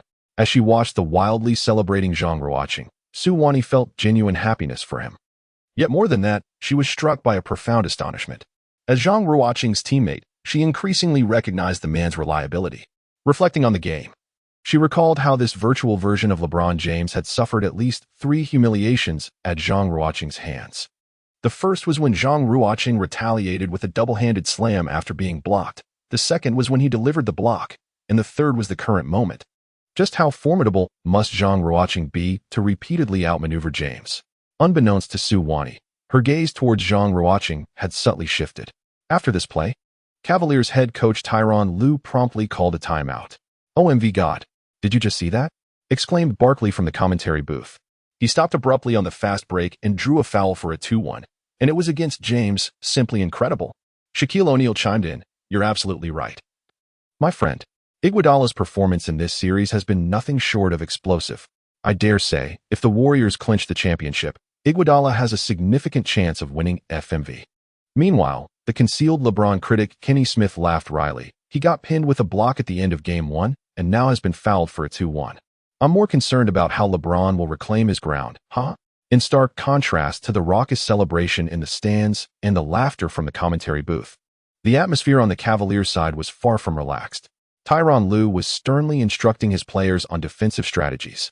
In his view, the team's offense was not lacking. But their defense was riddled with gaps, particularly with Iguodala's performance exceeding his expectations. At that moment, Shin Yu suddenly rose from the bench and approached Coach Liu, saying, "Coach, let me take the court." Tyronn Lue regarded him with surprise. "Kyrie, why? You've only rested for a minute." Shin Yu replied, "Iguodala is on fire. And Curry is feeling it as well. If I don't go in, we won't match their offensive intensity." Lue pondered for a moment, finding merit in Shin Yu's argument.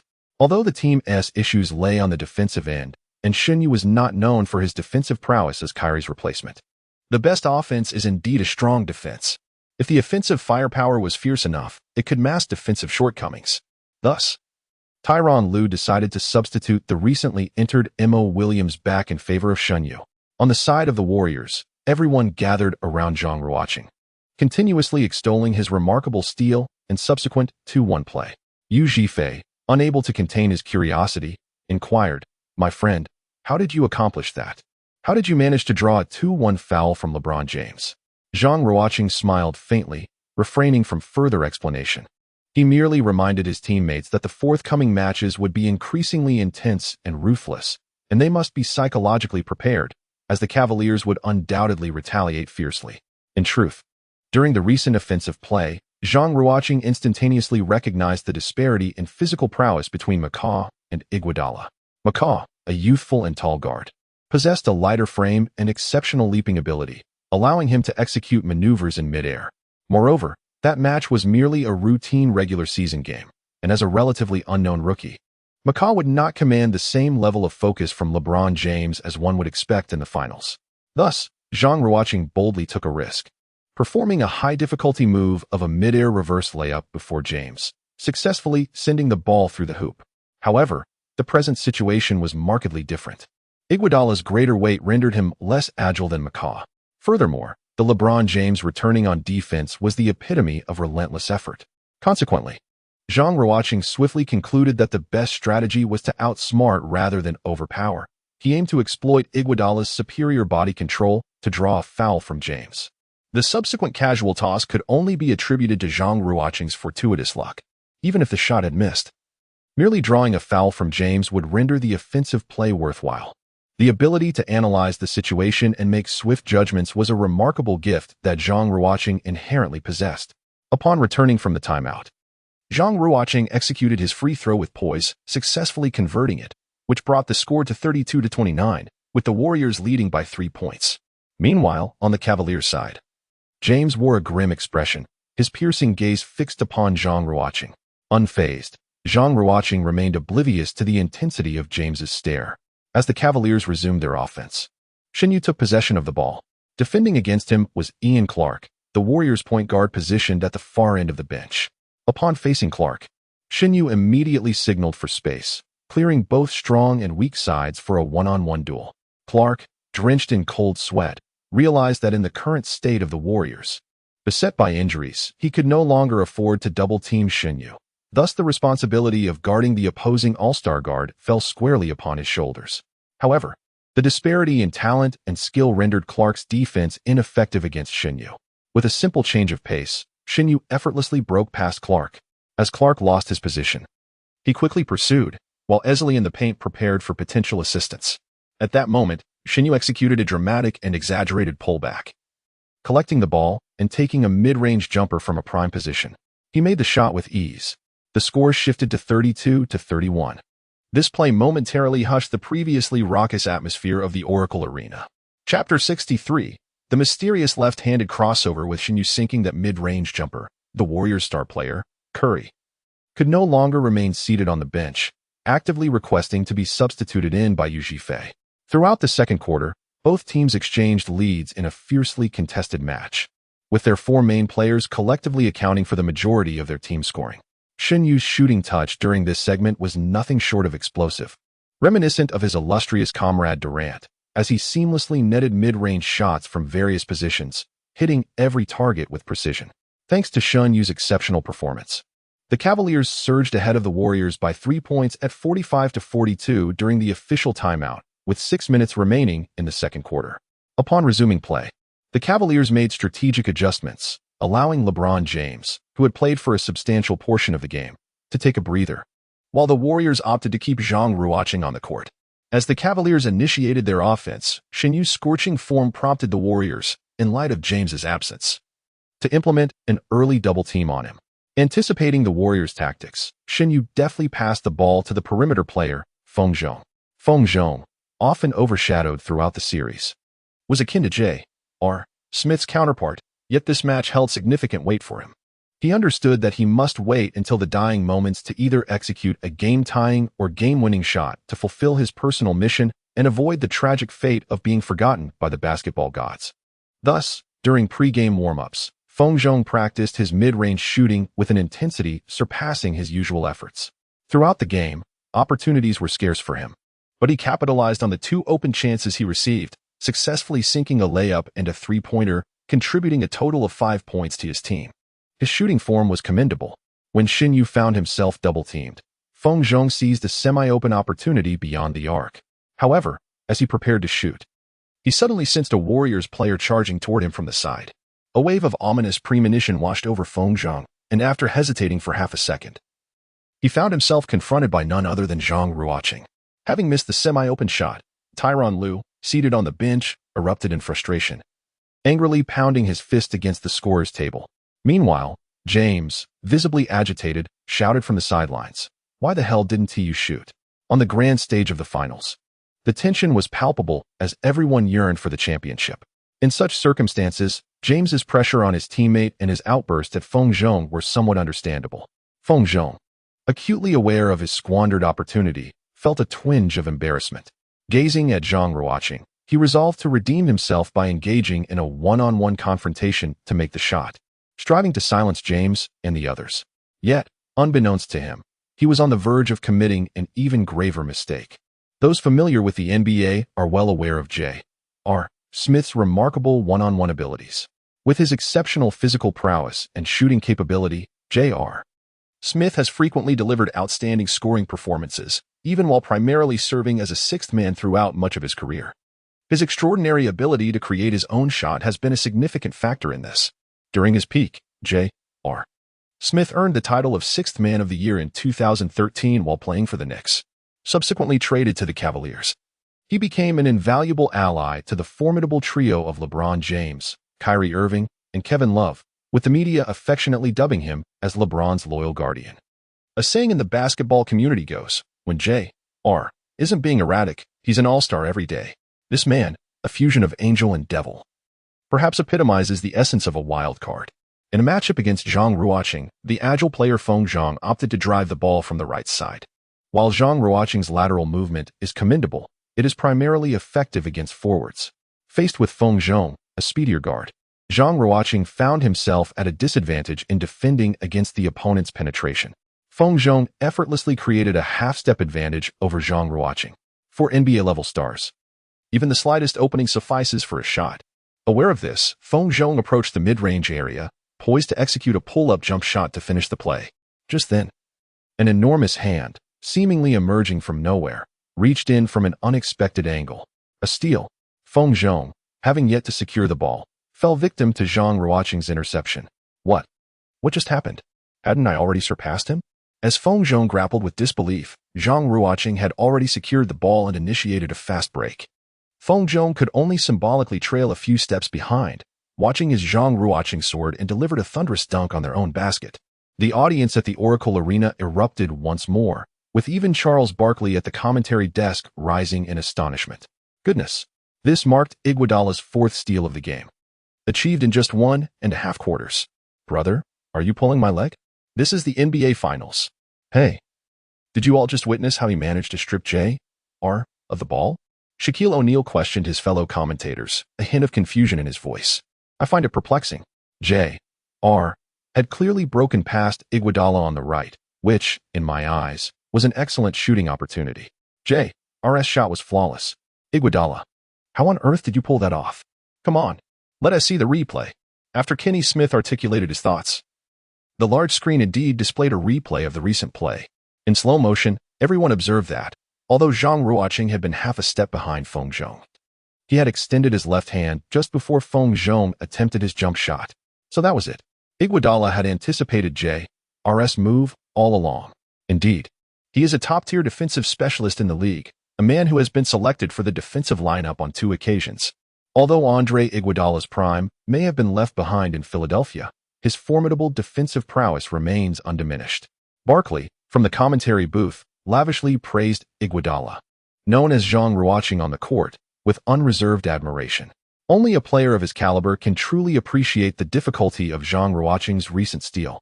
What may appear to be a simple interception demands not only exceptional defensive awareness, but also the ability to make precise judgments in the blink of an eye, coupled with an extraordinarily strong heart.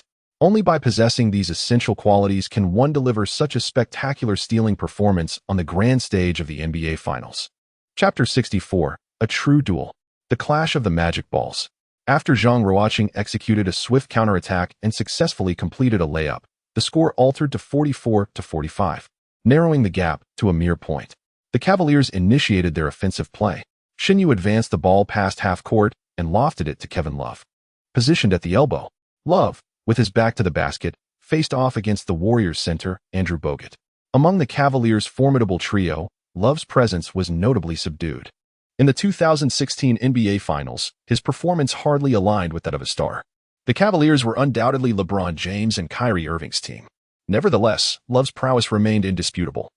As one of the league's rare stretch fours at that time, his skill set was comprehensive, and his shooting ability ranked among the very best for interior players. Confronted with a traditional, stationary center like Bogut, a peak Love had countless methods to dominate him. Observing the defense, Love detected no intention from the Warriors to double-team.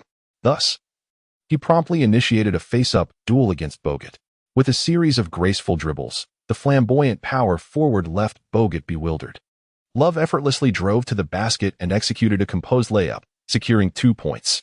The score shifted to 46-45, with the Cavaliers reclaiming the lead. The Warriors responded with an offensive thrust. Curry, stationed at the top of the arc, triggered a sequence of rapid passes and cuts. Bogut redeemed himself by establishing a solid screen at the baseline for Curry, allowing him to seize an opportunity for a corner three-pointer. The ball swished through the net, 48-46. The Warriors surged ahead. In the ensuing possessions, Shinyu of the Cavaliers sunk a step-back 3 from the 45-degree angle, while Zhang Ruocheng of the Warriors executed a baseline drive culminating in a thunderous dunk. The score oscillated between the two teams, tightly contested, culminating in a 63-63 tie as the second quarter drew to a close. During halftime, across the ocean in China, several commentators shared their insights on the match. Commentator Yang Yi remarked, "We can observe that both teams are level at halftime, and the primary players on both sides are exhibiting remarkable shooting accuracy, providing us with an exhilarating first half. However, the physical toll of this game is substantial. I personally believe that in the third quarter, the shooting percentages of the key players will decline, and it will be crucial to see which team's role players can step up first." Commentator Jing Yu concurred, adding, "Indeed. However, I would like to emphasize something." "What is it?" "In the final moments of the second quarter, both teams suddenly altered their offensive strategies. Let me think of the right phrase. Yes, they began engaging in a Moneyball shootout. This is quite intriguing, as the Moneyball strategy demands a high level of one-on-one ability from a team star player. Let's see if both teams will continue to employ such tactics in the second half." Jing Yu's assertion regarding the Moneyball shootout was indeed accurate. The so-called magic ball is a novel concept that emerged after the evolution of basketball into the era of small ball.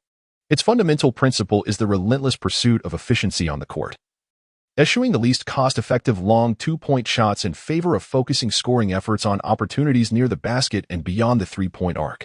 The quintessential embodiment of this style of play is undoubtedly James Harden and his Houston Rockets.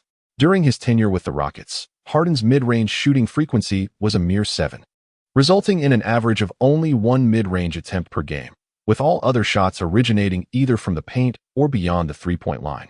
Besides Harden, other guards such as Stephen Curry, Damian Lillard, and Luka Doncic epitomize the magic ball approach. This style is characterized by rapid pace and high efficiency. Though it heavily relies on a player's rhythm, when in the zone, they can seemingly vanquish all challengers. However, the drawbacks of the magic ball strategy are also starkly evident. In the absence of mid-range scoring options, if a breakthrough is thwarted or three-point shooting falters, it becomes exceedingly challenging to generate offensive momentum. In the climactic showdown of the finals, both teams, buoyed by their star players' remarkable performances, instinctively adopted the magic ball strategy to widen the score gap. As the saying goes, great minds think alike. The latter half of the second quarter unfolded into a spectacular exchange of magic ball tactics, thrilling fans to no end. At halftime, Zhang Ruocheng had amassed an impressive 16 points, 5 rebounds, and 4 steals, while the Warriors' other star, Curry, had sunk 5 three-pointers, scoring a total of 22 points. On the Cavaliers' side, LeBron James had already tallied 20 points, 6 rebounds, and 6 assists by halftime, while Shinyu was on fire, contributing 26 points, currently the highest in the game. In the Warriors' locker room, silence reigned, punctuated only by the heavy breathing of several key players. Everyone understood that, at this juncture, both teams had unleashed their full arsenals, rendering any further discussions of tactics meaningless. Coach Steve Kerr's assistant, the anxious Yu Zhifei, was acutely aware of the stakes. This being a home game for the Warriors, his personal mandate was to avoid calling a timeout in the fourth quarter while securing victory. At this moment, there were no better strategies. He could only pray repeatedly that Curry and Zhang Ruocheng could sustain their extraordinary form from the first half. On the Cavaliers' side, the atmosphere was equally tense, but unlike the Warriors, Tyronn Lue and LeBron were taking turns delivering rousing speeches, inspiring their teammates with motivational fervor. Hey, guys. This might be our only chance in life. Treat this game as if it's your last.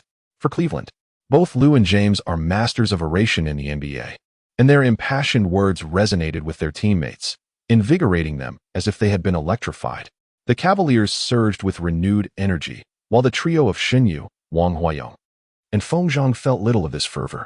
However, immersed in such a passionate atmosphere, it was difficult not to be swept away, and thus, they too felt invigorated and filled with determination.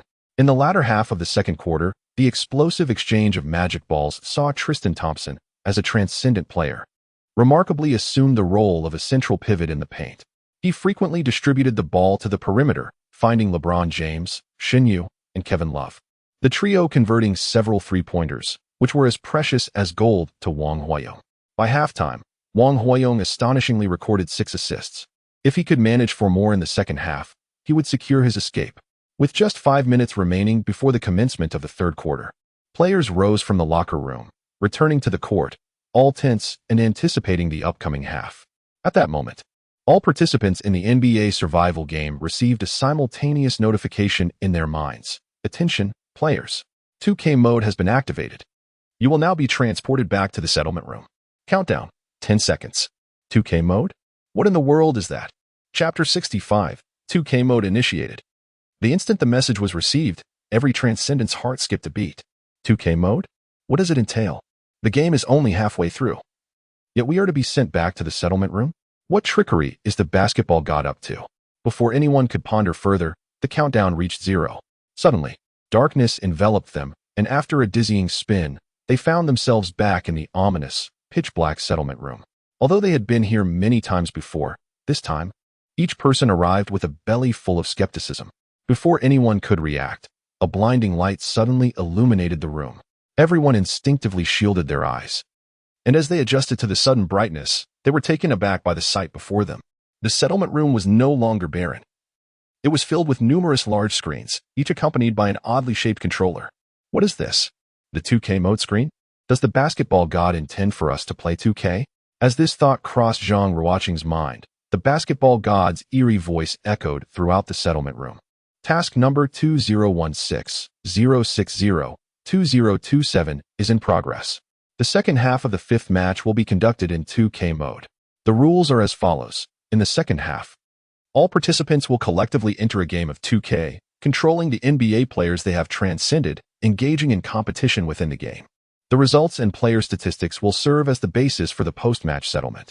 The basketball god's words were succinct, and everyone quickly grasped his intent.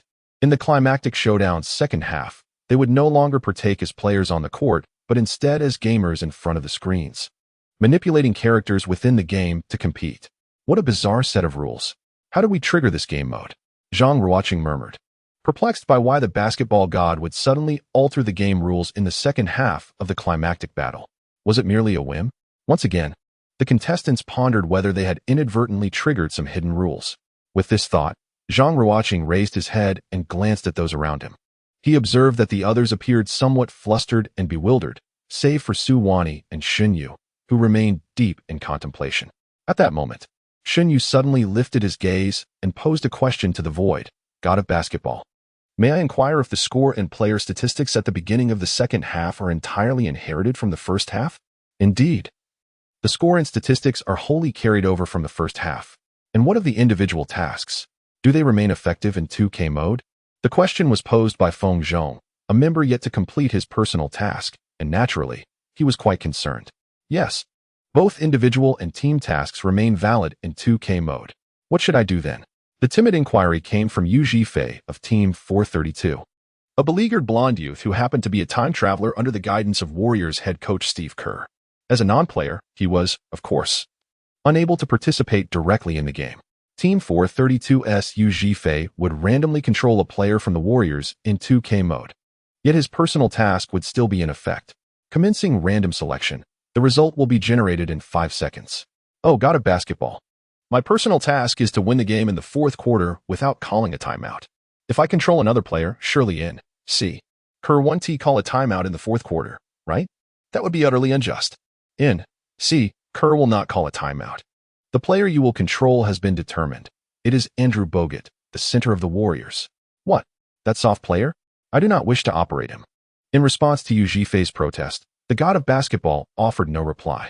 His cold voice echoed once more. Contestants, the controller operation instructions have been sent to your system's private messages.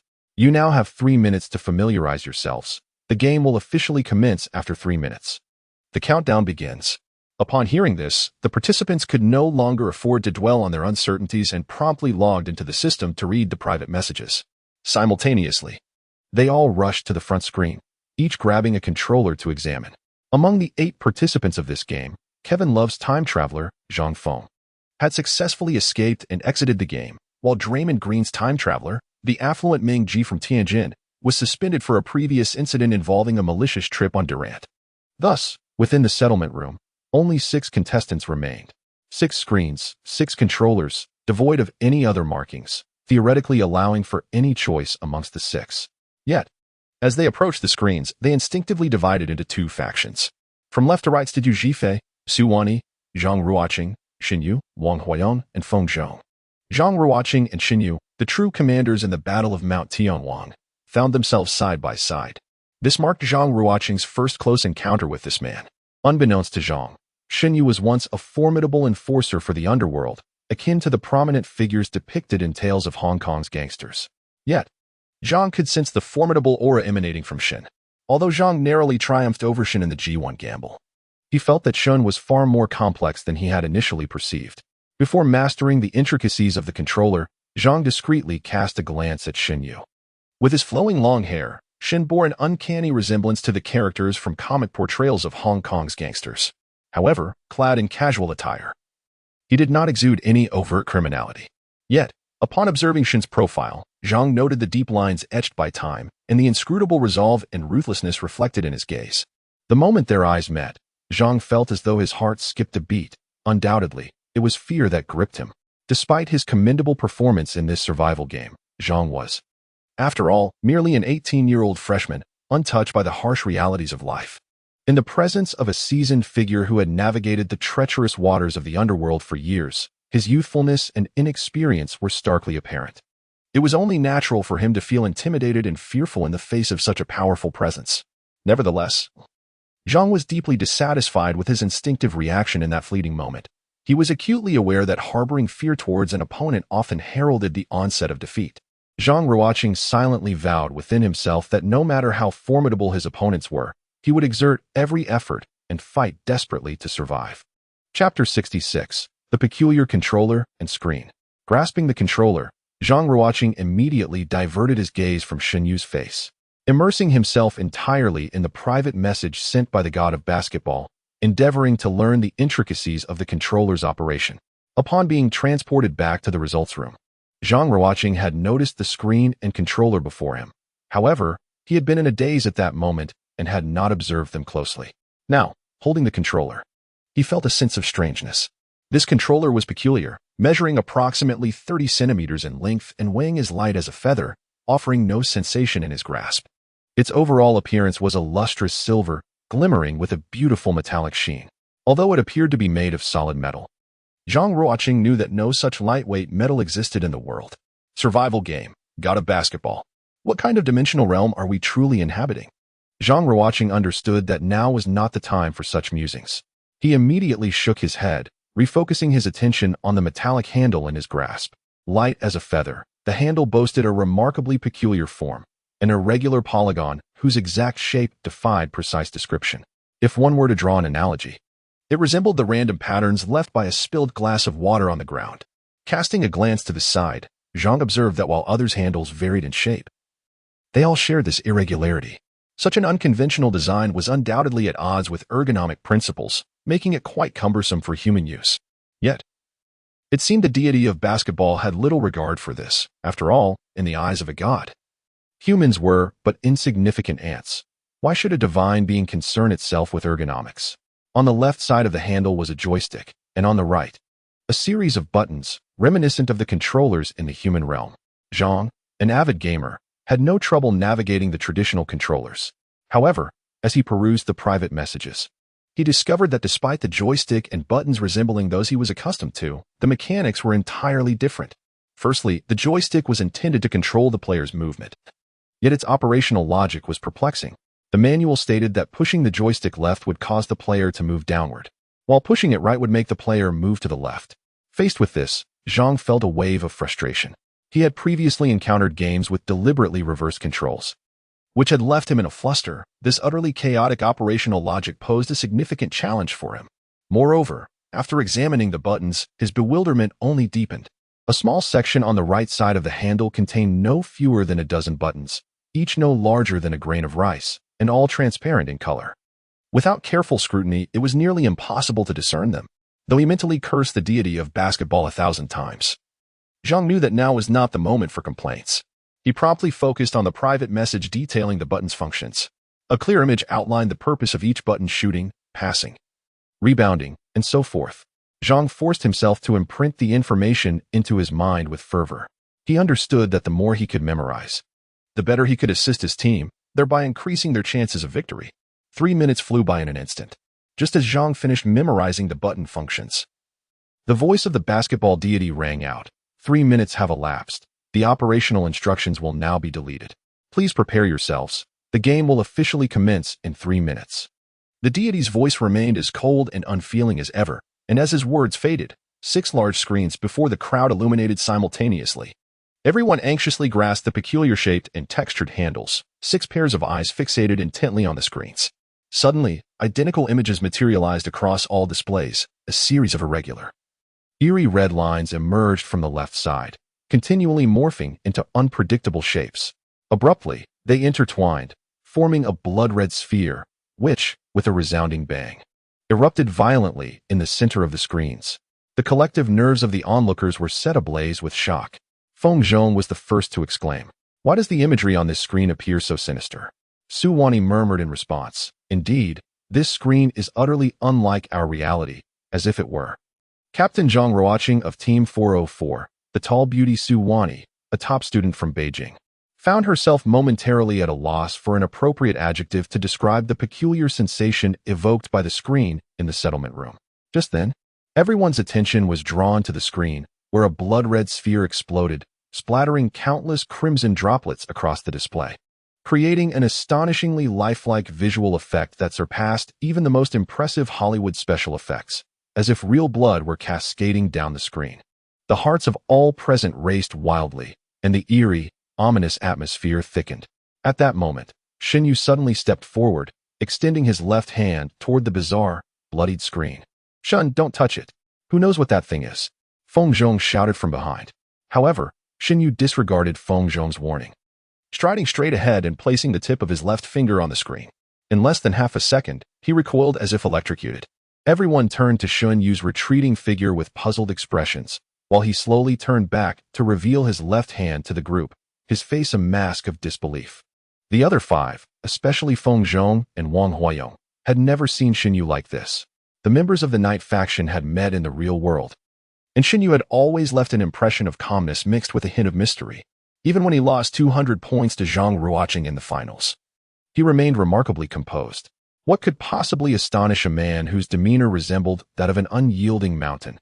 As the group beheld Xin Yu's left hand, everything became clear.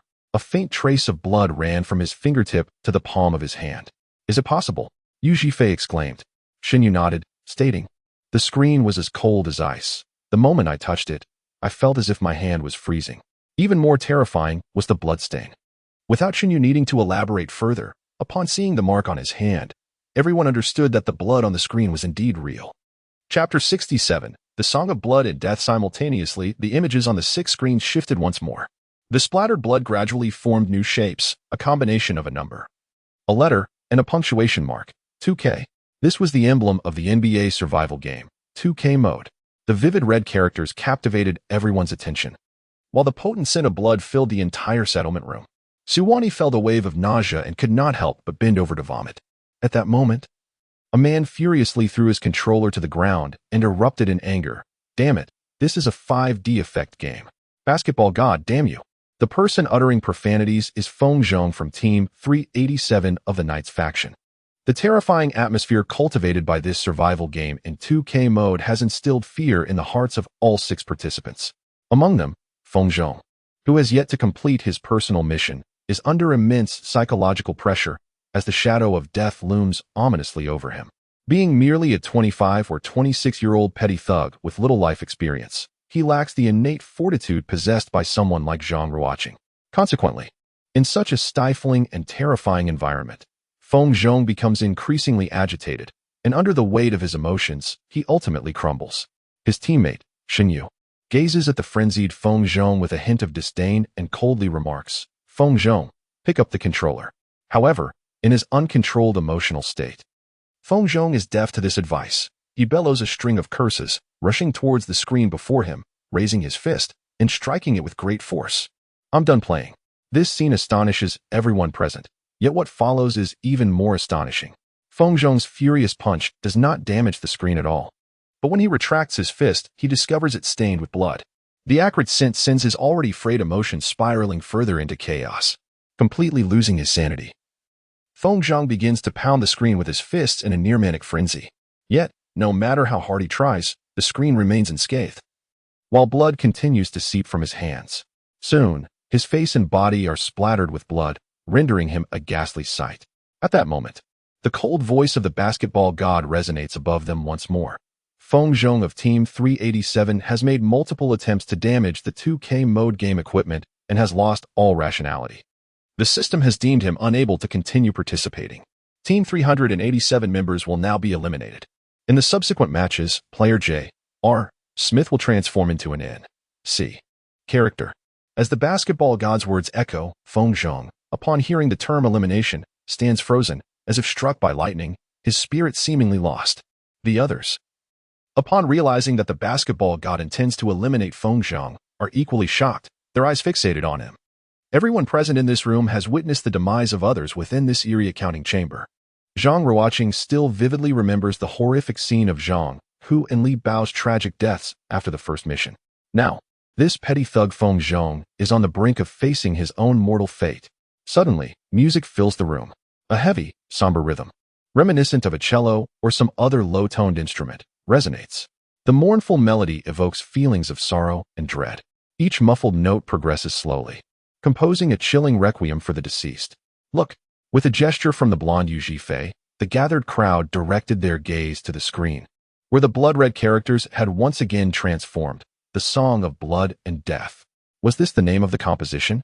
Was it deliberately performed for the soon-to-be departed Feng Zhong? Or was it merely the eerie prelude of this peculiar 2K mode game? The answer remained elusive, as the Song of Blood and Death played for 10 seconds. The previously dazed Feng Zhong astonishingly began to dance. The onlookers were taken aback, instinctively retreating a step. Feng Zhong's movements were remarkably graceful, swiftly transitioning into a spin. However, the velocity of his rotation escalated rapidly, surpassing the limits of human capability. What on earth was transpiring? The middle-aged office worker, Wang Huayong, was so horrified by the bizarre spectacle that he collapsed to the ground. Within a mere half-minute, the wildly spinning Feng Zhong fell abruptly. The others cautiously approached to inspect, only to discover that his features had distorted, his limbs contorted, with a continuous flow of blood emanating from his nostrils. ears, eyes, and mouth. Had he already perished? Su Wanyi asked tremulously. The human body cannot endure such high-speed rotation. He must have met his end before collapsing, spoke Xinyu, Feng Zhong's teammate. His voice as frigid and unyielding as that of a basketball deity, devoid of any emotional response to the loss of his fellow player. Soon, Feng Zhong's body began to fade into transparency, gradually vanishing from the room. This man had entirely evaporated from existence. Witnessing this scene, the remaining 5 felt as if their hearts had been struck with a heavy blow. They gained a clearer understanding of the terror of this game and the invincible presence of the basketball god. They reaffirmed that in this cursed game, there was no alternative but to navigate the treacherous path of survival according to the rules set by the basketball deity. Although Zhang Ruocheng and Feng Zhong were adversaries and had previously clashed, the saying "the death of a rabbit saddens its companion" rang true. Witnessing Feng Zhong's tragic demise had a profound psychological impact on the 18-year-old Zhang Ruocheng. However, he understood that if he wished to survive in this nightmarish game, he would likely encounter such scenes countless times again. Thus, Zhang Ruocheng reminded himself of the necessity to cultivate an even stronger heart. Feng Zhong was gone, yet the song of blood and death continued its haunting melody. The latter half of the composition was filled with a spectral aura, enveloping the group in a shroud of fog reminiscent of a scene from a horror film, making it difficult to discern a way out. The powerful emotional resonance of the music heightened their tension, plunging their spirits into the depths of fear. Fortunately, the piece was not lengthy, soon approaching its conclusion. As the music gradually faded, the words blood and death vanished from the screen, revealing the vibrant imagery of an NBA court. Chapter 68, an additional NPC, commenced. Zhang Ruocheng was the first to realize that the survival game in 2K mode was about to begin. He swiftly adjusted the controller, positioning the joystick to the left and the buttons to the right, gripping it tightly, his gaze fixed intently on the screen. The others soon recognized that the match was imminent, mirroring Zhang Ruocheng's focus as they concentrated wholeheartedly on the display. Among the 6 large screens, only the one displaying the deceased Feng Zhong had turned black. The remaining 5 were loading the same cutscene. Game 5 of the 2016 NBA Finals, where the Golden State Warriors faced the Cleveland Cavaliers in a pivotal showdown at the Oracle Arena in Oakland. As the second half commenced, players emerged one after another from the tunnel. The deafening roars of the fans echoed as if they were right beside him, and the athletes appeared with astonishingly accurate likenesses. Not just the players, but even the faces of the front-row spectators were remarkably lifelike. Having played numerous video games, Zhang Ruocheng could only marvel internally at the extraordinary realism of this game, far surpassing the current technological capabilities of humanity. This was truly an immersive gaming experience. As the cutscene concluded, the second half officially began. The scoreboard displayed a tied score of 63. The Cavaliers were on the attack. As the third quarter commenced, both teams fielded their starting lineups. Due to Feng Zhong's unexpected elimination, the Cavaliers were left with only 2 competitors, the gang leader Xinyu and the middle-aged office worker Wang Huayong, controlling Kyrie Irving and Tristan Thompson, respectively. The other 3 N.C.s were J.R. Smith, LeBron James, and Kevin Love. Love initiated the play from the baseline, passing to Irving, controlled by Xinyu. At this moment, a comical scene unfolded. Irving on-screen swayed left and right, as if intoxicated, refusing to advance. Meanwhile, Xinyu was drenched in cold sweat, frantically maneuvering the joystick in all directions. The disordered logic of the controls immediately caused significant trouble for Xinyu and the entire Cavaliers offense. With the point guard in disarray, the Cavaliers struggled to even cross half-court. Observing Xinyu's predicament, the 3 members of the Warriors could not bring themselves to laugh. Fully aware of the difficulty in managing a joystick with incorrect directional logic, suddenly, a Warriors player emerged beside Xinyu's controlled Irving, none other than the Warriors' soul. The star player number 30, Stephen Curry. As an N.C., Curry recognized Irving's dribbling troubles and swiftly approached to apply pressure. Undoubtedly, if Curry made a move, the ball would certainly be stolen, especially since Xinyu could barely grasp the fundamentals of dribbling. However, Xinyu's reaction was quick. Upon seeing Curry closing in, he immediately pressed the pass button. Regardless of whether the pass could be made, it was imperative that Curry did not intercept the ball. The basketball soared across half the court, and LeBron James leapt high to seize it. Splendid. N.C. James has the ball. He is sure to score. The middle-aged office worker, Wang Huayong, exclaimed joyfully. On the screen, The defender matched against James was none other than Harrison Barnes, maneuvered by Su Wani. Su Wani's delicate hands trembled as she gripped the controller, and it appeared that Harrison Barnes on the screen mirrored her anxiety. This tall, attractive basketball player had never harbored an interest in video games throughout her life, her aptitude for this endeavor being virtually non-existent. Thus, facing N.C. James, she felt an overwhelming sense of panic. At that moment, a voice beside her broke through her distress. "Captain, don't be nervous. Press the defense button. It's the third one in the second row." Upon hearing Zhang Ruocheng's resonant voice, Su Wani felt a wave of reassurance wash over her. Just as she intended to follow his advice and press the defense button, how could N.C. James afford her such a moment of preparation? In an instant, James dribbled the ball and executed a breakthrough from Harrison Barnes' left side. "Sorry, please help me defend," Su Wani called out in desperation as she saw James successfully penetrate. Unfortunately, standing in the paint to provide support was Andrew Bogut, controlled by Yu Zhifei, who had yet to grasp the nuances of the controller. When James charged in, Bogut, under Yu Zhifei's command, remained completely unresponsive. James soared effortlessly, executing a powerful dunk. 63-65. The Cavaliers reclaimed the lead. Yu Zhifei recognized that this play was his responsibility. His face flushed with embarrassment as he prepared to apologize. Yet, to his surprise, Zhang Ruocheng preemptively spoke in a calm tone. "Zhifei, it's all right. Take your time to familiarize yourself with the joystick and buttons. Wani, you too." In the previous gameplay, Bogut, operated by Yu Zhifei, had appeared as a mere wooden post. Watching N.C. James dunk over him without any reaction. Despite this, Zhang Ruocheng understood that it was not fair to blame Yu Zhifei. The peculiar shape and controls of the joystick were indeed challenging to adapt to. Therefore, he offered encouragement instead of reproach to both Yu Zhifei and Su Wani. Although Shen Yu's gaze remained fixated on the screen, he heard Zhang Ruocheng's words. His perception of this young man shifted once more. To maintain composure in such a tense situation was no small feat, and the fact that Zhang Ruocheng could also encourage his teammates at the right moment was simply astounding. "Kid, while your leadership is commendable, your judgment is flawed.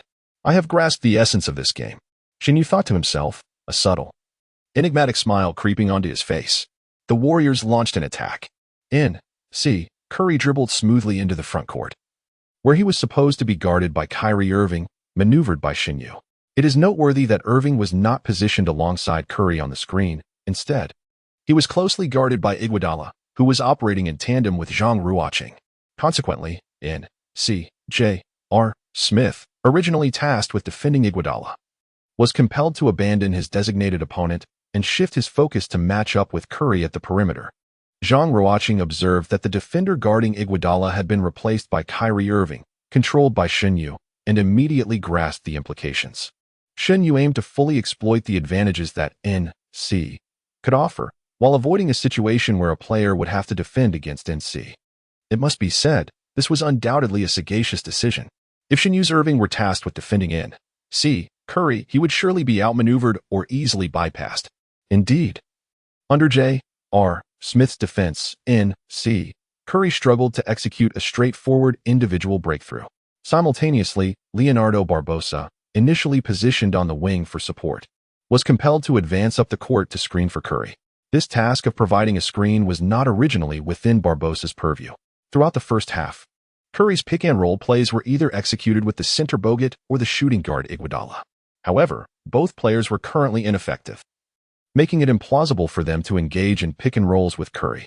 Reluctantly, it fell upon Barbosa to assume this responsibility. Chapter 69. Middle-aged office worker Wang Huayong watching the awkward pick-and-roll collaboration between Curry and Barbosa on the screen, the three members of the Warriors camp felt a surge of anxiety. While Shen Yu and Wang Huayong reveled in delight, Shen Yu even mused to himself, "Excellent. We have one more player than you do with NC. This lineup is bound to secure our victory."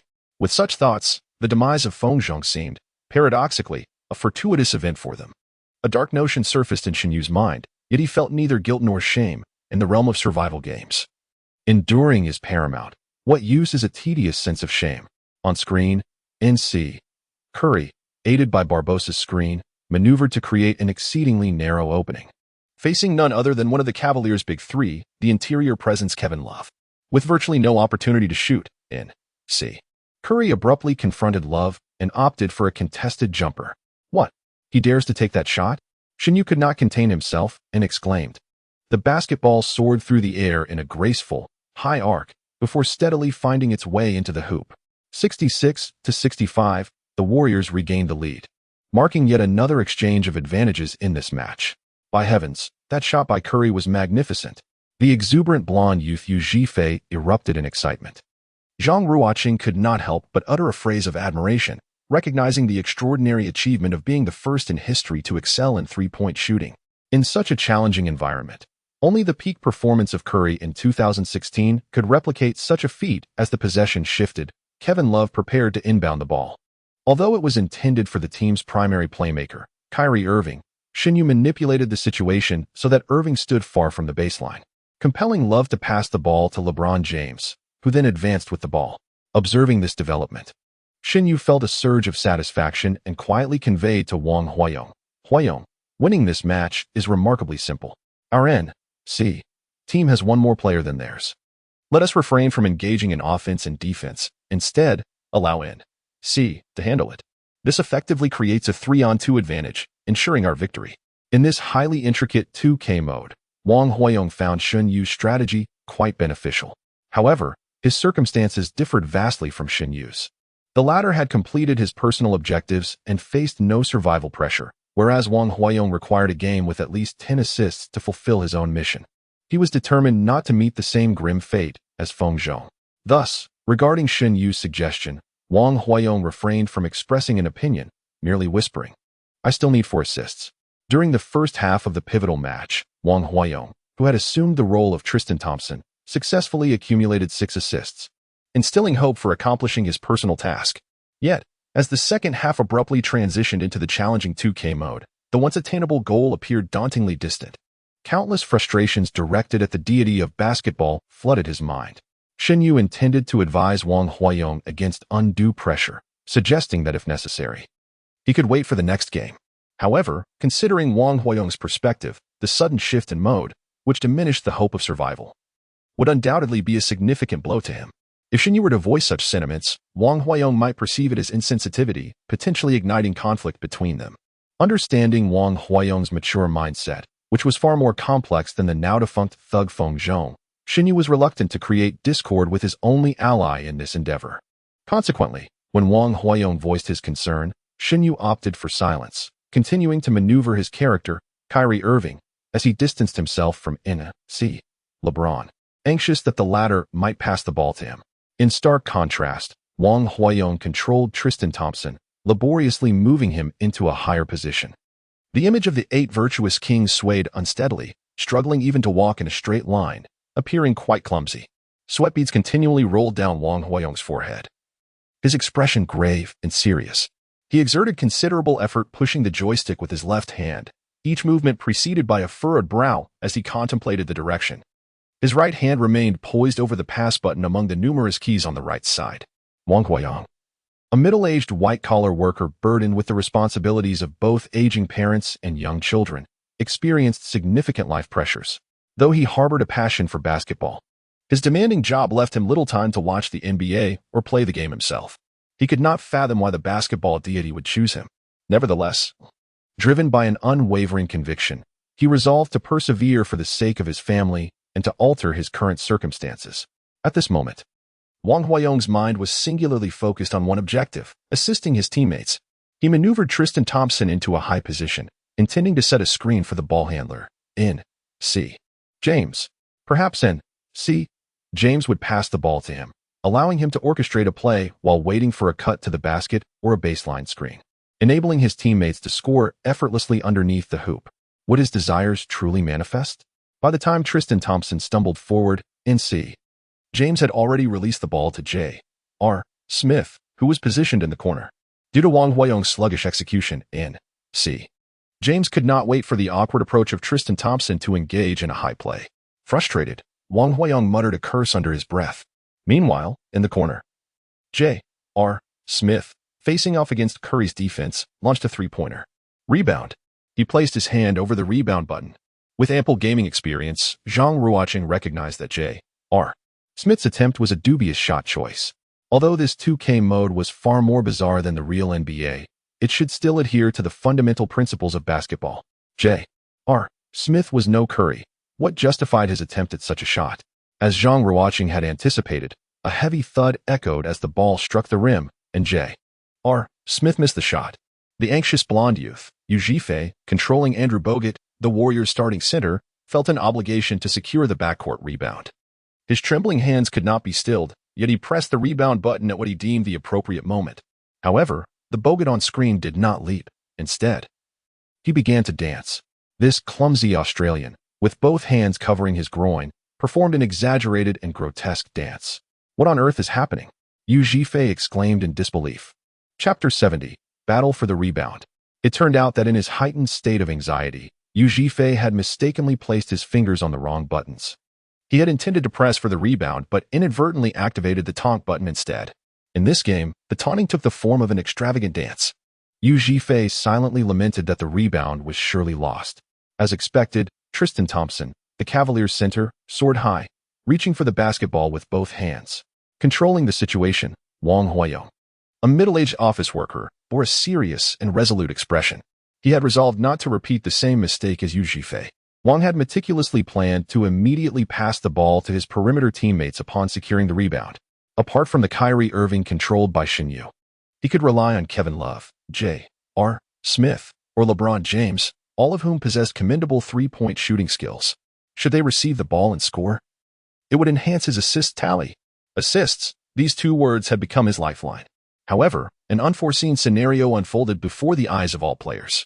The familiar figure of the Warriors' number 9, Andre Iguodala, had unexpectedly soared into contention alongside Tristan Thompson for that crucial rebound.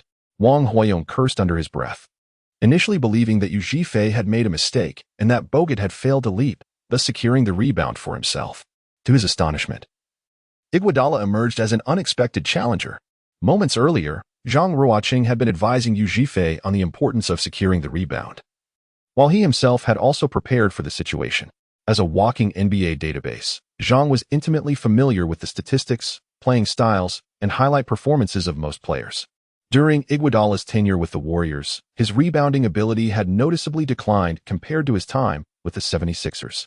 In the 2009 to 2010 season, he averaged 6.5 rebounds per game, a commendable figure for a swingman standing at only 1.98 meters.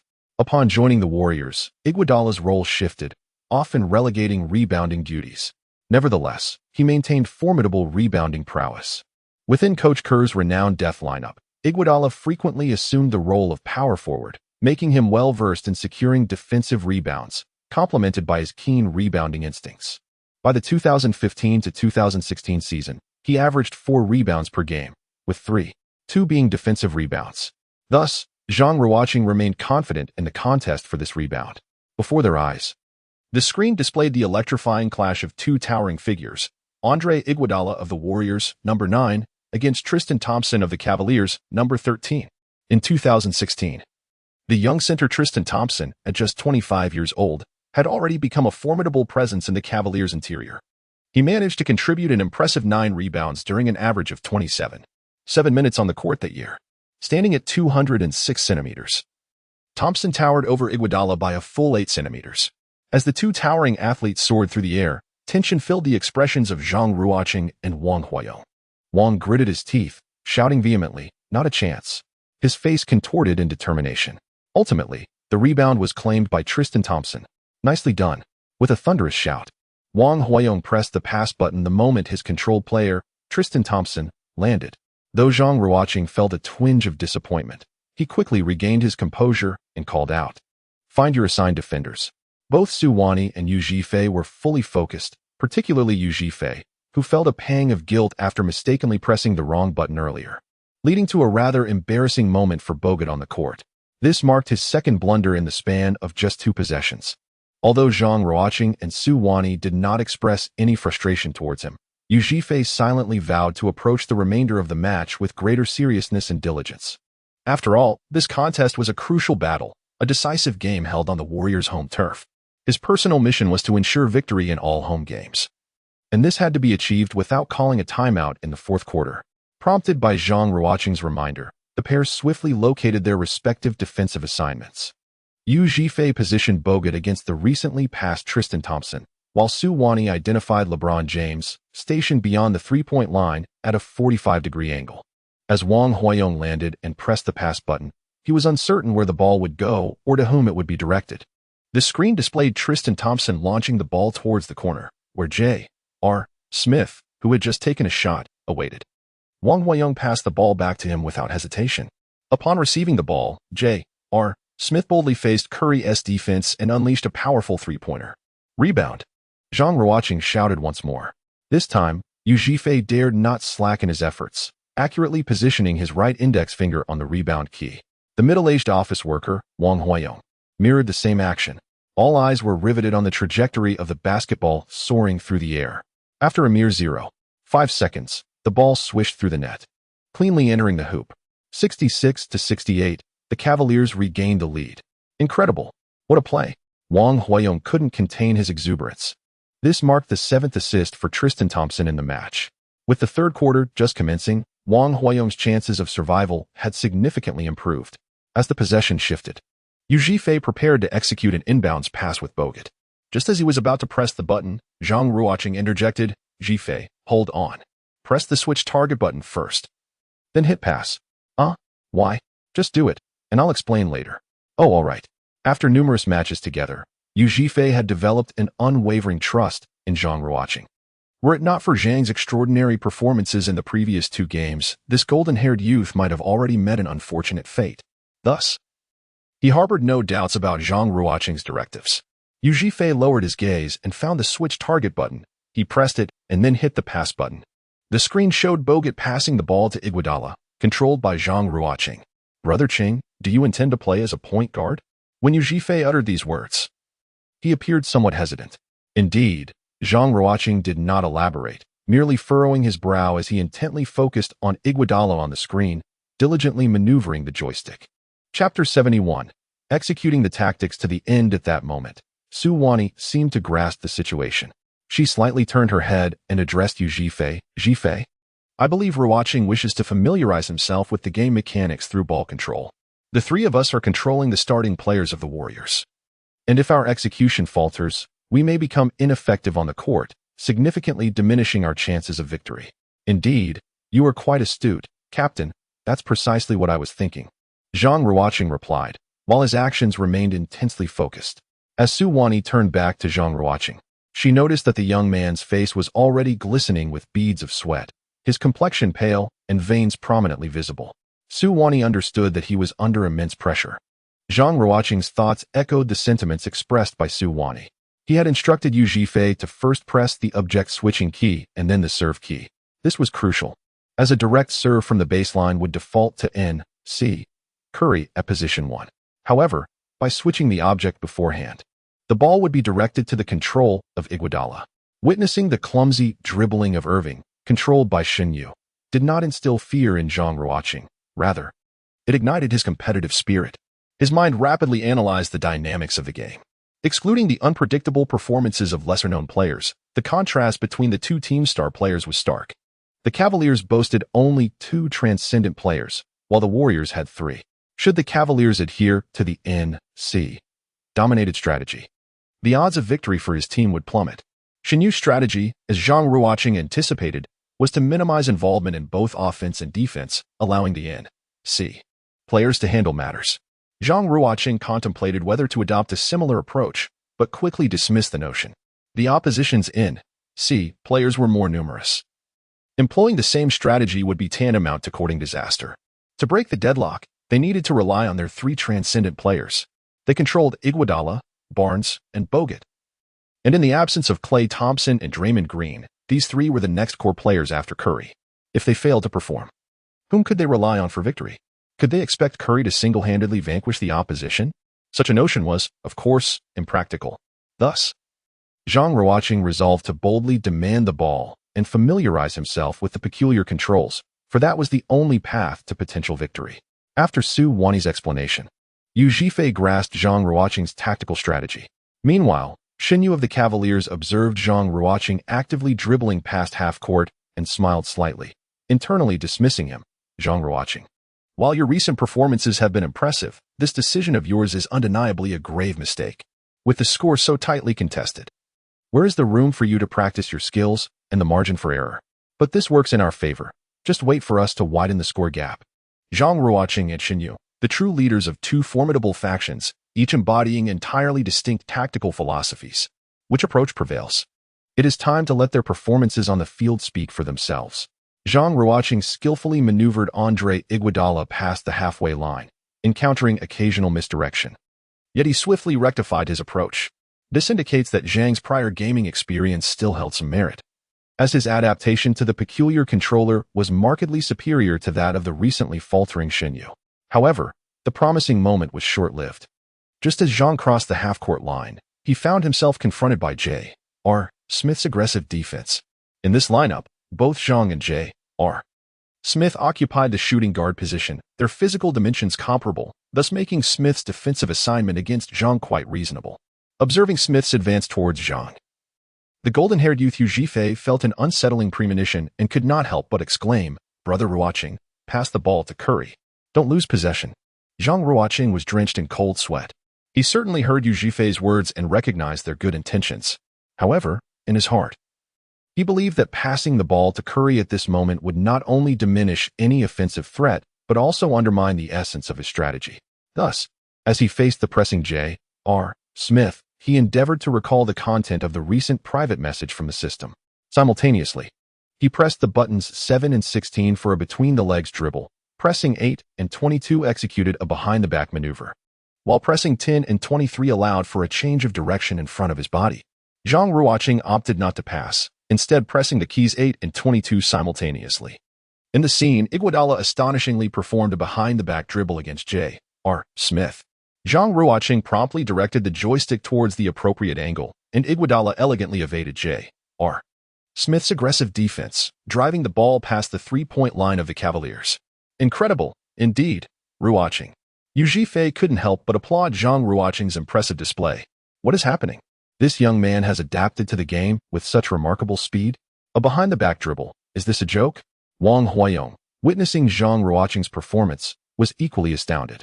Su Wani, captivated by Zhang Ruocheng's outstanding display, couldn't resist stealing a glance at him, her feelings of admiration and reliance on the youth growing deeper. As for Shen Yu, he gazed at the screen in astonishment, never expecting Zhang Ruocheng to possess such innate talent within this peculiar 2K game mode. However, the tides of the match shifted once more. It appeared that J.R. Smith, who had seemingly been outmaneuvered by Iguodala, suddenly lunged 2 significant steps behind him and deftly swiped the ball away. The dislodged ball was seized by LeBron James, who immediately initiated a fast break. Upon receiving the ball, James launched a long pass, and J.R. Smith, unguarded, executed a smooth, soaring dunk. The score shifted to 66-70, with the Cavaliers extending their lead to 4 points. Beep. The whistle blew as the Warriors' head coach, Steve Kerr, called for a timeout.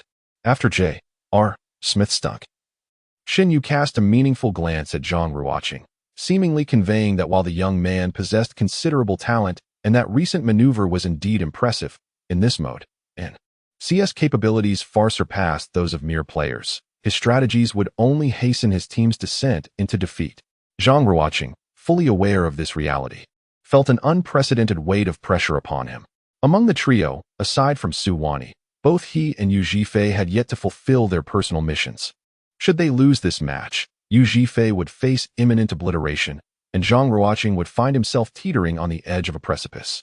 Zhang Ruocheng's mind raced as he contemplated and calculated whether there was sufficient time in this match for error tolerance, allowing the 3 traversers of the Warriors to acclimate to the game. Just moments ago, he had nearly outmaneuvered J.R. Smith with a behind-the-back dribble. Had he pressed the pass or shoot button a fraction earlier, Smith would have been unable to snatch the ball from behind. Chapter 72, the first basket of the traversers. This indicated that Zhang Ruocheng had adapted to the game at an impressive pace. But what of Su Wani and Yu Zhifei? In the previous 2 plays, Yu Zhifei failed to adequately control Bogut for timely defensive support and rebounding. When would he find his footing? As for Su Wani, she had yet to involve Harrison Barnes, having only faced James defensively, where she was effortlessly bypassed by him. Zhang Ruocheng remained oblivious to how much longer she would require to acclimatize. This was untenable. The information was wholly insufficient, rendering any judgment impossible. During the timeout, Zhang Ruocheng set down the controller, tugging at his hair in frustration, his face contorted with distress. Ruocheng, don't dwell on it. Both Zhifei and I trust your strategy is sound, so don't waver, Su Wani consoled him, fully aware of his turmoil. She shared the same sentiment as Zhang Ruocheng. She believed that the success of their team hinged critically on the performance of the characters controlled by the three traversers. And they could not falter. As soon as Su Wani finished speaking, Yu Zhifei chimed in, Brother Ruocheng, no matter what, I believe in you. The blonde youth found himself in a more precarious situation than Zhang Ruocheng and Su Wani. If the Warriors failed to secure victory in this match, he could very well meet his demise within this settlement chamber. It was precisely this burden that weighed heavily on Zhang Ruocheng's shoulders. Unbeknownst to him, a voice within whispered incessantly, if Yu Zhifei perishes in this game, it is your responsibility, Zhang Ruocheng. Your strategic miscalculation has led to his fate. This voice clung to him like a parasite, proving difficult to shake off, deepening his anguish. In the midst of his torment and inner conflict, Su Wani's gentle yet resolute voice emerged, akin to a tonic for his spirit. The trust bestowed upon him by the blonde youth further fortified his resolve. He cast a grateful glance at the two, and Su Wani responded with a warm smile, softly declaring, as the captain of our team, you must heed my words. This smile felt like the sun's warmth on a frigid winter day, akin to a torch illuminating an endless night, dispelling the shadows that had clouded Zhang Ruocheng's heart. The immense pressure that burdened the entire team was significantly alleviated. Zhang Ruocheng silently vowed not to betray the trust of both Yu Zhifei and the beautiful captain before him. The pause swiftly came to an end, and the players depicted on screen gradually returned to the court. Zhang Ruocheng gazed at his controlled player, Iguodala, and suddenly noticed the tension reflected in Iguodala's countenance, his expression exceedingly grave, as if it were a mirror of his own emotions. Regardless of the circumstances, he resolved to give it his all. Zhang Ruocheng growled softly, his grip firm on the controller, his gaze fixed intently on the screen, poised for the next ball contest. Beside him, Xinyu held the controller casually with one hand, wearing a relaxed expression as he leisurely observed Zhang Ruocheng. It turned out that after this timeout, the Cavaliers' head coach Tyronn Lue had substituted Kyrie Irving, much to Xinyu's satisfaction, who had already deemed N.C. far superior to the Travelers. He even fancied the idea of having the basketball deity secure him a seat, perhaps some snacks and drinks, as he reclined and savored Zhang Ruocheng's performance. Aside from Xinyu, the other characters controlled by the Travelers remained unchanged. The Warriors, short on personnel, had Coach Kerr attempting to implement multiple rotations, substituting Maurice Spites for Leandro Barbosa. On the Cavaliers' side, Mo Williams replaced Irving, while Iman Shumpert took the place of J.R. Smith. The Warriors initiated their offense. Yu Zhifei, controlling Bogut, quickly passed the ball to Zhang Ruocheng's Iguodala. As the latter dribbled up the court, he exhibited remarkable fluidity, committing no directional errors. Xinyu nodded slightly, observing Zhang Ruocheng with a blend of scrutiny and admiration.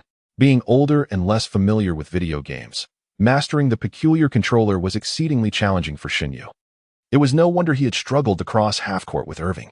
Witnessing Zhang Ruocheng's swift ball control stirred a complex mix of emotions within him, akin to watching a promising youth shine with exceptional talent. Admiration mingled with a tinge of jealousy and wistfulness. On the screen, Iguodala faced off against Iman Shumpert, who had come on for J.R. Smith. Shumpert, a pivotal reserve during that championship year, had made indelible contributions to the Cavaliers' triumph. In Game 7 of the 2016 Finals, Shumpert received a pass from James at a 45-degree angle during the second quarter, executing a pull-up three-pointer while drawing a foul from Livingston. That 3-1 moment transformed the Quicken Loans Arena into a deafening library. It became one of the iconic highlights of the 2016 Finals. In contrast to J.R. Smith, Shumpert possessed superior defensive capabilities. Yet, Zhang Ruocheng faced the tight defense of N.C. Shumpert with unwavering resolve, his right hand swiftly executing a series of maneuvers that left Xinyu dazzled. As Xinyu focused back on the screen, he was astonished to see Iguodala perform consecutive crossovers, evading Shumpert's defense entirely. This time, it was a complete bypass. In an instant, Zhang Ruocheng had maneuvered Iguodala deep into the heart of the Cavaliers' territory. Due to the overwhelming presence of Shambot, it was expected that Tristan Thompson, stationed in the paint, would step up to fill the void. However, under the control of the middle-aged white-collar worker Zhang Ruocheng, Thompson, despite his earnest efforts, exhibited a rather sluggish performance. This resulted in an expansive space before Iguodala, akin to a vast ocean. At this juncture, if one does not take the shot, then when shall they? Zhang Ruocheng decisively pressed the jump shot button, and on the screen, Iguodala leapt gracefully into the air, executing a flawlessly refined mid-range jump shot. The ball soared slowly through the air, heading towards the hoop, while all the onlookers held their breath in anticipation. Under the watchful gaze of 5 pairs of eyes, the shot found its mark, securing a smooth entry into the basket.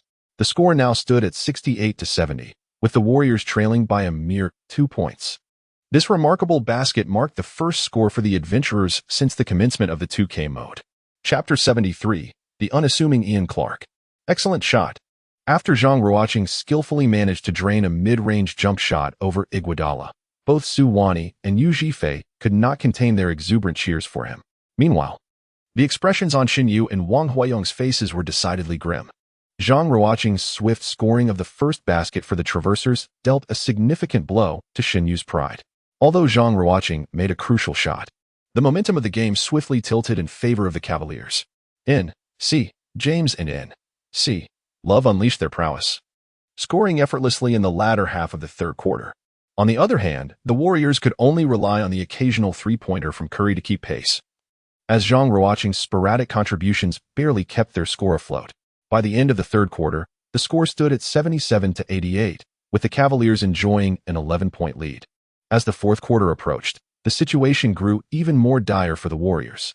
This was primarily due to the restrictions placed on Yu Zhifei's personal mission, which meant that N.C. head coach Steve Kerr would refrain from calling any timeouts in the final period.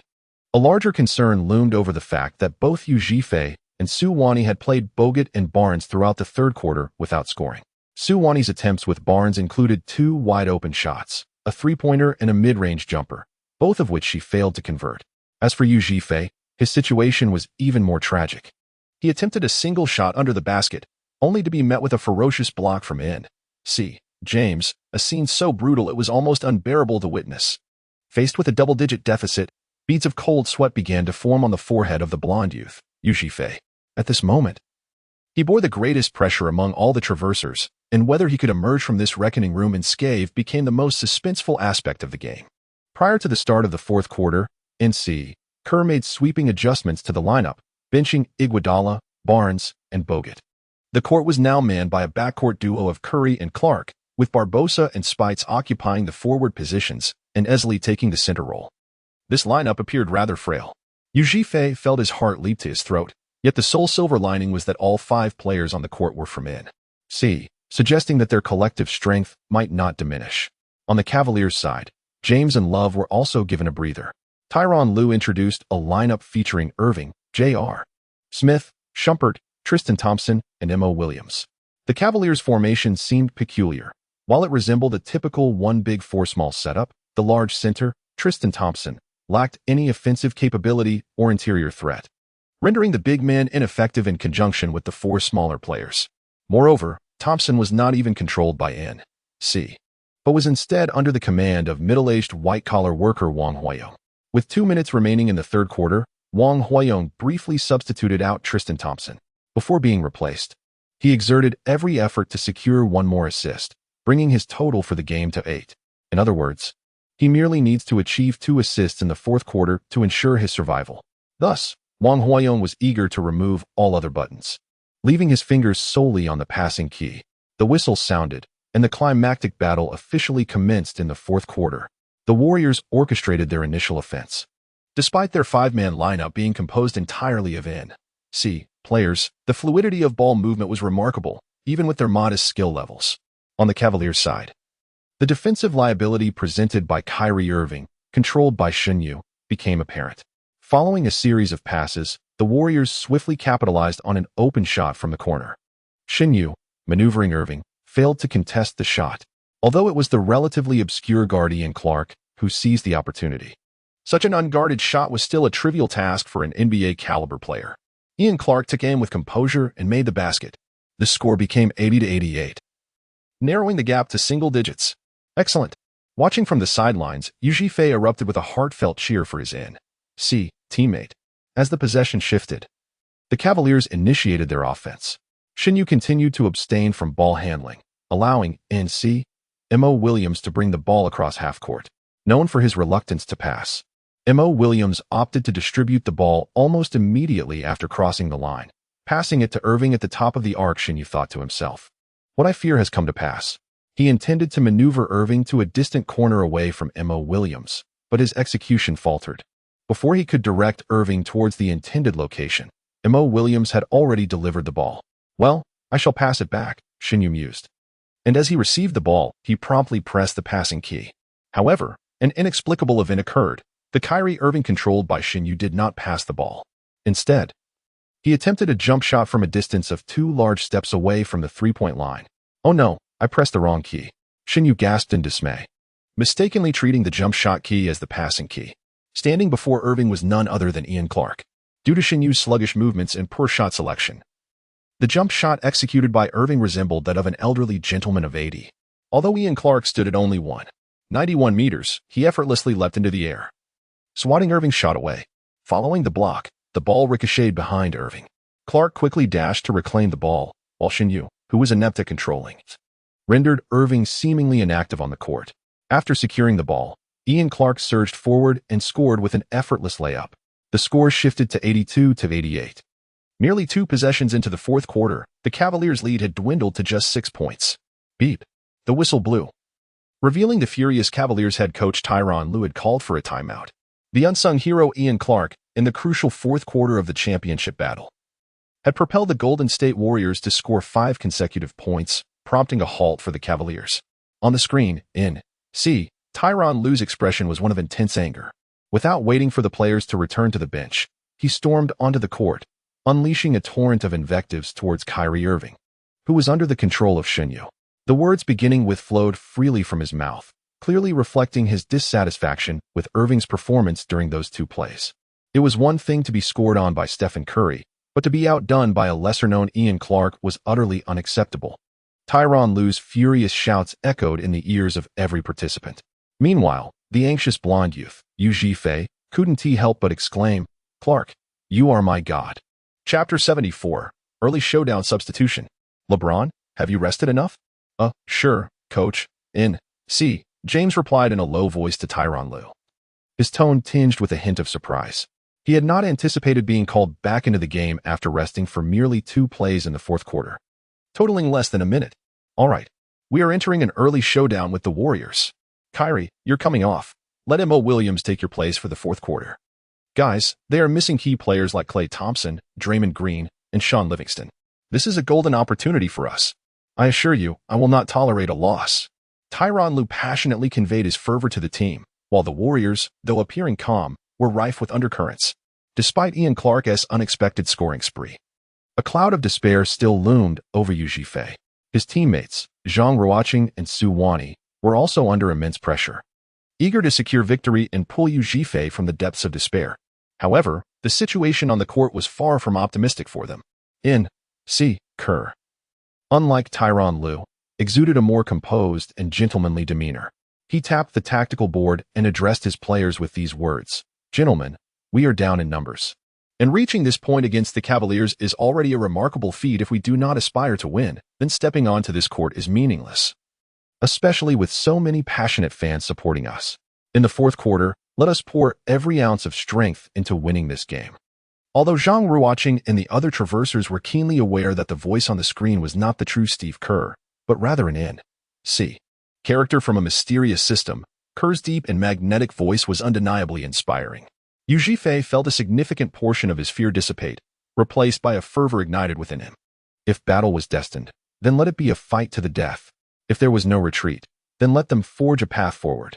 Zhang Ruocheng and Yu Zhifei shared a similar sentiment as he gently placed his hand upon his chest, feeling the fervent rhythm of his racing heartbeat. The surge of battle intent overwhelmed him. The decisive confrontation was at hand. Steve Kerr, the head coach of N.C., announced the Warriors' final lineup: Stephen Curry, Ian Clark, Andre Iguodala, Harrison Barnes, and Andrew Bogut. "Gentlemen, I entrust the entire fourth quarter to you. Barring any injuries, I shall not make substitutions. Moreover, unless Tyronn Lue calls a timeout, I shall refrain from doing so myself. Whether we can deliver a magnificent victory for our home fans rests solely upon the five of you, Steve Kerr declared solemnly, patting each player on the shoulder. With the sound of the whistle, the timeout concluded, and within just a minute of the fourth quarter, both teams deployed their decisive lineups, entering the final showdown. The coaches exhibited remarkable boldness in their selections. On the Cavaliers' side, Tyronn Lue audaciously benched the underperforming Kyrie Irving due to Shinyu's inadequate handling, opting instead for the 34-year-old veteran point guard, Mo Williams, who was known for his elusive style. The shooting guard position was filled by the unpredictable J.R. Smith, while the small forward slot featured the illustrious LeBron James. At power forward, the lovable Kevin Love took his place, and at center stood the formidable Tristan Thompson. This ensemble, while slightly lacking in backcourt defense, was nonetheless quite formidable overall. Among the quintet, only the center position, controlled by the time traveler Wang Huayang, belonged to a different player, while the other four hailed from N.C. With superstar James and all-star caliber Love in their ranks, their combat prowess was undeniably formidable. Conversely, Coach Steve Kerr of the Warriors displayed audacity by lowering the height of his lineup at the critical moment, introducing bench player Ian Clark into the fray, while opting to sideline Barbosa, Spites, and Esley. In light of trailing in points, adding an external offensive threat was indeed a strategy, albeit one fraught with risk. The backcourt combination of Clark and Curry also bore the weakness of insufficient defense. Should they be overwhelmed by their opponents, the ensuing gap in scores could prove catastrophic. To undertake such a gamble on the grand stage of the finals was undoubtedly a testament to their courage. Thus, the matchup of the decisive lineups unfolded. In the backcourt, the Warriors' Curry and Clark faced off against Mo Williams and J.R. Smith, with both sides exhibiting offensive strength but defensive frailty, likely leading to an explosive exchange. However, with the presence of the extraordinary sharpshooter Curry, the Warriors held a slight advantage. In the forward positions, Zhang Ruocheng's controlled Andre Iguodala was matched against the Cavaliers' superstar James, a matchup that undoubtedly favored the Cavaliers. Under the adept control of Su Wani, Harrison Barnes was compelled to assume the fourth position, facing off against the all-star caliber Kevin Love. This matchup clearly favored the Cavaliers, indicating that they held a significant advantage on the wing. The final confrontation was in the center position, showcasing a duel between two players adept at maneuvering through time. Bogut, guided by the golden-haired youth Yu Zhifei, versus Tristan Thompson, operated by the middle-aged professional Wang Huayang. The outcome of this matchup largely depended on the performances of these two time travelers. The one who adapted better to the game's mechanics would ultimately assist their team more effectively, making it challenging to ascertain superiority. Overall, the Cavaliers maintained a distinct advantage in their lineup, bolstered by a 6-point lead, tipping the scales of victory seemingly in their favor. However, all analysis remained mere theory. As the saying goes, success lies in human effort. The true outcome of the game would only be revealed through the actions on the court. As the game commenced, the Cavaliers initiated their offense. Mo Williams brought the ball into the front court, casting a glance at Tyronn Lue on the sidelines, who signaled with a two-handed downward motion. Mo understood that the coach desired a controlled tempo. Despite no longer being at the pinnacle of his abilities, the seasoned point guard could still manage the game effectively. Faced with Stephen Curry's close defense, Mo remained unflustered, deliberately consuming the shot clock. With approximately 8 seconds remaining, LeBron James began to emerge from the weak side to receive the ball. As he maneuvered, Kevin Love positioned his body to provide a screen. A fundamental pick-and-roll strategy unfolded, and Zhang Ruocheng, fixated on the screen, promptly advised Su Wani, "Captain, we need to switch." Chapter 75, The Volleyball Block. Su Wani quickly grasped the intended strategy from Zhang Ruocheng's remark. Consequently, when the player she controlled, Andre Iguodala, pursued James but was obstructed by Love on the weak side, the initially assigned defender, Harrison Barnes, swiftly executed a switch with Iguodala, positioning himself in front of James. Throughout this process, Su skillfully maneuvered the joystick, directing Barnes with precision and speed, leaving no room for error and denying James any space to operate. With 8 seconds remaining on the shot clock, James received the ball just beyond the three-point line. Confronted by Barnes' defense, he glanced at the hoop and opted for a direct drive, exclaiming inwardly, "Not again." Su Wani couldn't suppress a curse, her left hand deftly maneuvering the joystick to shadow James, while her right hand fervently pressed the defensive button, providing ample physical resistance.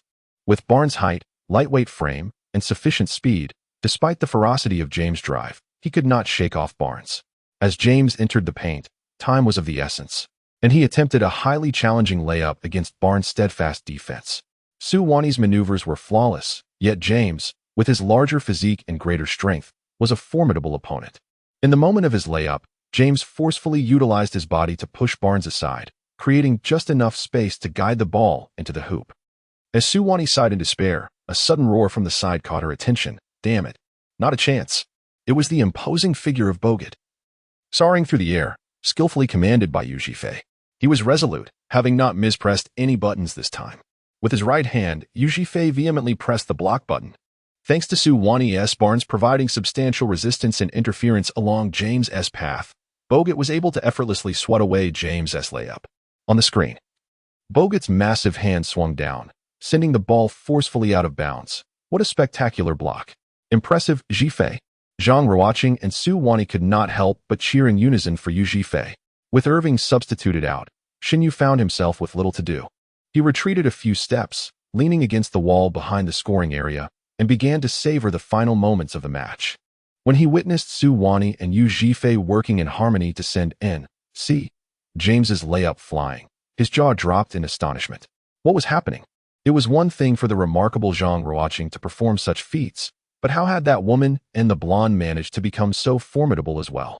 Although Shun Yu believed that the Cavaliers still held the advantage, the prowess displayed by the three time travelers on the Warriors' side was increasingly beyond his comprehension. The Cavaliers retained possession. Yet only 1 second remained on the shot clock. James passed the ball to J.R. Smith beyond the arc, who attempted a shot that proved too difficult, resulting in a complete airball. The ball changed hands. This marked a remarkably successful interior-exterior defensive collaboration for the Warriors in the fourth quarter, and it was executed by two time travelers. Undoubtedly, this was a tremendous morale boost for the Warriors. As Curry orchestrated the offense, Yu Zhifei intended to step out and set a screen for him, but Zhang Ruocheng suddenly interjected. Zhifei, just hold your position in the paint. I'll set the screen. With that, Zhang Ruocheng directed Iguodala to the top of the arc. Yu Zhifei, though initially perplexed by Zhang Ruocheng's decision, complied obediently. However, Su Wani seemed to grasp something. She maneuvered Harrison Barnes towards the corner, creating ample space for Zhang Ruocheng. Seeing Barnes move to the corner brought Zhang Ruocheng great joy, for he realized that a strong synergy had developed between him and Su Wani, allowing her to intuitively understand the strategy he wished to execute without him needing to articulate it. Indeed, this is primarily due to Su Wani's remarkable intelligence. Through this series of matches, she has developed an increasingly harmonious rapport with Zhang Ruocheng. Another significant factor is that Su Wani is a member of the prestigious school team, possessing a solid foundation in basketball theory, which enables her to swiftly discern Zhang Ruocheng's intentions. However, while Su Wani's grasp of basketball fundamentals is exceptionally strong, she often finds herself limited to quickly comprehending and faithfully executing the strategies laid out by the coach. When it comes to independently devising tactics based on the opponent's formations and playing styles, she encounters considerable difficulty. Yet, this is precisely where Zhang Ruocheng excels. Although he has spent considerable time on the bench of the T University basketball team due to his physical attributes and skills, this does not diminish his innate creativity as a basketball player. Regrettably, his lack of opportunities has left this talent unnoticed by both his teammates and coaches. Zhang Ruocheng possesses an extraordinary ability to discern his opponent's tactical arrangements within an exceedingly brief span of time, formulating appropriate strategies based on the strengths and weaknesses of his own team. Moreover, in this survival game of the NBA, Zhang Ruocheng discovers that upon transcending into the realm of an NBA player, he can fully showcase this remarkable skill. With each possession, he consistently delivers astute judgments that epitomize the optimal solutions on the basketball court. This revelation elucidates that in this survival game, the transcendent merely embodies the physique of an NBA player, while attributes such as basketball intelligence, mental acuity, and psychological resilience are contingent upon the individual transcender. For someone like Zhang Ruocheng, whose intellect is profound yet whose physicality is uncomplicated, this is decidedly advantageous. Consequently, although Su Wani nominally serves as the captain of Team 404, during the competition, Zhang Ruocheng emerges as the unequivocal leader. Su Wani has long recognized Zhang Ruocheng's distinctive traits, In this particular possession in C, Curry advances the ball. And conventionally, one would expect center Bogut, controlled by Yu Zhifei, to set a screen for Curry, seeking an opportunity thereafter. However, Zhang Ruocheng comprehends that this strategy is overly simplistic, and the Cavaliers are undoubtedly well prepared. Furthermore, Bogut lacks any perimeter shooting capability. Post-screen, he can only roll to the basket, making it exceedingly easy for the opponent to defend. Therefore, Zhang Ruocheng decisively steps up at a crucial moment to provide a screen for Curry. Yet, rather than executing a standard pick-and-roll, he positions himself at the arc, backing into the defender LeBron James, and signals for the ball. Chapter 76, a no-look pass. What is this maneuver? Yu Zhifei is perplexed, backing down for the ball here. Does Zhang Ruocheng intend to challenge James one-on-one? This is certainly not an optimal offensive choice. Nevertheless, Yu Zhifei is aware that Zhang Ruocheng must have a plan, thus he refrains from voicing his doubts. In the unfolding scene, Iguodala extends his arms toward Curry, who unhesitatingly passes the ball to the post-up. Iguodala at the arc. Shinyu, observing from behind in the room, is equally bewildered, pondering Zhang Ruocheng's strategy. Soon, the answer becomes apparent. Upon receiving the ball, Iguodala at the arc instantly triggers action. He closely follows Iguodala, cutting into the paint from his right side.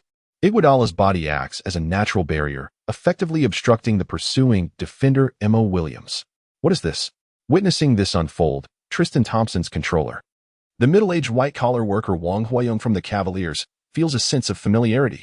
A curling cut strategy, a classic tactic within the realm of basketball cutting strategies. The term curl cut, as its name suggests, refers to an offensive player who maneuvers around a screen set by another player, executing a curling motion to create an open shot. Following this, the player must assess the trajectory of the defender's movements to determine whether to attempt a layup or a jump shot.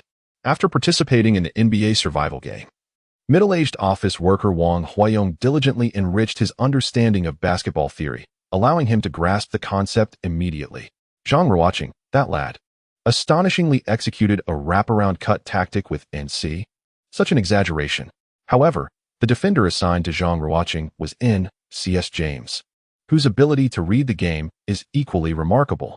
The moment Curry utilized Iguodala's screen and swiftly cut into the paint, James immediately relinquished his tight defense on Zhang Ruocheng, positioning himself to obstruct Curry's path. Consequently, the space Curry had painstakingly created vanished in an instant.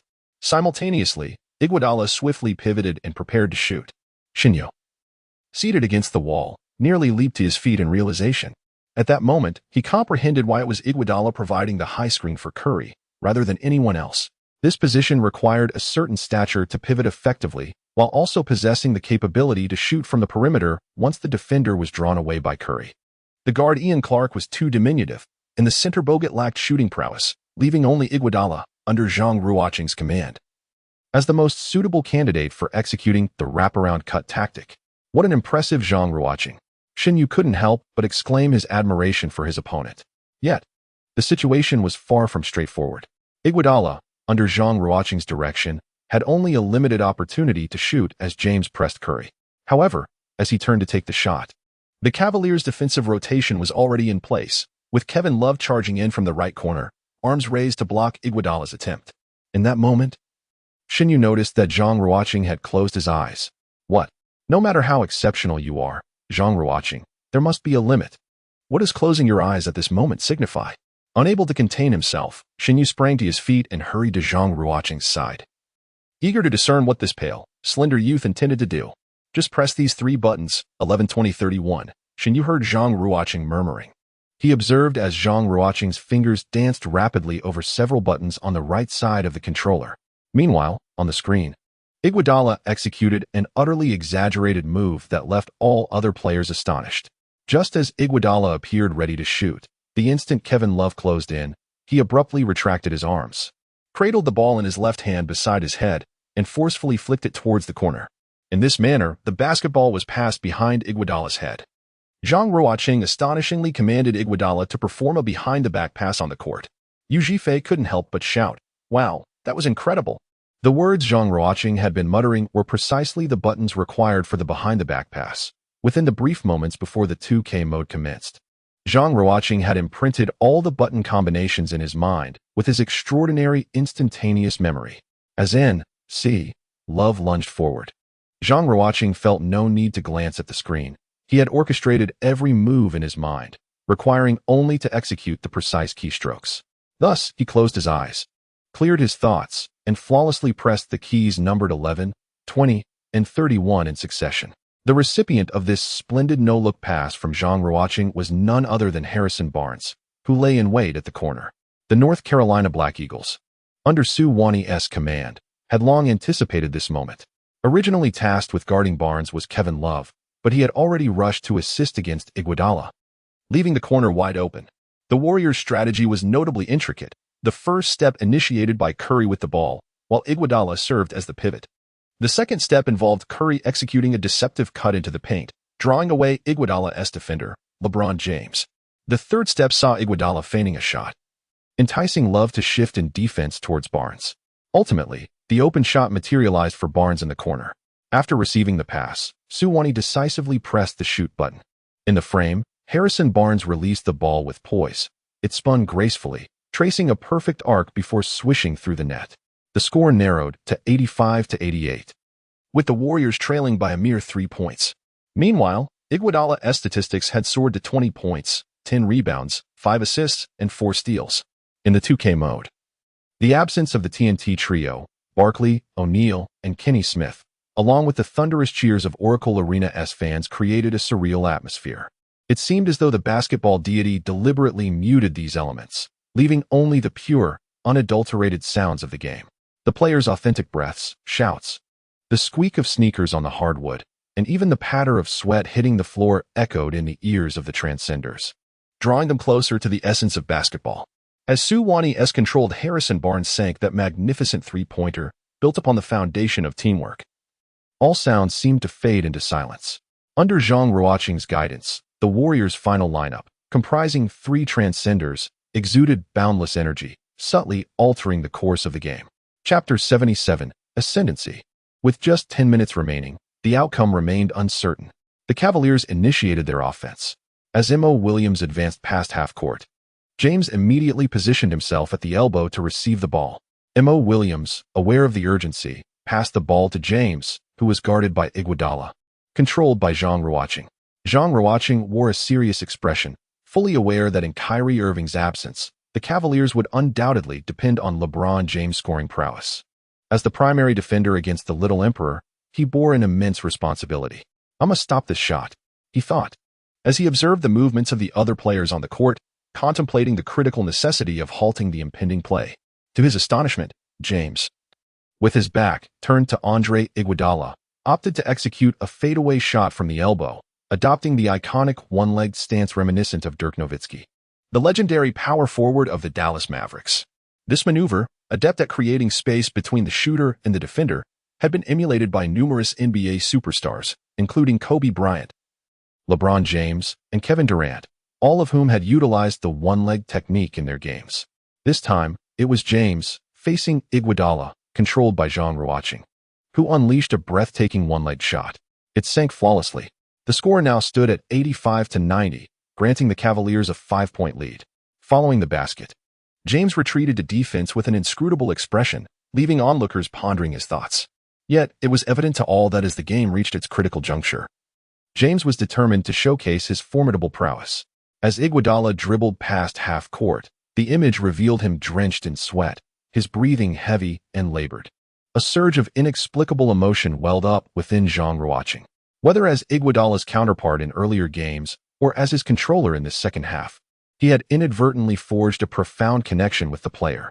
Thus, witnessing Iguodala's evident fatigue, sweat-soaked and weary, ignited a hidden sentiment within him, modest and unassuming.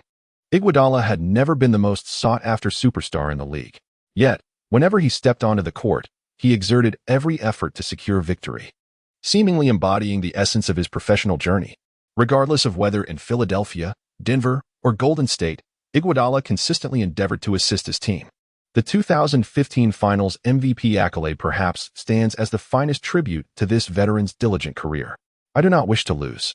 This was the truest voice echoing within Zhang Ruocheng's heart, inspired by Iguodala's professional spirit. However, in basketball, achieving victory transcends mere desire. It is the strength that reigns supreme. As the Warriors initiated their offense, The strategy revolved around Iguodala as the playmaker, with Curry executing off-ball movements to draw defensive attention, subsequently seeking a passing connection with Bogut in the paint. The fluidity of their execution left Shunyu, observing from the sidelines, utterly astounded. It was one thing for the counterpart to adapt to this peculiar game, but how could they coordinate so seamlessly with the NC as well? Ultimately, the play resulted in an open shot for Harrison Barnes, now positioned at the left corner. Suwani decisively pressed the shooting button once again. However, fate was unkind this time, as Barnes' shot clanged off the rim. The defensive rebound was seized by Love. Nevertheless, it was of little consequence. Missing a shot was not a grave matter. Swiftly returning to defense was the priority. After missing the three-pointer, Suwani let out a soft sigh, which did not escape the notice of Zhang Ruocheng. Consequently, he promptly offered words of encouragement to his teammate, seeking to alleviate the pressure that weighed upon Suwani. They would undoubtedly focus on James. "Captain, come with me to double-team him." As Zhang Ruocheng's voice faded, Mo Williams, skillfully dribbling past the halfway line, indeed passed the ball to LeBron James stationed at the corner. Observing this scenario, Suwani immediately maneuvered the joystick, directing Barnes to rush forward and assist the Iguodala controlled by Zhang Ruocheng in double-teaming James. Although Zhang Ruocheng was aware that James was an absolute maestro at breaking double teams, the young emperor was in scorching form, compelling him to take a gamble. He could not allow James to continue his comfortable offensive flow. The NC player reacted swiftly. Before Iguodala and Barnes could close in, he forcefully passed the ball into the paint. The recipient was none other than Kevin Love. With James being double-teamed, a localized numerical advantage emerged for the Cavaliers, testing the Warriors' defensive rotation. Since Harrison Barnes was responsible for guarding Love, he could not return to his defensive position. Consequently, Yu Zhifei, controlling Bogut, quickly moved beside Love, extending his arm to disrupt him. Although Bogut's character has been criticized as the first overall pick in the 2005 NBA draft, his defensive prowess during his peak cannot be underestimated. If Kevin Love opted for a strong attack, his success rate against Bogut would likely be low. However, Love, possessing a high basketball IQ, immediately chose to pass the moment Bogut approached for the defense. He passed it inside to Tristan Thompson, the Cavaliers center controlled by the middle-aged office worker Wang Huayong. What a splendid pass, an open basket. Shunyu couldn't help but applaud Love's assist, celebrating the exquisite teamwork of the NC players on the Cavaliers. Yet, in the face of the open basket, Wang Huayong did not opt for a layup. Instead, he lofted the ball high into the air. "Wang Huayong, before Shunyu could voice his thoughts, he realized that Wang Huayong chose to pass despite the open opportunity due to his personal mission. Moreover, he pressed the combo button for an alley-oop. Suddenly, a man clad in Cavaliers gear soared high above the screen, appearing with an air of dominion. LeBron James. Even under pressure, James maintained his offensive vigilance. So when Wang Huayong's Tristan Thompson unexpectedly rejected the open layup in favor of the alley-oop, James reacted instantly, leaping into the air. Neither Iguodala nor Barnes, nor any Warriors players, could do anything but watch in awe. With a thunderous dunk, James scored his 36th point of the game, transforming the Oracle Arena into a library of wonder. In stark contrast to the silence of the home crowd, the Cavaliers bench erupted, ignited by James's spectacular dunk. Everyone leaped to their feet, vigorously waving their towels, fervently cheering for their leader's magnificent score. With a score of 85-92, the Cavaliers re-established a lead of more than 2 points. Wang Huayong's face radiated joy, for this marked his 9th assist of the match, just one more assist, and he would find himself liberated. Chapter 78, The Golden State Meat Grinder. After scoring, LeBron James erupted in a fierce roar directed at the Warriors bench, showcasing his impressive physique with unwavering confidence. In such a crucial game, delivering an electrifying slam dunk performance, James was undeniably exhilarated and seized the opportunity to undermine his opponent's morale. Following that play, Yu Zhifei felt as though his heart was on the verge of exploding. He clutched the left side of his chest, repeatedly reminding himself to remain composed. Zhang Ruocheng and Suwani both witnessed the young blonde boy gradually being engulfed by the tide of fear. At that moment, Yu Zhifei resembled a solitary traveler ensnared in a swamp. No matter how desperately he struggled, he only sank deeper. After G3, Zhang Ruocheng, Suwani, and Mingji gathered in Beijing, recalling vividly the scene of their video call with Yu Zhifei, having fought together in this life-and-death survival game for an extended period. The bond between them evolved from strangers to acquaintances, culminating in Yu Zhifei's unwavering trust in Zhang Ruocheng. Although the two had never met in the tangible world, Zhang Ruocheng had long regarded Yu Zhifei as a dear brother. Watching his close friend gradually tread towards the abyss of death filled Zhang Ruocheng with a profound sense of helpless sorrow. "Zhifei, I know you are terrified, but the game is not yet over. We still have time to turn the tide. Please believe in us," spoke Su Wani.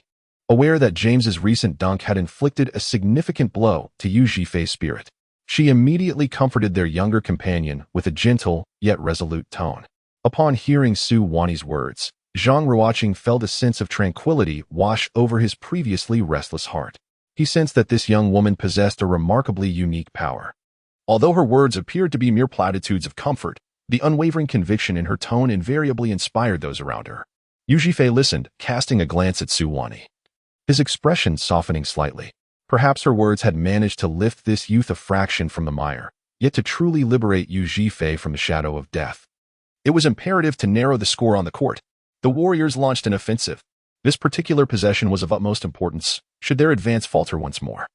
It would deliver a significant blow to the confidence of both Yu Zhifei and Zhang Ruocheng, as well as Su Wani. Curry dribbled past half-court, only to be met with the intense pressure of Mo Williams' aggressive defense. Williams' movements were quite pronounced, teetering on the brink of foul, yet the referee remained silent, seemingly condoning such levels of physical confrontation. The opponents had upped the intensity. "Everyone, be cautious." Zhang Ruocheng promptly discerned the Cavaliers' defensive strategy and immediately alerted his teammates. In this pivotal moment, the Cavaliers intensified their defensive efforts, aiming to diminish the Warriors' offensive success rate, thereby maintaining their lead and undermining the confidence of the Warriors' players.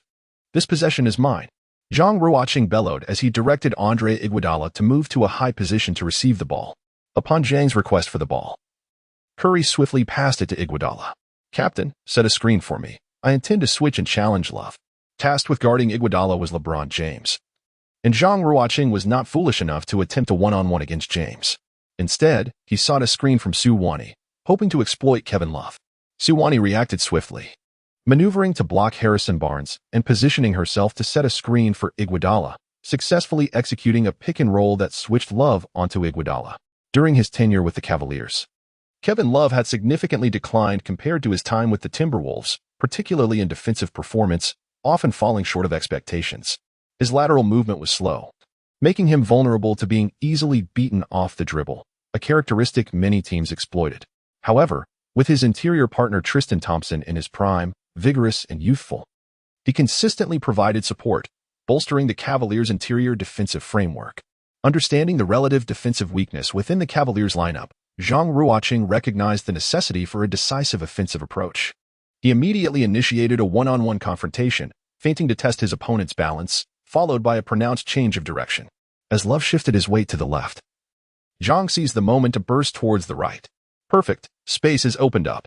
In the frame, Iguodala evaded Love's defense and executed a clean mid-range jumper. Swish. 87-92. The execution was crisp and unhesitating. Shinyu couldn't help but give a thumbs up to Zhang Ruocheng for his offensive choice. Turning to the Cavaliers' offensive possession, Su Wani and Zhang Ruocheng once again opted to double-team James. This time, the opportunity arose for Tristan Thompson in the paint. Faced with a mismatched Ian Clark, Thompson should have comfortably scored, but Wang Huayong, eager to notch his 10th assist, passed the ball to the perimeter instead. Mo Williams launched a three-pointer from the corner, but under Curry's interference, the shot veered off course. Yu Zhifei battled for position against Bogut, securing a crucial rebound. "Zhifei, great board." Zhang Ruocheng immediately praised his teammate. Yu Zhifei passed the ball to Curry, who had just begun to dribble in the backcourt when he was suddenly met with an aggressive double team from Mo Williams, while J.R. Smith also rushed over, attempting to pressure Curry for the ball. Wow, full-court press. Such an aggressive defensive strategy. Zhang Ruocheng could not contain his exclamation. Just as he intended to direct Iguodala to receive the ball, anticipating that Curry might be trapped and unable to pass, a shorter, swifter figure appeared beside Curry with even greater speed. It was Ian Clark, the benchwarmer who had assumed the role of a secret weapon in the decisive finals match, and coach Steve Kerr had included him in the critical lineup. Curry immediately passed the ball to Clark, but J.R. Smith seemed to have anticipated this move, promptly pivoting his body to pressure Clark. Perhaps still adjusting to the intensity of the finals, Clark appeared flustered under J.R. Smith's relentless defense, his movement stiff and awkward, quickly nearing the brink of a turnover. Fortunately, Zhang Ruocheng had prepared in advance, pressing the call for ball button at the opportune moment. Clark, with a look of relief, passed the ball to Iguodala. However, the defender now confronting Iguodala was none other than LeBron James. The suffocating defense felt akin to a meat grinder. Watching the game from the sidelines, Shinyu could not help but murmur to himself. Meanwhile, the blonde youth, Yu Zhifei, found himself repeatedly praying in his heart, "Please, don't make a mistake. Don't make a mistake." In the face of the relentless pressure from peak James, the weight on Zhang Ruocheng was palpable, especially as this was his first time navigating the peculiar 2K system. Yet, as the saying goes, it is in the tumultuous seas that true heroes emerge. A true champion reveals their formidable potential precisely in the direst of circumstances. At this moment, Zhang Ruocheng had completely entered a state of flow. With his eyes fixated solely on the one-on-one confrontation with James, his mind was consumed by the peculiar instructions for handling the controller. He held his breath, intently observing every move made by James, formulating judgments based on his opponent's actions. After several dribbles through his legs and behind his back, Zhang Ruocheng finally managed to stagger across half the court. Had he delayed even a moment longer, he would have incurred an 8-second violation. This was the relentless defensive strategy of the Cavaliers. Although he had barely crossed the half-court line, the immense pressure from James's defense rendered Zhang Ruocheng oblivious to the positions of his teammates. Thus, he was compelled to shout, "Captain, come out to receive the ball." Prior to Zhang Ruocheng's exclamation, Su Wani had already initiated her movement. She directed Harrison Barnes to the left side at a 45-degree angle, preparing to receive the pass.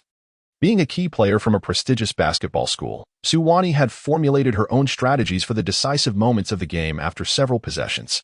She contemplated an aspect that Zhang Ruocheng had overlooked. The pivotal factor in this match was not the player he controlled, Iguodala, nor the star Stephen Curry, but rather Harrison Barnes. Or perhaps it was Su Wani herself. Her conclusion stemmed from the observation that the 5 matchups on the court were largely conventional, save for the power forward position, which exhibited some peculiarities. In the matchup between power forwards, Harrison Barnes faced Kevin Love. The latter exemplified the traditional power forward archetype, possessing not only the requisite height and weight, but also commendable shooting ability and technique, making him a modern rarity as a spacing 4. Since the emergence of German Dirk Nowitzki in the NBA in 1998, the role of the power forward has undergone unprecedented transformation, with Love epitomizing this new breed of player.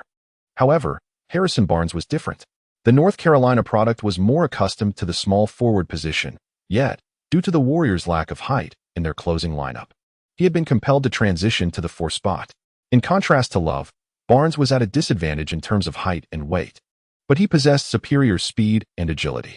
Moreover, Love's defensive capabilities were a notable weakness, while Barnes' one-on-one skills were often underestimated. If Barnes could maneuver to attack Love, he might uncover a crucial breakthrough for the team in this match. In the previous offensive possession, Zhang Ruocheng's successful isolation of Iguodala against Love had sparked this inspiration in Su Wani. While Su Wani's reasoning held merit, it existed solely on a theoretical plane. Immediately, she pondered a more critical issue. While it was indeed feasible for Barnes to challenge Love, did I possess the capability to orchestrate Barnes's movements? As Zhang Ruocheng executed his fluid and mesmerizing offense, Su Wani questioned herself, knowing she could never replicate such mastery. This inner turmoil weighed heavily on her. However, upon witnessing the Cavaliers' sudden intensity on defense, which left Curry, Clark, and Iguodala struggling to cope, she resolved with unwavering determination. The solution lay within her grasp. She had to embrace this responsibility. Thus, when Zhang Ruocheng faced an aggressive James, Su Wani promptly directed Barnes to receive the ball. With a sense of relief, Zhang passed it without hesitation. In the frame, Harrison Barnes caught the ball, only to be immediately shadowed by Kevin Love. The Cavaliers were intent on enforcing their relentless defense during this play. Yet, Su Wani had anticipated this. As Love closed in, she swiftly executed a pass. With no ostentation or intricate maneuvers, Barnes drove through from the right side. How could Kevin Love keep pace with the North Carolina Black Hawk? Barnes effortlessly left him behind. Great play, Captain. Zhang Ruocheng couldn't help but release his grip on the controller, raising his arm in exhilaration at Su Wani's decisive breakthrough. However, it was not so simple. Wang Huayong, guarding the paint, roared, urging Tristan Thompson to step up and assist Love's defense. After having been single-handedly outmaneuvered by Iguodala, who had scored a mid-range shot, Wang Huayong was determined not to let a similar scenario unfold. Yet, Su Wani remained remarkably composed. As she perceived Wang Huayong's actions, she deftly pressed two buttons on her controller. Her slender, fair, and exquisite fingers danced over the controls with the elegance of a pianist, yet exuded immense strength. In the scene, as Thompson rushed to assist, Barnes lofted the ball high into the air. Ji-Fei, Su Wani called out sharply. Yu Ji-Fei responded with a firm press of a button. In that moment, the white center Bogut soared, catching the ball and executing a powerful dunk. The score was now 89-92. The gap was once again reduced to 3 points. Captain, that play was stunning. Beautiful pass. You made it look effortless. Zhang Ruocheng and Yu Ji-Fei could not help but sing praises for Su Wani. After that pivotal play, Su Wani's confidence was finally instilled. With a smile, she addressed Zhang Ruocheng and Yu Ji-Fei, saying, "The player I am matched against, Love, is the defensive weak link in their lineup. Allow me to take charge of the concluding plays for the remainder of the game. I am the one to break the deadlock in this match." Zhang Ruocheng paused for a moment, taken aback by the remarkable accuracy of Su Wani's assessment of the situation on the court, her analysis surpassing his own thoughts. After a brief contemplation, he immediately exclaimed, "Captain, you truly deserve your title. You are absolutely right. If we wish to secure victory, we must capitalize on the subtle mismatch between you and Le Fou. My fate rests in your capable hands." Yu Ji-Fei, having overheard the exchange between Su Wani and Zhang Ruocheng, felt an overwhelming urge to shed tears. As the match approached its climax, they finally discovered a breakthrough, illuminating a flicker of hope and dawn for the blonde youth. In the ensuing 2 rounds, LeBron James, utilizing a screen, deftly evaded the double team, breaking through from the right to score with a powerful layup. Meanwhile, the Warriors capitalized on Barnes' drive, with Curry sinking a mid-range shot. The score stood at 91-94 as the game entered its final 6 minutes, coinciding with the official timeout in the fourth quarter. Chapter 80. The nightmare of free throws during the timeout. Zhang Ruocheng, Su Wani, and Yu Ji-Fei remained silent, while Wang Huayong, fighting alone, was equally reticent. The tense atmosphere filled the dimly lit evaluation room, punctuated only by the rhythmic pounding of heartbeats resonating in everyone's ears. Zhang Ruocheng slightly relaxed his grip, only to discover that his palms were drenched in sweat. This so-called 2K mode brought forth an even greater pressure than the previous match. In the final 6 minutes of this pivotal battle, the overwhelming weight of the moment mercilessly tormented Zhang Ruocheng's nerves. However, he understood that the one enduring a more profound psychological strain was his teammate, Yu Ji-Fei. With only 3 players remaining to complete their individual tasks, the objectives of Zhang Ruocheng and Wang Huayong determined that, regardless of the outcome of the match, they still held a glimmer of hope for survival. Wang Huayong was merely 1 assist away from a successful escape, yet Yu Ji-Fei's situation was far more dire. The sword of death had revealed its chilling edge. Pressing closely against Yu Ji-Fei's neck, the golden-haired youth, inexperienced in the ways of the world, had never encountered such an ordeal since his birth. Had it not been for Zhang Ruocheng and Su Wani's constant encouragement by his side, Yu Ji-Fei might have long since lost the courage to continue fighting. The official timeout in 2K mode mirrored that of real-world competitions. With the sound of a whistle, both teams returned to the court. There were no personnel changes, and the teams entered the final 6 minutes of this life-and-death showdown. Due to the intense nature of the match, both the pure NC and the game characters controlled by the players had reached their physical limits, making it exceedingly difficult to execute any remarkable tactical maneuvers. Moreover, having faced each other numerous times, both sides were well acquainted with one another, resulting in a straightforward exchange of blows devoid of any finesse. It is said that the playoffs are the stage for superstars, and this holds true. When the match reaches an impasse and the team finds itself in a predicament, it is the leader who must rise to the occasion and salvage the situation single-handedly. As the great edifice teeters, one must avert the impending disaster. Who shall emerge as the hero of this contest? As the Cavaliers launched their offense, LeBron James utilized a screen to take a jump shot, a strategy marked by its simplicity. Unfortunately, James's stamina had also reached its limit, and the shot clanked off the front of the rim. The Warriors then initiated their attack, with Stephen Curry leveraging Bogut's pick to create a narrow opportunity for a three-pointer, but alas, it too ended in a clang. The following 2 or 3 possessions unfolded similarly, with James and Love of the Cavaliers each missing a shot, while Curry and Clark of the Warriors also failed to find the net. As time quietly ticked down to the final 3 minutes, Yu Zhifei, gazing at the unchanging score, felt a surge of impatience. Zhang Ruocheng and Su Wani shared this sentiment. They had discerned that the key to breaking the deadlock lay with Harrison Barnes.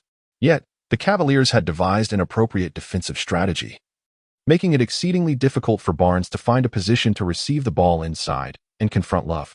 Consequently, the ball had never found its way into Barnes's hands during these offensive sequences.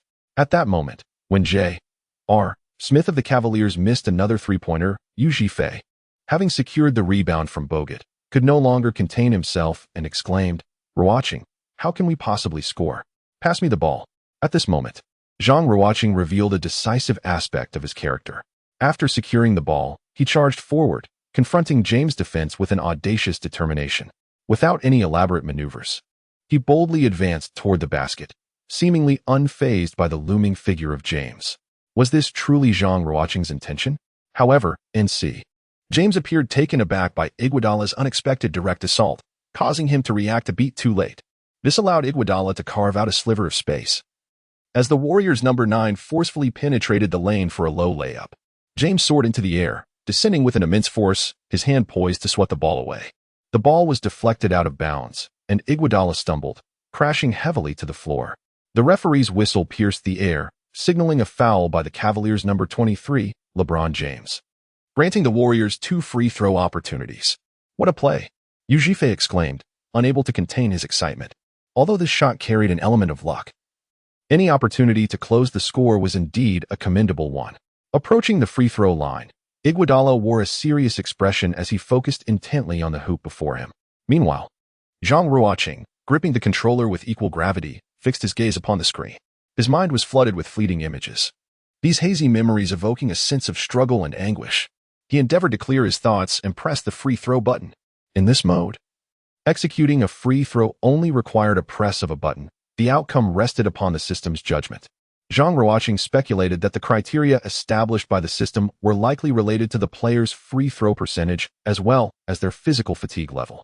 However, he pondered whether it also pertained to the player's psychological resilience and the mental fortitude of the player controlling the avatar. Zhang Ruocheng was uncertain. Before him, on the screen, was Iguodala, who had missed his first shot.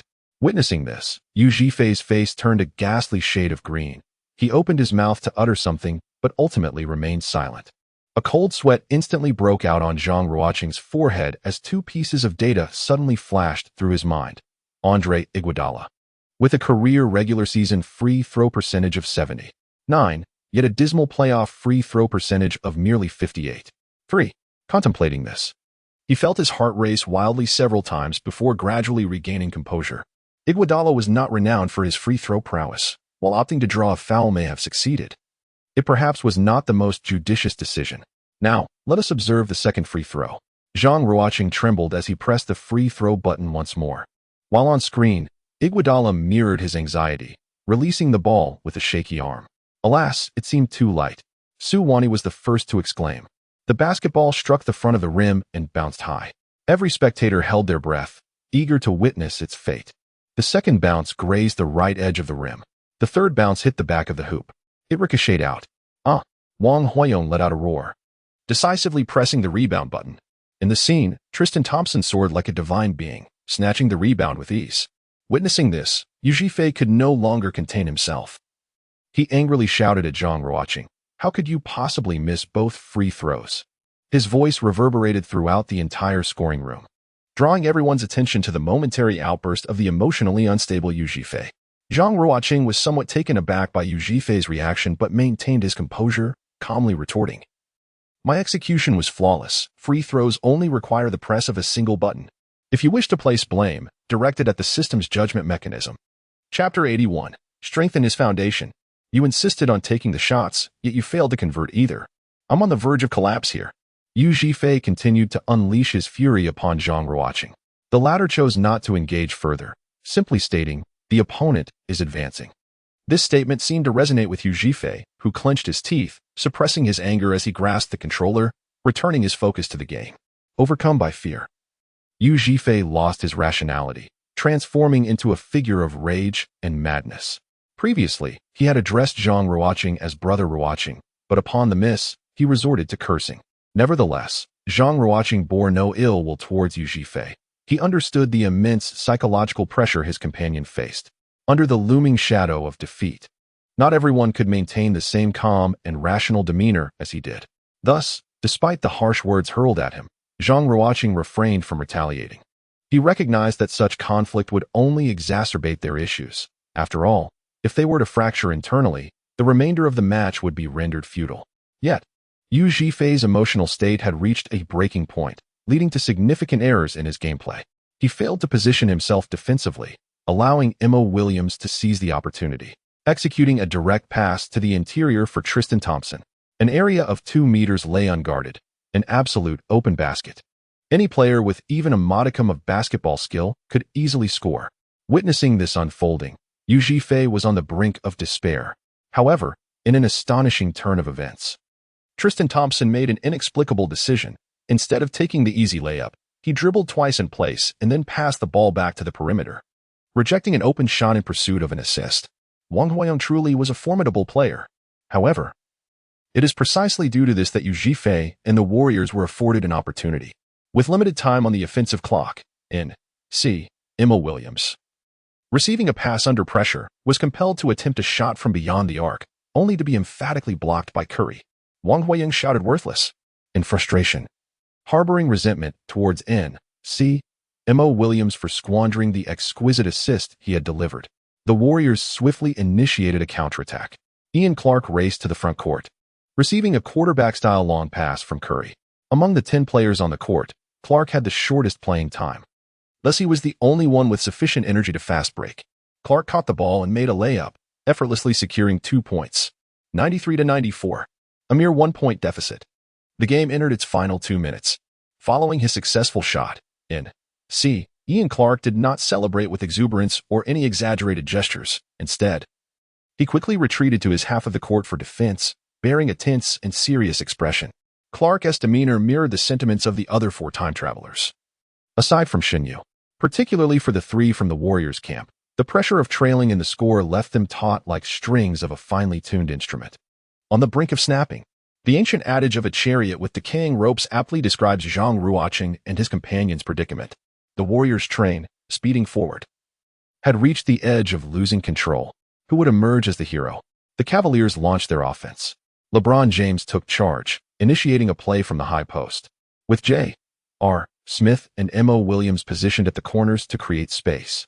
This time, Kevin Love established position near the elbow, signaling for the ball.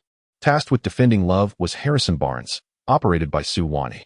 As the pivotal player of this match, Su Wani successfully maneuvered Barnes to contain Love, enabling a lob to Andrew Bogut, who executed a powerful alley-oop dunk.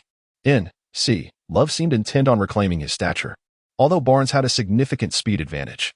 There existed a considerable size disparity between him and Love, coupled with Love's commendable post moves and shooting ability. If Love were to receive the ball in the low post against Barnes, the likelihood of success would be substantial. Su Wani was well aware of this. Thus, when she directed Barnes to confront Love, she had already prepared for such a scenario. Observing Love calling for the ball from his high position, James decisively lobbed it to the white power forward. Barnes, the North Carolina Black Hawk, firmly positioned himself behind Love, denying him any space. Concurrently, J.R. Smith, stationed at the same corner, immediately sprinted along the baseline to draw away his defender, aiming to clear a side for Love to operate one-on-one. Su Wani pursed her lips, biting her silver teeth, her expression resolute. She silently vowed to ensure that Love would not make this shot. Hold your ground, Zhang Ruocheng urged Su Wani from the sidelines. Confronting an all-star caliber power forward like Love, it is essentially unrealistic to expect to contain him one-on-one. In 2007, during the first round of the Western Conference playoffs, the Dallas Mavericks, who dominated the regular season, faced a stunning defeat at the hands of the Golden State Warriors, marking one of the most famous upsets of the 21st century. At that time, the Warriors' head coach, the venerable Don Nelson, was well acquainted with the playing style of his former protege, Dirk Nowitzki, the star of the Mavericks. Consequently, Nelson devised a defensive strategy tailored specifically for Nowitzki, which involved neither double-teaming nor deploying larger but slower interior players for defense. Instead, he assigned agile forwards and swing men like Steven Jackson, Matt Barnes, and Jason Richardson to take turns guarding Nowitzki individually, thereby wearing him down. Each of these defenders was a tenacious player, consciously targeting the area below Nowitzki's waist, particularly his knees, which hindered his ability to execute his technical maneuvers with ease, leading to a significant decline in his formidable offensive efficiency. At that time, Nowitzki had not yet perfected his signature move, the one-legged fadeaway, making him vulnerable to such defensive tactics. By 2011, however, the 33-year-old Nowitzki, having undergone rigorous technical refinement, had achieved a level of mastery that rendered him nearly unstoppable. In that year's playoffs, he first vanquished the young Trailblazers, led by the stellar duo of Brandon Roy and LaMarcus Aldridge, and then eliminated the Lakers, led by Kobe Bryant, thereby shattering their dreams of a three-peat. In the Western Conference Finals, he easily overcame the emerging Thunder trio and ultimately triumphed over the Heat's Big Three in the finals, hoisting the Larry O'Brien Trophy aloft. Although Kevin Love shares a similar technical style with Nowitzki, he is often regarded as a less potent version of the latter, lacking the indefensible signature move that Nowitzki later mastered. Hence, Zhang Ruocheng suggested employing the defensive strategy used by Nelson in 2007 against Nowitzki to manage Barnes in his defense against Love. Chapter 82.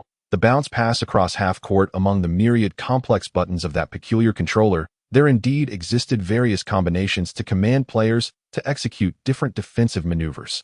Time was of the essence, and Zhang Ruocheng could not articulate his thoughts completely. Thus he simply shouted, "Target his lower body." Although Su Wani was not as versed in the NBA as Zhang Ruocheng, she was a key player on her university team and possessed a quick wit, allowing her to quickly grasp his intent. She strained to recall the internal message from the system, the operation manual, and the button combinations therein, but to no avail. This only heightened her anxiety, as the more nervous one becomes, the harder it is to remember, just as beads of cold sweat began to form on her forehead. Zhang Ruocheng's timely voice resonated once more. 1428. These two button combinations are for lower body power defense. Without hesitation, Su Wani pressed the two buttons, fully trusting in Zhang Ruocheng's memory. Upon pressing those two buttons, although the actions of Harrison Barnes on the screen remained unchanged, it was evident that N.C. Love's movements had distorted, his expression betraying considerable strain. Nevertheless, N.C. Love opted to lean back and force a shot, executing a rather feeble imitation of Dirk's signature one-leg jumper. Barnes promptly leapt to disrupt the play, yet Love's attempt was remarkably soft, floating through the air before plummeting directly into the hands of Bogut, who was stationed beneath the basket. A complete miss. An AR ball. What exemplary defense. The blonde youth, Yu Zhifei, and Zhang Ruocheng both erupted in cheers, applauding Su Wani's impressive maneuver. Following this play, Yu Zhifei finally regained his composure. He watched intently as Su Wani executed this remarkable defense under Zhang Ruocheng's direction. Zhang Ruocheng was the strongest asset on the team and Yu Zhifei's sole hope for survival. If he wished to secure victory and preserve his own future, he had to cling to this support. Thus, after Bogut, under Yu Zhifei's control, received Love's AR ball beneath the basket, he immediately pivoted towards Zhang Ruocheng, pressed the pass button, and shouted, "Ruocheng, catch. Let's counterattack." Zhang Ruocheng listened, feeling somewhat at a loss for words. This golden-haired youth was indeed quick to pivot. Just moments ago, he had been brazenly confronting him, and now he was calling him Brother Ruocheng. It was evident that when faced with the specter of life and death, all other matters seemed trivial. However, Zhang Ruocheng did not dwell on this thought for long. What occupied his mind was the pivotal role played by Su Wani in this match. In the crucial moments of the fourth quarter, she managed to contain the opposition's third star, Kevin Love, on both offensive and defensive fronts, thus fulfilling her task commendably. With the score gap narrowed to just 1 point, the prospect of reclaiming the lead and securing victory in this match could not rest solely on Su Wani's performance. Transitioning between offense and defense is the most efficient scoring strategy in basketball, particularly in this era of small ball, embodying the most advanced basketball philosophy. One must strive to maintain their ground. Even with the risk of mistakes, the focus should be on executing fast breaks to score. Yet, Zhang Ruocheng noticed that Andre Iguodala on screen appeared to be struggling to move. Despite having pushed the joystick to its limits, his speed was simply not materializing. Zhang Ruocheng understood that the fatigue system in the game's 2K mode closely mirrored reality. Iguodala had nearly played the entire match, and in the high-intensity atmosphere of the finals, the Oracle Arena felt like a meat grinder. Even someone with Iguodala's extraordinary physical gifts had reached his limits. At that moment, Zhang Ruocheng suddenly spotted another Warriors player. Ian Clark, sprinting down the court with the explosive speed of a 100-meter dash, executing a fervent fast break. He was the secret weapon from the Warriors bench. The player brimming with vitality on the court. Without the slightest hesitation, Zhang Ruocheng's fingers danced across the keyboard as if playing a piano, and on the screen. Iguodala forcefully slammed the ball onto the ground, delivering an astonishingly long bounce pass that traversed nearly half the court. Witnessing this spectacle, Shinyu could not help but exclaim inwardly, "How remarkable is this maneuver?" If the 2K mode featured commentary from the TNT crew, one could imagine Charles Barkley displaying his iconic astonished face, exclaiming, "A bounce pass that crosses half the court? Are you truly Iguodala? Is he not Chris Paul or Luka Doncic?" The pass was executed with an impeccable blend of power and angle, landing precisely on the path of Ian Clark. Upon receiving the ball, Clark found himself mere inches from the basket and, without hesitation, prepared to make a three-step layup. Suddenly, an ominous premonition struck Zhang Ruocheng's mind, and he gasped in dismay. On the screen, Ian Clark was poised to score effortlessly, but just as he was about to release the ball, a towering figure rushed in, leaping into the air. The Cavaliers' star player, the illustrious number 23, LeBron James. Despite having played nearly the entire match, he still possessed the remarkable ability to sprint back at lightning speed. Such is the unparalleled talent of the king. A physical marvel of historic proportions, an extraordinarily rare basketball genius.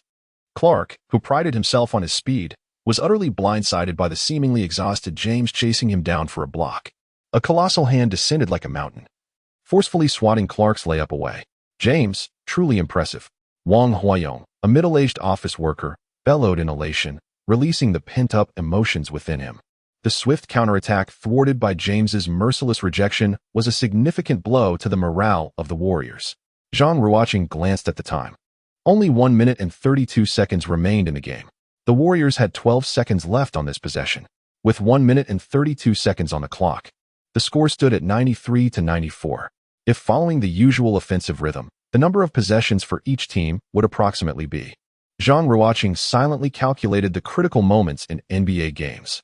On one hand, one must observe the performance of star players. On the other hand, the nuances of the court are inextricably linked to the intricacies managed by the coaching staff. The latter involves critical decisions, such as when to call a timeout, how to maximize each interval, how to manage the timing of each offensive play, and how to orchestrate the rotation of personnel for both offense and defense, all of which are imperative considerations for the coaching team. In the seventh game of the 2018 Eastern Conference Finals, the Cavaliers and the Celtics battled until the final moments, with LeBron James reaching his limit after playing the entire game. At this juncture, Cavaliers head coach Tyronn Lue exhibited his brilliance by calling 2 consecutive timeouts solely to afford LeBron a brief 3-minute respite. Ultimately, LeBron delivered an extraordinary performance, amassing 35 points, 15 rebounds, 9 assists, and 2 blocks, leading his team to a triumphant victory over the Celtics and securing his moniker as Thanos James. Lue's remarkable decision to call 2 timeouts became a quintessential moment in NBA history, exemplifying the pinnacle of a coach's game management prowess. In this particular match, constrained by the personal task requirements of Yu, Warriors coach Steve Kerr refrained from proactively calling a timeout in the fourth quarter. Consequently, the responsibility of formulating the final offensive and defensive strategies fell upon Zhang Ruocheng. He was tasked with devising a plan for the concluding plays, carefully considering the capabilities of the players on the court, along with the score and time factors. Zhang Ruocheng was beset by a throbbing headache. It was undeniably arduous, and the weight of responsibility was immense. The life of Yu hinged directly upon his final decision. The Golden State Warriors were poised for a sideline throw-in, with Iguodala ready to pass. The strategy was to find a way to deliver the ball to Curry for an offensive play, ensuring he received the necessary screens. Under the pressing time constraints, entrusting the ball to the star player appeared to be the most prudent course of action. Hence, Zhang Ruocheng shouted instructions, directing Su Wani and Yu to maneuver effectively. The two were operating Barnes and Bogut, the Warriors' interior players, essential for creating space for Curry. Their performance in setting quality screens, particularly Bogut's imposing presence, was crucial. Perspiration dripped from Yu as he fixated intensely on the screen. He maneuvered Bogut to the top of the key, and as Curry initiated his move, he forcefully manipulated the joystick, successfully blocking the defender, Mo Williams. In terms of screen quality, Bogut was unparalleled. Ordinary defenders simply could not navigate around his protection to pursue Curry. The Warriors' interior players of past years, such as Bogut, Zaza Pachulia, and Kevin Looney, shared a similar style, adeptly providing the sharpshooting Splash Brothers with high-quality screens. However, many criticized the Warriors' big men for frequently employing moving screens, dubbing them the moving Great Wall, and pointing out that referees often turned a blind eye to such violations, leading to contentious debates over the topic. Returning to the match, as Yu Zhifei maneuvered Bogut to successfully block Mo Williams, allowing Curry to receive the ball and create shooting space, Williams collided heavily with Bogut and fell to the ground. The referee promptly blew the whistle, calling a foul on Bogut for illegal screening. What? I committed a foul. That referee must be joking. Yu Zhifei fumed at the screen, furious at the call against his controlled player. Zhifei, your previous action was a bit excessive. The referee's decision is beyond our control. Just be mindful in the next offensive play, Su Wani quickly reassured him, noticing his frustration. Heeding her words, Yu Zhifei simmered down slightly, guiding Bogut's cumbersome form back on defense. Although Zhang Ruocheng remained silent, he concurred with Su Wani's assessment. Clearly, Yu Zhifei had been overly hasty, applying excessive force on the joystick, which resulted in Bogut knocking down Mo Williams. The referee's call for a foul was entirely justified. The critical point was that this foul brought the Warriors' total fouls in the fourth quarter to 4. Any subsequent fouls would result in free throws. Moreover, during the final 2 minutes of the match, such a blunder squandered a valuable offensive opportunity, resulting in a significant loss for the team. Zhang Ruocheng felt an immense sorrow. Yet he refrained from reproaching Yu Zhifei. At this juncture, lamenting his teammates served no purpose. What he needed to focus on was executing each subsequent offensive and defensive maneuver to perfection, striving earnestly for the next triumph. The Cavaliers launched their offense. Much like the previous possession, the ball was once again in the hands of James rather than Mo Williams. This time, confronted by Iguodala's defense. Would James choose to pass to Love for a low-post isolation against Barnes? Or would he penetrate and distribute to the sharpshooters at the corner? Perhaps he would opt to take matters into his own hands and execute a solo play? Zhang Ruocheng's Adam's apple moved slightly as he took a deep breath, fixating intently on James's movements. This defensive play would essentially dictate the course of the match. While Zhang observed the positioning of the other Cavaliers players and contemplated James' offensive choices, James suddenly executed a startling maneuver. He gathered the ball, took his shot, and launched a three-pointer. He was a full 2 steps beyond the arc, with at least 18 seconds remaining on the shot clock. Astonishingly, as the leading player for the Cavaliers, James opted to attempt a contested three-pointer. This offensive decision was so elementary that it bordered on the absurd, catching everyone, including Zhang Ruocheng, completely off guard. James' reflexes were remarkably quick. The moment he realized James was about to shoot, he immediately commanded Iguodala to dash forward, extending his arm to disrupt the shot. However, such interference had a minimal impact on James's release. The ball soared high into the air, akin to a sharp arrow heading for the hoop, piercing the hearts of all Warriors players and fans alike. Every member of the Warriors camp silently prayed, while players from the Cavaliers did the same in their hearts. For some, whether the shot was successful or not represented a stark distinction between life and death. Yu Zhifei even closed his eyes, unable to bear the sight any longer.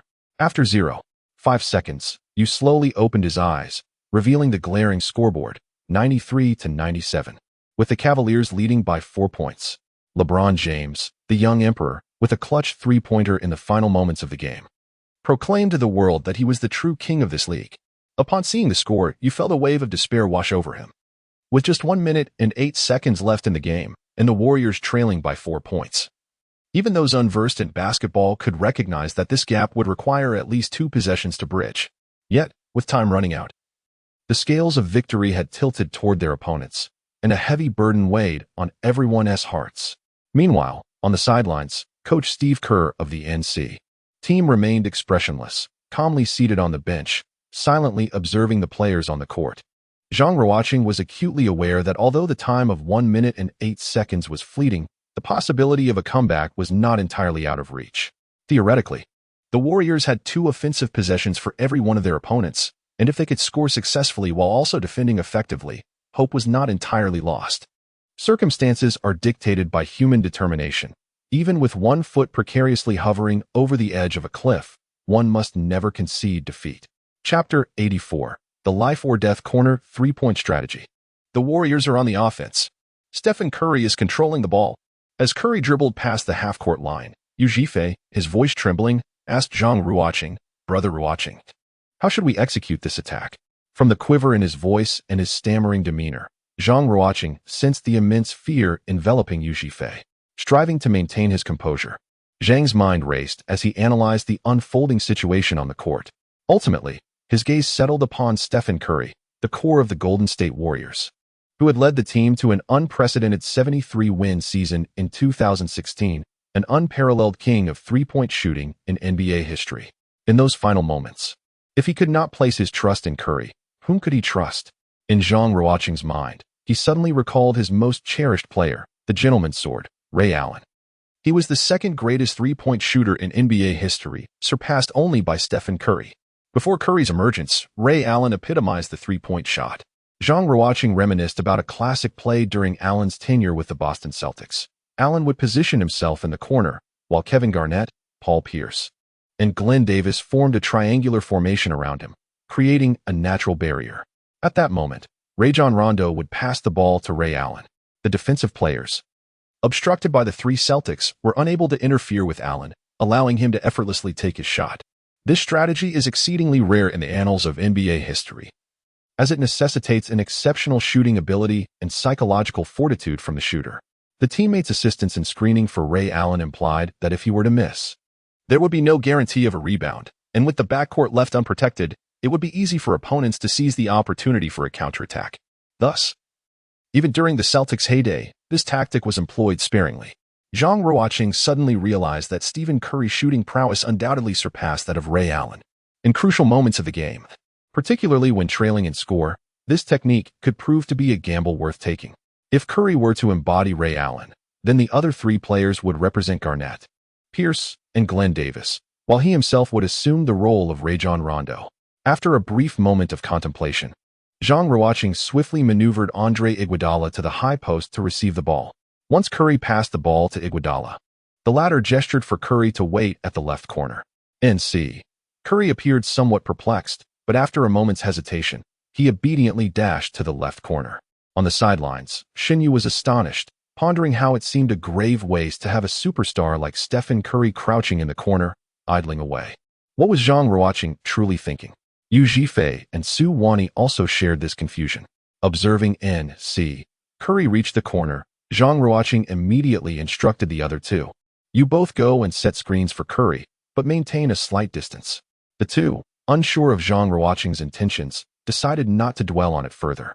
At this juncture, apart from trusting Zhang Ruocheng, they had no other recourse. Hence, Su Wani and Yu Zhifei controlled Barnes and Bogut, executing Zhang Ruocheng's directives to provide screens for Curry. Meanwhile, Zhang Ruocheng anxiously watched the last N.C. player, Ian Clark. If he failed to comprehend Zhang's tactical intentions, all efforts would be in vain. This offensive strategy bore a substantial element of risk. Of course, this tactic could not be deemed purely a gamble. Throughout the second half of the 2K mode game, Zhang Ruocheng had been meticulously observing the playing habits of both teams' N.C. players. He discerned that N.C. players possessed a remarkable degree of autonomy. When they took the lead in offense or defense, they would leverage their real-life advantages to make decisions, typically arriving at the optimal solution for the current situation. However, if players controlled by a time traveler directed the offense and commanded N.C. players, the latter would heed the commands of the time traveler. Thus, when Zhang Ruocheng controlled Iguodala and instructed Curry to squat in the corner, the latter complied without question. Consequently, Zhang Ruocheng felt confident in taking this gamble. Although the 2K mode did not allow for direct tactical instructions to NC, Zhang surmised that he could exploit the numerical superiority of the time travelers to influence NC players' actions, guiding them to grasp his tactical intent. In essence, Zhang Ruocheng regarded N.C. Ian Clark as a high-level AI. This gamble was undeniably audacious. Even Zhang Ruocheng himself was uncertain, estimating that the likelihood of Ian Clark understanding his strategy was no more than 50. Nonetheless, the speed of initiating this tactic was relatively swift.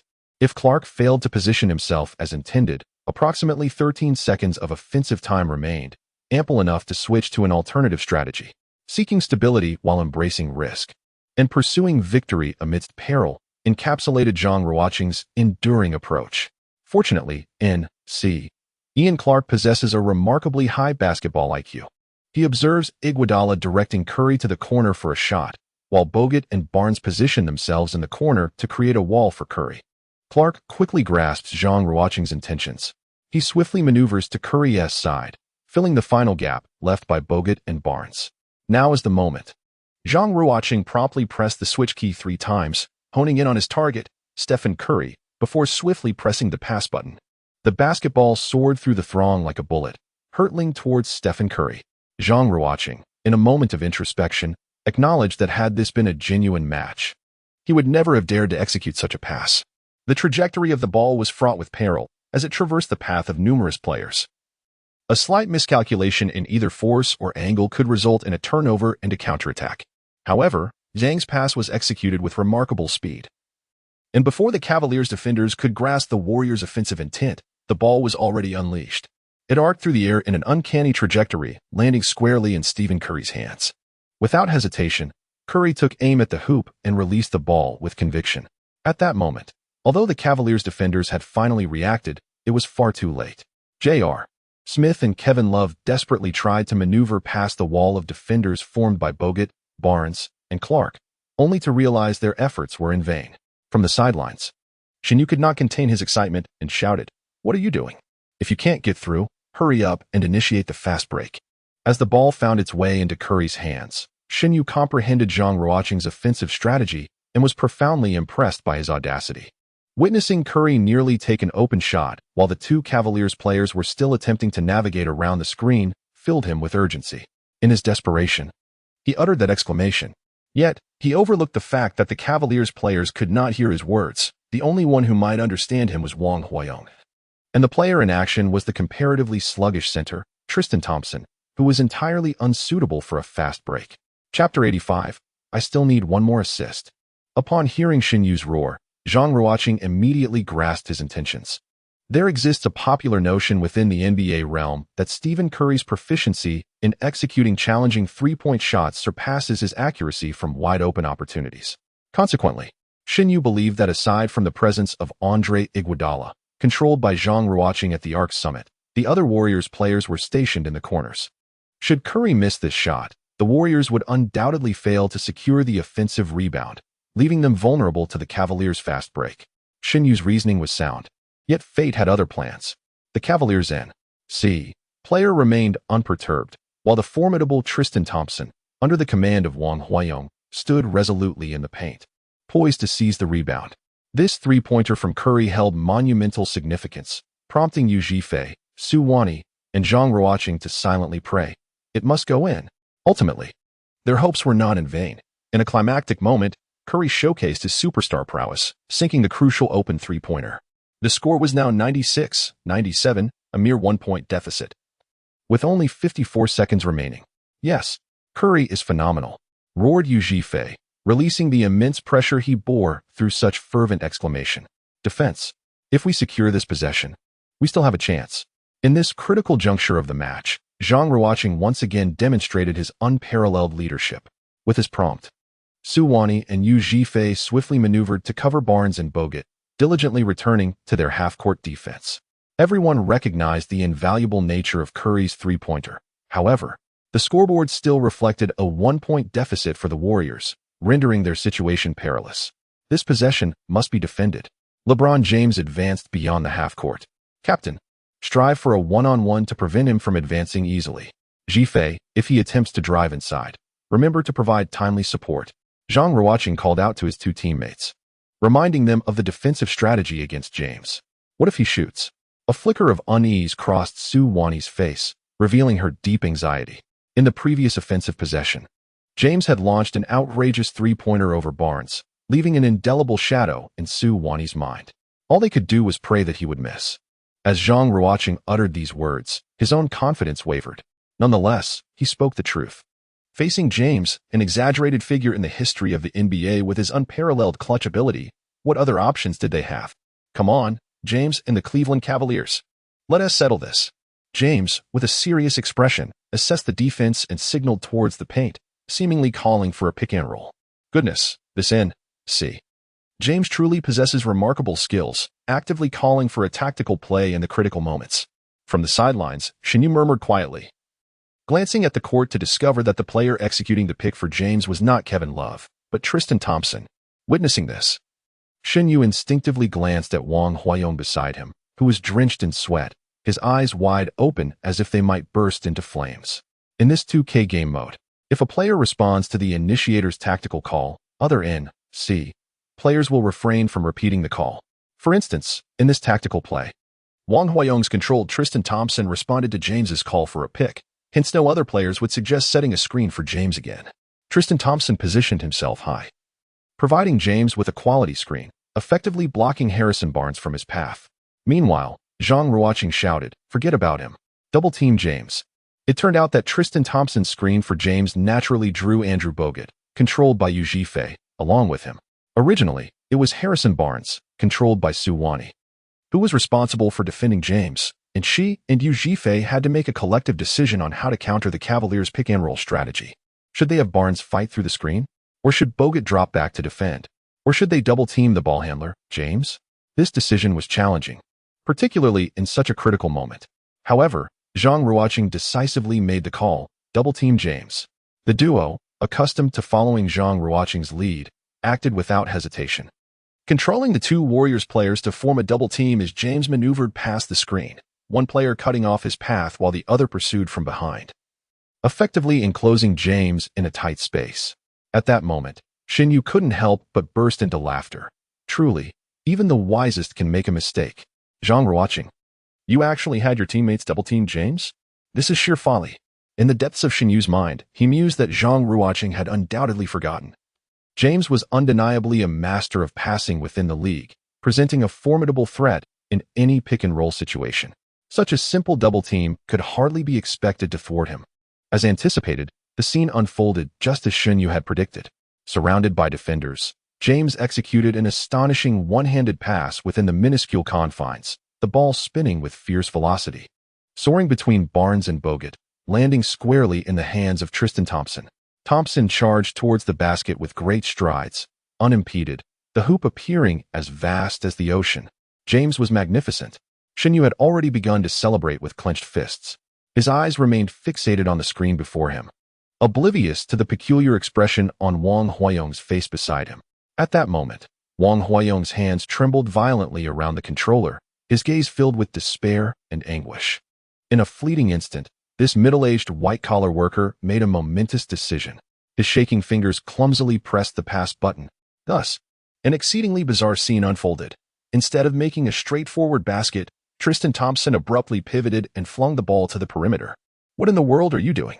Even Shin Yu, a seasoned member of the underworld, could not help but glare furiously at Wang Huayong. Despite beads of sweat cascading down Wang Huayong's face, there was no hint of remorse or fear in his eyes. He shouted at Shin Yu, "I still need one more assist." This outburst reverberated throughout the room, startling several members of the Warriors camp. In Zhang Ruocheng's memory, Wang Huayong was not particularly noticeable, a man of few words. Under the pressure of a life-and-death mission, this man finally erupted. Victory in the game? What could possibly be more important than survival? Chapter 86, a three-point lead. On the screen, the basketball, passed to the perimeter by Tristan Thompson, found its way into the hands of Mo Williams. The Cavaliers had merely 10 seconds remaining in their offensive play. With only 44 seconds left in the game, the score stood at 96-97, with the Warriors trailing by a single point. Mo Williams faced off against Curry. And for some fans who lacked deep understanding of the game, the once mighty Warriors might have had two notable weaknesses, a relatively weak interior presence and Curry's defensive abilities. The conclusion that Curry's defensive prowess was lacking was understandable. After all, among the Warriors' famed death lineup, players like Klay Thompson, Andre Iguodala, and Draymond Green were among the league's elite defenders. In contrast, Curry's defensive prowess appears rather dim.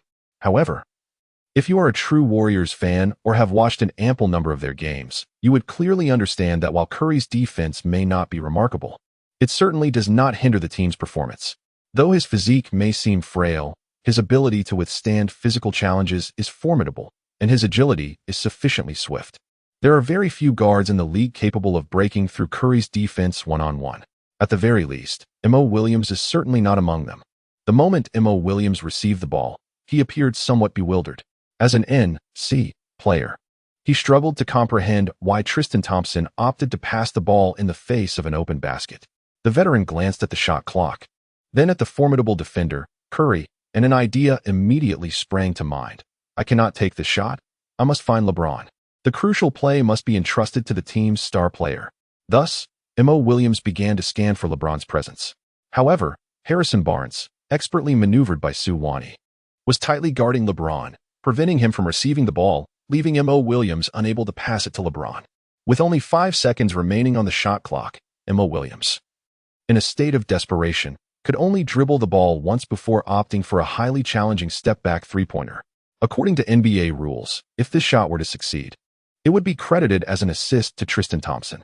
Hence, Zhang Ruocheng, witnessing Mo Williams' shot, was filled with excitement, fervently praying for the ball to find its mark. Meanwhile, Xinyu, although equally hopeful for the shot to succeed, as a successful basket would give the Cavaliers a 4-point lead, effectively sealing the game, was acutely aware that such a difficult attempt was unlikely to be executed successfully by a player of Mo Williams' caliber. Thus, Xinyu shouted, "Rebound." Alongside him, Zhang Ruocheng echoed the same 2 words, "Rebound." This rebound would determine the outcome of the entire game. Tristan Thompson and Andrew Bogut were battling fiercely under the basket, exerting all their strength to secure position. The middle-aged office worker Zhang Ruocheng and the blonde youth Yu Zhifei were on the verge of breaking their controllers. Mo Williams' three-pointer, as anticipated, missed the mark, ricocheting off the front of the rim and resulting in a long rebound that soared toward the perimeter. The players maneuvering for position under the basket, Zhang Ruocheng and Yu Zhifei, froze in their tracks. Who would claim this long rebound? A lightning-fast white figure surged ahead, positioning himself perfectly beneath the falling rebound. The diminutive Ian Clark once again assumed the role of the pivotal player. After securing the rebound, Clark swiftly advanced down the court. J.R. Smith and LeBron James were in hot pursuit. Although Clark was quick, J.R. and James were not far behind. If Clark dared to attempt a layup, he would undoubtedly be met with a formidable double team. Having learned from past missteps, Clark swiftly advanced to the basket, acutely aware of the frenzied pursuit of the Cavaliers players behind him. Instead of opting for a layup, he elegantly pivoted and dribbled back to the perimeter. Casting a glance at the shot clock, he noted that there remained 20 seconds in the offensive play, with 36 seconds left in the game, trailing by a single point. Opportunity still beckoned. Who would deliver the decisive blow? As an NC player, Clark instinctively chose the team's star player. Without hesitation, he passed the ball to Curry. Meanwhile, the blonde-haired youth, Yu Zhifei, gazed at Zhang Ruocheng with eyes filled with desperation and hope, yearning for him to rise as the savior in this critical moment. Zhang Ruocheng noticed the gaze of Yu Zhifei, yet he refrained from responding. At that moment, he was engulfed by a profound sense of helplessness, akin to a cornered creature with no escape. In this pivotal showdown, encompassing both the conventional first half and the second half's 2K mode, Zhang Ruocheng truly poured forth all his efforts. Whether it was the intricate rolling and cutting tactics or the desperate three-point strategy from the recent offensive possession, these were manifestations of his intellect and audacity. Nevertheless, he remained merely an 18-year-old freshman, unable to perpetually embody the role of a miraculous prodigy. During this offensive sequence, despite racking his brain, he found himself in a state of mental void. Ultimately, Zhang Ruocheng succumbed to fate. He chose to place his trust in Curry. Upon receiving the ball, Curry glanced at Mo Williams before initiating his dribble. At that moment, the Cavaliers' double team descended upon him. The backcourt duo of Mo Williams and J.R. Smith swiftly formed a trap, compelling Curry to pass the ball. This epitomized the desperate predicament of a team reliant on a singular superstar when opponents unleash a frenzied double team. It becomes exceedingly challenging for role players to convert opportunities and sink straightforward shots. Constrained by his physique, Curry was compelled to release the ball prematurely in the face of the oncoming double team. The ball was then passed back to the perimeter where Ian Clark awaited, and J.R. Smith immediately pursued him. Clark, however, did not take a blind shot. Instead, he adeptly transmitted the ball to the corner where Iguodala stood ready. An open shot. Zhang Ruocheng had not anticipated that the opportunity would present itself so unexpectedly. However, having witnessed countless NBA games and having played extensively as a time traveler in the parallel universe of the NBA, He understood that in any circumstance, upon receiving the ball and having the chance to shoot, one must decisively execute the shot. In the frame, Iguodala, with poised grace, drew back his bow and released a fateful three-pointer. As the ball soared through the air, memories of his father suddenly flooded Zhang Ruocheng's mind. Those blissful summers, when his father, a former national player, guided young Zhang in perfecting his shooting technique. The three-pointer would undoubtedly be the trend of future basketball development. I believe that in upcoming games, centers must also master the art of shooting threes. Ruocheng, corner threes are actually the easiest to make. You must practice more. Ruocheng, your shooting talent is quite commendable. Just strive a little harder. Observing Iguodala's shooting motion, for reasons unbeknownst to him, the cherished moments spent with his father during his youth, all revolving around the game of basketball, vividly replayed in Zhang Ruocheng's mind. The ball swished through the net. 99-97. The Warriors had taken the lead. Chapter 87. The Battle of the Summit draws to a close. The whistle blew, and the Cleveland Cavaliers called a timeout. Zhang Ruocheng glanced at the game clock. Only 16 seconds remained. This meant that his three-pointer was made in the very last second of the offensive time. Though this somewhat fortuitous shot brought him no overwhelming excitement. A subtle unease stirred within him, an indescribable feeling. It was as if, in the grand scheme of things, everything had been predetermined, including that precious three-pointer. What would the Cavaliers' next offensive play entail? What would be the final outcome of the game? How was the basketball deity orchestrating the result of this match? Zhang Ruocheng dared not dwell on such thoughts any longer. Yet, Su Wani and Yu Zhifei appeared oblivious to this peculiar premonition. After Zhang Ruocheng's successful three-pointer, they were both elated, especially Yu Zhifei, who, tossing aside the oddly shaped controller, leaped forward and embraced Zhang Ruocheng tightly. "Brother Cheng, you are my god." Zhang Ruocheng sensed the exhilaration emanating from Yu Zhifei, the golden-haired youth trembling in his presence. When he raised his head once more, tears streamed down his face. Su Wani, observing this poignant scene from the sidelines, was also moved to tears. The immense pressure of impending death threatened to overwhelm Yu Zhifei. To him, Zhang Ruocheng was akin to a savior, yanking him from the mire of despair. Soon, the pause came to an end. Zhang Ruocheng gently patted Yu Zhifei's shoulder, and the young man gazed earnestly into Zhang Ruocheng's eyes, expressing his gratitude. "Thank you." With that, Yu Zhifei returned to his position, grasping the controller with determination, his focus unwavering as he prepared for the final defensive round. Zhang Ruocheng's demeanor was equally earnest. He suppressed the peculiar foreboding within him and silently reassured himself that, regardless of the outcome, he must exert his utmost effort in this moment. With merely 16 seconds remaining, there was ample time for the Cavaliers to execute a complex offensive strategy. The Warriors held a narrow lead of 2 points. The Cavaliers faced their final offensive opportunity, with the option to choose between a 2-point or 3-point strategy. This match was still rife with uncertainty. Returning to the court, Zhang Ruocheng observed that during the final offensive, the Cavaliers opted to substitute Mo Williams, reinstating the talented Kyrie Irving. Shinyu, pallid and with lips tinged purple, fixated on the controller in his hands. Astonished that coach Tyronn Lue of the NC team placed his faith in him at such a crucial moment. More accurately, Lue chose to trust in the 24-year-old, the first overall pick of the 2011 draft, the exceptionally gifted Kyrie Irving. The whistle blew, signaling the commencement of the Cavaliers' last attack. The tension among everyone escalated once more, as the success or failure of this shot would determine their fates. CS LeBron James initiated the play from the high post, facing off against Harrison Barnes, who was being managed by Su Wani. At this juncture, Tristan Thompson moved up to set a screen for James, with Wang Huayong still stuck at 9 assists. He hoped for a miracle in this final play. However, Su Wani and Yu Zhifei, without needing a reminder from Zhang Ruocheng, tacitly opted to double-team James after the screen. Despite the pressure, James managed to pass the ball to the cutting Tristan Thompson. Everything seemed to align with the Warriors' expectations, as Yu Zhifei bellowed, "Just leave him open. He won't shoot. He will definitely pass."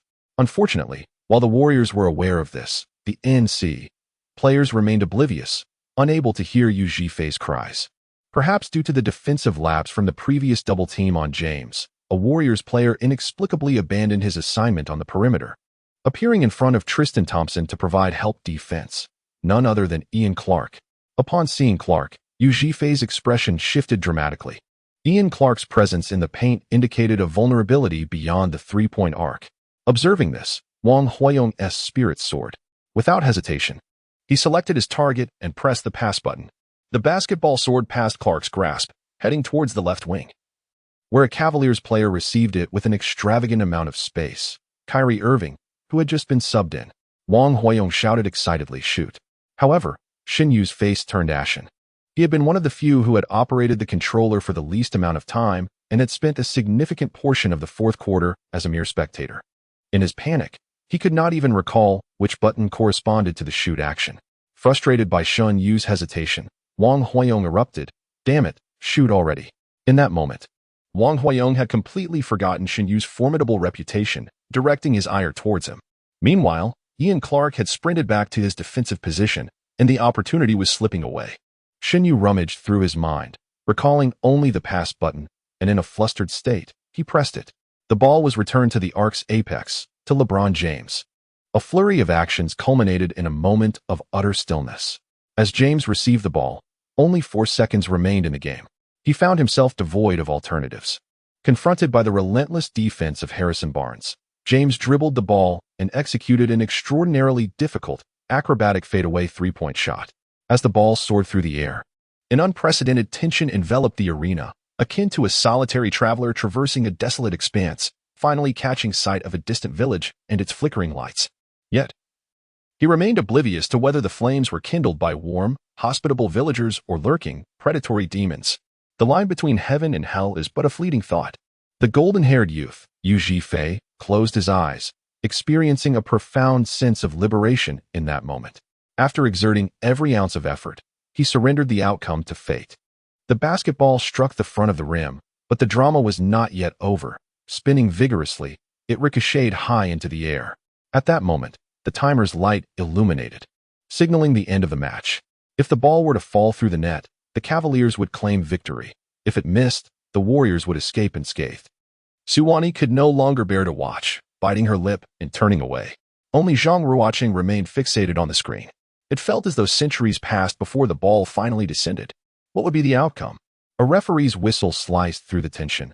The climactic battle of the 2016 finals between the Warriors and Cavaliers had reached its conclusion. Chapter 88. Yu Zhifei and Wang Huiyong. James's incredibly challenging three-pointer grazed the rim before bouncing high once more. As the lights signaling the end of the match illuminated the arena, it ultimately fell into the net. The shot was good. James had executed a buzzer beater. The game concluded with a score of 99-100, securing the victory for the Cleveland Cavaliers in this pivotal match. When the golden-haired youth, Yu Zhifei, reopened his eyes to behold the score on the screen, he felt as if the very air had been siphoned from his being, leaving him utterly deflated. His face turned ashen, his legs buckled beneath him, and he collapsed to the ground. At that moment, Suwani wept profusely, longing to comfort Yu Zhifei. Yet, it seemed that all words of solace were rendered utterly impotent. This unfortunate girl could only silently wash her face with tears, her heart aching unbearably. Zhang Ruocheng's sentiments mirrored those of Suwani. When he witnessed Andre Iguodala sink the pivotal go-ahead three-pointer, a sense of foreboding washed over him. And the final buzzer beater by James confirmed his darkest suspicions. It appeared as though everything had been meticulously orchestrated. Did the deity of basketball truly manipulate the outcome of this contest? In that moment, Zhang Ruocheng, observing Yu Zhifei kneeling on the ground, found his mind incapable of dwelling on such thoughts. Though he remained silent, a profound anguish resided within him. Despite having been insulted by Yu Zhifei during the latter half of the game, he had long considered him a dear brother.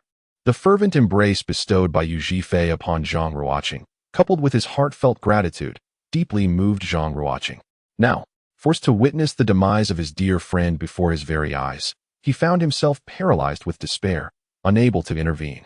Is there truly such a harsh penalty in this world? At that moment, the screens before the onlookers abruptly transformed.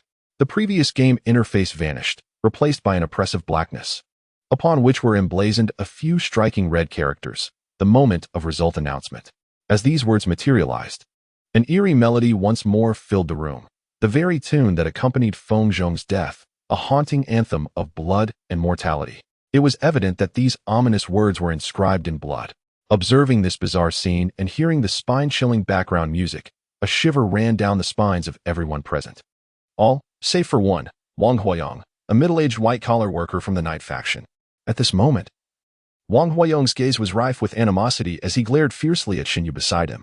Yet, Xinyu seemed oblivious to Wang Huayong's fury, calmly gazing ahead without acknowledging him. Witnessing Xinyu's indifference incensed Wang Huayong beyond measure. He struggled to contain his wrath and questioned Xinyu. That last shot. You were wide open. Why pass it to James? Did he not score? The outcome was favorable, was it not?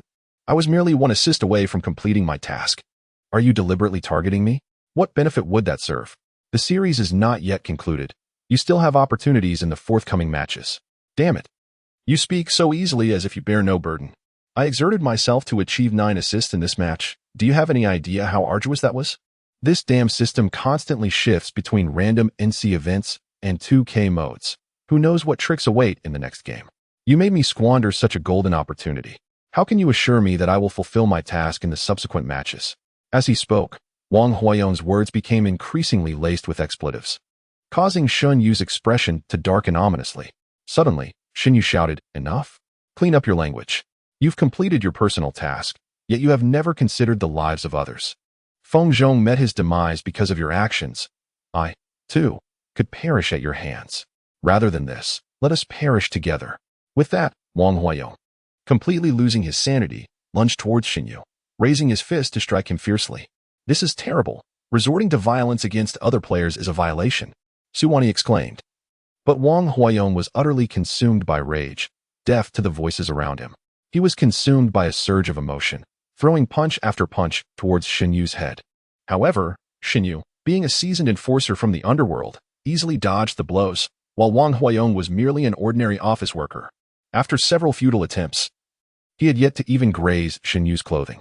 At that moment, the deep voice of the basketball god resonated abruptly. Team 391 participant Wang Huayong. You have violated Survival Game Rule 5 by employing violence against Team 387 participant Xinyu. You are hereby sentenced to obliteration. Upon hearing the basketball god's pronouncement, Wang Huayong abruptly awakened from his daze. His fist froze in midair, his head lifted high, and his lips parted as if he yearned to offer an explanation to the basketball god. Yet, he could only stammer without uttering a single coherent word. Xinyu, standing beside Wang Huayong, instinctively recoiled several steps. Everyone was aware that those who faced the basketball god's death sentence were unequivocally doomed. Their demises varied. And Xinyu internally hoped that if Wang Huayong were to explode, blood splattering in all directions, it would not soil him. All eyes were intently fixated on Wang Huayong. Approximately 5 seconds after the basketball god announced Wang Huayong's execution, a series of chilling glimmers flashed within the dark confines of the settlement room. 6 gleaming swords materialized seemingly from thin air, their blades glinting ominously as they descended upon Wang Huayong. Caught off guard, he was simultaneously pierced through by all 6 swords. One even penetrated his slightly parted mouth, burrowing deep into his intestines. The unfortunate middle-aged office worker, Wang Huayong, did not have the chance to utter a single sound before his soul was shattered, meeting an untimely demise. Wang Huayong was dead. The next in line awaited his fate. Zhang Ruocheng, Su Wani, and Xinyu all directed their gaze towards the golden-haired youth, Yu Zhifei. Yu Zhifei stared in disbelief as Wang Huayong perished before his eyes. His psychological defenses utterly shattered. He pounded the ground with one hand, wailing in a manner so heartrending that it was unbearable to witness or hear. Yet, the deity of basketball was a heartless entity. Regardless of Yu Zhifei's anguished cries, his voice continued to resonate. Against the backdrop of blood and the anthem of death, those present in the accounting room felt that the deity lurking in the shadows resembled not the god of basketball, but rather the grim reaper himself. Team 432's Yu Zhifei, a transcendent of the Warriors coach, Steve Kerr, had a mission: to secure victory without calling a timeout during the 4th quarter of all home games for the Warriors. This match was the NBA Finals, Game 5, held at the Warriors' home court, and the outcome was a defeat for the Warriors. Thus, it was determined that Team 432's Yu Zhifei had failed his personal mission, leading to his immediate obliteration. Chapter 89. Drowning sorrows in alcohol as the cacophony faded. The once kneeling Yu Zhifei abruptly ceased his movements. The light in his eyes extinguished completely. This golden-haired youth, in the prime of his life, was on the verge of bidding farewell to this world. Su Wani turned her head, her eyes reddened, tears nearly spent. Zhang Ruocheng also averted his gaze, silent tears streaming down his cheeks. He faced the unbearable reality of witnessing his brother's tragic demise before him. Suddenly, an odd sound emanated from beneath everyone's feet, and before they could react, a gaping hole appeared in the floor of the accounting room. A pair of pale, nearly translucent hands emerged, grasping Yu Zhifei's legs. Zhifei. Zhang Ruocheng could only let out a single cry before his hands forcefully pulled Yu Zhifei into the abyss.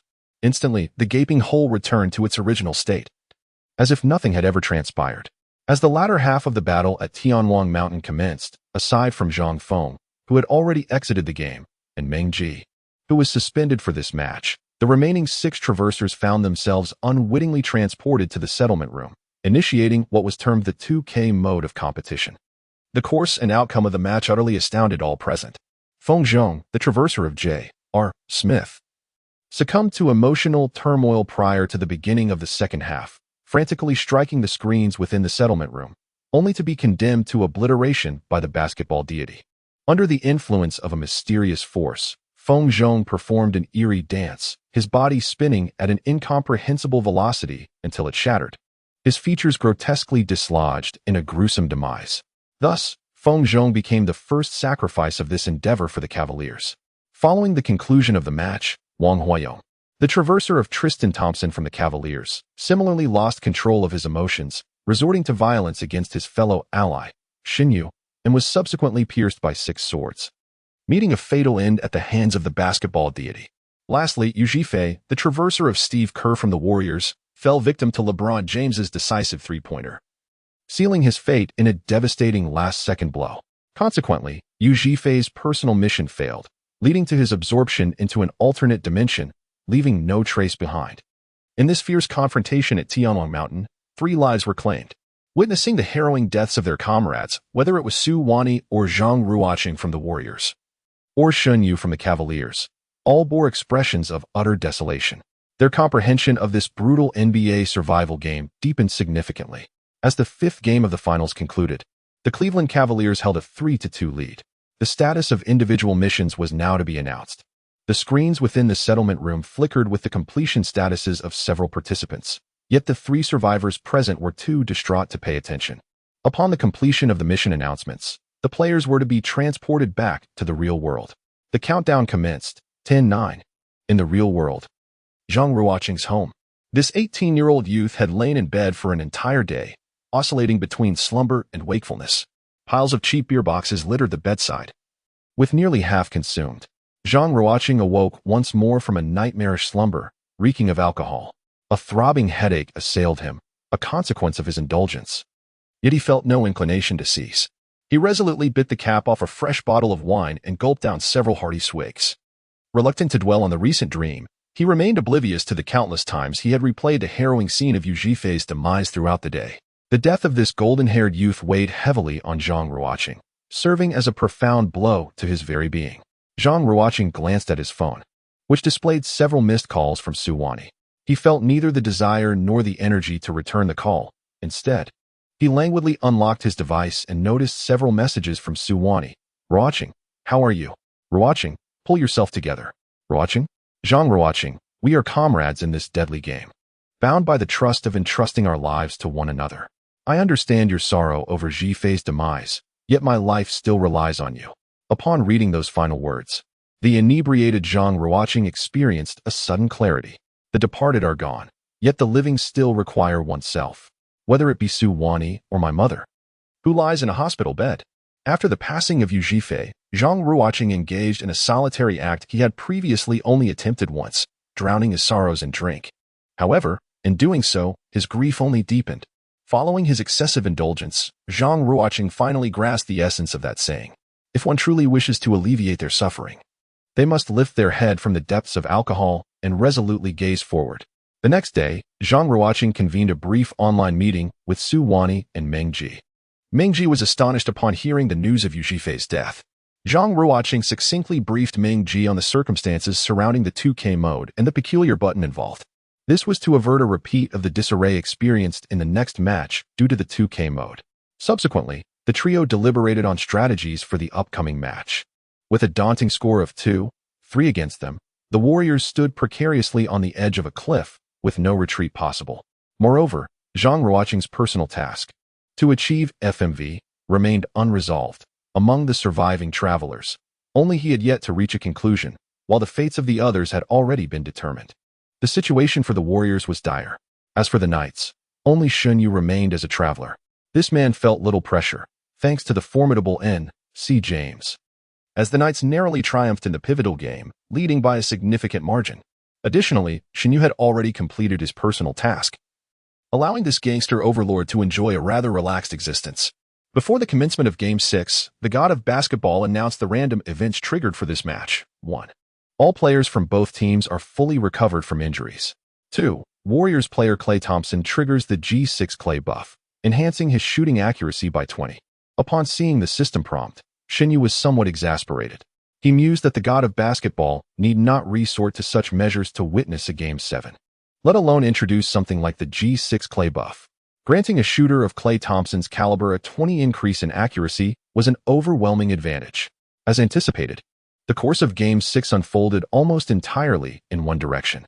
All Warriors players intentionally fed the ball to Klay Thompson, who lived up to expectations, scoring 52 points with 20 successful shots out of 25 attempts, leading the Warriors to an emphatic 138-108 victory over the Knights, leveling the series at 3-3. Meanwhile, Zhang Ruocheng, embodying Iguodala, also performed admirably in this match, particularly on the defensive end, contributing an astounding 5 steals and 5 blocks, achieving an unprecedented feat. Throughout the match, Iguodala's statistics culminated at 16 points, 8 rebounds, 2 assists, 5 steals, 5 blocks, and 0 turnovers, making him the second most pivotal player in securing the team's victory. Chapter 90. The Battle for Game 7. Zhang Ruocheng's remarkable performance in G6 has secured him an invaluable opportunity to contend for the FMV. The 2016 NBA Survival Game has reached its climactic 7th game, mirroring the reality of the actual finals. However, one cannot help but wonder if the outcome will align with that of the real world. Who shall emerge victorious? All the time travelers are eagerly preparing for this pivotal match. Of course, they are acutely aware that a decisive factor in determining the victor of this 7th game lies within the hands of the basketball deities, NC random events. Throughout the series, the outcome of several matches has been predominantly influenced by these NC random events. Whether it was Kevin Durant's G3 joining the Cavaliers or the Warriors triggering the G6 Thompson buff, both had a profound impact on the results. What then will be the NC random event for the 7th game? Everyone awaits with bated breath, just 24 hours before the decisive battle. Every time traveler received an identical message in their system's private messages. The NC random event for G7 has arrived. Zhang Ruocheng logged into the system with a heart full of tension and excitement, opening the private messages. The content was as follows. Dear travelers, we now announce the G7's NC random event. 1. All players on both sides will have their fatigue and injuries completely erased. 2. All players will take a substantial dose of E0 before the match, which poses lethal risks to health, yet will exponentially enhance physical performance during the game. Upon reading the private message, Zhang Ruocheng found himself momentarily stunned. While the other competitors busily searched online to discover what E0 was, Zhang silently mused. The god of basketball truly dares to play. The Chinese name for E0 is erythropoietin. Across the vast ocean, many American athletes resort to E0 to enhance their oxygen supply, thereby improving their physical capabilities.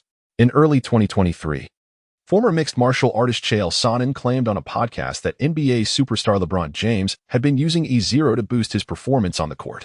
The former fighter candidly asserted that E0 was the secret behind James's vitality in the fourth quarter. This statement thrust James into the center of public discourse. And when confronted by reporters, he either denied the allegations vehemently or remained cryptically silent. Nonetheless, speculation abounded regarding whether James's remarkable performance at nearly 40 years of age was linked to substance use. However, all of this remained mere conjecture, as no tangible evidence existed to confirm that James had used any drugs. It is important to note that the existence of E0 is indeed a fact, and the real-world NBA would never permit players to use such substances. Yet, this is the peculiar world of the NBA Survival Game, a place governed by the whimsical rules of the god of basketball. In this realm, nothing is truly impossible. The iconic NBA slogan, "Where amazing happens," resonates even more fittingly here. allowing all players to receive substantial doses of E0 injections to push the limits of human capability, leading to an all-out confrontation among the chemically enhanced. Could this be what the god of basketball desires?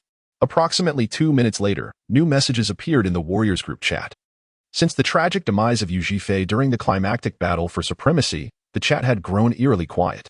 Zhang Ruocheng, Su Wani, and Ming Ji were enveloped in the sorrow of their teammates' loss, leaving little to say. The triggering of an unprecedented random event before this crucial Game 7 reignited their discussions. The first to speak was Ming Ji, a second-generation wealthy individual from Tianjin, who enjoyed a life free from financial worries. However, he is not like the typical idle rich. He treats his brothers with great loyalty and possesses enough intellect to gauge the situation wisely. His first utterance in the group was directed at Zhang Ruocheng, as he inquired, "Brother Ruocheng, what impact does this E0 have on the course of the competition? What are our chances of victory?" Meng Ji was acutely aware that the backbone of the Warriors camp was undoubtedly Zhang Ruocheng. Hence, he did not beat around the bush, but instead posed his question directly. Following Meng Ji's statement, the next to speak was Su Wani. This tall and beautiful basketball diva, tempered by the dark and bloody crucible of this deadly game, had grown increasingly resilient. "Ruocheng, Meng Ji, I believe the conditions of everyone receiving a substantial dose of E0 will render the match even more uncontrollable. We may very well encounter some extraordinary circumstances, such as overwhelming score disparities or incidents of conflict on the court." Zhang Ruocheng nodded appreciatively. He held great admiration for his beautiful captain. In the face of sudden events, Su Wani often demonstrated an extraordinary ability to quickly identify the root of the problem and make clear judgments regarding the developments at hand. During the Battle of Mount Tianwang, it was Su Wani who first discerned that the key player was none other than Harrison Barnes of the North Carolina Black Eagles. Although the Warriors ultimately lost the match, Su Wani, as a time traveler of Harrison Barnes, still posed significant challenges for the Cavaliers. After Ming Ji and Su Wani had expressed their thoughts, Zhang Ruocheng contributed his perspective in the group chat. "I concur with Wani's opinion. During the 7th game, we may encounter exceptionally peculiar and bizarre circumstances. The strangeness may very well surpass that of the 2K mode experienced in the Battle of Mount Tianwang. We must prepare ourselves mentally for this. However, this random event presents a completely fair scenario for both sides. This implies that both teams are starting from the same point. In terms of sheer paper strength, our Warriors certainly hold a slight advantage. We can simply interpret the substantial injection of E0 as both teams having their players in peak condition. The only concern from the opposing side is, of course, peak LeBron James, while we possess peak Curry and Thompson, placing us in a more advantageous position. Regardless, we must maintain an unwavering confidence in our victory." After sending the initial 3 segments, Zhang Ruocheng took a moment before typing 4 words, "For Zhifei, for Zhifei, for Zhifei." Following his proclamation, he swiftly received responses from Su Wani and Meng Ji. Time flew, and the day of the match soon arrived. The familiar Oracle Arena in Golden State buzzed with fervent Warriors fans, and the commentary booth was filled with the familiar TNT crew. Standing in the center of the court was Zhang Ruocheng, the time traveler from the East, gazing at it all. He suddenly experienced an unprecedented sensation. One day, he would stand at the heart of the NBA stage, representing China and the yellow race. Perhaps even as the leader of the team, he would guide them to the pinnacle of the NBA, claiming the coveted championship that countless dream of. What fear does a youth have in reaching for the stars? Dare to draw the bow and shoot at the celestial scales. Chapter 91. The aerial and terrestrial Kevin Love? Amidst the deafening roar of the crowd, Zhang Ruocheng cast his gaze towards the end of the Warriors bench, where the stoic and unyielding coach Steve Kerr sat. Despite his indifferent demeanor, Zhang Ruocheng couldn't help but recall Yu Zhifei, the golden-haired youth who still occasionally manifested before him. This match, as he had previously articulated in the group chat, was fought in honor of Yu Zhifei.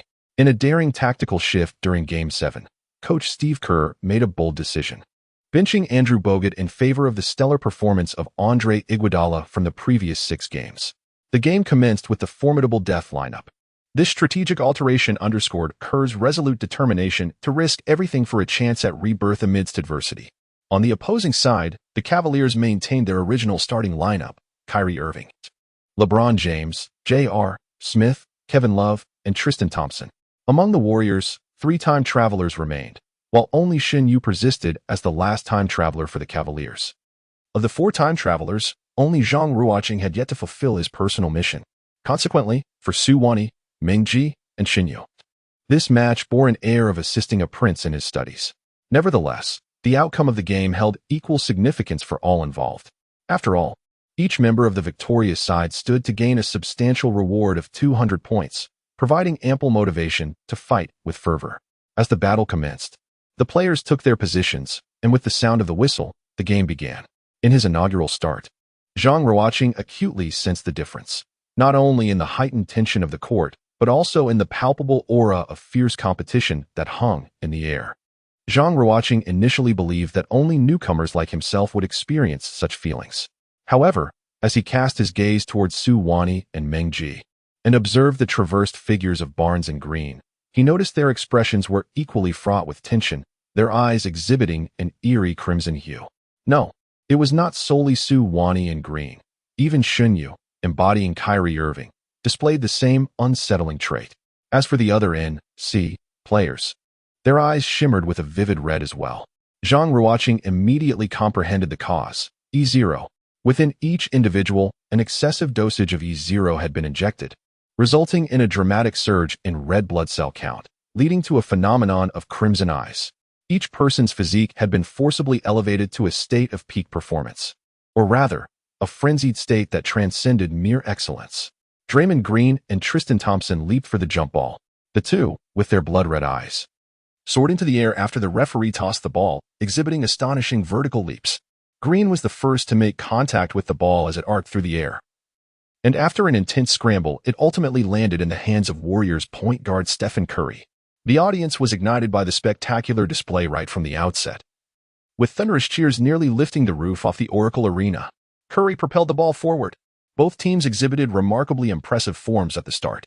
Damn. I am utterly thrilled for this match. Charles Barkley passionately took to the microphone in the commentary booth, his voice trembling with excitement. Indeed, my friends, the Game 7 of the NBA Finals is never dull. The Warriors initiated their first offensive play. What strategy would they employ? A direct three-point shot? Just as Shaquille O'Neal prepared to analyze the game's dynamics, Stephen Curry, with the aid of Andre Iguodala's screen, opted for a step-back three-pointer from just beyond the arc in a tightly confined space. Such an audacious choice. Is Curry that confident in his shooting touch? I believe that ball is going in.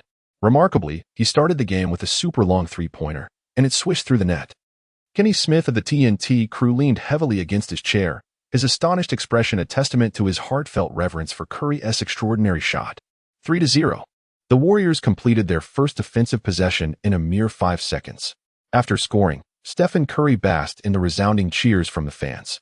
It appeared that he was determined to demonstrate to everyone just who the true king of Golden State is. Now it is your turn, Cleveland Cavaliers. How will you respond to the relentless Warriors? Let me see.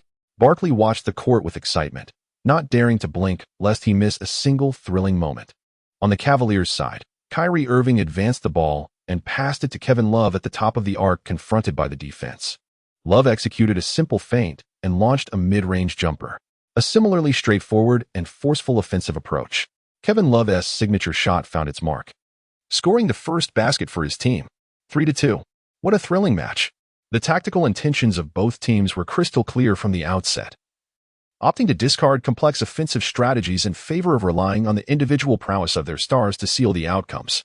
O'Neal, being the greatest center in history, possessed a keen understanding of the game's dynamics.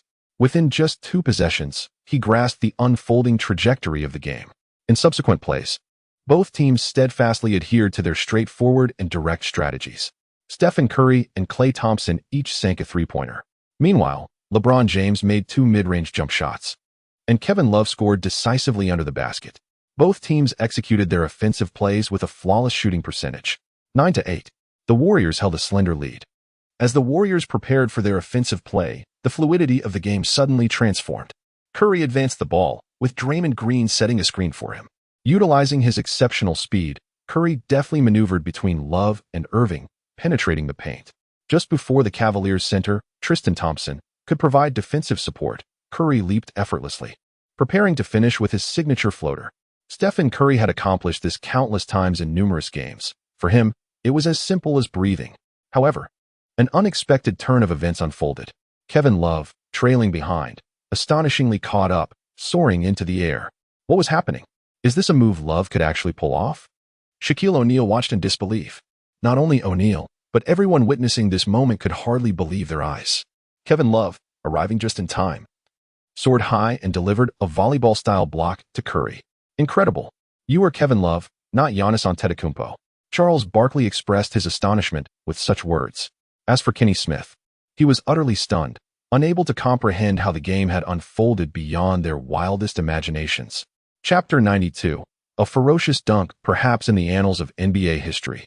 There has never been a Game 7 quite like this one. Both teams abandoned all elaborate basketball tactics, opting instead for a raw, physical confrontation from the very beginning. In just a few short possessions, the 10 players on the court became consumed by fervor. The Warriors fans in the stands were caught in a state of unprecedented frenzy. Men, women, and children alike twisted and danced wildly, their piercing screams echoing throughout the arena.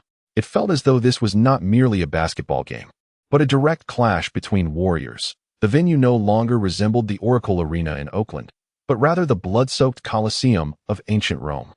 Humanity's most primal and brutal desires surged forth in this atmosphere, palpable and fierce. Back to the game. Stephen Curry's floater was swatted out of bounds by the airborne Kevin Love, yet the Warriors retained possession. The ball was inbound to Klay Thompson, who received it in the corner and confidently shot over his defender, J.R. Smith. The two had faced off in this series for an extended period, becoming intimately familiar with one another's tendencies. Klay sensed that J.R., leaping with all his might, seemed to have elevated significantly higher than usual. Nevertheless, Klay's shot just cleared J.R.'s fingertips, arcing towards the basket. It struck the front rim and failed to go in. This marks the inaugural iron shot made by the two teams combined in this match. It appears that J.R.'s defense has significantly impacted Klay, the Warriors' death lineup. With Draymond Green temporarily assuming the center position, is bolstered by Meng Ji's robust physique, further enhanced by performance-enhancing substances, as he fiercely battles against the opposing center, Tristan Thompson, for rebounding supremacy. However, the current Tristan Thompson is no longer the middle-aged white-collar Wang Huoyo. He has transformed into a cold, emotionless NC player. Physically, Thompson seems more attuned to the E0 environment compared to Green, resulting in a more pronounced physical enhancement. Despite Meng Ji's valiant efforts, he finds himself at a disadvantage due to his inherent physical dimensions, compounded by the overwhelming strength of his opponent, and he quickly finds himself outmaneuvered. Thompson effortlessly secures the rebound, initiating a fast break for the Cavaliers. LeBron James, like a black whirlwind, charges into the Warriors' backcourt. Thompson passes the ball to Kyrie Irving, who has crossed over from Shunyu, and without hesitation, he delivers a quarterback-style long pass directly to the fast-breaking King James. Trailing closely behind LeBron are Andre Iguodala, embodied by Zhang Ruocheng, and Harrison Barnes, portrayed by Sue Wani. Their speed rivals that of James, and their singular thought is, they must not allow James to score so easily. Yet, contrary to their intentions, once James receives the ball, he takes a solitary dribble and strides powerfully toward the basket. Zhang Ruocheng and Sue Wani position themselves on either side, forming a formidable barrier. Nevertheless, James remains undeterred, shouldering Zhang Ruocheng on his left and Sue Wani on his right, summoning all his strength to leap, resembling an unyielding black iron tower. Akin to a deity of earthly might, the Warriors' wing defense is wholly disregarded as LeBron James soars, forcefully slamming the ball into the hoop. 9-10. The Cavaliers take the lead. Charles Barkley clutches his bald head, his eyes wide with disbelief, exclaiming, "Oh my God. Can someone tell me what just happened?" Meanwhile, Kenny Smith, a concealed LeBron skeptic, questions, "Is this even a feat achievable by humans?" Shaquille O'Neal, filled with excitement, roars, "This is an instant candidate for the finals' best dunk. I can guarantee this moment will be etched in NBA history. LeBron James, greatness needs no elaboration, an epitome of violent aesthetics." As James completes his thunderous dunk, the game transitions into the first official timeout of the quarter. A brief 3-minute respite allows the hearts of everyone in the arena, especially the fans in the stands, a precious moment to recover. If the match continues at this pace, it will not be the players who falter, but rather some of the older, more fragile-hearted fans on the sidelines. After all, this level of intensity and confrontation in the finals is an experience like no other. Upon the resumption from the timeout, As both teams rotated their players, Klay Thompson and Harrison Barnes took a breather for the Warriors, making way for the unsung hero of the pivotal game, Ian Clark, alongside the legitimate center, Andrew Bogut. On the Cavaliers' side, Kyrie Irving and Kevin Love exited the court, replaced by Mo Williams and Richard Jefferson. Despite the substitutions, the intensity of the game did not wane. Each offensive and defensive play, though seemingly simplistic, was executed with remarkable quality. At the conclusion of the first quarter, the score stood tied at 25. Zhang Ruocheng, filling the role of Andre Iguodala, played the entirety of the first quarter, not being the primary offensive focus. His statistics were modest, recording merely 2 points, 1 rebound, and 1 steal. During the intermission, Suwannee, Harrison Barnes, approached him discreetly, whispering, "Ruocheng, you need to be more aggressive in your offense. Your individual task is FMV, and statistics are crucial for you." "Yes, I am aware," Zhang Ruocheng replied, casting a grateful glance at Suwannee. At this moment, he felt immense psychological pressure. Achieving FMV carried an implicit condition: the Warriors must secure a victory in this match. Moreover, he needed to deliver an outstanding performance in this critical Game 7 to ensure he earned the FMV. However, as he assessed his physical condition, he realized it was far from optimistic. Despite having taken a substantial dose of E0, the extraordinary intensity of the game left him feeling exhausted after just 1 quarter. How could he possibly perform well under such circumstances? As the second quarter commenced, Coach Steve Kerr of the Warriors waved his hand, signaling for Zhang Ruocheng's counterpart, Iguodala, to take a seat on the bench. This substitution was entirely reasonable, as it was time for Iguodala to rest. Alongside him, Stephen Curry and Draymond Green, also a product of the time-traveling adventure, joined him on the sidelines. The second quarter commenced with Klay Thompson and Suwannee's counterpart, Harrison Barnes, leading the charge alongside 3 rotational players. Meanwhile, LeBron James remained on the court for the Cavaliers. Was this the tactical genius of Tyronn Lue? To rely solely on James throughout the game? After 3 minutes of play in the second quarter, it became evident that the Warriors' rotation could not match the Cavaliers' intensity. Under James' leadership, the Cavaliers surged ahead, creating a slight lead of 37-30. Sensing the urgency, Coach Steve Kerr promptly called for a timeout.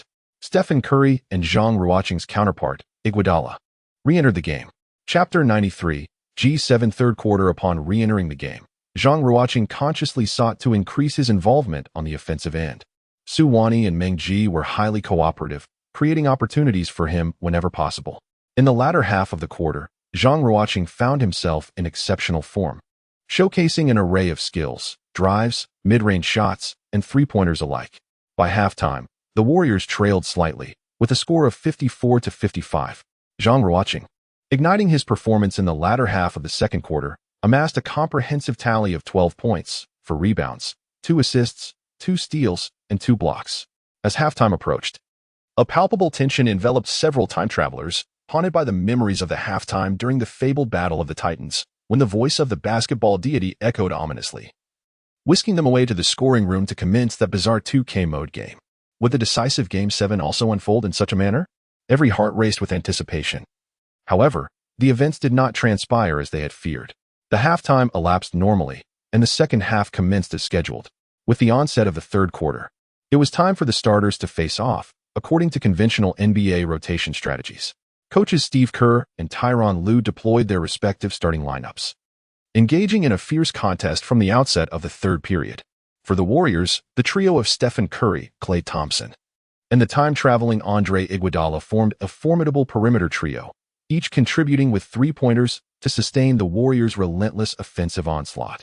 On the Cavaliers' side, LeBron James remained on the court, teaming up with the time-traveling Kyrie Irving and Kevin Love, showcasing the prowess befitting a true trio of superstars. Love commanded the paint, capitalizing on mismatches to either attack the rim or deliver steadfast offensive support. Meanwhile, Kyrie Irving demonstrated his extraordinary skills as a premier scorer, executing 2 astonishing layups against the defenses of Curry and Klay. Of course, the soul of the Cavaliers was none other than LeBron James. This monarch of the league dominated both inside and outside, creating significant challenges for the Warriors' interior defense. The initial 6 minutes of the third quarter devolved into a spectacle where neither side could effectively defend the other, culminating in a thrilling exchange of offensive prowess. By the first official timeout of the third quarter, the score stood at 70-72, with the Warriors trailing by a mere 2 points. During the timeout, Kerr made further personnel adjustments, introducing Leandro Barbosa, Maurice Spites, and Andrew Bogut, replacing Iguodala, Barnes, and Green. Consequently, the Warriors lineup transformed into an all-in-C ensemble. On the Cavaliers side, they finally took James off the court for a brief respite, substituting him with Richard Jefferson. Simultaneously, J.R. Smith was replaced by Iman Shumpert. Upon witnessing James' departure, Zhang Ruocheng felt a surge of joy, albeit tinged with regret. He was elated that the formidable force was finally off the court, granting the Warriors a precious opportunity to close the gap. Yet, he lamented the absence of any time travelers among the current five on the floor, placing his hopes solely on these NC players. Despite their considerable strength, they could not rival the synergy forged through multiple battles alongside Su Wani and Meng Ji. Nevertheless, Zhang Ruocheng could not alter Coach Kerr's decisions. He could only sit on the sidelines, resting while silently praying that the NC players would seize the moment. As the timeout concluded, the Warriors initiated their offensive. The Splash Brothers, accompanied by three rotating players, clearly had a well-defined tactical intent. However, the Cavaliers head coach, Tyronn Lue, is no fool. He is acutely aware that the Warriors continue to rely heavily on the perimeter prowess of Curry and Clay as their primary offensive strategy. Consequently, Lue substituted J.R. Smith with the more defensively adept Shumpert to closely guard Clay. Simultaneously, he instructed Kyrie Irving to focus on Curry, with Richard Jefferson providing appropriate double-team support. As anticipated, the moment Curry crossed half-court, Jefferson's double-team arrived.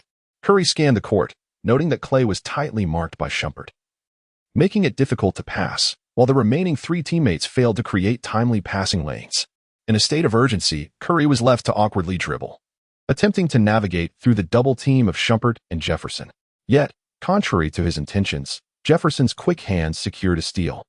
The opposing team had shifted their defensive focus entirely onto the Splash Brothers. Meanwhile, Barbosa, Spites, and Bogut, the three substitute players, possessed limited ball handling skills, rendering them incapable of providing timely support when the Splash Brothers faced intense pressure. Following the steal, Jefferson promptly delivered the ball to the fast-breaking Shumpert, who accelerated into the front court. Faced with a recovering Curry, he effortlessly tossed the ball into the air behind him. Understanding the cue, Richard Jefferson soared high, executing a magnificent dunk. The score stood at 70-74. In his youth, Jefferson was renowned in the league for his dunking prowess. His explosive athleticism and dunking talent once had him in the same conversation as the dunking legend Vince Carter. In this game, injected with a significant dose of energy, Jefferson exhibited a youthful vibrancy, surpassing even his peak abilities. Like a human helicopter, Richard Jefferson delivered an astonishing aerial performance. Despite being in the Warriors' home arena, nearly all fans instinctively erupted in cheers for Jefferson's spectacular dunk. Wow! The significance of this dunk transcended merely adding 2 points to the Cavaliers' tally. Firstly, the successful double team on Curry by Shumpert and Jefferson resulted in Curry's first turnover of the game, signaling the effectiveness of the Cavaliers' strategy. Secondly, this score not only significantly boosted the Cavaliers' morale, but also dealt a considerable blow to the Warriors' confidence, an essential factor for an away team like the Cavaliers. The Warriors resumed their offense, with Curry once again controlling the ball. Having learned from his previous encounter, Curry began vocally reminding his teammates to remain vigilant about their positions and be ready to receive the ball. After crossing half-court, Richard Jefferson re-engaged in the double team. How could a superstar of Curry's caliber falter twice under such simplistic defensive strategies? With keen eyes, Curry surveyed the court like a hawk. Clay was still entangled with Shumpert. Yet this time, the Brazilian lightning bolt, Leandro Barbosa, maneuvered around his defender to position himself for a catch. The pass. Chapter 94, Countering the Moves. Curry's passing technique and precision are beyond doubt, ranking him among the elite of all guards in the league. Before the double team from Richard Jefferson and Shinyu could fully coalesce, the basketball in Curry's hand shot forth like a bullet, landing flawlessly in Barbosa's grasp. With Barbosa receiving the ball, it was a 4-on-3 scenario, a splendid opportunity for the Warriors. When a superstar is double-teamed, the ensuing risk is that the subsequent defensive rotations will be exceedingly taxing, as they face a situation of being outmanned. For the offensive side, such an opportunity tests the playmaking abilities of role players. The ability to capitalize on a numerical advantage is crucial in compelling the opponent to alter their defensive strategy. In his youth, Leandro Barbosa was an exemplary role player, possessing considerable ball handling skills. Although in the twilight of his career with the Warriors, where opportunities to handle the ball were scarce, the Brazilian Lightning still swiftly identified the opening through his high basketball IQ and refined technique. Upon receiving the pass, Barbosa faced Kevin Love's defense. He feigned a three-point shot, drawing Love off balance before driving into the Cavaliers' paint at full speed. Guarding the Cavaliers' interior was the stalwart center, Tristan Thompson. As Barbosa charged towards the lane, Thompson positioned himself just outside the restricted area, aiming to draw an offensive foul against Barbosa. However, the seasoned veteran was not so easily deceived. Noticing Thompson approaching, Barbosa deftly flicked the ball through a narrow gap to center Andrew Bogut. At this moment, Bogut was presented with an open basket. Even the most inept of players could convert such a chance. After Bogut scored, the score was updated to 72-74. For the Warriors, this basket held significant importance. Curry, with his exceptional passing ability, dismantled the Cavaliers' double-team strategy. This also indicated that the Cavaliers' defensive tactics would necessitate an adjustment. With a sharp whistle, Tyronn Lue called a timeout. After the defensive breakdown, Lue's immediate decision to pause the game exemplified his decisive character, which is truly commendable. Zhang Ruocheng directed his gaze towards the Cavaliers' bench, where Tyronn Lue appeared pensive, his brow furrowed in deep contemplation. Zhang understood that a tempest of thoughts surged within the young coach's mind. What strategies would he devise? At this juncture in the match, Zhang could only anticipate and react to the unfolding events. Meanwhile, their own coach, Steve Kerr, utilized the timeout to reiterate the importance of steadfastly executing their passing and cutting tactics, leveraging the outside shooting prowess of the Splash Brothers, while ensuring that other players remained ever ready to seize open shooting opportunities. As the timeout concluded, the game resumed. Coach Kerr seized this moment to implement further personnel adjustments, bringing Zhang Ruocheng and Su Wani onto the court, while Spates and Bogut took their leave. On the Cavaliers' side, LeBron James had previously substituted in for Richard Jefferson. The Cavaliers initiated their offense. Kyrie Irving's dribbler, Shinyu, held the ball, executing a Spanish pick-and-roll with Kevin Love. The Warriors opted for a retreating defense, and Shinyu decisively launched a shot. Alas, it ricocheted off the front rim. Su Wani secured the defensive rebound and passed the ball to Curry, igniting a fast break for the Warriors. The Cavaliers responded swiftly in transition, and seeing no opportunity for a counterattack, Curry circled within the three-point line, dribbling to the perimeter in search of a structured offensive opportunity. At that moment, Warriors interior players Green and Barbosa spread out, while Iguodala's dribble penetrated, leading Zhang Ruocheng to position himself in the low post, seeking the ball. As James pursued Zhang, he encountered a screen set by Su Wani, resulting in a defensive switch. The assignment of defending Zhang in the low post fell to Kevin Love. A slight mismatch. How could Curry resist such a splendid opportunity? He lofted the ball to Zhang, who, aware of Love's presence behind him, swiftly pivoted to face the basket for an offensive maneuver. Despite the limited space in the low post, Zhang maintained his composure against the slower-moving Love, exhibiting a commanding presence. With a simple feint to shift Love's balance, he executed a smooth step-back jumper. In a display of elegance and flair, the ball sailed through the net without a hint of doubt. 74-74. Witnessing Zhang's successful shot, Tyronn Lue on the Cavaliers' bench erupted in frustration, vehemently slamming his tactical board to the floor. He was thoroughly dissatisfied with his team's defensive effort. Nevertheless, this exemplified the terrifying prowess of the 73-win Warriors. With the exception of a few players, every individual could handle the ball, and virtually every player thrived within the passing and cutting system. Coupled with the gravitational pull exerted by Curry on the defense, it was all too easy to tear through the opponent's defensive line. That said, it was not unusual for the Cavaliers to struggle defensively against the Warriors' offense during certain possessions. After all, history has shown that no team has successfully contained the onslaught of the 73-win Warriors. As long as their offensive firepower could hold its own, the Cavaliers still had a fighting chance. Naturally, the cornerstone of the Cavaliers' offense rested upon the shoulders of LeBron James. Indeed, the Cavaliers' next offensive possession was orchestrated by James himself.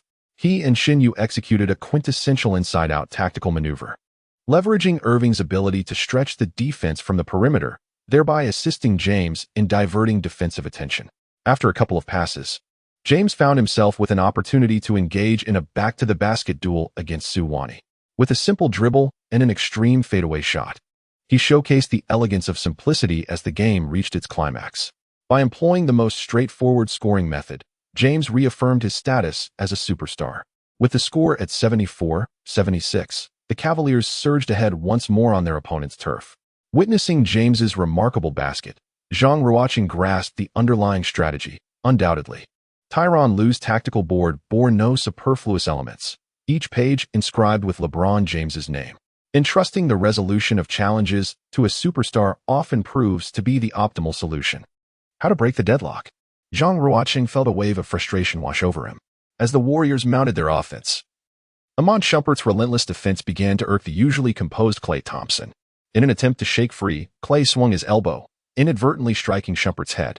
While the action appeared alarming, it merely grazed Shumpert's distinctive hairstyle, remembered fondly by his fans. However, Shumpert, seasoned in such encounters, immediately donned a mask of agony, collapsing to the floor in an exaggerated display of pain. Observing Shumpert's theatrical performance only fueled Klay's ire, prompting him to confront Shumpert directly. Chapter 95, On-Court Conflict. This provoked the Cavaliers' other players, who were oblivious to Shumpert's ruse. From their perspective, Klay had not only elbowed Shumpert but had also instigated trouble. Consequently, several players rushed forward, encircling Klay to demand an explanation. On the Warriors' side, their players were equally resolute. Upon seeing Klay surrounded, they quickly charged in to defend him, with Klay's close ally, Curry, leading the charge. Despite the referee's swift response, the players had already formed a tightly packed melee, and shoves began to erupt within the crowd. It was unclear who initiated the skirmish, but arms flailed wildly, pushing and shoving in a chaotic display. Trash talk flew, with insults exchanged, some even landing upon opponents' faces. Tristan Thompson, unable to contain his temper and eager to stand up for his teammate, made an impulsive decision. He swung a fist, akin to a heavy sandbag, directly at Klay's head. Klay, quick to react, evaded the blow, his anger ignited, and he retaliated with a punch aimed at Tristan. As the pushing escalated towards outright brawling, other more rational players and the referees managed to restrain both Klay and Tristan. Though firmly held back by teammates and officials, the two continued to hurl insults across the distance that separated them. After approximately 7 or 8 minutes, the tumultuous conflict gradually came under control. All security personnel at the Oracle Arena were deployed, some maintaining order in the stands to prevent frenzied fans from storming the court, while others stood on the court to avert further clashes between the players. Amidst the cacophony of boos directed at the home team, the three officiating referees briskly approached the technical table, donning large black headphones to meticulously review the playback footage. The eruption of such a conflict during a match of significant importance undoubtedly posed a considerable challenge for the referee's judgment. In the real world, the chief referee for the decisive Game 7 of the 2016 Finals was the esteemed NBA official, Dan Crawford. At 63, Crawford was one of the most respected referees in the NBA, with his capabilities acknowledged by the vast majority of players. In this parallel realm of the NBA Survival Game, the chief referee for the 2016 Finals remained none other than the renowned Dan Crawford. As he scrutinized the replay, beads of perspiration inevitably formed on his forehead. For a referee of his caliber, making a decision in this moment was far from simple. Time seemed to stand still.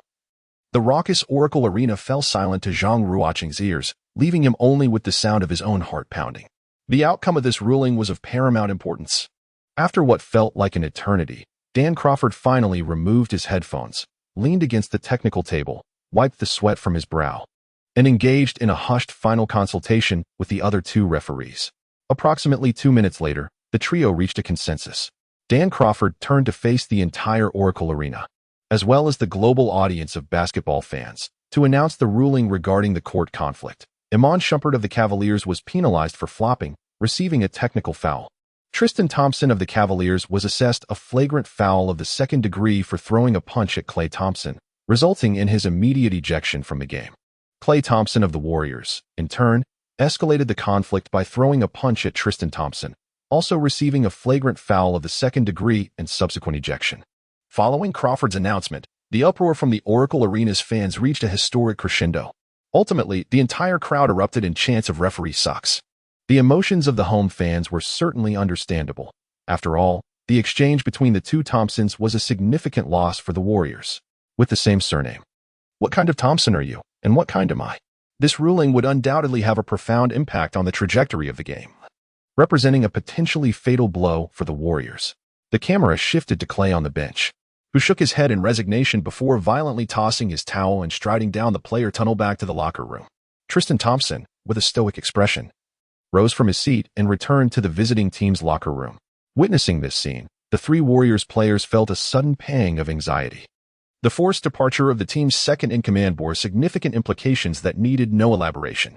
Meanwhile, Coach Steve Kerr of the Warriors remained unperturbed, anchored in his seat as if impervious to the emotional turbulence surrounding him. As the game resumed, both teams made further personnel adjustments. The Warriors' quintet consisted of Curry, Iguodala, Barnes, Green, and Bogut, while the Cavaliers fielded Irving, J.R. Smith, James, Shumpert, and Love. On the court, Stephen Curry executed the technical free throw awarded for Shumpert's foul, sinking the shot effortlessly and narrowing the score to 75-76, with the Warriors trailing by a single point. With approximately 3 minutes remaining in the third quarter, the Cavaliers focused their offensive strategy on isolating LeBron James against his defenders, occasionally utilizing Love in the low post for facilitation or direct attacks to the basket. Conversely, the Warriors faced relentless double-teaming on Curry, shifting the burden of offense onto Zhang Ruocheng, who was actively supported by Su Wani and Meng Ji, who made concerted efforts to feed him the ball. In the closing minutes, the contest remained fiercely contested, with the Cavaliers' dynamic duo of James and Irving slicing through defenses with precision, while Zhang Ruocheng responded with remarkable shooting prowess. As the third quarter concluded, the scoreboard reflected a narrow margin of 88-90, with the Warriors trailing by 2 points as they entered the decisive final quarter. During the intermission before the last segment of this championship series, Coach Kerr meticulously sketched strategies on the tactical board. Just as he was about to announce the rotation for the fourth quarter, Zhang Ruocheng boldly interjected, "Coach Kerr, allow me to play the entirety of the fourth quarter. I assure you, I will lead the team to victory."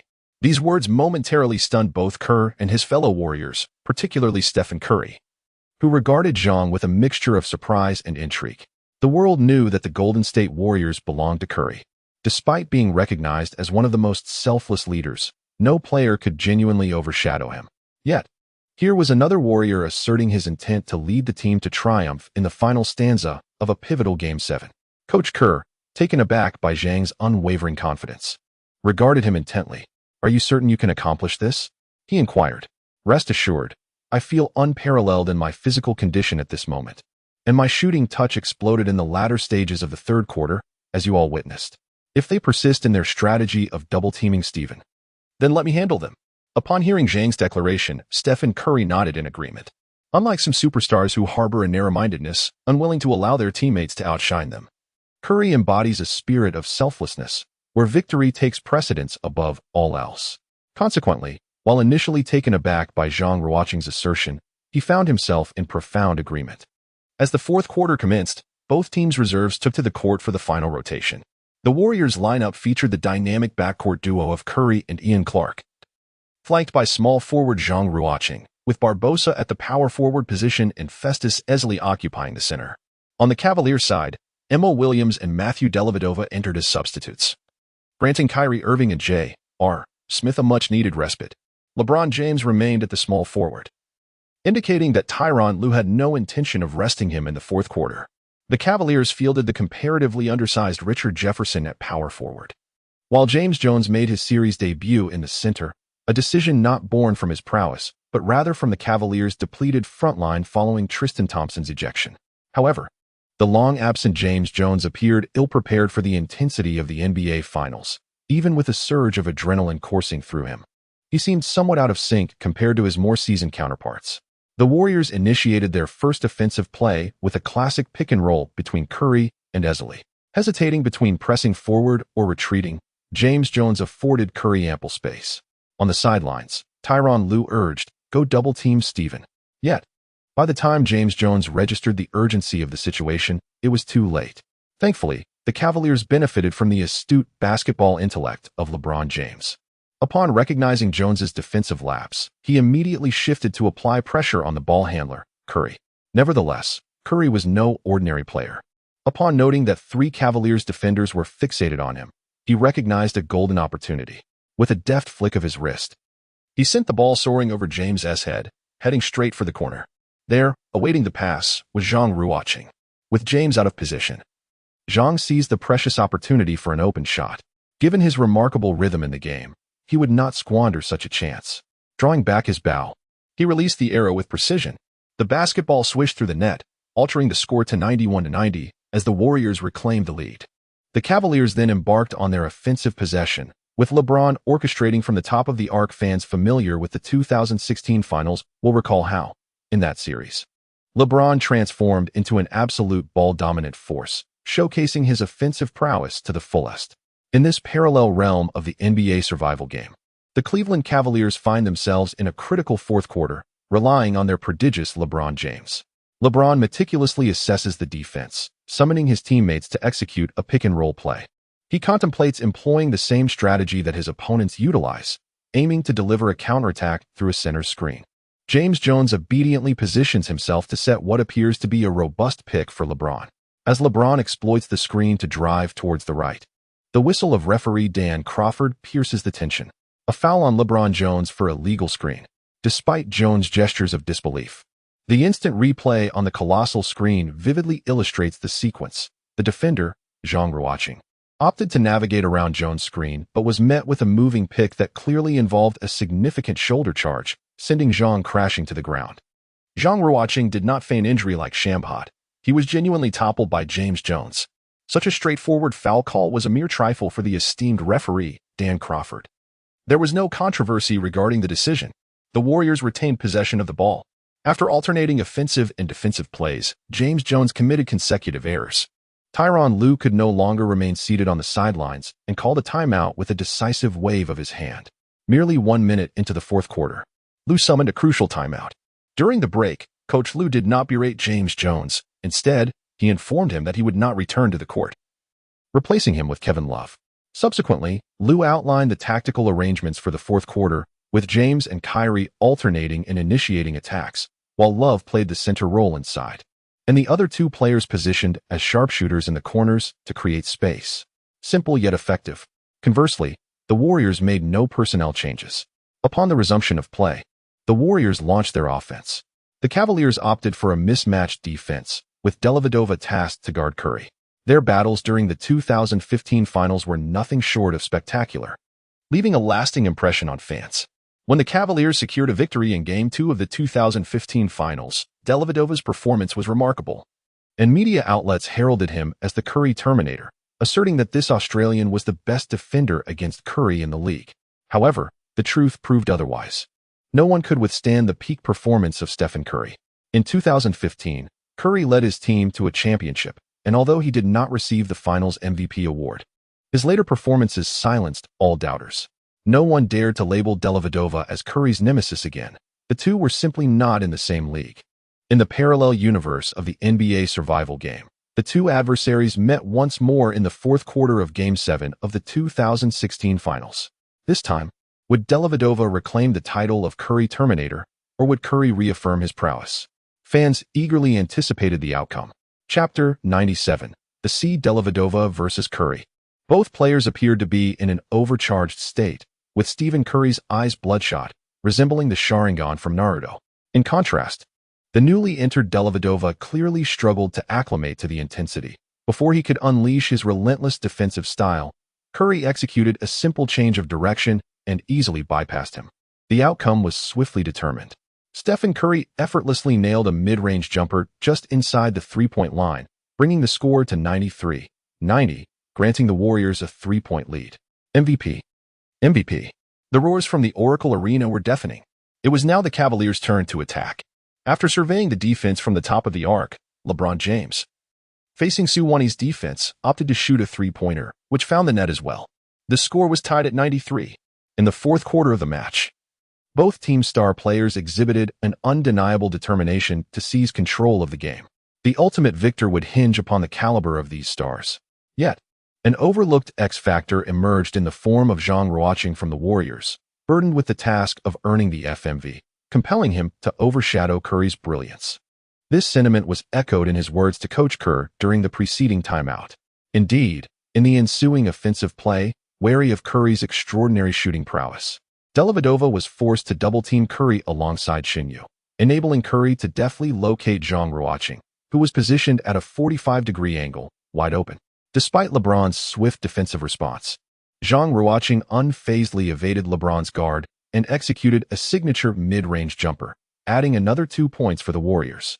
The score stood at 95-93, turning the tide. The Cavaliers initiated an attack from the top of the arc, as Xinyu collaborated with Kevin Love for an inside-outside play, allowing LeBron to slip along the baseline for an effortless reverse layup, leveling the score once more at 95. In the following exchanges, both teams traded offensive and defensive maneuvers, with the score alternating until the official timeout at 6.5 minutes, which saw a stalemate at 101 points. Following this timeout, both teams' rotation players exited the court, giving way to the starting lineups for the decisive showdown. The Warriors established their final 5-man lineup of Curry, Clark, Zhang Ruocheng, Su Wani, and Ming-Ji's pseudo-small ball unit, as Klay Thompson had been disqualified and Ian Clark stepped in to fill his role. In contrast, the Cavaliers fielded Xinyu, J.R. Smith, LeBron, Richard Jefferson, and Kevin Love, with Tristan Thompson also having been ejected, prompting Tyronn Lue to shift Love to the center position while bringing in Jefferson at the power forward spot. This was the quintessential moment of truth. Upon returning to the court, Zhang Ruocheng felt a fervent heartbeat resonating within his chest. Perhaps due to the influence of E0, he sensed his body ablaze with boundless energy. This young man endeavored to regulate his heartbeat, closing his eyes to gradually restore his composure. Suddenly, a series of vivid images flashed before him: a blue sky, white clouds, verdant trees, blooming flowers, and the innumerable beauties of the world. Zhang Ruocheng felt as though he stood upon a vast expanse of fragrant meadow, surrounded by roses and hues reminiscent of precious gems, while clouds drifted lazily across the celestial dome above. He gently lifted his gaze and beheld the ocean. Indeed, the ocean, the most expansive of blue giants, the most enchanting of azure spirits. Could it be? Zhang Ruocheng suddenly realized something, and when he opened his eyes again, the game had already commenced. The Warriors launched their offensive, as Stephen Curry traversed the court, only to make a fateful error, allowing Xinyu to seize the opportunity for a steal. Xinyu propelled the ball forward in a fervent counterattack, advancing to the front court to attempt a layup after a swift three-step approach. However, a towering white figure soared into the air, having anticipated Xinyu's move. It was none other than Zhang Ruocheng. A resounding block. Taken by surprise after the rejection, Xinyu found himself without a moment to recover, as the situation on the court demanded immediate action. Following Zhang Ruocheng's emphatic block, the ball landed in the hands of Su Wani, who promptly passed it back to Zhang Ruocheng, initiating the Warriors' counteroffensive. The tempo of the game was both rapid and relentless. LeBron James appeared as if descended from the heavens, positioning himself in Zhang Ruocheng's path, determined to thwart his advance. Yet, Zhang Ruocheng was no reckless fool. Upon spotting James, he swiftly dished the ball to Su Wani, who soared into the air and delivered a powerful slam dunk. 103-101, the Warriors regained the lead once more. Zhang Ruocheng has once again made an assist. However, the Cavaliers' sole penetrator, Xinyu, harbors different thoughts regarding this offensive play. The recent block by Zhang Ruocheng was indeed quite astonishing, akin to an impossible feat. Xinyu mused that with Kyrie Irving's physical prowess, speed, and explosive power at its zenith, how could he be so easily blocked by Zhang Ruocheng? Unbeknownst to him, Zhang Ruocheng had already entered a more enigmatic state. In the subsequent series of attacks, Zhang Ruocheng consistently sought the ball at the perimeter. Whether it was a direct pull-up from beyond the arc or a jump shot aided by a screen, he was remarkably precise, hitting every shot without fail.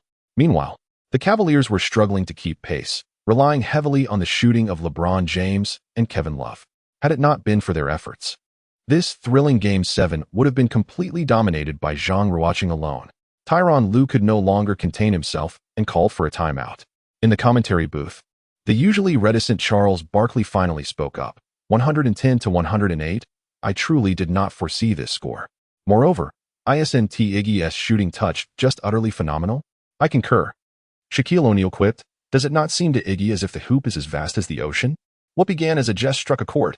The reason for Zhang Ruocheng's explosive shooting in the fourth quarter was due to a significant alteration in his visual perception.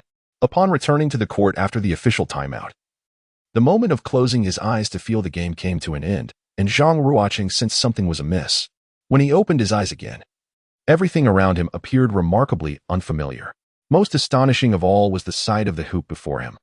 There exists an age-old adage in the NBA, The hoop seems as expansive as the ocean. While most perceive this as mere hyperbole, to Zhang Ruocheng, the hoop truly appeared as vast as the sea.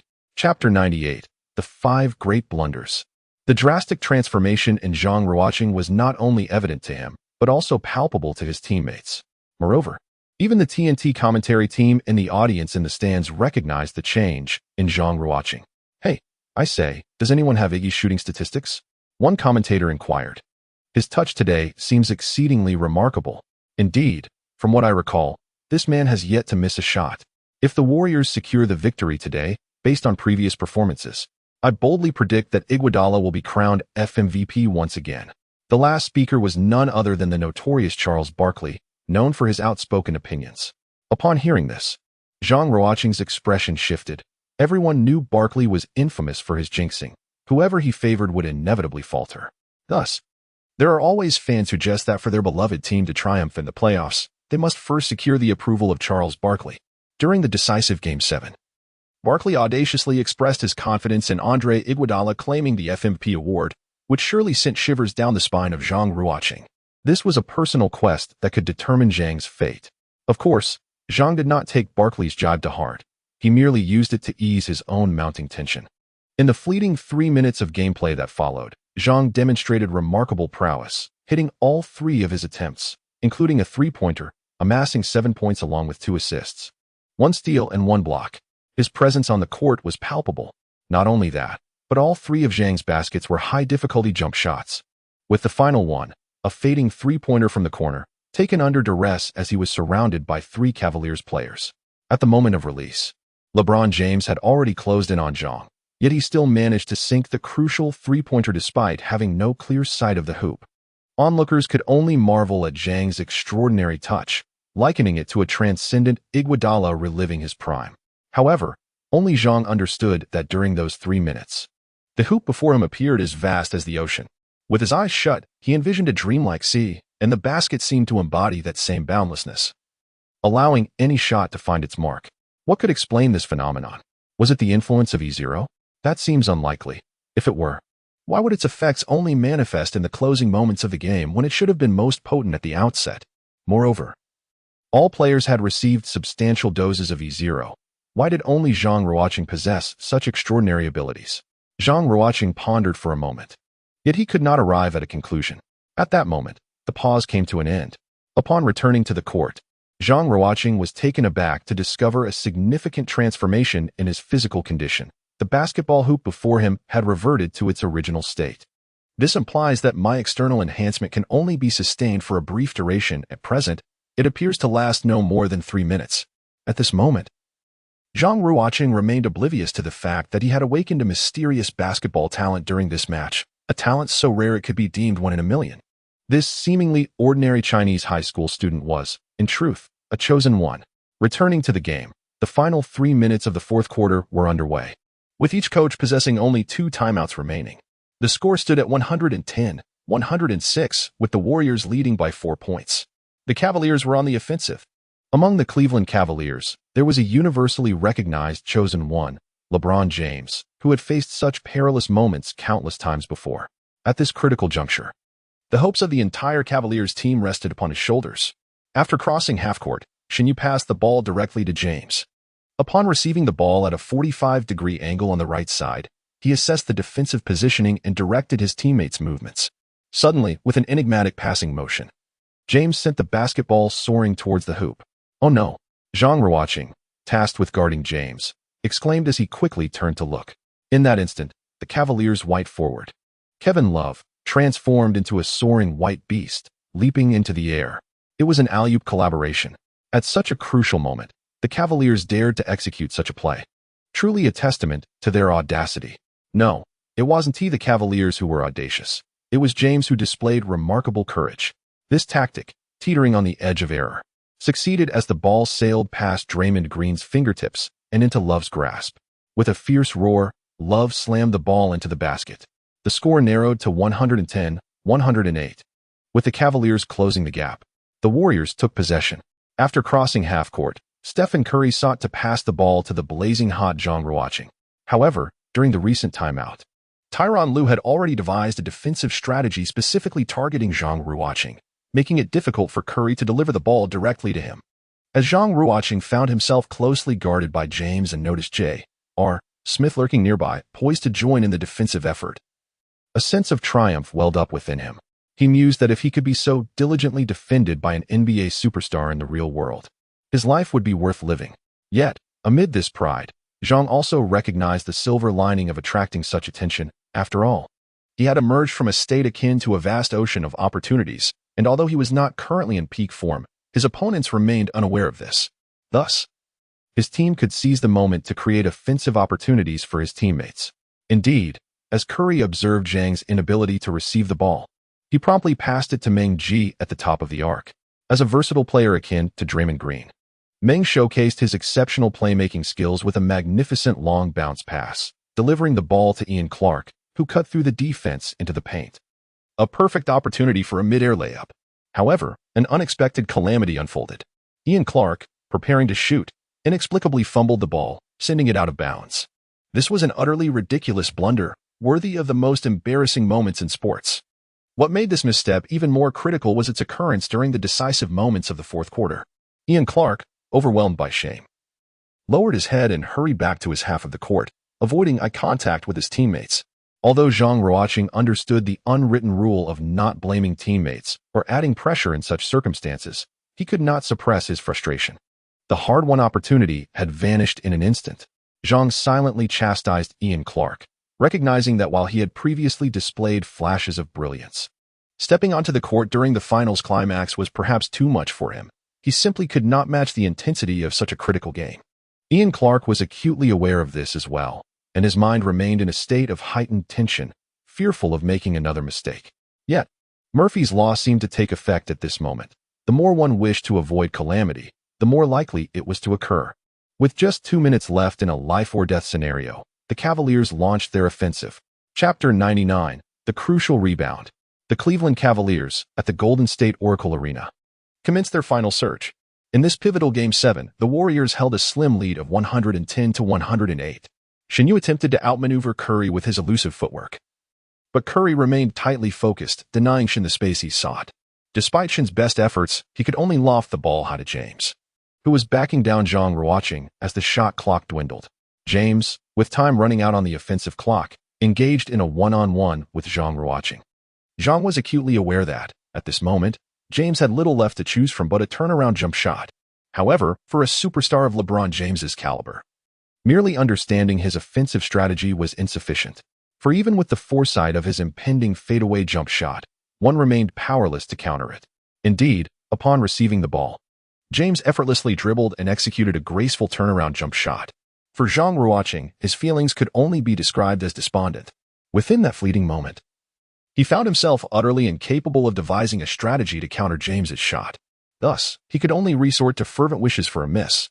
Yet, contrary to his hopes, the basketball arced beautifully like a rainbow, descending smoothly into the net. The score was tied at 110. LeBron James had once again made a crucial shot. Shaquille O'Neal passionately took to the microphone, clearly astonished by James's extraordinary performance. Brothers, after faltering in the finals in both 2007 and 2011, the technically flawed version of James has vanished. What we behold now is the most perfected incarnation of LeBron James. Charles Barkley echoed O'Neal's sentiments, lavishly praising James with unreserved compliments. Ladies and gentlemen, should the Cavaliers truly triumph over this remarkable 73-win Warriors team, even I, a seasoned critic of LeBron, must concede that he is undoubtedly the basketball G.O.A.T., usurping Michael Jordan as the deity of basketball throughout the ages. What an extraordinary LeBron James, who compelled the long-hidden critic Kenny Smith to reveal his true identity and even proclaim James as the G.O.A.T. Meanwhile, the match continued. Both Steve Kerr, the coach of the Golden State Warriors, and Tyronn Lue, the coach of the Cleveland Cavaliers, could no longer remain seated. They stood at the sidelines, directing their players to execute the final plays of offense and defense. The Warriors were on the attack. Stephen Curry advanced over half-court, while Ian Clark, having just committed a rookie mistake, remained in the corner, hesitant to receive the ball. Zhang Ruocheng, however, moved up to set a pick for Curry. The pick and roll between Curry and Zhang Ruocheng was laden with variations and possibilities, making it even more challenging for the Cavaliers to defend. Nevertheless, Tyronn Lue seemed prepared for this tactic. As Zhang Ruocheng moved up, James effectively blocked Zhang's path to receive the ball, confining him to a lack of space. Meanwhile, Curry at the top of the arc was forced to halt his advance under the dual pressure of J.R. Smith and Shenyu. Should he fail to pass the ball successfully, it was likely that the Warriors would be compelled to call a timeout to avert a turnover. In a moment of urgency, a robust figure broke free from the fray and charged towards the top, calling out to Curry. ASS. Curry, catching sight of a teammate approaching amidst the crowd, felt a surge of joy, albeit not recognizing who it was, and passed the ball. The one coming to receive it was none other than Meng Ji, the facilitator of Draymond Green. In those days, the Warriors indeed epitomized the notion of a three-headed monster team. Curry, Thompson, and Green were indisputably superstars. A saying circulated among fans: Curry reigns supreme, Thompson rules the earth, and Draymond Green is the air we breathe. In the climactic seventh game of the series, Draymond Green delivered an astonishing performance, scoring 32 points, grabbing 15 rebounds, and dishing out 9 assists, almost single-handedly propelling the Splash Brothers forward. Should the Warriors ultimately clinch the championship, it is highly likely that the Finals MVP would rightfully belong to Green. That year, Green excelled on both ends of the court, showcasing defensive prowess that needs no elaboration. Whether in one-on-one situations or in help defense, he displayed a masterful level of skill. Offensively, not only did he possess elite playmaking abilities from the top of the arc, but his mid-range shooting and three-point accuracy were also remarkably reliable. In this parallel universe, Meng Ji, as Draymond Green's counterpart, appeared poised to rescue the team. Upon receiving the ball at the arc, he was presented with a semi-open opportunity and immediately executed a shooting feint. Kevin Love, who was defending him, rushed forward to contest the shot. Despite Meng Ji's limited attempts throughout the game, Love understood that he could not afford to allow Meng Ji a free shooting opportunity. However, at the moment Love leapt to challenge, Meng Ji deftly maneuvered past his defense, executing a Curry-esque floater from mid-range. A splendid offensive choice. Unfortunately, Meng Ji's shot failed to find the net, ricocheting off the rim after bouncing twice. The battle for the rebound was fiercely contested, with Tristan Thompson and Andrew Bogut firmly holding their positions, neither able to leap freely. In midair were Zhang Ruocheng and LeBron James, both renowned superstars, known for their physical prowess, were engaged in a desperate struggle for the rebound. It was evident that the chosen one, LeBron James, leapt higher and with greater force, his fingertips nearly grazing the basketball. At that moment, unbeknownst to all, Zhang Ruocheng's eyes suddenly turned a vivid crimson. With this striking transformation, Zhang Ruocheng's body underwent an astonishing change. The rebound, which seemed unattainable, was snatched from LeBron's grasp in a blink of an eye. What? Was that yet another miraculous play by Iguodala? How did he seize the rebound from LeBron? Charles Barkley, while greatly admiring Zhang Ruocheng's valiant performance throughout the series, found the previous scene to be utterly astounding. With the rebound secured, Zhang Ruocheng's eyes returned to their normal hue, and he effortlessly executed a delicate putback, sending the ball smoothly through the hoop. 112-110, the Warriors surged ahead once more. As the game entered its final minute, the Cavaliers initiated their offense. Under Coach Kerr's guidance, the Warriors opted to double-team LeBron, who, in response, found J.R. Smith open in the corner. Without hesitation, J.R. Smith launched a three-pointer. But alas, it ricocheted off the rim. Another crucial battle for the rebound ensued, with several giants leaping into the fray: Tristan Thompson, Kevin Love, Andrew Bogut, and Draymond Green. Chapter 100. The weary Zhang Ruocheng yet again. The rebound found its way into the hands of that incredible man, Zhang Ruocheng. Zhang Ruocheng initiated a swift counterattack from the backcourt, with his teammate Su Wani already positioned in the frontcourt. A long pass from Zhang found Su perfectly beneath the basket, allowing her to effortlessly score. In the final minute, Zhang made significant contributions with critical rebounds and assists, leading the Warriors to a 114-110 advantage, a slender margin of 4 points. The fans at the Oracle Arena erupted in ecstatic cheers, chanting the name of Andre Iguodala. In their eyes, Zhang Ruocheng embodied the heroic spirit of Iguodala, a veritable superhero of the city. A timeout was called by the Cavaliers' young coach, Tyronn Lue, taking the penultimate pause of the game. This timeout felt both fleeting and protracted. As the atmosphere among the Cavaliers was tense and somber, with every player intently listening to Lu's final tactical instructions. Conversely, the Warriors appeared noticeably more relaxed after gaining their 4-point lead. Nevertheless, Steve Kerr remained vigilant, reminding his players not to let their guard down in the closing moments. He insisted on double-teaming LeBron, urging them to force him to pass and gamble on the shooting abilities of others. Coach Kerr's defensive strategy continued to focus on tightly guarding James, a tactic that Zhang wholeheartedly endorsed, recognizing LeBron's undeniable knack for clutch plays. He certainly did not wish to become a mere backdrop to James's potential heroics in this critical match. The game resumed. Kevin Love inbound the ball, while Zhang Ruocheng and Zhang Ruocheng tightly guarded James. Despite several attempts to shake off his defenders, James couldn't evade them, and Love's pass never reached him. Suddenly, a shout resonated from the corner. Upon hearing it, Love quickly passed the ball out. Awaiting in the corner was none other than the time-traveling Shin Yu, embodying the spirit of Kyrie Irving. Upon receiving the ball, Shin faced a one-on-one matchup against the Warriors star, Stephen Curry. This scene felt eerily reminiscent of moments past. A sense of foreboding suddenly surged within Zhang Ruocheng.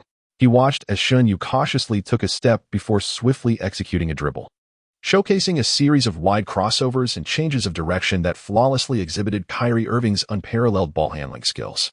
Yet, at that moment, Curry displayed an unwavering defensive focus. Despite Shin Yu's dazzling dribbling, he failed to deceive Curry, not even managing to advance a single step beyond the three-point line. However, Zhang Ruocheng felt an instinctive urgency rising within him. He opened his mouth to caution Curry, only to realize it was too late. Shin Yu launched into an explosive jump shot, pulling back for a three-pointer with fierce determination. In the final moments of Game 7 of the 2016 NBA Finals, amidst a scoring drought for both teams, it was indeed Kyrie Irving who, in a one-on-one against Curry, executed a pull-up three-pointer off the glass, a shot that sealed the fate of the game and brought the O'Brien Trophy to Cleveland. That three-pointer is still fondly remembered, often compared to Ray Allen's corner three in the closing moments of Game 6 of the 2013 Finals. In this alternate reality, the beleaguered Cleveland Cavaliers, with LeBron James struggling to receive the ball, found their savior in Kyrie Irving. Yet, he was not the true Kyrie Irving, but rather the time traveler Shin Yu. Shin Yu's shot was decisive and incisive, the basketball spinning and arcing with textbook precision, smoothly descending into the hoop. The score stood at 114-113, granting the Cavaliers a glimmer of hope. Only 42 seconds remained on the clock. The Warriors' ensuing offensive play was crucial. Would it deliver a fatal blow or offer the Cavaliers a chance for an incredible turnaround? Steve Kerr called a timeout, the Warriors' penultimate pause. During the timeout, Zhang Ruocheng listened intently to the sound of his heartbeat, feeling as if the entire world were spiraling into chaos. He absorbed none of the coach's words. The prolonged state of exhilaration had begun to wane, hinting at fatigue. In these final moments, could Zhang Ruocheng emerge as the hero for the Warriors? That remained a formidable question. As the game resumed, Zhang Ruocheng inbounded the ball, with the Cavaliers concentrating their defensive efforts on Curry and Zhang Ruocheng.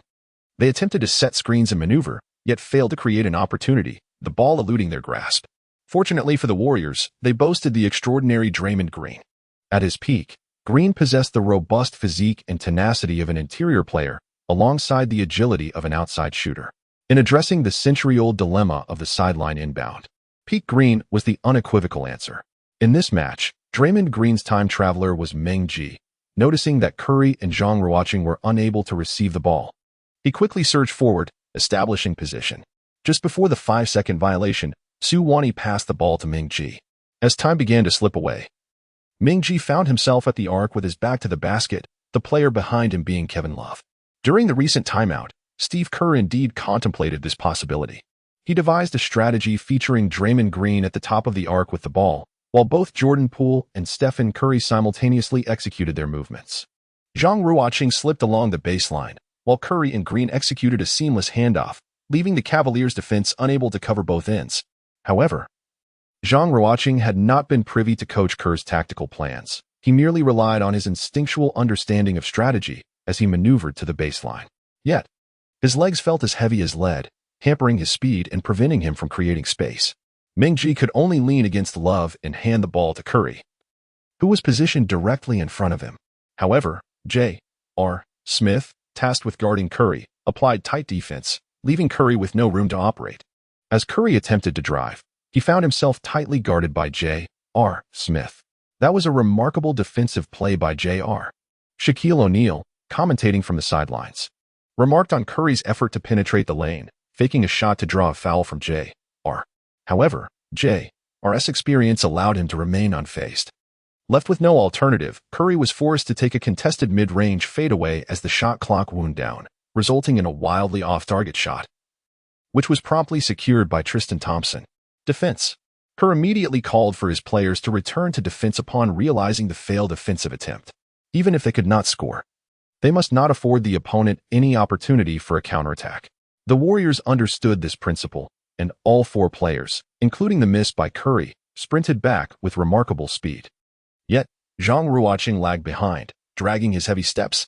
Goodness, it's Iguodala. Why is he moving so slowly on defense? Could it be that he is completely exhausted? Charles Barkley, who had long admired Zhang Ruocheng, felt a pang of concern watching him struggle. The Cavaliers had a golden opportunity. With only 20 seconds remaining in the game, they had a chance to capitalize on their numerical advantage.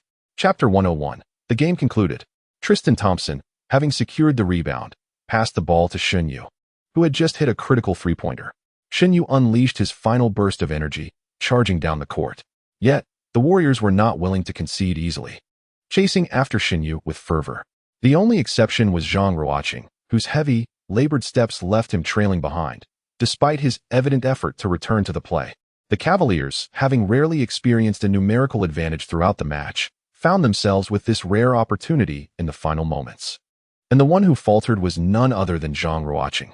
This outcome was likely unexpected by all. Su Wani felt a chill in her heart. She was sprinting with all her might, not only to catch up to Xinyu and thwart his advance, but also to prevent her tears from falling. Why did she feel such an urge to cry? Su Wani was perplexed. Was it because they were on the verge of losing the game? Was it due to the absence of a team reward? Or was it something else entirely? She truly could not comprehend. Despite her utmost effort, she still could not catch up to Xinyu ahead of her. Empowered by a substantial dose of E0, Xinyu burst forth into a state that transcended all limits.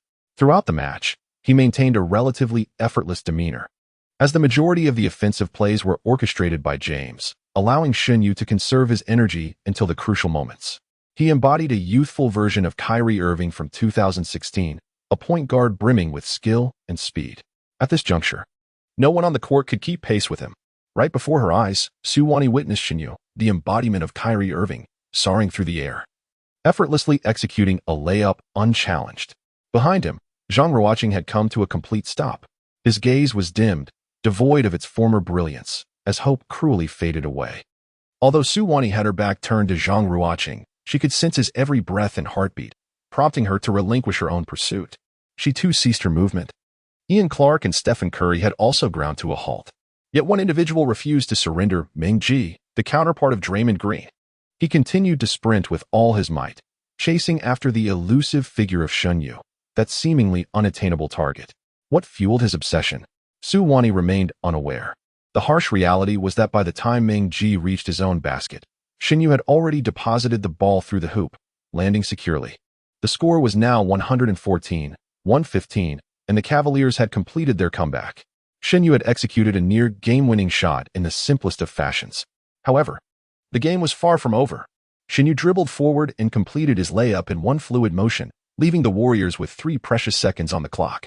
At the moment Xinyu landed after his layup, Meng Ji, who had been hot on his heels, swiftly snatched the ball, leaping swiftly to the baseline, and with a single powerful throw, sent the ball soaring towards the Cavaliers' half of the court. Witnessing this, Su Wani's eyes suddenly sparkled with understanding as she turned to look back. Just as she had anticipated, Zhang Ruocheng, who had seemed so depleted moments ago, now stared wide-eyed, brimming with a fierce light, intently focused on the basketball soaring through the air. "Stop him! Stop him!" cried Tyronn Lue, the Cavaliers' coach, in a fit of desperation. The 5 Cavaliers players, having just engaged in that offensive play, had already advanced to the Warriors' half, leaving Zhang Ruocheng alone in his own half. The ball was flawlessly caught by Zhang Ruocheng, who pivoted and dribbled before expending every ounce of strength to leap into the air. The final second of the game. The atmosphere in the Oracle Arena became utterly suspended at that moment. In the vastness of the universe, it seemed as though only a solitary figure glided gracefully across the summer night sky of Oakland. It was a dunk, a glorious dunk. Charles Barkley abruptly rose from his commentary seat, Akin to an art connoisseur admiring an unparalleled masterpiece, his gaze fixed upon Zhang Ruocheng, suspended in midair. The ball swished through the net, the lights illuminated. The match concluded with a score of 116 to 115, as Zhang Ruocheng delivered an astonishing buzzer-beater dunk, thereby culminating the thrilling Game 7 of the series with an exquisite flourish. As the Warriors called their final timeout, Zhang Ruocheng had already devised a strategy with Meng Ji, planning to conclude the game by adopting a retreating approach to advance. Zhang Ruocheng informed Meng Ji of his plan to feign exhaustion during the final defensive round, intentionally lagging behind to allow the Cavaliers to hasten their fast break. After they effortlessly scored, there would inevitably be a moment of relaxation, during which Zhang Ruocheng, brimming with energy, would not be suspected by the Cavaliers even as he pretended to be fatigued. Throughout this process, Zhang Ruocheng compelled Meng Ji to pursue closely. At the instant the opponents scored and the basketball touched the ground, approximately 2 to 3 seconds would remain. At this critical juncture, Meng Ji was required to swiftly launch the ball back to the front court, racing against time. What a bold strategy, what a perilous decision. As the saying goes, fortune favors the bold. Thus, Zhang Ruocheng secured victory for the team. Unlike previous missions, upon the conclusion of this game, the time travelers were not immediately transported to the debriefing room. Consequently, Zhang Ruocheng and his teammates had the opportunity to revel in the adulation and cheers of the crowd. The Oracle Center erupted into unprecedented fervor, with fireworks cascading from above as fans generated the loudest roars in history. Countless supporters could hardly contain themselves, yearning to rush onto the court to embrace their heroes. Thankfully, the diligent security personnel effectively prevented the arena from descending into chaos. Suwani could not restrain herself as she dashed to Zhang Ruocheng, being the first to envelop him in a tight embrace. Although neither she nor Zhang Ruocheng were in their own bodies, the significance of this hug was palpable. Following Suwani, Meng Ji rushed to Zhang Ruocheng's side to celebrate with an impassioned embrace. This man, who had remained discreet throughout the game, showcased remarkable composure at the pivotal moment, aiding Zhang Ruocheng in delivering the decisive blow. After Meng Ji, other NC players excitedly approached, celebrating by slapping chests with Zhang Ruocheng. Stephen Curry, particularly elated, patted Zhang Ruocheng's shoulder with enthusiasm, exclaiming, "Buddy, today you are truly a god." Meanwhile, on the opposite baseline, Xinyu stood in a daze, staring blankly at the jubilant Warriors team, his expression one of disbelief. After completing that layup, he had assumed the game was already settled. In that moment, Xinyu even envisioned competing for the FMV trophy against LeBron James, thanks to that crucial last-second shot. Chapter 102. Inside the debriefing room, it became evident that he had overestimated his situation. Ultimately, he was not defeated by anything else, but rather by the cunning of Zhang Ruocheng. Although he could not fully accept it, Xinyu had developed a profound respect for this young man. Meanwhile, Zhang Ruocheng was overwhelmed with mixed emotions. Despite this being only his second mission, the task was lengthy and challenging, presenting a hellish difficulty for a novice like him. Nonetheless, Zhang Ruocheng not only delivered an outstanding performance that led his team to victory, but also assisted his teammates, Su Wani and Meng Ji, in successfully completing their personal missions. Undoubtedly, Zhang Ruocheng delivered a performance akin to that of a savior in this series. Amidst the deafening cheers of the audience, his heart surged with fervor. He yearned for the day when he could grace the grand stage of the NBA Finals, aiding his team in securing the coveted NBA championship. Yet, this aspiration felt insufficient. A sudden thought dawned upon him. He wished to enhance his basketball skills through this enigmatic system, aspiring to penetrate the NBA and join the ranks of the Chinese national team. In light of the Chinese men's basketball team's current plight, having lost its Olympic berth and its supremacy in Asia, Zhang Ruocheng longed to emerge as a true hero for his nation's basketball. As he contemplated his ambitious future, the voice of the DJ resonated through the arena, marking the commencement of the championship awards ceremony. For Zhang Ruocheng, the ceremony itself held little significance. It merely served as a recognition of the relentless efforts of himself and his teammates over the past 7 games. However, one critical matter weighed heavily on his mind: the question of the FMV Finals Most Valuable Player award. To be candid, Zhang Ruocheng's performance throughout the series was nothing short of remarkable. Among the Splash Brothers, both Stephen Curry and Klay Thompson faced injuries, failing to play the full 7 games. Moreover, Draymond Green, who had traversed dimensions, missed the pivotal Game 5 due to suspension. These key players were unable to compete with Zhang Ruocheng. Among his teammates, only Su Wani, who also played all 7 games, posed a semblance of competition. However, in terms of statistics and overall impact on the games, Su Wani paled in comparison to Zhang Ruocheng. Furthermore, in the decisive Game 7, Zhang Ruocheng executed a thunderous dunk that epitomized the most breathtaking and flawless game-winning performance in history, solidifying his claim to the FMV award. Thus, prior to the announcement of the FMV results, commentator Charles Barkley candidly declared, "This was the most predictable FMV selection." Any rational media member participating in the voting would undoubtedly cast their vote for Andre Iguodala. The victors and the vanquished, Zhang Ruocheng mused. If the Cavaliers were to win the championship, the FMV would unquestionably be awarded to LeBron James. Throughout the entire 7-game series, James's performance was impeccable, arguably on par with Zhang Ruocheng's excellence. Soon, the results were unveiled. Zhang Ruocheng was unanimously voted FMV. In this parallel realm of the NBA Survival Game, he had traversed dimensions to become Andre Iguodala, aiding the latter in achieving the unprecedented feat of back-to-back FMV awards as a substitute player. On the podium, Zhang Ruocheng jubilantly accepted the congratulations from his teammates. Securing the FMV award lifted a weight from his heart, signifying the arrival of a precious reward of 200 points. As Zhang Ruocheng received the FMV Bill Russell Trophy from NBA Commissioner Adam Silver, an unexpected sensation engulfed him. The world around him began to spin violently. "Curse that basketball deity. At least allow me a moment to admire it before whisking me away." After the familiar disorientation subsided, the group found themselves once more in the now familiar settlement room. Following the conclusion of the 7th match, only 4 individuals remained in the settlement room: Zhang Ruocheng, Su Wani, and Ming Ji from the Warriors faction, alongside Xin Yu from the Cavaliers faction. Xin Yu cast a glance at Zhang Ruocheng, his expression impassive, lowering his head without uttering a word. In contrast, the trio from the Warriors was exuberant. After 7 grueling contests, they had ultimately secured victory in the series, along with a team reward of 500 vouchers, an achievement hard-earned indeed. However, the fate of the team reward for the 432 squad, to which both Ming Ji and the golden-haired youth Yu Zhifei belonged, was uncertain, as Yu Zhifei had perished. Would Ming Ji alone claim the entirety of the 500 vouchers? At that moment, the familiar, deep voice of the basketball deity resonated above them. "We shall now announce the results of the match, the NBA Survival Game. Task number 2016-060-2027 has concluded. The victors are the Golden State Warriors.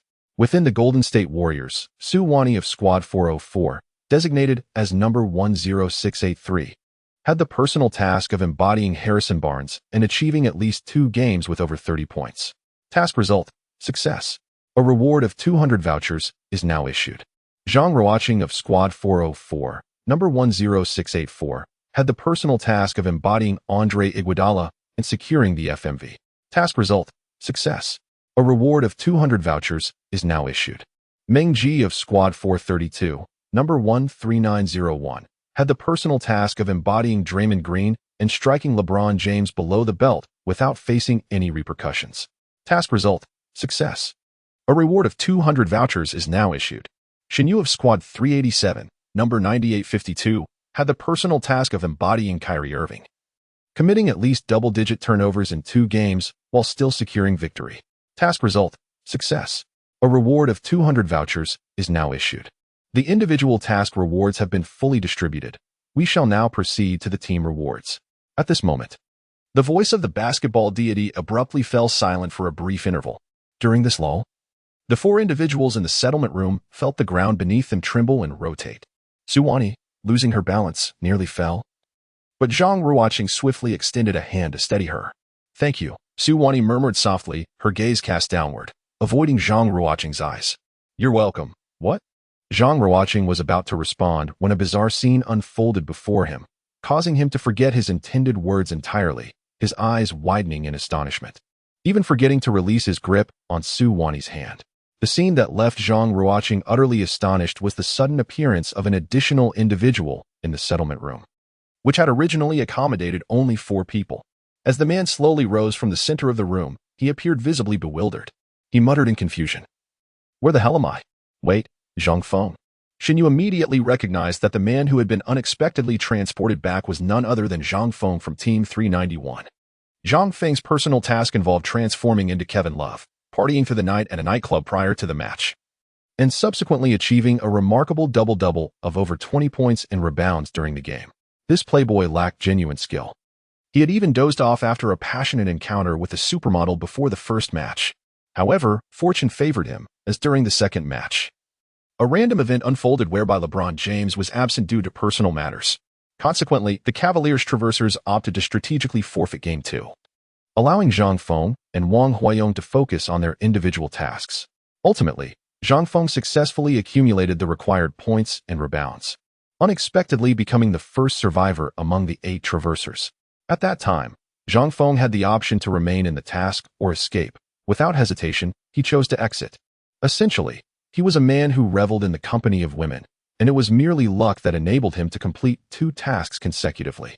His account had long been drained, having been squandered on exquisite supermodels. Why, then, was Zhang Feng, who had exited the task during Game 2, suddenly drawn back into the settlement room by the basketball deity? Everyone was left perplexed.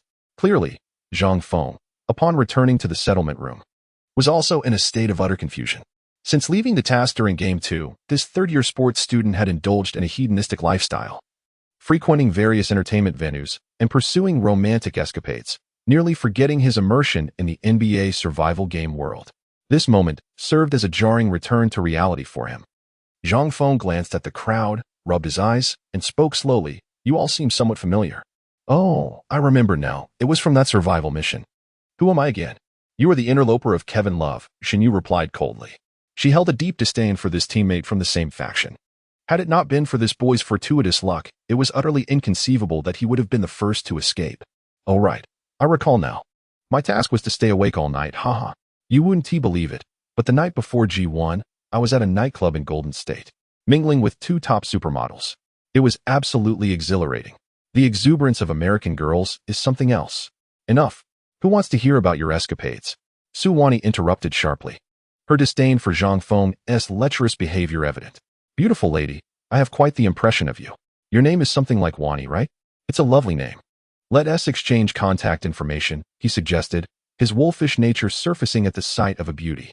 He was completely oblivious to why he had returned to the settlement room. Instead, his mind wandered back to the 2 white supermodels he had previously flirted with. After being so rudely interrupted by Su Wani, Zhang Feng showed no sign of anger. Instead, he leaned closer, eager to obtain her contact details. Su Wani recoiled in disgust, instinctively taking 2 steps back to hide behind Zhang Ruocheng.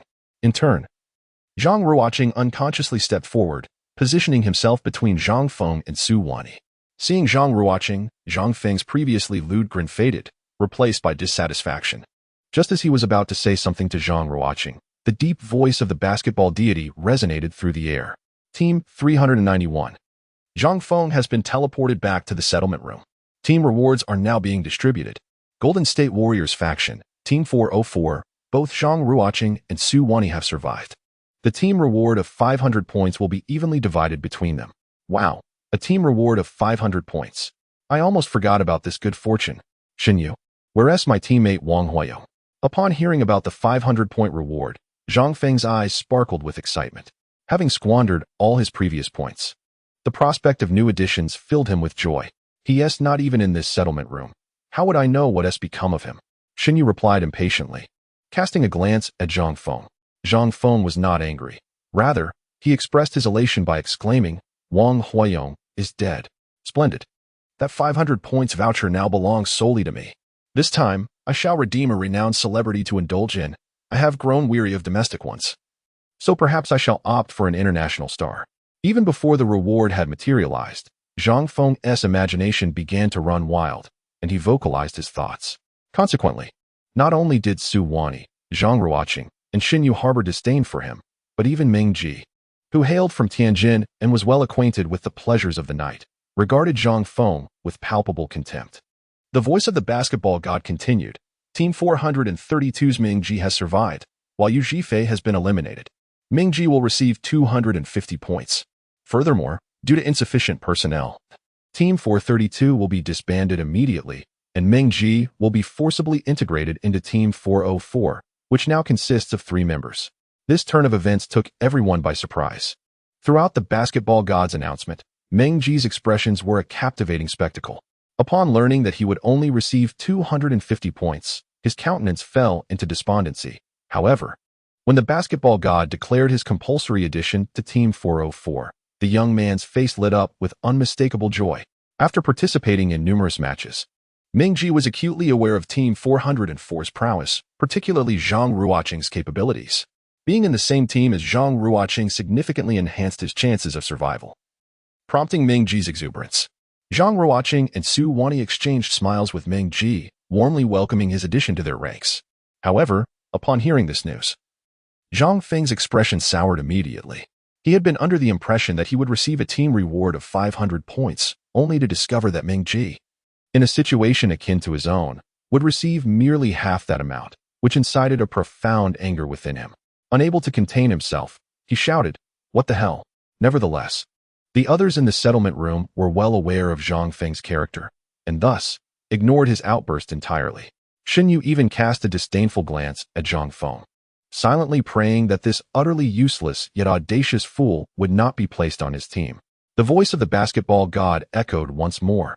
Team 387, Shin Yu survives. Feng Zhong has been eliminated. Shin Yu will receive a team reward of 250 points, now distributed. Team 391, Zhang Feng survives. Wang Huayong has been eliminated. Zhang Feng will receive a team reward of 250 points, now distributed. Teams 387 and 391 are below the required number of participants. Therefore, Team 391 is disbanded, and Zhang Feng is forcibly assigned to Team 387. Current members of Team 387, 2. Upon hearing the basketball god's decree, Shin Yu was infuriated. Despite having fervently prayed for a better outcome, the unfortunate result had indeed come to pass. Consequently, Shin Yu could not restrain himself and bellowed, "What the hell?" His voice resonated deeper and more powerfully than Zhang Feng's, startling everyone in the room. "What do you mean by that, Shun?" Upon witnessing Shin Yu's fury, Zhang Feng instinctively recognized that it was directed towards him, igniting a fire within his own heart. Zhang Feng epitomizes an individual blissfully unaware of his own limitations, buoyed by his striking appearance and perpetually satisfied with himself. Chapter 104. Should we add something? In truth, Zhang Feng is a quintessential decorative facade. Despite his tall and handsome visage, he possesses no genuine talent whatsoever. Surviving merely 2 tasks in this survival game can only be attributed to sheer luck. In stark contrast, Shin Yu, the gang's premier enforcer, is a man forged in the crucible of countless street brawls, accustomed to the harsh realities of violence. Shin Yu holds Zhang Feng in utter disdain. Thus, when the basketball deity mandates that Shin Yu forcibly team up with Zhang Feng, his reaction is understandably vehement. An exclamation of disbelief escapes Shin Yu's lips, inciting Zhang Feng's ire. In a swift motion, Zhang Feng strides towards Shin Yu, glaring intensely and demanding an explanation. Zhang Feng, a junior majoring in basketball, stands at an impressive height of approximately 190 centimeters, while Shin Yu, of average stature, measures around 175 centimeters. The disparity in their physiques is strikingly apparent. However, when Zhang Feng stands before Shin Yu, Zhang Ruocheng and the other 3 onlookers collectively sense that, in terms of presence, Zhang Feng pales in comparison to Shin Yu. Thus, during their confrontation, the impression conveyed is that Zhang Feng appears somewhat diminished in stature. Zhang Feng seemed to sense this as well. He exchanged a fleeting glance with Shin Yu, immediately perceiving a chilling aura of menace in the depths of the other's gaze. This oppressive presence was transient, yet it struck at the very core of Zhang Feng's spirit, leaving him considerably disheartened. After all, he was merely a dandy. And in the presence of a man like Shin Yu, who had truly tasted blood, his bravado paled in comparison. Shin Yu, unaccustomed to coddling Zhang Feng, would have taken action without hesitation had they encountered this scenario on the streets.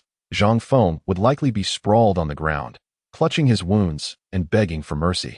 However, constrained by the edicts of the basketball god, which prohibit the use of violence against fellow competitors, Shin Yu refrained from striking.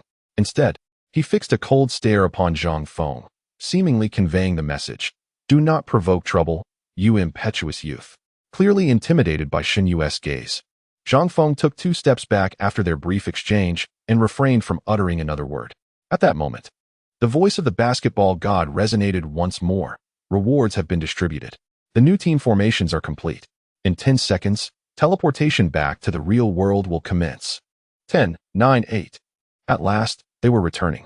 As Zhang Ruocheng regained consciousness, he found himself in the sanctuary of his own bedroom. The arduous mission had left him utterly exhausted, both physically and mentally. He hurried into the bathroom for a refreshing shower, donned a fresh set of clothes, and then, dragging his weary body back to bed, collapsed onto the mattress with such force that he nearly lost consciousness. Never before had he experienced such unparalleled comfort in his own bed. However, a sudden thought pierced through the heavy veil of fatigue, compelling him to momentarily set aside his drowsiness, the urge to log into the system and check his points. This mission had posed significant challenges, spanning a lengthy duration. Yet the rewards promised to be substantial. Initially, Zhang Ruocheng had borrowed points from Su Wani, Meng Ji, and Yu Zhifei to engage in a wager with Shun Yu concerning their free throw success rates in G1. Upon triumphing, the balance in his account swelled to 180 points. Following the conclusion of the series, he also received a reward of 100 points for personal tasks and an additional 250 points as a team reward, bringing his total point balance to an impressive 530. Undoubtedly, a considerable sum.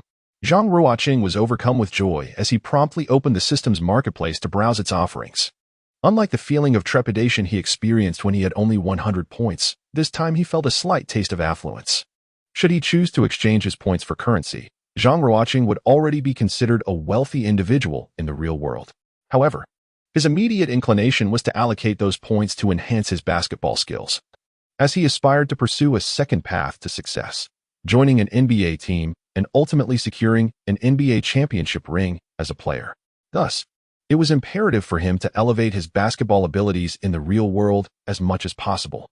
Moreover, he harbored a grander ambition to aid the beleaguered Chinese men's basketball team in reclaiming its former glory and ascending to the pinnacle of Asian and even global basketball. Nevertheless, Zhang Ruocheng refrained from making an immediate decision, opting instead for careful contemplation. He pondered the importance of reserving some points for future endeavors, contemplating the acquisition of powerful items that would facilitate the successful completion of subsequent tasks. For instance, his idol, Ray Allen from 2013, could be obtained for a mere 100 points. Securing him as a teammate in the upcoming mission would significantly increase their chances of success in critical moments. Thus, Zhang Ruocheng found himself in a state of dilemma, unable to reach a conclusion. After much deliberation, he resolved to seek the opinions of his two companions, Su Wani and Meng Ji. Zhang Ruocheng, possessing the contact information of these two individuals, promptly established a group chat, aptly named Team 404. He initiated the conversation with a casual greeting. "Hi, good evening." Before long, a reply materialized. "Good evening, Brother Ruocheng. It's Meng Ji. It seems this fellow is still awake." Zhang Ruocheng chuckled and inquired within the group, "Meng Ji, how do you intend to utilize your tokens?" "I'm not quite sure yet. I think I should probably save them for now. The rules state that one must accumulate 100,000 tokens to exchange for a pass. Therefore, my plan is to refrain from spending unless absolutely necessary. What are your thoughts, Brother Ruocheng?" "I intend to pursue the second route, so I wish to allocate my tokens towards enhancing my skills. However, I still harbor some hesitation." "The second route? Joining the NBA and clinching the championship, I presume?" "Truly. Brother Ruocheng, your aspirations are lofty, far beyond what someone like me could ever achieve." Meng Ji's half-joking remark elicited a mix of amusement and exasperation from Zhang Ruocheng, who sensed that Meng Ji might be teasing him. Yet, he recognized the truth in Meng Ji's words. Such a dream felt somewhat unrealistic for him at present. However, Zhang Ruocheng recalled a saying that circulated among fans of the Dallas Mavericks, now known as the Dallas Mavericks, during the 2011 playoffs. "Dreams that invite ridicule when spoken aloud possess true value." Admittedly, it sounded a bit juvenile, yet the essence of the sentiment resonated deeply with him, fueling his motivation significantly. At that moment, Su Wani contributed to the discussion. "My personal view aligns with Meng Ji's. For the time being, I would refrain from spending my tokens. Ruocheng, I suggest you consider enhancing your skills." Su Wani's unexpected suggestion took both Zhang Ruocheng and Meng Ji by surprise. Zhang Ruocheng queried, "Why? Joining the NBA and winning a championship is not only your dream, but also fulfills the conditions for advancement.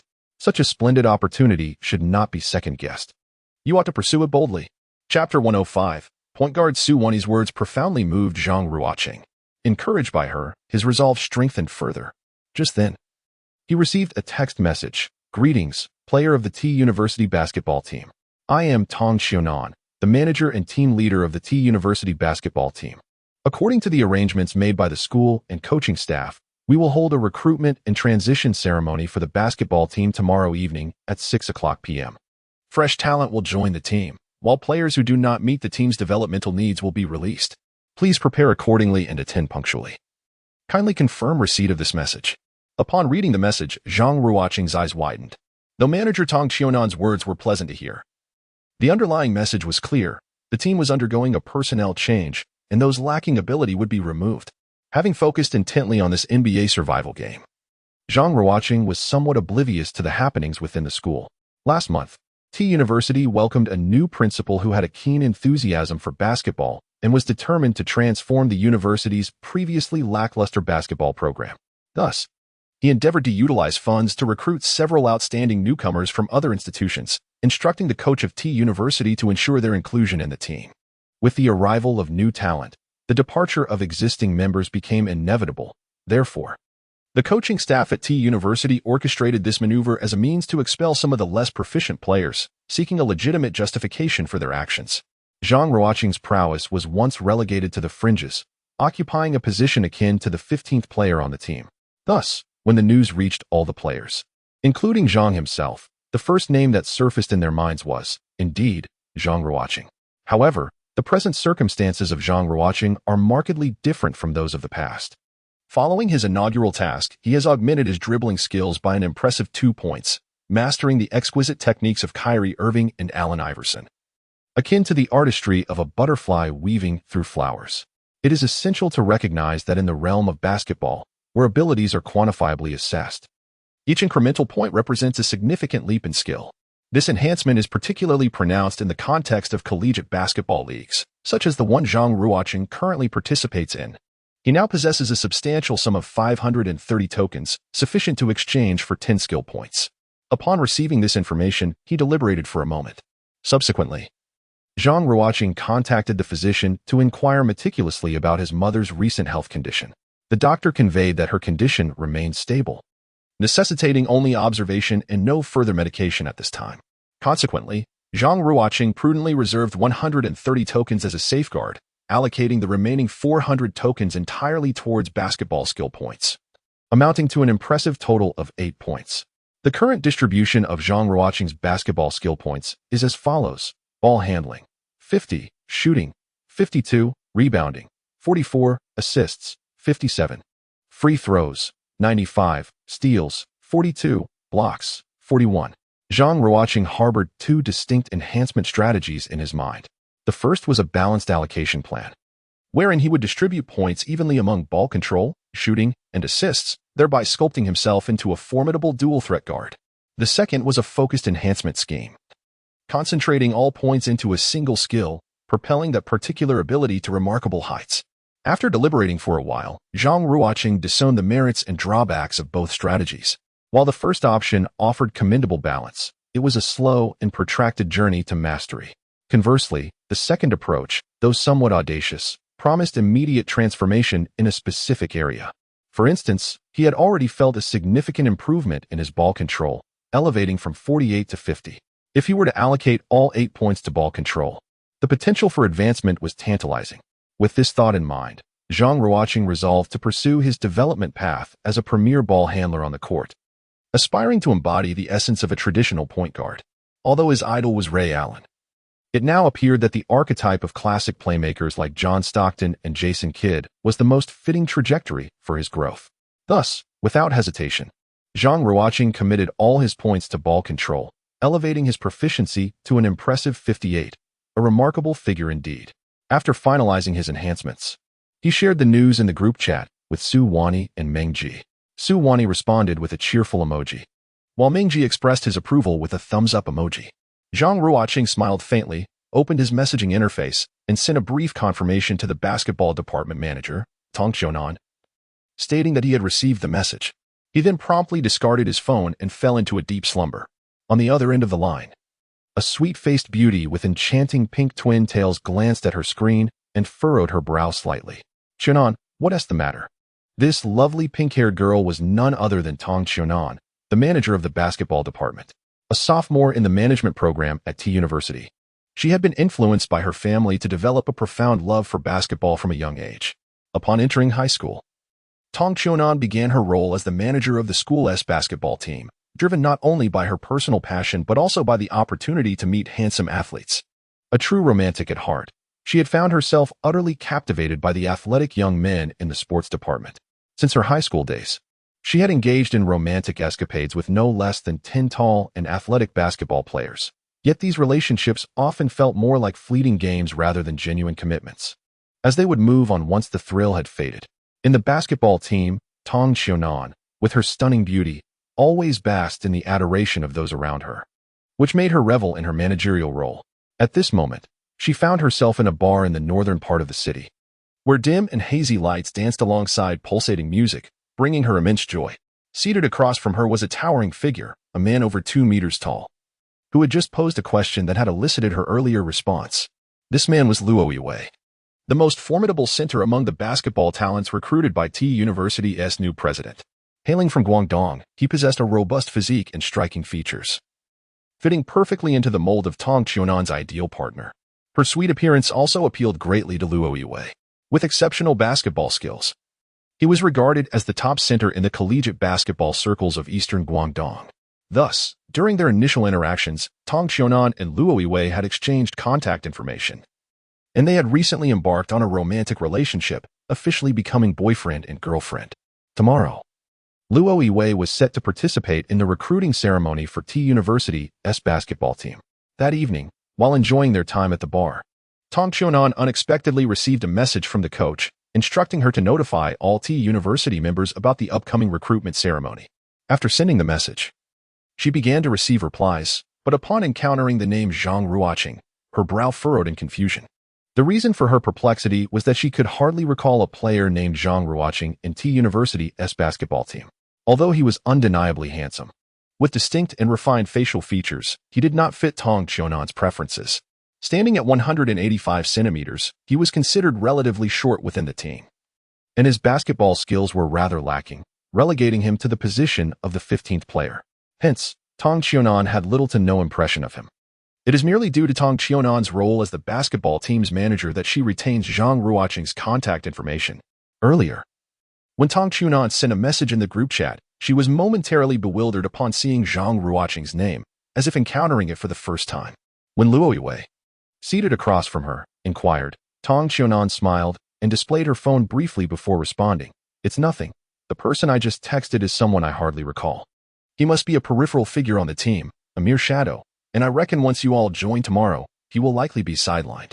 Luo Yiwei glanced at Tong Qiunan's phone screen, a smirk spreading across his face as he remarked, the president of T University has offered a handsome sum to recruit me. I was initially hesitant, considering the distance from Guangdong to Beijing, a city that feels completely foreign to me. However, it seems the move is indeed worthwhile. Oh, what makes you say